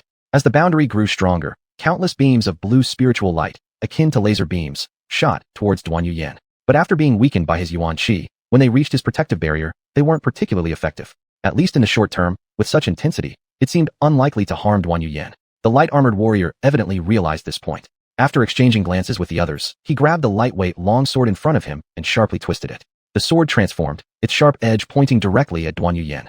The boundary also changed, consolidating its beams into a thick pillar, trying to break through using focus. Duanmu Yan's expression remained unchanged as Yuan Qi gathered at a single point to weaken the attack. Subsequently, his gaze landed on the boundary. Under his mental perception, it seemed like the boundary had moved. Such a stalemate wasn't going to work. The other three similarly twisted their swords, the edges aligned toward Duanmu Yan. With 4 long swords aimed at him, for beam-like lasers the size of arms pierced through the air. Simultaneously, the boundary began contracting. The speed of contraction accelerated under the 4 people's influence. At this rate, Duanmu Yan estimated that in about 3 minutes, they could close in on him. Seeing their efforts, Duanmu Yan pitifully shook his head. Since you're putting in so much effort, I'll help you out. The 4's bodies tensed as they saw a silver armored wrist pierce through the boundary, forcefully tearing open a hole while resisting the force of the boundary. This way isn't easier? Chapter 51. I go with the flow, you do as you please. The next day, when the landlord heard about the accident scene, he still pretended to be concerned about Duanmu Yan's safety before seeing the actual situation. In fact, if Duanmu Yan had died inside, it would have also benefited him. He would have made a steady profit. Unfortunately, after seeing the accident scene, his face turned ashen. But dare he say anything? He didn't dare. Duanmu Yan had survived. Even if he wanted to, he wouldn't dare trouble Duanmu Yan. So, who could compensate for the damages? The ones who caused the trouble? The landlord chuckled bitterly. They were not people he could antagonize either. Thus, the landlord bore a pain that was beyond his age to endure. The pain was unbearable. The students of the academy groaned one after another, but to no avail. Duanmu Yan adjusted their bones and joints, using steady, accurate, and forceful techniques. After this round of corrections, Duanmu Yan never heard a single dissenting voice anymore. What is a combat mentor? How can one call themselves a combat mentor without practicing with you? Not even stepping into the sparring room. He directly brought these young masters out to the grassland for training. No matter how arrogant or defiant they were at first, now all of them obediently lay down, their legs sore and weak from exhaustion, paying no attention to their appearances. As for why Duanmu Yan was so cruel, it could only be said that they had brought it upon themselves. Originally, they woke up early in the morning because there was no roof to protect them from the sun's glare. Coupled with these young nobles picking quarrels, Duanmu Yan decided to find someone to practice on. A few bouts of combat allowed her to get a feel for everyone's physical conditions, which, unfortunately, were all mixed up. Starting from the first bone realignment, the nightmare began. However, after the pain passed, a sense of relief followed, quite pleasant. Moreover, under Duanmu Yan's spiritual energy and life force adjustments, some chronic injuries improved slightly. Just with these 2 actions, they were already convinced. Among the more than 20 students, though some still verbally complained, they all acknowledged her skills inwardly. Towards the end of the class, they wanted to see true combat techniques. All previous drills seemed like mere entertainment, and they were yearning to become genuine fighters. The ruckus last night spread throughout the kingdom. It was said that this combat mentor was the real master of the kingdom. Curious students tried to pry, but they were all dismissed by Duanmu Yan. You bunch of brats, barely developed, yet longing for all sorts of things. Duanmu Yan considered kicking them as an act of mercy. Still, speaking of which, a combat mentor really should teach some real skills. Even if this was just an alias, Duanmu Yan agreed to show off her skills following the principle of respecting her students. Whether they learned or not was not her concern. On the grass, over 20 students gathered around her. At first, they thought little of it, thinking it was exaggerated rumors from the market. But after being corrected by Duanmu Yan, they began to look forward to and take it seriously.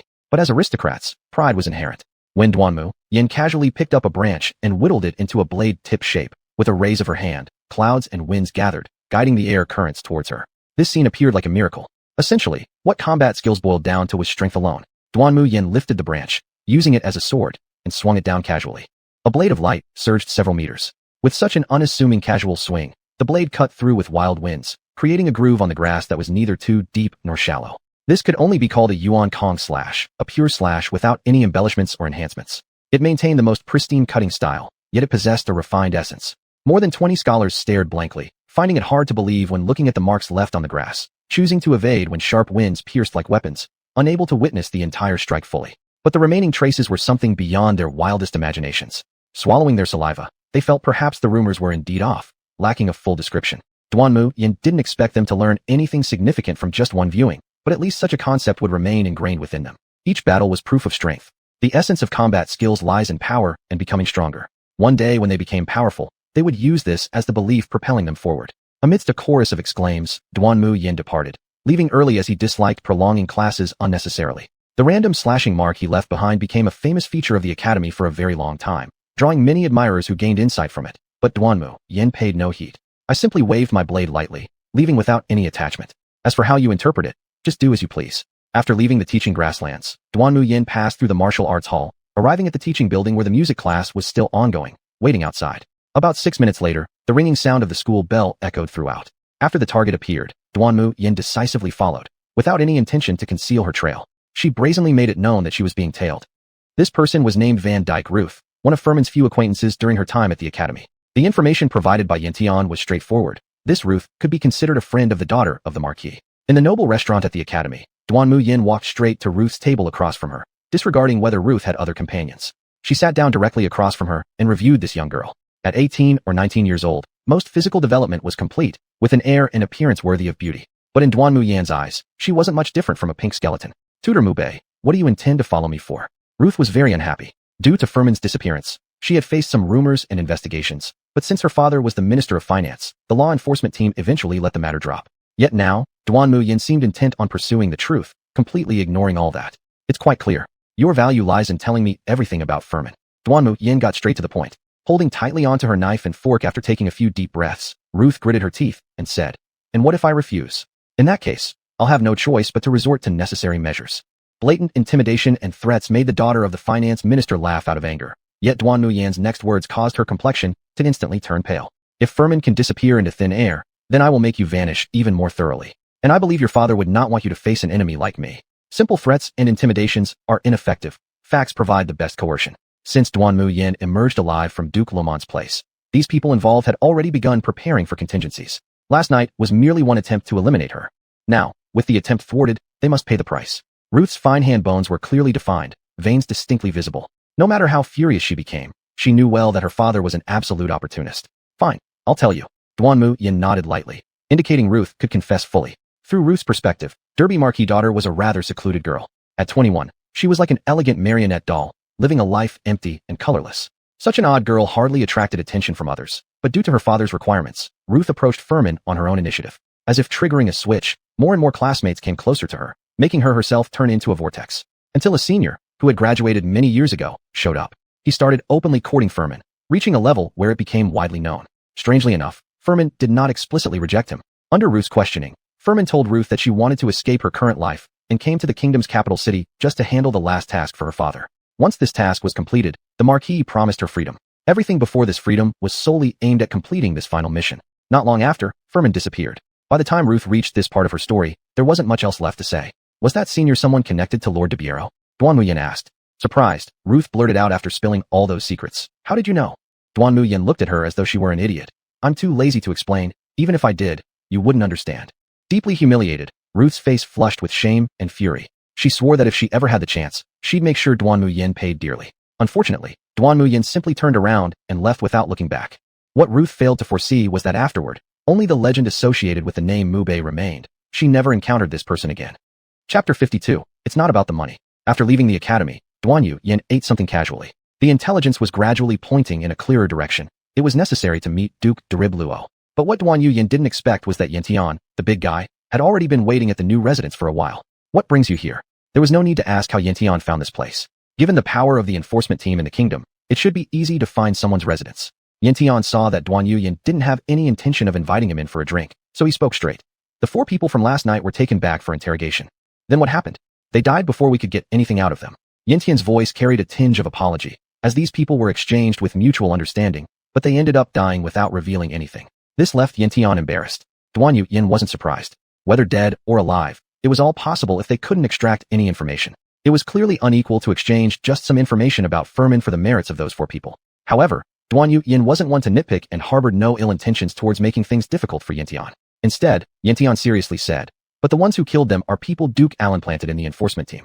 Were they intentionally told?" Duanmu Yan felt that the Duke probably only wanted to kill them, but didn't want to silence them entirely. "It should be. The Minister of Finance personally took away the person being detained. I think he did it on purpose," Yantian said. Yantian's words were largely correct. Duanmu Yan gave him a glance of appreciation. Whether this message was intentionally leaked by Duke Allen for Yantian to pass along or not, they wouldn't be able to stay in the enforcement team anyway. If Duke Allen was more ruthless, the assassination plot would already have been laid out. "This is for you. The breath-stopping technique has limited use." Yantian handed a scroll to Duanmu Yan. At the moment it was received, the steward reminded.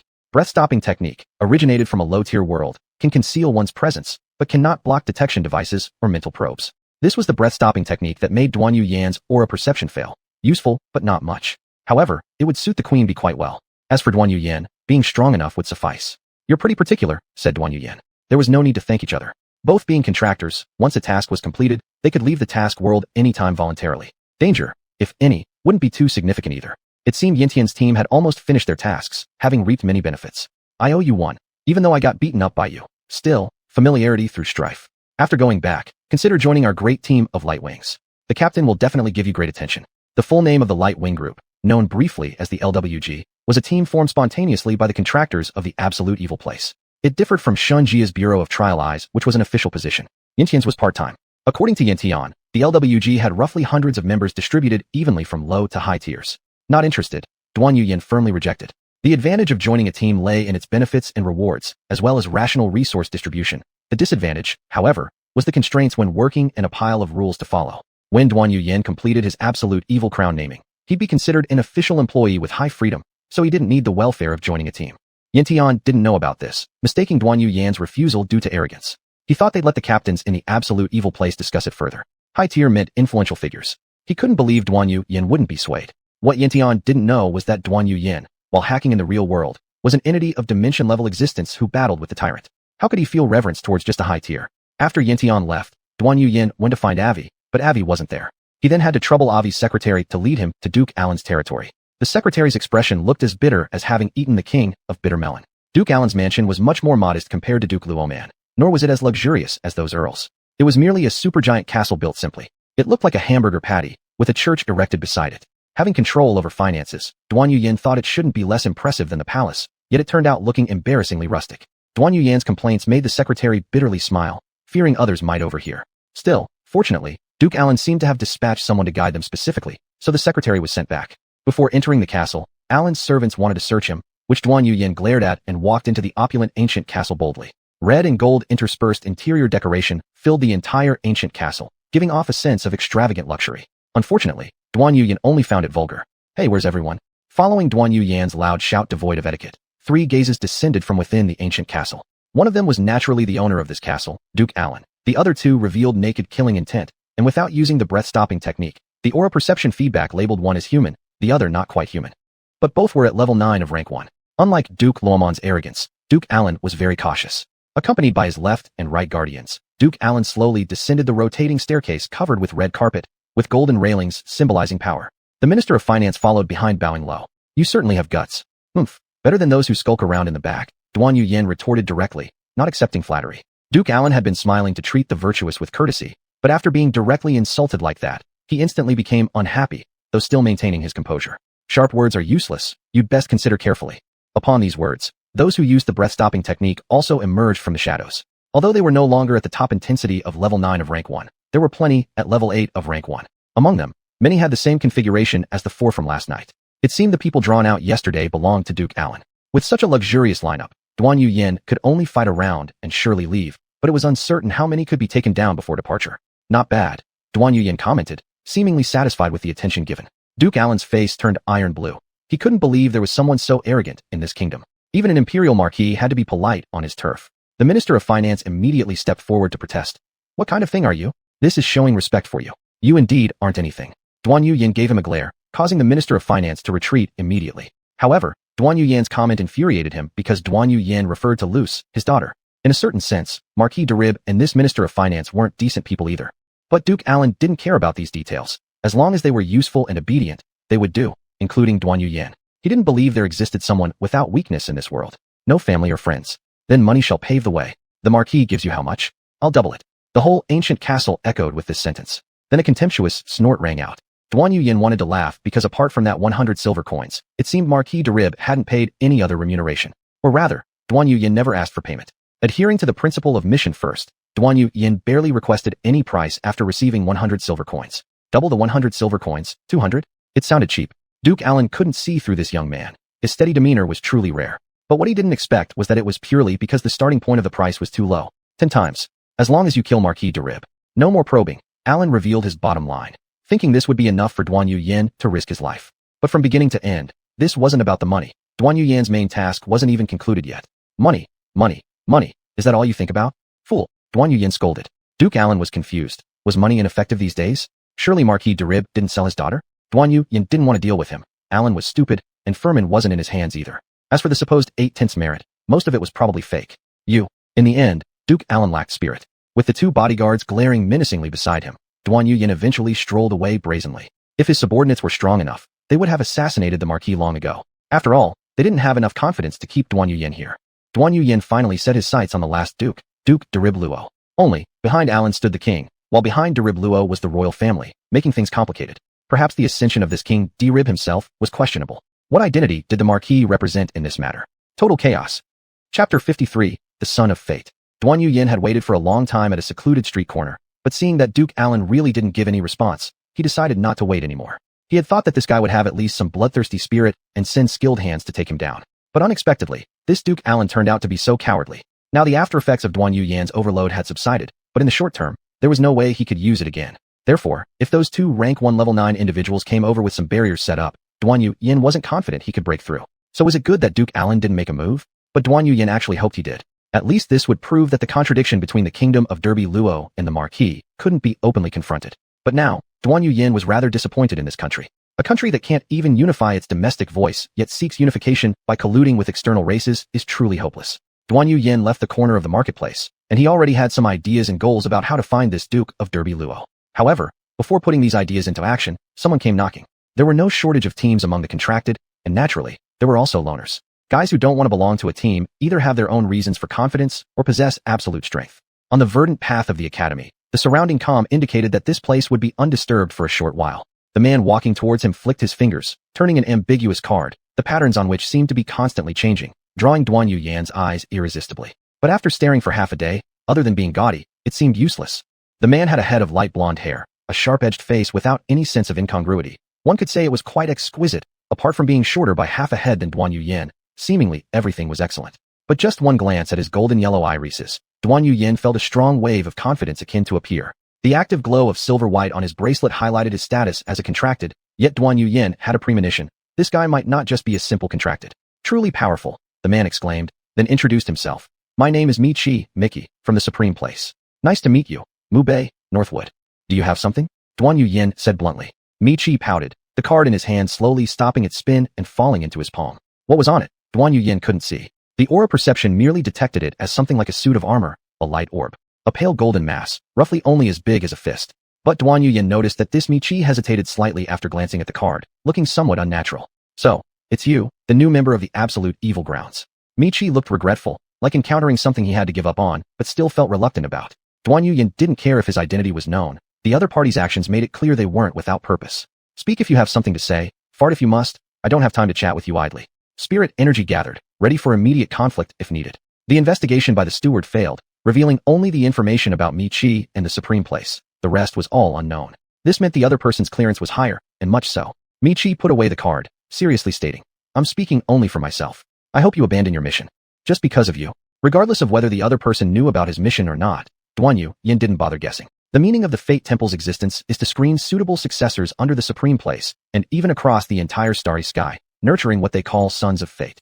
13 Sons of Fate, each representing an imprint of the Fate sequence, with only one eventually becoming the true holder. Penetrating Fate.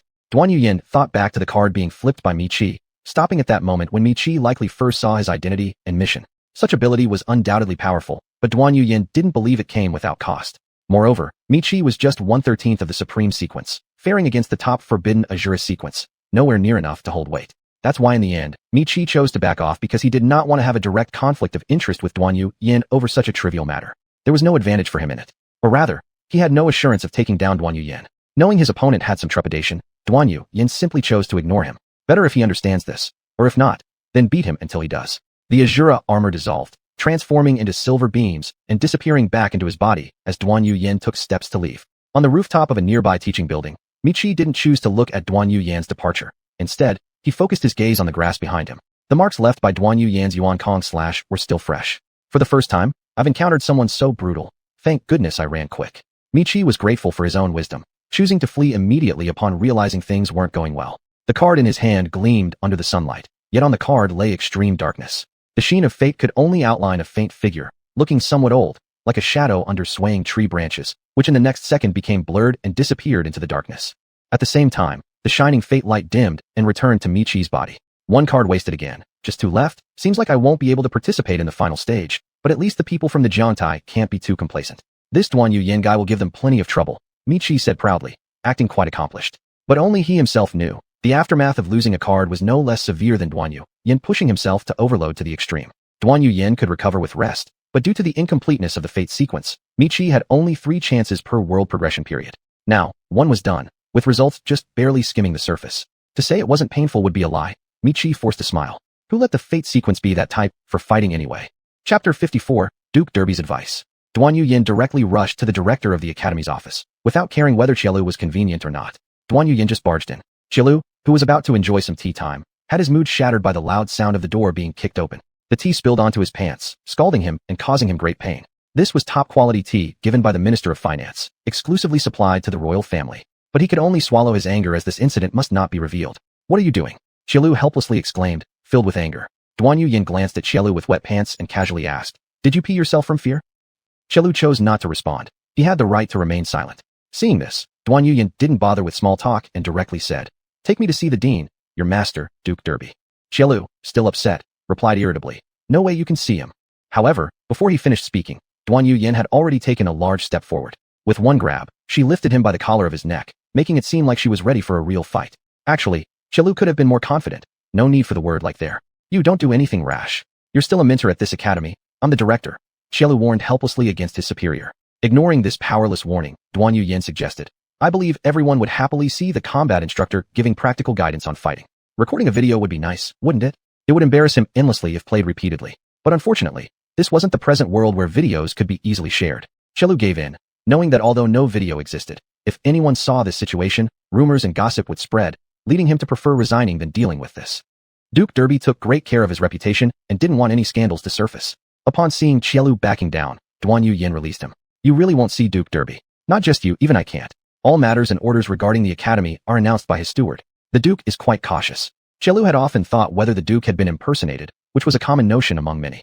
However, the national ceremony's appearance later put many doubts to rest. In that case, let's find the steward of Duke Derby. Duanmu Yan was confident they'd find a way. The clues pointed to Duke Derby, and whatever it took, they needed to test this further. Coincidentally, he was here early this morning and left a sealed letter. He said if anyone wanted to see the Duke, give them this letter. Qielu smartly retrieved the sealed letter. Judging from the timing, it seemed this letter was intended specifically for Duanmu Yan. The letter appeared formal like a document, but once opened, it turned out to be an actual letter. There were no prompts, meaning this wasn't something meant for a marquee either. The content was concise, omitting several things related to appearances and under-the-table dealings. After reading through, Duanmu Yan roughly understood the background. Indeed, those who came to flirt with Furman at the academy were people sent by Duke Derby. Moreover, this visit was deliberately orchestrated by Duke Derby to test Furman's true purpose for coming to the kingdom's capital. The results were clear. Furman represented the marquis, seeking to obtain the genuine secret correspondence of a mole. This mole had been arranged long before the current king ascended the throne. In fact, before this generation of kings took the throne, the marquis had already bribed and recruited many individuals. Alan Duke was the traitor, now fully devoted to serving the king and planning to eliminate the marquis once and for all. Besides that, other seemingly neutral individuals and wealthy merchants also had connections with the marquis. Some rebelled, some were assassinated, others were found out and exploited, while perhaps some remained hidden, awaiting a signal and an opportunity. Furman herself was the signal. The marquis couldn't wait any longer. The crisis facing the empire loomed over the head of the marquis, and he had to eliminate the potential threat from the Derby kingdom. The previous king was eliminated due to his collaboration with foreign races, yet this generation of kings, despite being supported to ascend the throne, turned against past agreements. They not only broke their promises, but also removed many officials who should have been promoted and entrusted with responsibility. All these were trusted confidants of the marquis. He hoped to control a portion of the kingdom, even temporarily. However, the Derby kingdom apparently refused to allow it. Thus, the marquis decided to use forceful measures. He needed legitimacy. Both the secret correspondence of the spy and Furman herself provided it. If Furman were to die, the marquis would still have a valid reason to lay siege to the city. Even though the empire was declining, its power far surpassed that of a single kingdom, especially when coupled with the support of numerous beastmen tribes who received promises from the marquis. These promises involved granting them legal and reasonable status after re-establishing order in the empire, possibly even allowing them to build their own nation. This sounded tempting, Duanmu Yan thought. However, it could be confirmed that this was merely the viewpoint of most beastmen clans. Perhaps some within the beastmen population held differing opinions. For instance, the Shoiren race that intercepted Duanmu Yan might have colluded with the Derby kingdom to overthrow the empire and gain independence rather than being subordinate. The interests of the kingdom are very complicated, divided into the king's faction and the royal relatives faction. The king wants to rebel, but the royal relatives led by Duke Derby do not want to rebel. They only seek independence and freedom from the empire's control. Simply put, one is the king's radical faction, and the other is the cowardly conservative faction. Duke Derby's intention is very simple. He wants to fish out the mole planted here through Furman, thereby completely eliminating the intentions of the Marquis. But what he did not expect was that the Sovereign race would not agree. They kidnapped Furman and used her as leverage, hoping that Duke Derby would support the king. Otherwise, they would simply get rid of Furman, making the kingdom and the Marquis completely oppose each other. In this way, whether it be Lord Luo or Duke Derby, they will be forced into action. This is what the Sovereign inside the kingdom want to see. They trust no contract. Now, Duke Derby has confirmed that Furman obtained the spy's confidential letter, but the Duke did not explicitly say who the spy is. Moreover, both Furman and the letter have now fallen into the hands of the Sovereign. However, they have not acted on it yet, so Duke Derby can only hold back his forces. That's why he allowed Duanmu Yan to investigate, trying to bring those guys out. Unfortunately, the Sovereign are as steady as old dogs, whereas Lord Alan is just foolish, biting at any bait he sees, which infuriates Duke Derby. It can be foreseen that Lord Alan may not live much longer. As for the Sovereign who abducted Furman, Duke Derby made some guesses, which Duanmu Yan half believed and needed further verification. The entire letter needs further verification, though the gathering places of the Sovereign within the kingdom and their key strongholds were clearly provided. Finally, Duke Derby gave his own advice. The Empire is a corrupt and backward machine. The Marquis is merely attempting to maintain the operation and stability of this machine, but without doubt, this will be a futile attempt. And the Marquis himself will use every means necessary, exhaust all resources to make others work for him, and this is not worth it. Duanmu Yan finds it hard to evaluate. He works for no one. In his mind, whether noble ideals or selfish plots or other things, they are merely individual pursuits. Good and bad should coexist. But evil is not acceptable. It's a tumor. As for these gladiatorial combats, they're meaningless nonsense. Stay away from them. Chapter 55, The Kingdom Market.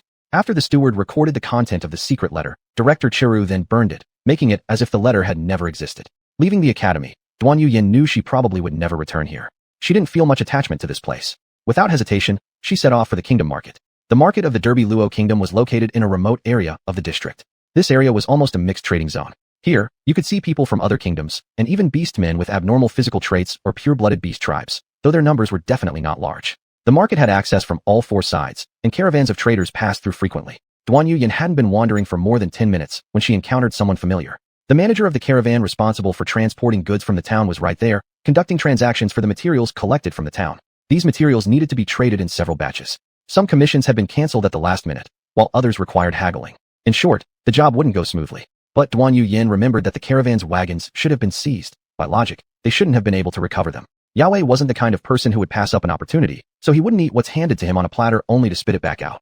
That would surely astonish Duanmu Yan. Moreover, it seemed like the deal for the caravan becoming informants for the beast tribe originated from the market. However, none of this had anything to do with her. Duanmu Yan had already noticed a few figures quietly tailing her. Seeing they had taken the bait, Duanmu Yan slightly quickened her pace, taking a moment to look around in front of a tea shop before stepping inside. When Duanmu Yan suddenly disappeared, the three trackers felt a twinge of panic, aware that losing her would mean trouble for them. The three gathered in front of the tea house, confident that Duanmu Yan had disappeared here. Looking at the double doors inlaid with colorful glass, the three trackers hesitated briefly before pushing open the door and entering cautiously, unsure if there might be another exit behind the scenes. However, upon entering, they saw Duanmu Yan standing opposite the bar counter, pouring herself a cup of water. The waiters and the boss of the tea shop had been thrown into a corner and dared not utter a sound, clearly terrified. Duanmu Yan hadn't anticipated how effective the Duke of Derby Luo's name would be, coupled with a bit of mental pressure which immediately shattered their psychological defenses. With no other choice, Duanmu Yan hid the uncooperative pair, hoping to prevent any unintended harm. It was better to set up a trap personally rather than rely on anyone else. Feel free to sit anywhere, said Duanmu Yan casually. What would you three pieces of trash from the Beast clan like to drink? The trio, who had initially intended to blend in, were already prepared to take their seats, but immediately stood up after being called out by Duanmu Yan. In the blink of an eye, their bodies swelled, straining their clothes. This was their true form. Somehow, they had disguised themselves as normal humans. Their aura betrayed them. They weren't ordinary human race members. Neither beast people nor beast clans could master the silence technique, so they couldn't fully conceal their essence and could only partially disguise their features. Once exposed, the three beast people rushed forward without a word. The small shop was packed, and just the size of the beast people alone made it seem like the chandeliers on the ceiling were about to fall. Duanmu Yan leisurely finished the water in her cup, facing the three massive hands coming straight at her, each intending to crush her head instantly. She showed no panic. Putting down the teacup, Duanmu Yan took a gentle step forward, nonchalantly evading the surrounding attacks. In this narrow gap before her appeared as if three leaping mountains filled the space. Sweat and body odor permeated strongly, unbearable to endure. Frowning, unwilling to prolong the fight, Duanmu Yan struck first, throwing a punch even before the beast people managed to surround her. Surging energy enveloped Duanmu Yan's right fist, forming a glove that both enhanced penetration capabilities and alleviated the shockwave generated. Ripples erupted outward as the beast person hit forcefully in the abdomen, hurtling back to crash against the wall, shaking the entire little store. Dust rained down, Every piece of the tea shop wobbled precariously. The shop owner inwardly groaned. This was his hard-earned effort. The beast person who was hit flew back, his abdomen contorted with spasms, temporarily out of combat. The remaining two beast persons' fighting strength was about equal, exactly as Duanmu Yan had said earlier. They were all garbage from the beast clan. Despite the immense pressure from the combined flanking maneuver of these two, Duanmu Yan's defensive Yuan Qi field held firm. Instead, Duanmu Yan seized an opening, grabbing the arm of the beast man on the right and pulling it, causing the center of gravity to shift forward, delivering a knee strike directly to his chin, breaking multiple teeth. From the perspective of the server, it looked like the beast person himself moved toward the blow. With another beast man down, the remaining one attempted a sneak attack while Duanmu Yan had her back turned, but the Yuan Qi surrounding her simply compressed and expanded like a bouncing ball, effortlessly repelling his assault. Another crashing sound echoed as the wall was struck once more, now showing cracks. The three beastmen were each in their own miserable state, none looking much better than the others. Groans were barely audible, but present, proof that they were all still alive. At least, Duanmu Yan hadn't used a lethal hand. This didn't quite align with the shop owner's expectations. The people of Duke Derby Luo typically showed no mercy in the marketplace. Anyone they disliked would be executed immediately, regardless of who they were, all treated as if they were from the Beast clan. But this individual seemed to have a different kind of authority, handling things efficiently and decisively, without crossing into extreme cruelty. If you're not dead, get up yourself and lead the way. Duanmu Yan commanded in a manner that made her appear towering despite her unassuming build. Forced to rise or face death, the beastman obediently led the way, supporting one another as they shuffled along the market streets like defeated stray dogs, enduring scornful glares and disdain. Duanmu Yan took a quick glance at the ravaged tea shop and left a silver coin on the relatively intact counter. The tea wasn't bad. With those words, Duanmu Yan strode off, leaving the shop owner speechless and unsure what to do next. Goodness gracious, did an official just compensate for the damage? Truly, this was a sight unseen, an eye-opener indeed. Still, the shop couldn't possibly continue after such chaos and with members of the Beast clan involved, even though it might not be directly related. The business would surely be implicated. The shop owner gave a bitter smile through his pain, considering the silver coin some form of solace. On the contrary, the shop's assistant looked on with admiration as if nothing happened. Is this what someone important from the kingdom looks like? One punch can take out a beast man. So much better than those self-proclaimed heroes. You're fired. What? At the corner of the market street stood an opulently decorated ballroom. The three beastmen bowed low outside the entrance to the ballroom, knowing they had no right to step inside. Only the distinguished figures of the kingdom and those specially invited could enter. And curiously, Duanmu Yan noticed how this grand hall, which practically stood out as the most conspicuous building in the entire market, was controlled by the Beast clan. All the nearby shops were also under their dominion, forming essentially a stronghold for the Beast race. Duanmu Yan now understood why Duke Derby Luo hadn't directly mentioned this place. It would contradict his dignity and pride to come here, let alone acknowledge its existence. So-called nobles were nothing more than embellishing their own worth. With a derisive laugh, Duanmu Yan entered the ballroom, determined to see just what sort of figure could lead the Beast clan in maneuvering among various forces within the kingdom without losing ground. Chapter 56, Restriction. The extravagantly golden and dazzling ballroom could rival the house of Duke Alan, both with a base tone of gold and red. While Duke Alan's style was one of ostentatious luxury due to his vast wealth, the ballroom only presented an appearance of magnificent opulence. Beautiful to look at, but in reality, there wasn't much genuine quality. From the perception of energy auras, none of these things were particularly precious. The seats, the real leather upholstery, and even the stage were all just for show. At a glance, Duanmu Yan could tell the difference between the genuine and the fake. These items clearly intended to deceive someone specific. Just the fool Duke Alan would fall for it. And even that was considered a mistake on Duke Derby's part. Duanmu Yan walked across the red carpet, gazing at the deserted ballroom. Without any sense of impending danger, Duanmu Yan paused slightly, then let her spiritual energy spread out, trying to see if it could cover the entire ballroom. Unfortunately, several areas of this ballroom had restriction spells placed upon them, each guarded by sentries. Restrictions are also a significant category of seals. Barrier fields, in a sense, represent an intersection between restrictions and normal sealing techniques. Blocked by the obstruction of spiritual energy, Duanmu Yan couldn't investigate further, but a tiny figure managed to slip into the darkness of the ballroom under the concealment of her spiritual power. The Queen Bee, who wasn't yet ready to help in direct combat, was perfectly suited for reconnaissance work. Currently, the Queen Bee could freely control the changes in her body size. Under the nourishment from Duanmu Yan's soul strength and regular feeding, she had already undergone a full metamorphosis. However, her combat capabilities still needed testing. Even Duanmu Yan was considering whether to feed the Queen Bee spirit cores to speed up her growth even more. Due to Duanmu Yan's own soul strength, there was no limitation for the Queen Bee at every tier as long as resources were supplied sufficiently. With Duanmu Yan's support, the Queen Bee could reach the 9th level of the first tier within a week after breaking through to the first tier on the very first day. But this was really too costly. Duanmu Yan didn't have enough resources herself, so this plan was put on hold for now. With the conclusion of the failure of her spiritual probe, Duanmu Yan displayed a somewhat regretful expression. At that moment, the main stage curtain of the ballroom opened, and the lights above converged onto the stage. The curtains slowly parted to either side, and the spotlight shone brightly in the center of the stage. A golden-haired youth wearing royal formal attire walked towards Duanmu Yan with an aloof and detached demeanor. His demeanor was arrogant, akin to the way an old landlady never believes Duanmu Yan can pay the rent on time. Really pissing me off. Duanmu Yan spoke frankly without a trace of hesitation. The young man of the royal family said arrogantly, "Do you know who I am? How dare you not kneel when you see me? You?" Duanmu Yan raised her hand, revealing 5 clear fingers. "I'll give you a slap." As she spoke, the slap indeed traveled through the air with raging elemental force, whistling in the wind before being blocked by loyal guards. "Bold. No wonder my uncles held a higher opinion of you," the youth exclaimed after receiving a slight shock, quickly feigning calmness. Duanmu Yan felt exhausted by the antics of people in this rotten place. Couldn't they act a little less troublemaking? The betrayal of Derby Duke didn't surprise her at all. To so easily offer a large amount of intelligence suggested something suspicious was definitely at play. Yet, he sent over a direct descendant of the royal family, Derby Luo Wish, showing just how shameless he truly was. No matter if the beast race eliminated Duanmu Yan or if Duanmu Yan defeated the beasts, Duke Derby stood to benefit in either outcome. Such two-sided betters were thoroughly nauseating. "Go away unless you want me to fix your rebellious behavior in front of your father," Duanmu Yan coldly scoffed, not forgetting to insult the man who intercepted her long-distance slap. "You're not qualified to stop me, just by yourself." Jobus, the kingdom's enforcer, a title given to the youngest ever in history at under 30 years of age. First level 9th tier, expert in swordsmanship, and his sword's quality ranked among the finest of lower tier weapons. Except for mental power and endurance at first level 8th tier, all other attributes were at first level 9th tier, a panel so impressive that even among contractors, it would be exceptional. And yet, even such a formidable presence gained no recognition from Duanmu Yan. Jobus did not verbally retaliate. He was naturally taciturn and wore an icy, ruthless expression which gave him an air of cold indifference. He didn't refute because Duanmu Yan's statement was true.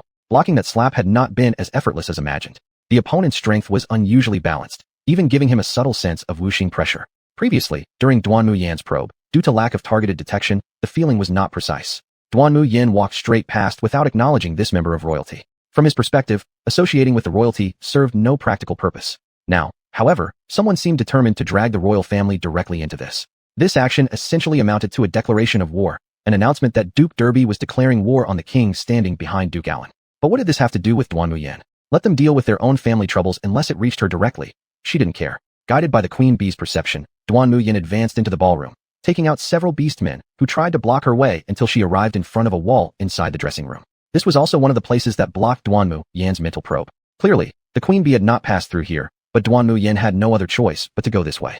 After all, she couldn't shrink herself down that small, and more importantly, compared to sneaking around, she preferred to just break through with brute force. Duanmu Yan pressed her palm on the wall, and the energy fluctuation triggered a seal restriction. As the fluctuations intensified, yellow runes emerged, eventually covering the entire wall as if there was a yellow talisman pasted on it.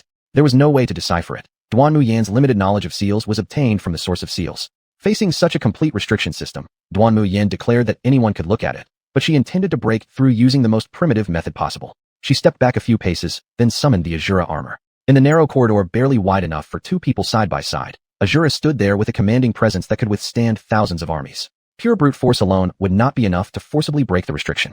The steward responsibly gave a warning, but Duanmu Yan insisted on trying it anyway. She truly didn't believe it couldn't be broken. Surrounding her right fist in primal energy, she formed it into a dense mass. Spiritual power was infused within, enhancing its spiritual potency. After 3 seconds of gathering momentum, the Asura 100 breaks smashed directly into the restriction. When the punch landed, the entire corridor echoed with the deep rumbling sounds of the collision. Just as the steward had said, pure brute force indeed didn't seem very effective. When the Asura 100 break struck the restriction, instead of just affecting one region, the entire restriction lit up at once.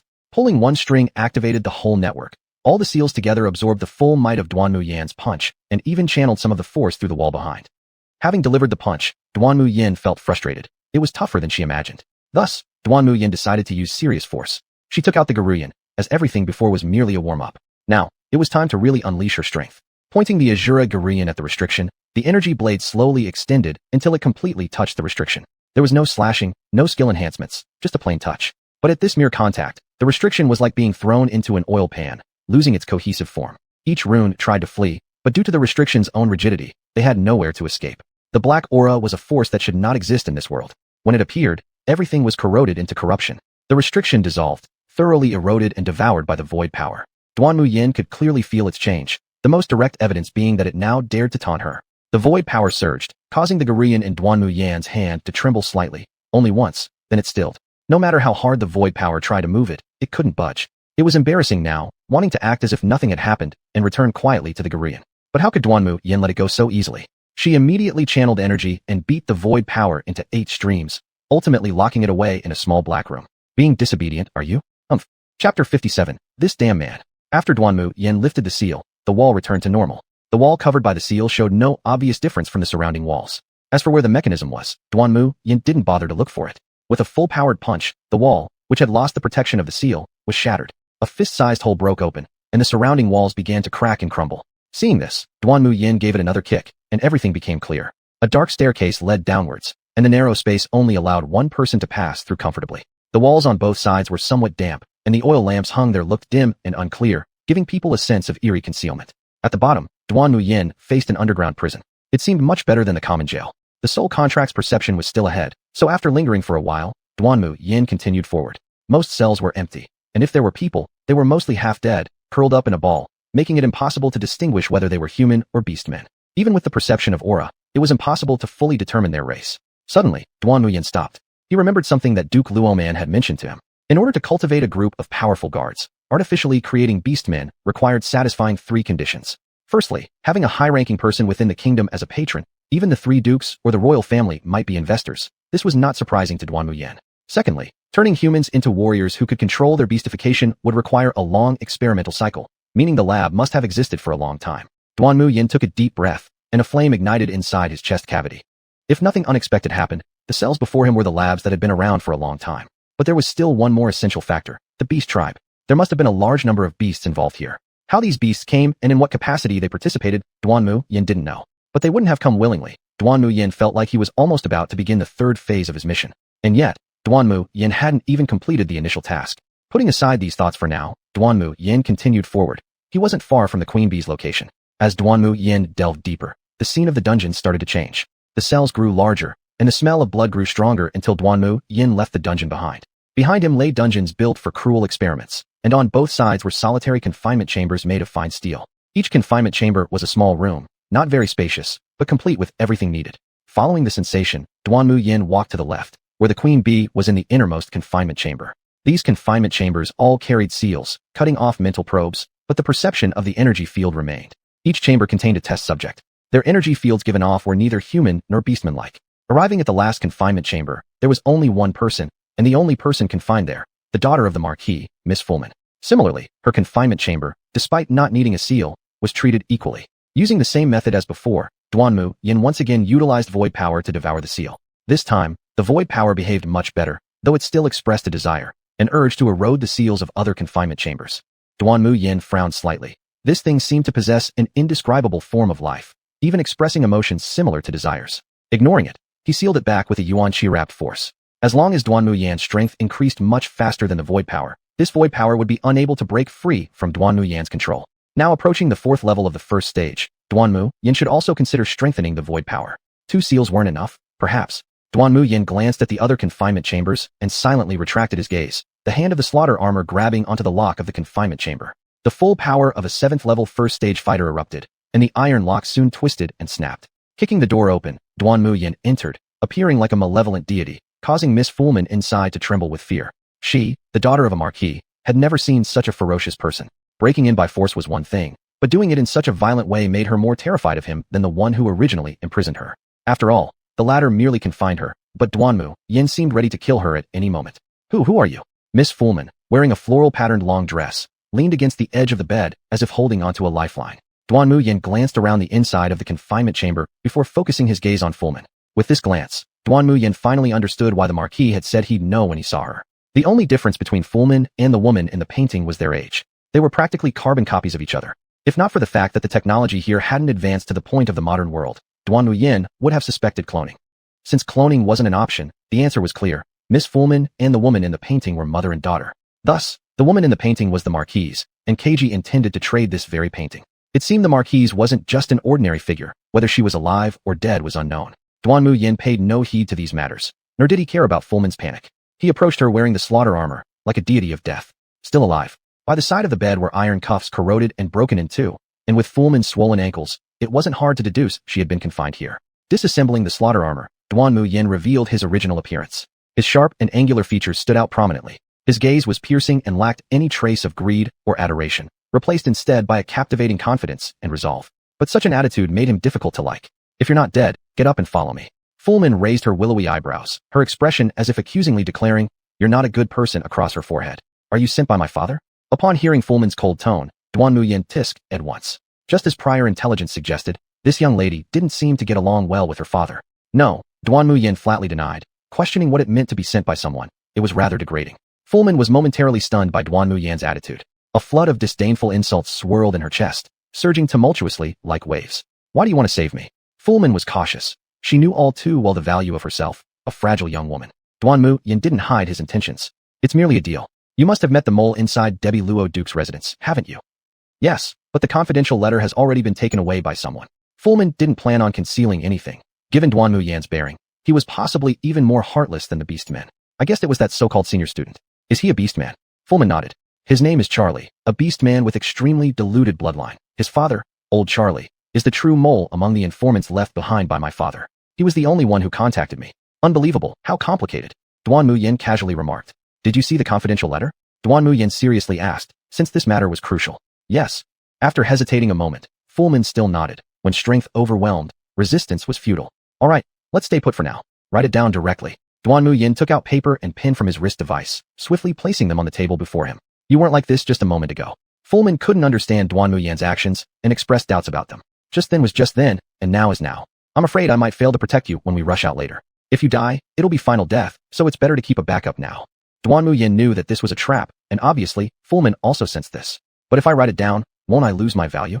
Fullman bitterly smiled. She wasn't stupid. However, Duanmu Yan shook his head. "A deal is a deal. You help me, and I'll definitely take you out. Besides, don't you want your freedom? After leaving here, you can go wherever you wish." Fullman, who had always been fearful of Duanmu Yan, suddenly felt her eyes glistening as something inexplicable stirred within her, a sense of trust. Before she could further cultivate this feeling, it was shattered by someone else. "If it doesn't work, write half now and complete it after we leave. This should work too." Duanmu Yan addressed this last remark to the steward. The steward didn't object, which meant implicit agreement. Fullman's heartfelt gratitude turned sour in an instant. This damn man. Chapter 58, a complete Asura Metatron slash. On the white sheet of paper were traces left by a ballpoint pen. The handwriting was mediocre, but all the necessary strokes were still there, suggesting that the original writing foundation was not bad. After all, since Furman had never used a ballpoint pen before, it was reasonable that her writing would be somewhat poorer. Upon receiving the letter, the system prompted. "A complete copy of the letter has been obtained. Please deliver it to Duke Derby Muse. Task progress at 50%. Sure enough, things turned out just as Duanmu Yan had anticipated. Whether the original informant's secret letter mattered less compared to its content, and it didn't matter who wrote it either. Subsequently, Duanmu Yan tossed the letter into kerosene in front of Furman, turning it to ashes. "You, how could you burn it?" Furman couldn't comprehend. A terrible suspicion arose. This man wasn't her father's associate. He was an affiliate of the Derby royal family, coming to gain her trust and acquire this list. But she forgot, these filthy dealings were known by the royal family themselves. They merely did not wish for others to know. Now, with the leverage in Furman's hands, what the royal family would more likely want to do is silence them directly, sparing no effort. Looking at Furman's frightened eyes, Duanmu Yan said irritably, "Why keep it if it's already memorized? To wipe your ass with." Furman was startled. She, a lady, had for the first time been so thunderstruck that she couldn't respond.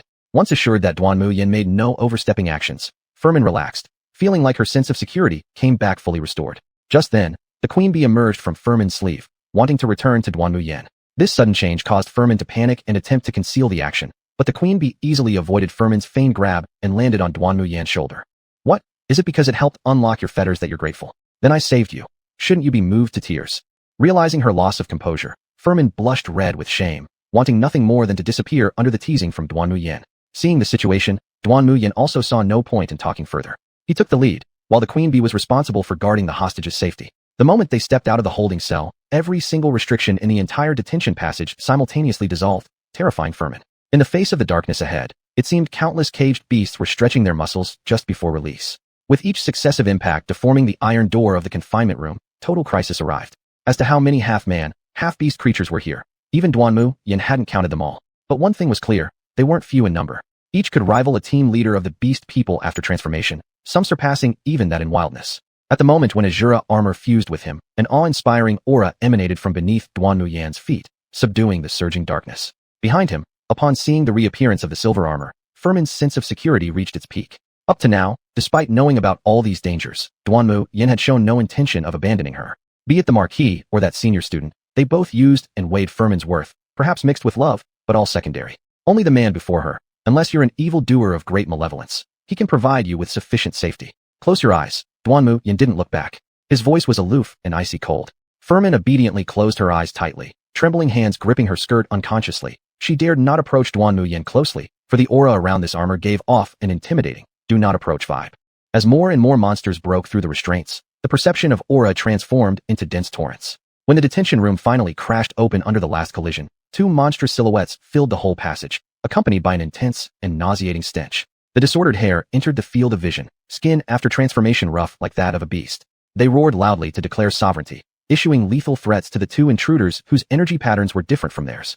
Unfortunately for them, Duanmu Yan didn't even flinch. Instead, his readiness for battle increased. An army of monsters at Stage 1 Level 7, each possessing Stage 1 Level 7 strength, speed, and stamina, and even enhanced by savage transformations. Even the two Stage 1 Level 8 individuals accompanying Duke Luoman wouldn't dare say they could take any of them down one-on-one. And here, there were far more monsters than the 10 fingers of two hands could count. Screams capable of bursting eardrums reached out, even diminished layer by layer through Yuan Qi manipulation. By the time they reached Furman's ears, they were still deafening, forcing her to cover her head with both hands.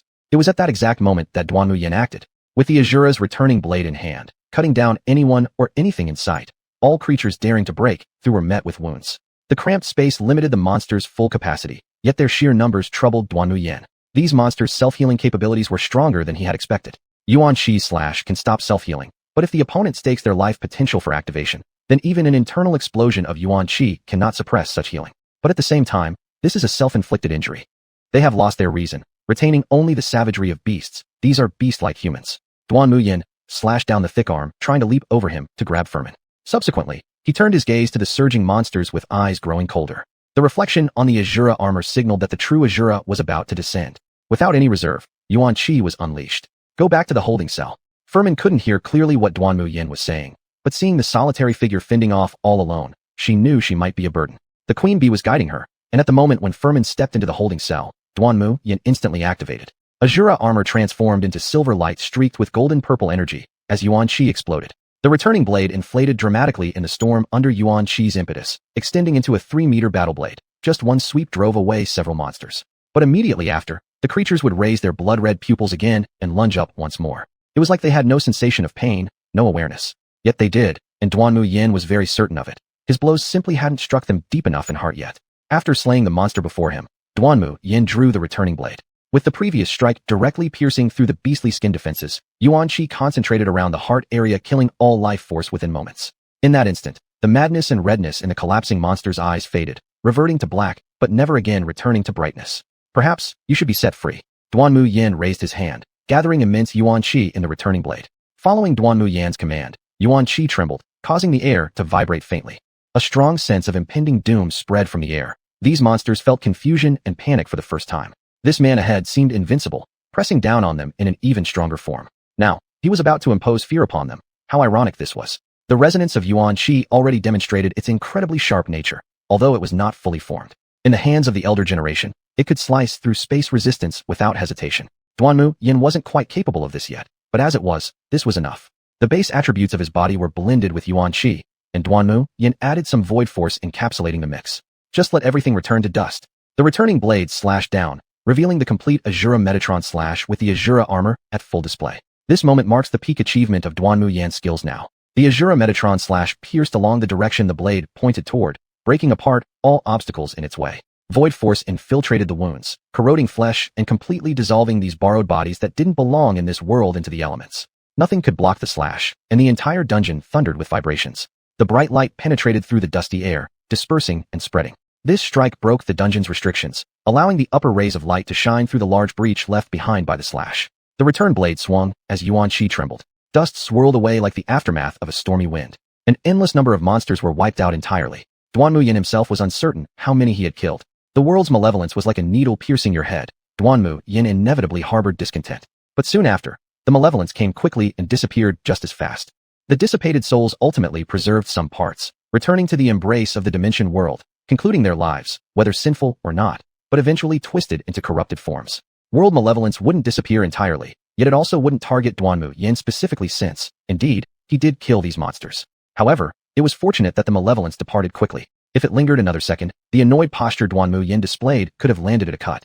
Let's go. Duanmu Yan saturated the remaining restrictions with void power and shouted towards Furman inside the confinement room. Subsequently, Duanmu Yan carried Furman leaping out through the breach created by the slash. Hero paired with beauty? No. Upon landing, Duanmu Yan flung Furman aside. What kind of beauty? Out of my way, don't cause trouble. Chapter 59, The Beastmen and the Royal Family. When Duanmu Yan brought Furman back to the surface, the two appeared on a street adjacent to the ballroom. Shura Yuan Kong's slash penetrated the barrier between the dungeon and the ground, creating an opening that led directly outside the ballroom. By the time the royal family members from inside the ballroom rushed out, both the royal family and the beastmen were present. The entire street appeared eerily calm, as if it were a no-man's land. In fact, before they arrived, it was truly a no-man's land. Inside every building, there were at least 3 or more beastmen's aura fluctuations. Even after Duanmu Yan expanded her aura perception to its limits, she could not determine how many beastmen were hidden here. One thing was for sure, they couldn't break through directly with such complications. Duanmu Yan then decided not to leave and instead waited where she stood for everyone to arrive. Furman wasn't foolish. She knew this street wasn't as peaceful as it seemed. So she obediently hid behind Duanmu Yan, staring intently backward, helping her guard against any potential ambushes. However, unless someone of the first-class 9th rank fully exerted their power, leaving Duanmu Yan with no time to defend, breaking through her defenses would be impossible. Even if the defense was shattered, it wouldn't mean much, only delivering themselves to Duanmu Yan's front. Perhaps trying to prove her usefulness, Duanmu Yan thought. This girl wasn't stupid after all. Less than 3 minutes later, Wish, a member of the royal family, arrived, with the royal bodyguard squad standing neatly aligned beside him. Slightly after them came the last to appear, the leader of the Beastmen side. Furman Sr., Charlie. As described by Lucy, his build was slightly taller than normal people, broad shoulders and a slim waist, about half a head taller than Duanmu Yan. His appearance wasn't overly outstanding, nor did it have many rough features typical of Beastmen. Rank 1 level 9, all attributes level 1-9, proficient in combat skills. Strangely, the butler's investigation didn't uncover any signs of beast transformation. When he appeared, Duanmu Yan clearly sensed the entire street's aura shift dramatically. If before it had been concealed, chaotic, and disordered, now it was unified and lethal in all directions, showcasing the discipline of these beastmen. This also indicated that the Charlie standing before them was indeed the genuine head of the beastmen in Durbio Kingdom. It further implied that the relationship between the Durbio royal family and the beastmen had long been inseparable. Mu Bei, I presume that isn't your real name. Charlie and Duanmu Yan stood facing each other, less than 20 meters apart. At Duanmu Yan's explosive speed, it would only take 2 dashes to reach him. You can call me whatever you want. It's your mouth. What does it matter to me? Duanmu Yan paid no attention to the face of the Beastman chief, even under the watchful eyes of many enemies. Wish couldn't stop laughing beside them. This guy really didn't shy away from provoking anyone. But Charlie definitely had more upper-class demeanor compared to Wish. He remained emotionally stable and didn't get riled up by Duanmu Yan at all. In that case, let's skip the formality. You can just call me Charlie. Mr. Charlie, stop wasting time and get to the point. Duanmu Yan was the one who disliked unnecessary chatter the most. All this political scheming and posturing was utterly boring. Charlie's polite demeanor faltered. His attempt to seem like a gentleman clearly didn't resonate with the other party. Fine then, I'll say it straight. The death of the Beastman chieftain in the secret market is related to you. You owe me an explanation. Charlie intended to reason things out. Secret market was a place for underground transactions. On the surface, it appeared as a marketplace, but in reality, it was full of chaos. Duanmu Yan furrowed her brows. This incident had nothing to do with her. The person certainly wasn't killed by her. So excluding the royal family, the beastmen themselves, and even Duanmu Yan, the answer was clear. Duke Roman did it. Although Duanmu Yan didn't know his motives, this didn't seem like a bad thing. Bullshit. And what makes you think it has anything to do with me? I'd rather say it was something dirty you did yourself. Upon hearing those words, the killing intent flashed momentarily, and Jobs instinctively drew his sword, positioning himself in front of Wish. Charlie smiled, unable to understand why Duanmu Yan insisted on acting defiant even when cornered. Wouldn't it be easier to resolve the issue amicably? Pushing all the blame onto whoever deserved solving. Everything would end happily. Whether it be Duke Roman or Marquis Debbie of the Empire, handing it off to either one was fine. But Duanmu Yan chose not to cooperate. You're quite amusing, Charlie said, amused despite the tension. Killing intent surged throughout the street, yet Duanmu Yan remained unaffected, actively asking, why don't you kill the woman behind me? What use do you have keeping her alive? To keep her as leverage against Marquis Debbie didn't seem feasible. Had he developed feelings for Furman? It made some sense, but wasn't entirely plausible. Someone's protecting her, and keeping her alive serves our interests more, Charlie said candidly. In his view, these two had no chance of escape today anyway. Duanmu Yan thought of the mission entrusted to Kashi's group and couldn't help but ask, people from the Empire? Though Charlie tried hard to conceal it, that fleeting startled glance was caught by Duanmu Yan. You know quite a bit, Charlie said coldly. That's because you stupidly don't know much more, Duanmu Yan retorted sharply. I was planning to make use of your value, but since you're asking for death, so be it. Charlie had lost all patience to listen to Duanmu Yan speak any further. Every time Duanmu Yan spoke, it pierced right through like precision guidance missiles hitting home. At Charlie's order, the beastmen no longer needed to hide, and within moments the entire street was flooded with them. Countless, simply uncountable. How did these beastmen develop to this extent right under the royal family's nose? Duanmu Yan didn't understand it. She just attributed it to the stupidity of the royals. Jobs narrowed his gaze slightly, and his breathing became heavy too. He hadn't expected such a vast number of beastmen in the kingdom's capital city. Actually, most people knew how these beastmen had come about, but there was no need to verbalize it. Trials result in failures and successes alike. Judging by the situation now, there were many successful ones, Duanmu Yan thought. Now that the beastmen have revealed their true colors, their intent to expose themselves within the kingdom was purely to set the royal family against the Marquis. Calculating the timeline, the Marquis must also be close by now. In chaotic times, survival is paramount. Instead of seeking others' help as her parents did, she'd prefer to stand on her own amidst the chaos. Furman, seeing countless beastmen eyeing her brazenly, couldn't help feeling scared. Her voice trembling, she said, "If you don't think you can take me out of here, just break out alone. You've heard, someone's protecting me." Duanmu Yan gave her a brief, sidelong glance. The woman wasn't bad after all. No need. Someone's more eager than me. Duanmu Yan glanced past Charlie at Jobs. In such circumstances, when Jobs should have been prioritizing self-preservation, he instead nodded at Duanmu Yan, behaving as if they were allies. Charlie's eyes widened as an assumption was confirmed by the sound of hooves. The kingdom's royal guard had arrived in full force, along with enforcement teams and numerous soldiers. Their weapons bore blood, suggesting they had already engaged in fierce battles before arriving. Their leader, someone Duanmu Yan recognized well, was Yahweh. "How could you? Are you not afraid the Marquis will flatten Durbio Kingdom?" Charlie shouted angrily, but no one even bothered to acknowledge him. Yahweh, looking smug beneath his helmet, declared loudly, "Bold beastmen, disturbing peace in the kingdom. All of you, seize them." With forces surrounding from four sides, there was absolutely nowhere to run, no way to evade.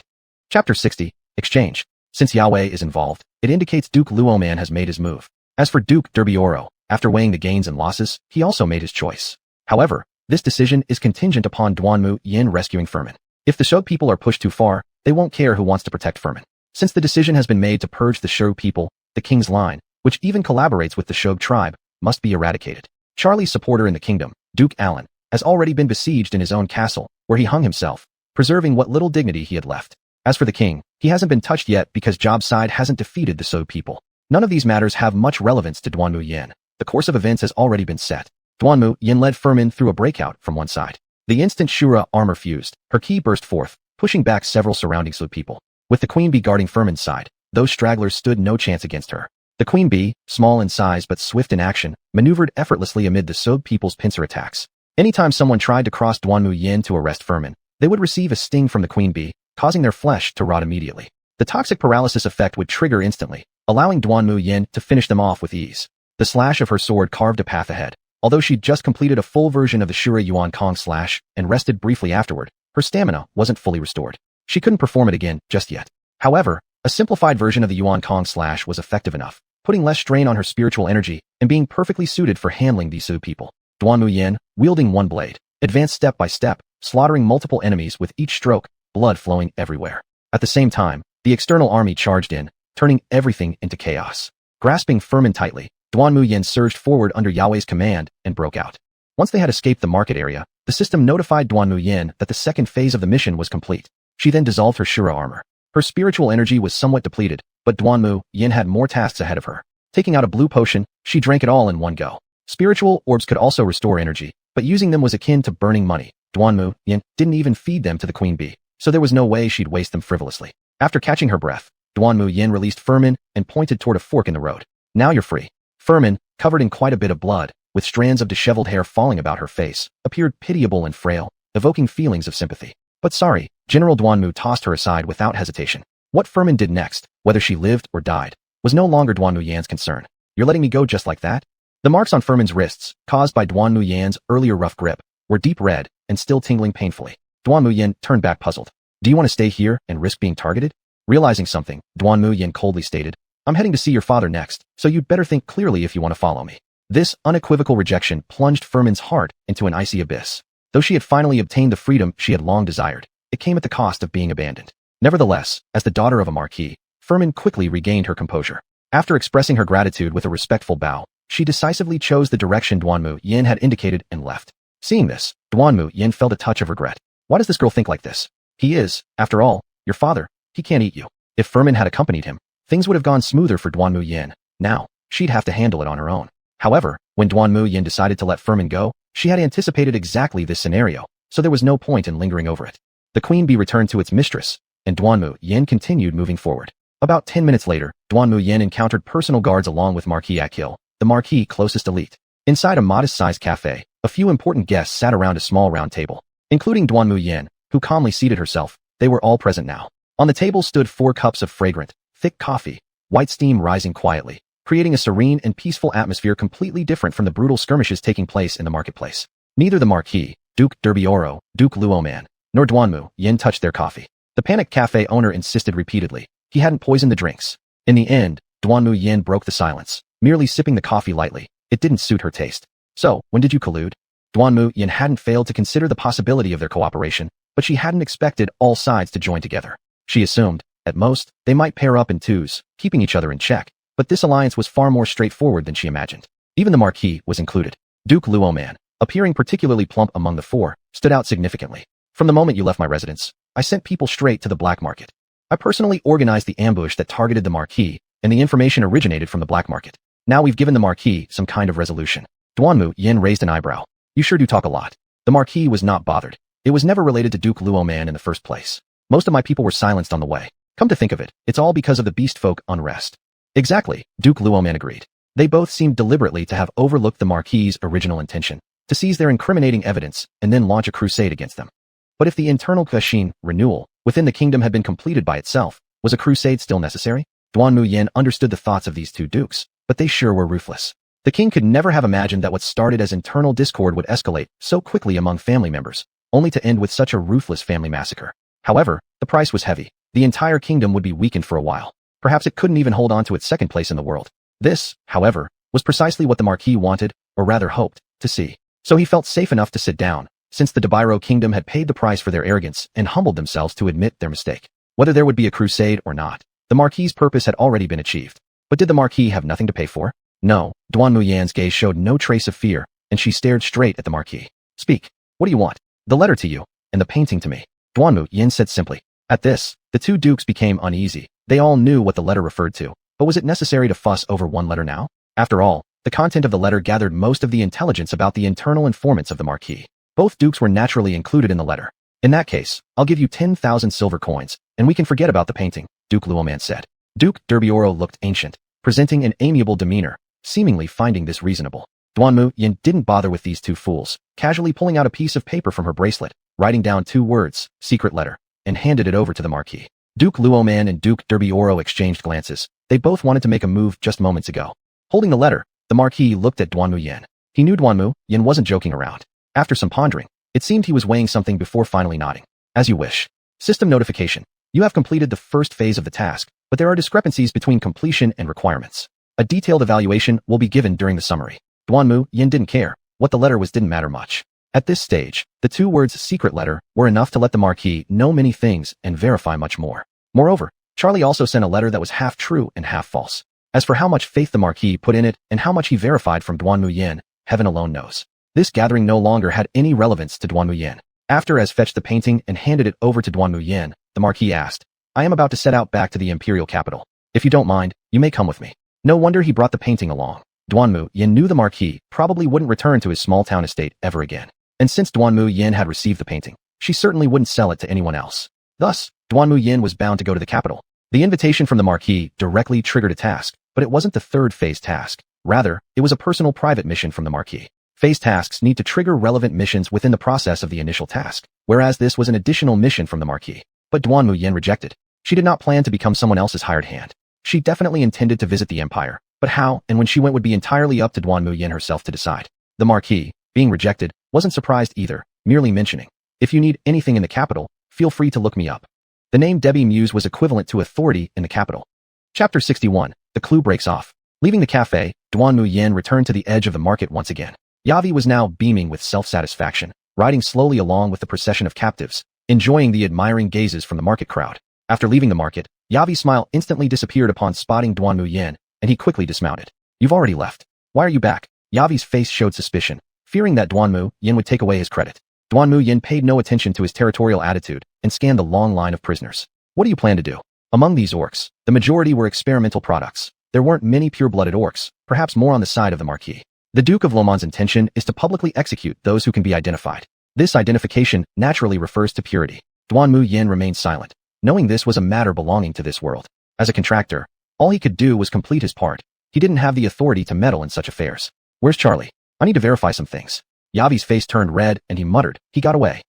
Rarely did something manage to silence Duanmu Yan, but this gave Yavi some sense of achievement. You'd better take care of yourself. Losing interest in Yavi, Duanmu Yan obtained an order and walked away, although his direction of departure puzzled Yavi. Indeed, fearless to the core, yet another name to be etched in the minds of all celestial beings coming out of the land of absolute evil, Yavi murmured. But before he becomes famous, his conflict with the guy from the imperial capital will be more entertaining. Yavi's face was full of anticipation, but soon it reverted back to its usual smug grin. With so many orcs, sell them off for a bundle. Definitely a blood profit. Of course, Duanmu Yan knew nothing about these thoughts. At that moment, he was walking against the procession towards the market. The sight after the battle didn't terrify these residents of the market. Instead, many were applauding and cheering on the law enforcement team. Long live Dubairo. The old king is vile and has betrayed his race. He must abdicate. Abdicate. Abdicate. With the old king losing influence, the new king was building momentum. This was the purpose behind the Duke of Dubairo sending Dubairo Wish here. By abandoning the orc race as the foundation, everything was being blamed on the old king.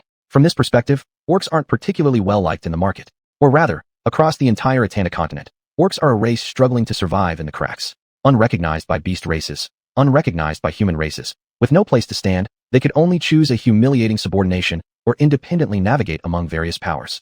The crisis of the Atanta Empire had provided them an opportunity to gain racial territory and recognition. Whether this opportunity would become reality or a bubble still remains unknown. Even within the orc race, unity isn't solid. Just within the borders of Dubairo Kingdom, the orc race was divided into two factions. One followed the Empire's marquis, seeking legitimacy, while the other faction represented by Charlie cooperated with the higher-ups of the Dubairo Kingdom, not just for overthrowing imperial rule. Charlie wanted to provoke war. It didn't matter which side prevailed, whether the kingdom or the empire. Only through war could he seize the opportunity to replace the current power structure. Unfortunately, this is like walking on the edge of a blade. One slight mistake and everything could be lost. Duanmu Yan wasn't surprised that Charlie escaped. Being a first-class 9th-level existence, simply from the panel stats, he was already among the elite of this dimensional world. If he just wanted to survive, there would always be means. Passing through the market, Duanmu Yan returned to the ballroom, which had now been sealed off. The purpose of obtaining an order from Yavi was precisely to ensure legitimate passage. The guards let him pass, and Duanmu Yan stepped back into the ballroom. However, Duanmu Yan wasn't alone entering. Jobas from the royal guards also followed, probably worried that Duanmu Yan might discover evidence and hold leverage. Duanmu Yan knew that even though Jobas belonged to the royal guard, he was actually a man of the Duke of Dubairo. Walking shoulder to shoulder, they looked unusually harmonious from the outside. Did Charlie just escape like that? Duanmu Yan asked casually. I couldn't stop him by myself, replied Jobas, his voice deep and respectful towards Duanmu Yan, despite the latter being a commoner. Duanmu Yan shook his head. It's not that you couldn't stop him, but that you didn't want to stop him at all. It wasn't that Jobas could necessarily restrain him, but if the Dubairo kingdom was truly determined, Charlie would never have escaped. Just based on the fact that the city hadn't been locked down until now, it was evident neither Duke intended to fully confront Charlie. As for the reasons and concerns behind this, Duanmu Yan could guess, but it was merely a guess, most likely related to the Empire. Given that even the Marquis, who holds real power, has been forced to accumulate strength, one can see how serious the Empire's problems are. Duanmu Yan didn't want to get involved in this mess. What he truly wanted to do was proceed with the next stage of the mission. The conditions needed to trigger this mission were what Duanmu Yan aimed to uncover during this trip. Through the broken restriction cave entrance, Duanmu Yan returned to the dungeon. Jobas had already investigated it once. After being sabotaged by Duanmu Yan, most of the original restrictions were destroyed and lost their functions, causing rubble and collapse. Some areas were buried. There might be corpses, or barely alive humans, or other races underneath. As for the rest, the enforcement team hadn't received clear instructions yet. Duanmu Yan diffused his essence, receiving feedback from the atmosphere's perception. He searched each area one by one, but ultimately shook his head disappointingly. They were all dead. The restrictions linked to the cells had been completely destroyed by Charlie before his escape, taking the lives of these people with him. Even if Charlie hadn't done so, the two dukes would have silenced them anyway. Duanmu Yan felt quite helpless, but did not regret saving Fulman first.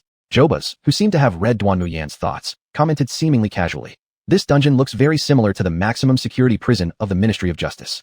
Duanmu Yan glanced at him and directly asked, was this indicated by Duke Dubairo? Jobas smiled without answering. Some things should not be too candidly spoken. With a cold snort, Duanmu Yan showed no intention of making any statement. After confirming there would be no more gains here, he set off to leave the market. The distant figure of Duanmu Yan entered the line of sight of the trade convoy leader. In an instant, the convoy leader's mind went blank as he connected everything. He instantly realized that the drastic changes in the beast race were undoubtedly due to this man. Without any evidence, the convoy leader was extremely certain of this. All the slogans like "Long live the kingdom," "Strict law enforcement," "Royal restoration," were fake. Watching the cheering crowds around him, the The convoy leader subconsciously developed a sense of superiority, as if he alone were sober while everyone else was drunk. Chapter 62. The Noble Lion Tribe. Duke Luomon's residence. Duanmu Yan came here a day later. On the one hand, she needed to sort through the existing intelligence. On the other hand, she was waiting for Yintian's response. The interrogation by the enforcement team yielded some information, and Yintian immediately passed it on to Duanmu Yan. With such great accomplishments at stake, Yintian couldn't afford to be negligent. After receiving the information, although Duanmu Yan hadn't triggered any mission, she had a general direction in mind. This cruel beast experiment always reminded Duanmu Yan of the Octar experiment by Tian Hao group, if not even more malevolent. Driven by the belief that these evils must be eradicated, Duanmu Yan decided to verify the intelligence with Duke Luoman. There's no need for probing. When Duanmu Yan appeared in front of the Luoman Duke's mansion, there would only be two outcomes. Either Duke Luoman confesses everything honestly, or Duanmu Yan enters by force to find out the truth herself. When Duanmu Yan stepped into the mansion garden, unlike the previous time when she was targeted, there was no lack of judgmental people staring at her now. The last experience was a lesson for them. It was like an overwhelming attack. Duke Luoman's gates were open as if awaiting the arrival of Duanmu Yan. Yintian's actions naturally couldn't escape the enforcement team, nor could they escape the all-seeing eyes of the two powerful dukes within this kingdom. Duke Debiluo was delighted. Since this matter was his doing to begin with, he naturally welcomed the result, but Duke Luoman was quite troubled. Although the kingdom was once well organized under his leadership, it seems that trouble found its way to him. Lost in deep thought, Duke Luoman couldn't sleep all night, unsure of when exactly Duanmu Yan would come knocking. Although internally he had cursed Duke Debiluo to shreds, Luoman knew that this wasn't groundless. You've arrived. Duke Luoman tried to appear composed. This person who could single-handedly break into the base camp of the beast race and rescue Fulman had already been placed on the blacklist of those not to provoke. Duanmu Yan strode in arrogantly, casually grabbing a chair to sit down, opposite from Duke Luoman, who was sweating nervously. Seems like Duke Luoman has already made preparations. Duanmu Yan said suggestively. Even the 9th level first-stage powerhouse stationed in the mansion had withdrawn, a gesture that spoke volumes without words. As for Li and Yu at 8th level first stage, stopping Duanmu Yan would prove extremely strenuous. Duanmu Yan felt somewhat regretful. A true 9th level first stage fighter would intrigue him indeed. Under non-overload conditions, it wouldn't be easy for him to gain much advantage either. Why do you have to know these things? After all, it isn't something glorious. Duke Luoman looked rather uneasy, clearly wanting to struggle a bit more. But Duanmu Yan's resolute attitude shattered all hopes of resistance from the Duke. You should get what you deserve for knowing it's dishonorable, yet still doing it. Follow me. The Duke sighed dejectedly, having reached the point of no return, deciding to put an end to this mess entirely. Li and Yu led the way as if signaling that their destination wasn't particularly safe. Passing through the main hall, the group arrived at Duke Luoman's study. After activating a mechanism, the bookshelf in front of the study split apart and opened sideways, revealing a hidden chamber inside. What Duanmu Yan didn't expect was that entering the secret chamber wasn't even the final destination. The antique collection in the chamber was just a cover. While important, it certainly wasn't anything disgraceful. Upon rotating an antique handle, a portion of the floor shot up slightly. With joint efforts from Li and Yu, the section fully opened up. It's below. Luoman Duke looked complexly towards the dark passage beneath, truly reluctant to return here again. As if to reassure Duanmu Yan, Duke Luoman actually went ahead, flanked by Li and Yu on either side. This passage was wider than a dance hall, though darker too, with oil lamps failing to significantly improve visibility. After about 20 steps, they arrived at the underground prison. To call it a prison wasn't really appropriate. It was more like a personal cell aimed at one individual alone. This individual was still alive. Aura feedback gave Duanmu Yan this judgment, but the energy was extremely weak. Life support seemingly required for maintenance. When the oil lamp moved closer, Duanmu Yan was barely able to make out some contours. Wrinkled dry skin draped over bony protrusions, cheeks concealed by thick fur, jutting jawline, undeniably a dying, old lion. Yet, unlike real-world beasts which walk on 4 limbs, their bodies had evolved similarly to the human tribes. They mastered bipedal walking and sustained their societal tribal structures, including language development and learning processes. Clearly, this was a lion beast from the beast race, whose status roughly equated to a royal member in human society. In the beast tribe, there are only kings, each subspecies possessing its own king. However, all beast clans also share a common leader, the crowned beast king. Throughout the history of the beast race, the number of times the lion king has been crowned as the beast king is the highest, with frequent re-elections or even the next generation of lion king inheriting the title of beast king. Then, how could a member of the lion clan with such status appear here? Connecting this with other possible beast clans, Duanmu Yan's thoughts started to change. Perhaps these beast clans weren't captured but came here voluntarily, traveling thousands of miles from their territory into human lands. What for? Duanmu Yan couldn't quite understand at the moment. The oil lamp's light stimulated the lion clan member. After an internal struggle, his drooping eyelids flickered and finally opened slowly like raising a heavy curtain. You've come personally, so it seems you've already decided to kill. The weak voice failed to convey any authority of the beast clans. Duke Luoman was speechless. He wanted to say, I don't want to be here either. In silence, the Duke stepped aside. Someone wants to see you. The lion's neck lifted slightly, but it was difficult. Clearly, He was also surprised since those who knew about his existence generally had no reason to visit him. In fact, Duanmu Yan didn't even know that such a beast clan member existed. But it was hard to decline the Duke's invitation, and Duanmu Yan was truly impressed. Who are you? The blurred eyes couldn't perceive any kind of beastly wildness. Even though they were so close, the figure of Duanmu Yan remained vague to him, let alone any impression. How about this? I'll say something, and you just listen. Whether you answer yes or no is up to you. Whether to believe me or not, I'll decide. Duanmu Yan's firm stance oddly brought some familiarity to the lion. The former kings were much the same, preferring action over explanation, straightforward and concise. All right, he agreed, although he still didn't know what Duanmu Yan would ask. Power transitions within the beast clans led you to bring part of your race into the human territory. You must have come seeking cooperation, Duanmu Yan asked. Yes, the lion responded. Duanmu Yan took a deep breath. This matter was becoming more complicated. Who drove you to this state? Duanmu Yan's tone grew subdued, clearly carrying a hint of anger. This made Li and you vigilant secretly, worrying if he might be a spy sent by the beast race. However, Duanmu Yan wasn't fighting for the beast but for those innocently sacrificed due to experiments related to the beast clans. The appearance of the beast clans was merely an opportunity. Likely, these experiments had already existed before this point. For such experiments, high-quality and noble members of the Lion clan would be akin to a feast for a beggar. Duanmu Yan didn't receive an immediate reply, as if answering this question required profound thought on his part. Then, he countered, you are a human. Surely, you're not coming to avenge us, so you have your own intentions, right? Yes. Duanmu Yan did not disappoint him. I don't know who you are, but you've made Duke Luoman step back, and you must be a valiant warrior of the humans, said the lion. In his perception, such beings were no different from the warriors of their own clans, all-powerful figures capable of making the strong powers retreat. I stake everything, even my soul and dignity. The lion's voice became increasingly passionate. I request the valiant warriors of the human race to complete a transaction with me. At this moment, the lion's dignity and proud backbone stood upright, meeting Duanmu Yan's gaze equally. I accept. Duke Luoman's heart tightened. His expression was complex, even tinged with shame. Because of a similar deal, it had once been entrusted to him in the same manner. Chapter 63, A Crack Appears. After leaving the Duke Luo manor, Duanmu Yan set off directly for the capital. The subsequent matters in the Durbio kingdom no longer had much to do with him, and who would ultimately be the winner was not something Duanmu Yan needed to care about. Even without other stops along the way, this journey to the capital would take nearly a week. Moreover, Duanmu Yan's forces had already diverged from the Marquis army by some time. By then, the situation in the capital might reach a tipping point at any moment. Unfortunately, the exorcist armor had not yet developed mount equipment, so there was no way for Duanmu Yan to shorten this travel time. Surprisingly, however, Yantian came looking for him on his own initiative, informing Duanmu Yan that he possessed a scroll of teleportation which could enable long-distance transmission. Duanmu Yan looked at him suspiciously. How would Yantian have such a good thing and not keep it for himself? Yantian, who had already foreseen this, prepared an explanation. We don't intend to head to the capital either. The gains we've made up to now are enough for us to digest for a while. If you need this thing, we'll sell it to you at its original price. All right. Duanmu Yan still had suspicions unresolved. He felt as if there were some sinister person laughing in secret between them. 10 spirit groups, and I don't accept spirit stones. As soon as Yantian opened his mouth, Duanmu Yan felt an irresistible urge to punch him. What a price. Why don't you just rob someone? But Duanmu Yan also knew well that the issue wasn't merely about the price. There were also corresponding ranks and other conditions involved. Even Duanmu Yan, being a special contractor, wouldn't have come across something like this at rank 1. However, Yantian's group was different. They had their own team, so they could exchange resources according to their own team's rules.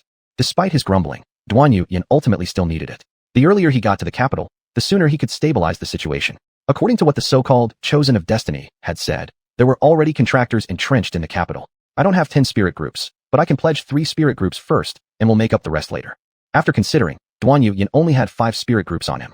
To upgrade to rank 1/4 didn't necessarily require a whole spirit group, but using spirit stones was too slow. Therefore, Duanmu Yan decided to prioritize fulfilling his own enhancement needs. If it couldn't be helped, he would just delay his trip. Unexpectedly, under the circumstances where Duanmu Yan didn't harbor much hope, Yantian immediately agreed. Keep in mind, the practice of use first, pay later among contractors was not very common at all. Most contractors, under limited understanding of others, wouldn't accept such a deal. When their wristbands collided, their systems added each other as friends, allowing instant communication even within the absolute evil territory.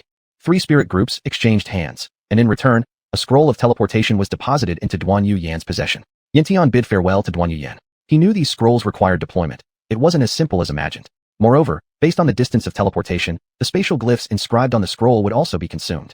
Given the distance from the Durbio kingdom to the capital, this scroll would likely only last for a round trip before reaching its scrap stage. It might seem highly impractical, but there was no helping it. Such low-grade scrolls were expensive even so. Leaving the rented house where Duanmu Yan stayed, Yantian came to a nearby church. At this time, the church didn't have many people around. However, 2 figures stood out prominently. Avi and Mickey, standing respectively on the left and right sides of the church, seemed as though they divided the world like the ancient rivalry of Chu River and Han Boundary. The item has been traded. Yantian walked towards Avi and handed over the already received 3 spirit groups to her. Since the scroll was provided by Avi, the deposit naturally belonged to her. All right, I won't shortchange your needs. Get busy with what you should be doing. Avi dismissed them with a wave. Yantian glanced sideways at Mickey. Although he didn't know Mickey personally, he felt there was something distinctly unusual about this individual. It was as if upon one glance, countless interwoven golden threads flickered confusingly in his sight. But when he tried to focus, there was nothing to see. Suppressing this peculiar sensation, Yantian quickly left. Within the church, however, Mickey had already taken the initiative to block out the vision and hearing of others. What Yantian had just seen was merely a sign of Mickey's action.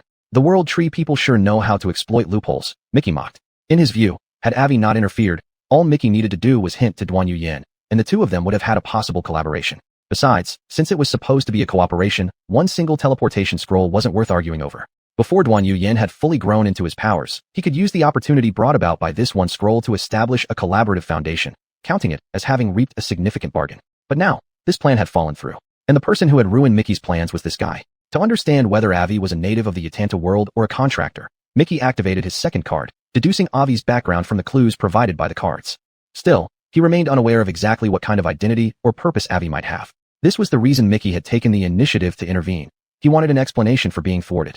TSK, a fake candidate of the Supreme Institute worrying and getting angry? What business is it of yours? Avi wore an expression of smug triumph, as if daring Mickey to do something about it. Infuriated beyond measure, Mickey immediately wanted to use his ordinal power to disrupt Avi's fate lines. Unfortunately, no matter how long Mickey tried pulling, he found that he simply couldn't budge them. In a certain sense, Avi's fate was intertwined with the World Tree and protected by it. Hence, they were also called the spokespersons of the World Tree, traveling across dimensional worlds in various identities to maintain their stability and balance. However, unlike the 4 managers, Avi could only achieve this through guidance and task assignments. But managers could forcibly intervene and even, to some extent, oppose the rules of dimensional worlds or even the rules of the World Tree. Faced with failure, Mickey had no choice but to grit his teeth in frustration. He truly didn't know what to do with this stubborn person. Hey, isn't this better? Why get so worked up? We'll all make more money if we sit down together. Avi held a copper coin in her hand, muttering under her breath, then placed the coin into a turtle shell engraved with the words, "Good Fortune," in large characters. As the turtle shell landed in Avi's palm, it spun over and rotated in a way resembling Tai Chi. Finally, as she stepped firmly and came to rest, Avi's expression turned serious, losing entirely the roguish air she displayed while trading barbs with Mickey. Her gravity also affected Mickey's mood. He keenly sensed that destiny was becoming blurred. It was as though the fate lines perceptible within the church were now being disrupted by a peculiar force, fading from view. The fate lines grew increasingly indistinct, almost reaching a state where they defied understanding. In such a state, not only candidates like Mickey, but even those whose destinies were predestined, could accomplish nothing. Untouchable, unseeable, unspeakable. Mickey's lips were dry as dust, truly curious what would happen when the shell was opened. Just as he couldn't help leaning forward to see, Avi suddenly slapped the shell shut with her hand, her expression solemn. She then quickly reopened it. There was no blinding golden light, no mysterious fluctuations, only an awkward stillness in the air. Disappointed, Avi gazed at the coins, muttering, "Poor fortune today, it shouldn't be like this. I've made quite a bit recently. Could it be the backlash from swindling Duanmu Yan?" The more she thought about it, the more plausible it seemed. With a sudden slap on her thigh, she exclaimed, "Yes, it must be that. It's probably best to keep my distance from him in the future." Mickey watched Avi walk away deep in thought, veins bulging in anger. But when she was out of range of Mickey's watchful eyes, the turtle shell in her right hand suddenly cracked. Only her tight grip prevented it from shattering completely. The shell had cracked. Chapter 64. Aftermath of Teleportation. Duanmu Yan, upon obtaining the teleportation scroll, did not use it immediately. Instead, she sat cross-legged to fully digest the spirit cluster and elevate her strength from level 3 of the first rank to level 4. Her spirit energy instantly expanded a circle, yet it was still far from an extremely exaggerated improvement. As the enhancement fluctuations gradually subsided, the spirit energy also stabilized gradually, but compared to the normal surge state, it was still a bit more active. This spirit cluster had not been fully digested yet. Once completely digested, it would be enough to stabilize at the initial stage of level 4. And the naturally upgraded 3 attribute points were naturally added to strength, speed, and endurance, comprehensively reaching the 5th level of the first rank. With such power, Duanmu Yan estimated that it should be sufficient to dominate in the capital. She just hoped that the final harvest in the capital would not disappoint her. Unfolding the scroll, Duanmu Yan drew the basic space matrix as shown by the scroll, with coordinates corresponding to the periphery of the capital. After inserting nearly 30 spirit stones as starting nodes, she infused the scroll with spirit energy and activated it completely, causing intense and highly unstable space fluctuations to spread out.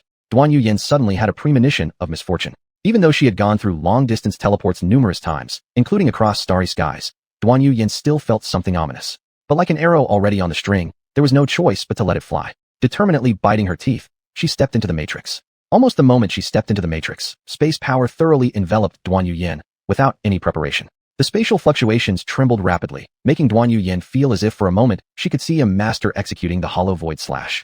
Without time for deep contemplation, the spatial channel opened, and Duanmu Yan felt weightless. Space power surged from behind, instantly carrying her away. For a short while, her body was being transmitted while her consciousness and soul trailed behind. About 5 minutes later, in the wild forest surrounding the capital, a heavenly strong light transformed into a torrent and crashed down forcefully. At the sight of this, all birds and beasts fled in panic. Soon, the entire wild forest fell silent. The residual waves of the space spread, clearing out a large patch of empty land. Hardly imaginable that this device was designed for teleportation rather than point-blank bombing. Once the dust settled, Duanmu Yan's disheveled appearance was quite pitiful, with her clothes torn apart significantly.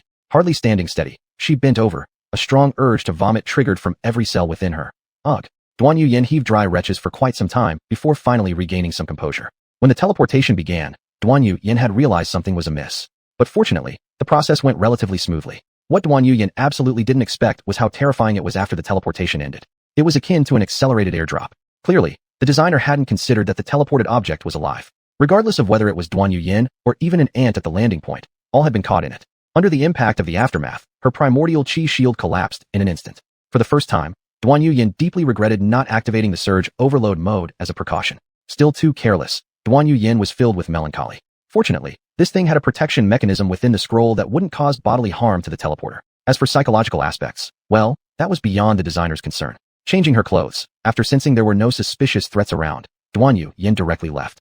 Regarding the traces left in the wild forest, whenever Duanmu Yan saw them, she couldn't help but gag, and had no mood to deal with it further, so she left everything to nature's whims. Not long after Duanmu Yan left, people who sensed the disturbance came to investigate. Confronted with the cleared-out vacant land, it was as if a chunk had been excavated from the wild forest. They could hardly imagine what kind of existence or technique had achieved such a feat. The void left in the wild forest ranked among the top 10 unsolved mysteries of the Antanta continent. Compared to the slashes from Duanmu's Royal Academy, it was on a much higher tier. So much so that when the army of a marquis stationed nearby later saw this empty plot, they were filled with profound doubts. Could it be that in these years while they were away from the capital, a monster appeared in the capital? A series of chain reactions were beyond Duanmu Yan's predictions, and even Avi couldn't foresee that the next time he met Duanmu Yan, he would have to bring up ancient grudges over this matter. In the capital, Duanmu Yan used the pass given by Duke Luoman and successfully entered this vast imperial city. Unlike the capital of Duanmu Kingdom, the imperial city was much larger, itself a super city, and all buildings were taller. Not only was it heavily guarded, but within the city, law enforcement troops frequently patrolled. Moreover, in this imperial city, there were permanently stationed armies. These armies differed from the royal guard. They only followed the orders of a certain great personage. One could say they were the private forces of this personage. In the Lion Clan's language, this great personage's status and power were unparalleled. It wasn't a matter of having eyes and hands everywhere. It was more like they were almost about to rename the royal family. One of the former twin stars of the imperial capital, Bulingding Lin, hailed from an illustrious background. His family was among the elite in the capital, controlling the economic lifelines of the empire. And the remaining star among the twins could only be Marquis Derby Muse, a general who single-handedly quelled rebellions from 3 kingdoms. His accomplishments were so renowned that no one within the empire, or even in the 7 kingdoms, failed to recognize his name. Back then, most of the military power in the imperial capital was under the control of the Marquis. Had he not been stabbed in the back while resisting the beast race invasion, there would have been no way for him to be sidelined to a small town in the Duanmu kingdom. On paper, he was there to monitor developments in Duanmu, but in reality, it was merely an excuse to reclaim military authority from him. Even without the support of the imperial army, Marquis Derby still managed to recruit numerous men under his own name and formed alliances with the Orc tribe. Among the 7 kingdoms, 5 harbored his private armies. Even after relinquishing control of the military forces in the imperial capital, Marquis Derby had raised a mighty force that answered only to Muse, marching toward the capital as we speak. Duanmu Yan believed that the imperial capital couldn't possibly remain oblivious to these events. Furthermore, the internal unrest in Duanmu was largely orchestrated by factions from the capital itself. Yet somehow their schemes fell short, and they did not manage to deplete the Marquis resources even slightly. But at least some effects were achieved. Rumors ran rampant throughout the city of the capital, tarnishing the Marquis reputation. Tales of conspiring with foreign races leading to chaos in the kingdom, as well as accusations of raising arms in rebellion. Such news was widely circulated within the capital. Duanmu Yan understood that this marked the formal start of a major showdown between the 2 powers. Caught between these 2 forces, the royal family was in the worst position, disliked on both sides yet unable to offend either party. In the end, whoever they could approach first would receive immediate attention. Given Bulingding Lin's deeply entrenched influence in the capital, Duanmu Yan didn't hold much optimism for the marquis chances. Moreover, with some contractors aiding behind the scenes, Duanmu Yan considered this course of action as utterly foolish. The marquis and Bulingding Lin couldn't possibly not foresee such an outcome, yet it seemed they had run out of options. Certain individuals had steered the situation to where it stood now. As a result, the former twin stars of the capital found themselves irreversibly positioned against each other. Duanmu Yan decided to find a place to rest first. Rather than overthinking ways to break the deadlock, she thought it would be wiser to lie down for a bit. The fatigue from earlier was overwhelming. At this point, Duanmu Yan felt sick at the sight of even a scroll, thanks to those lingering after effects.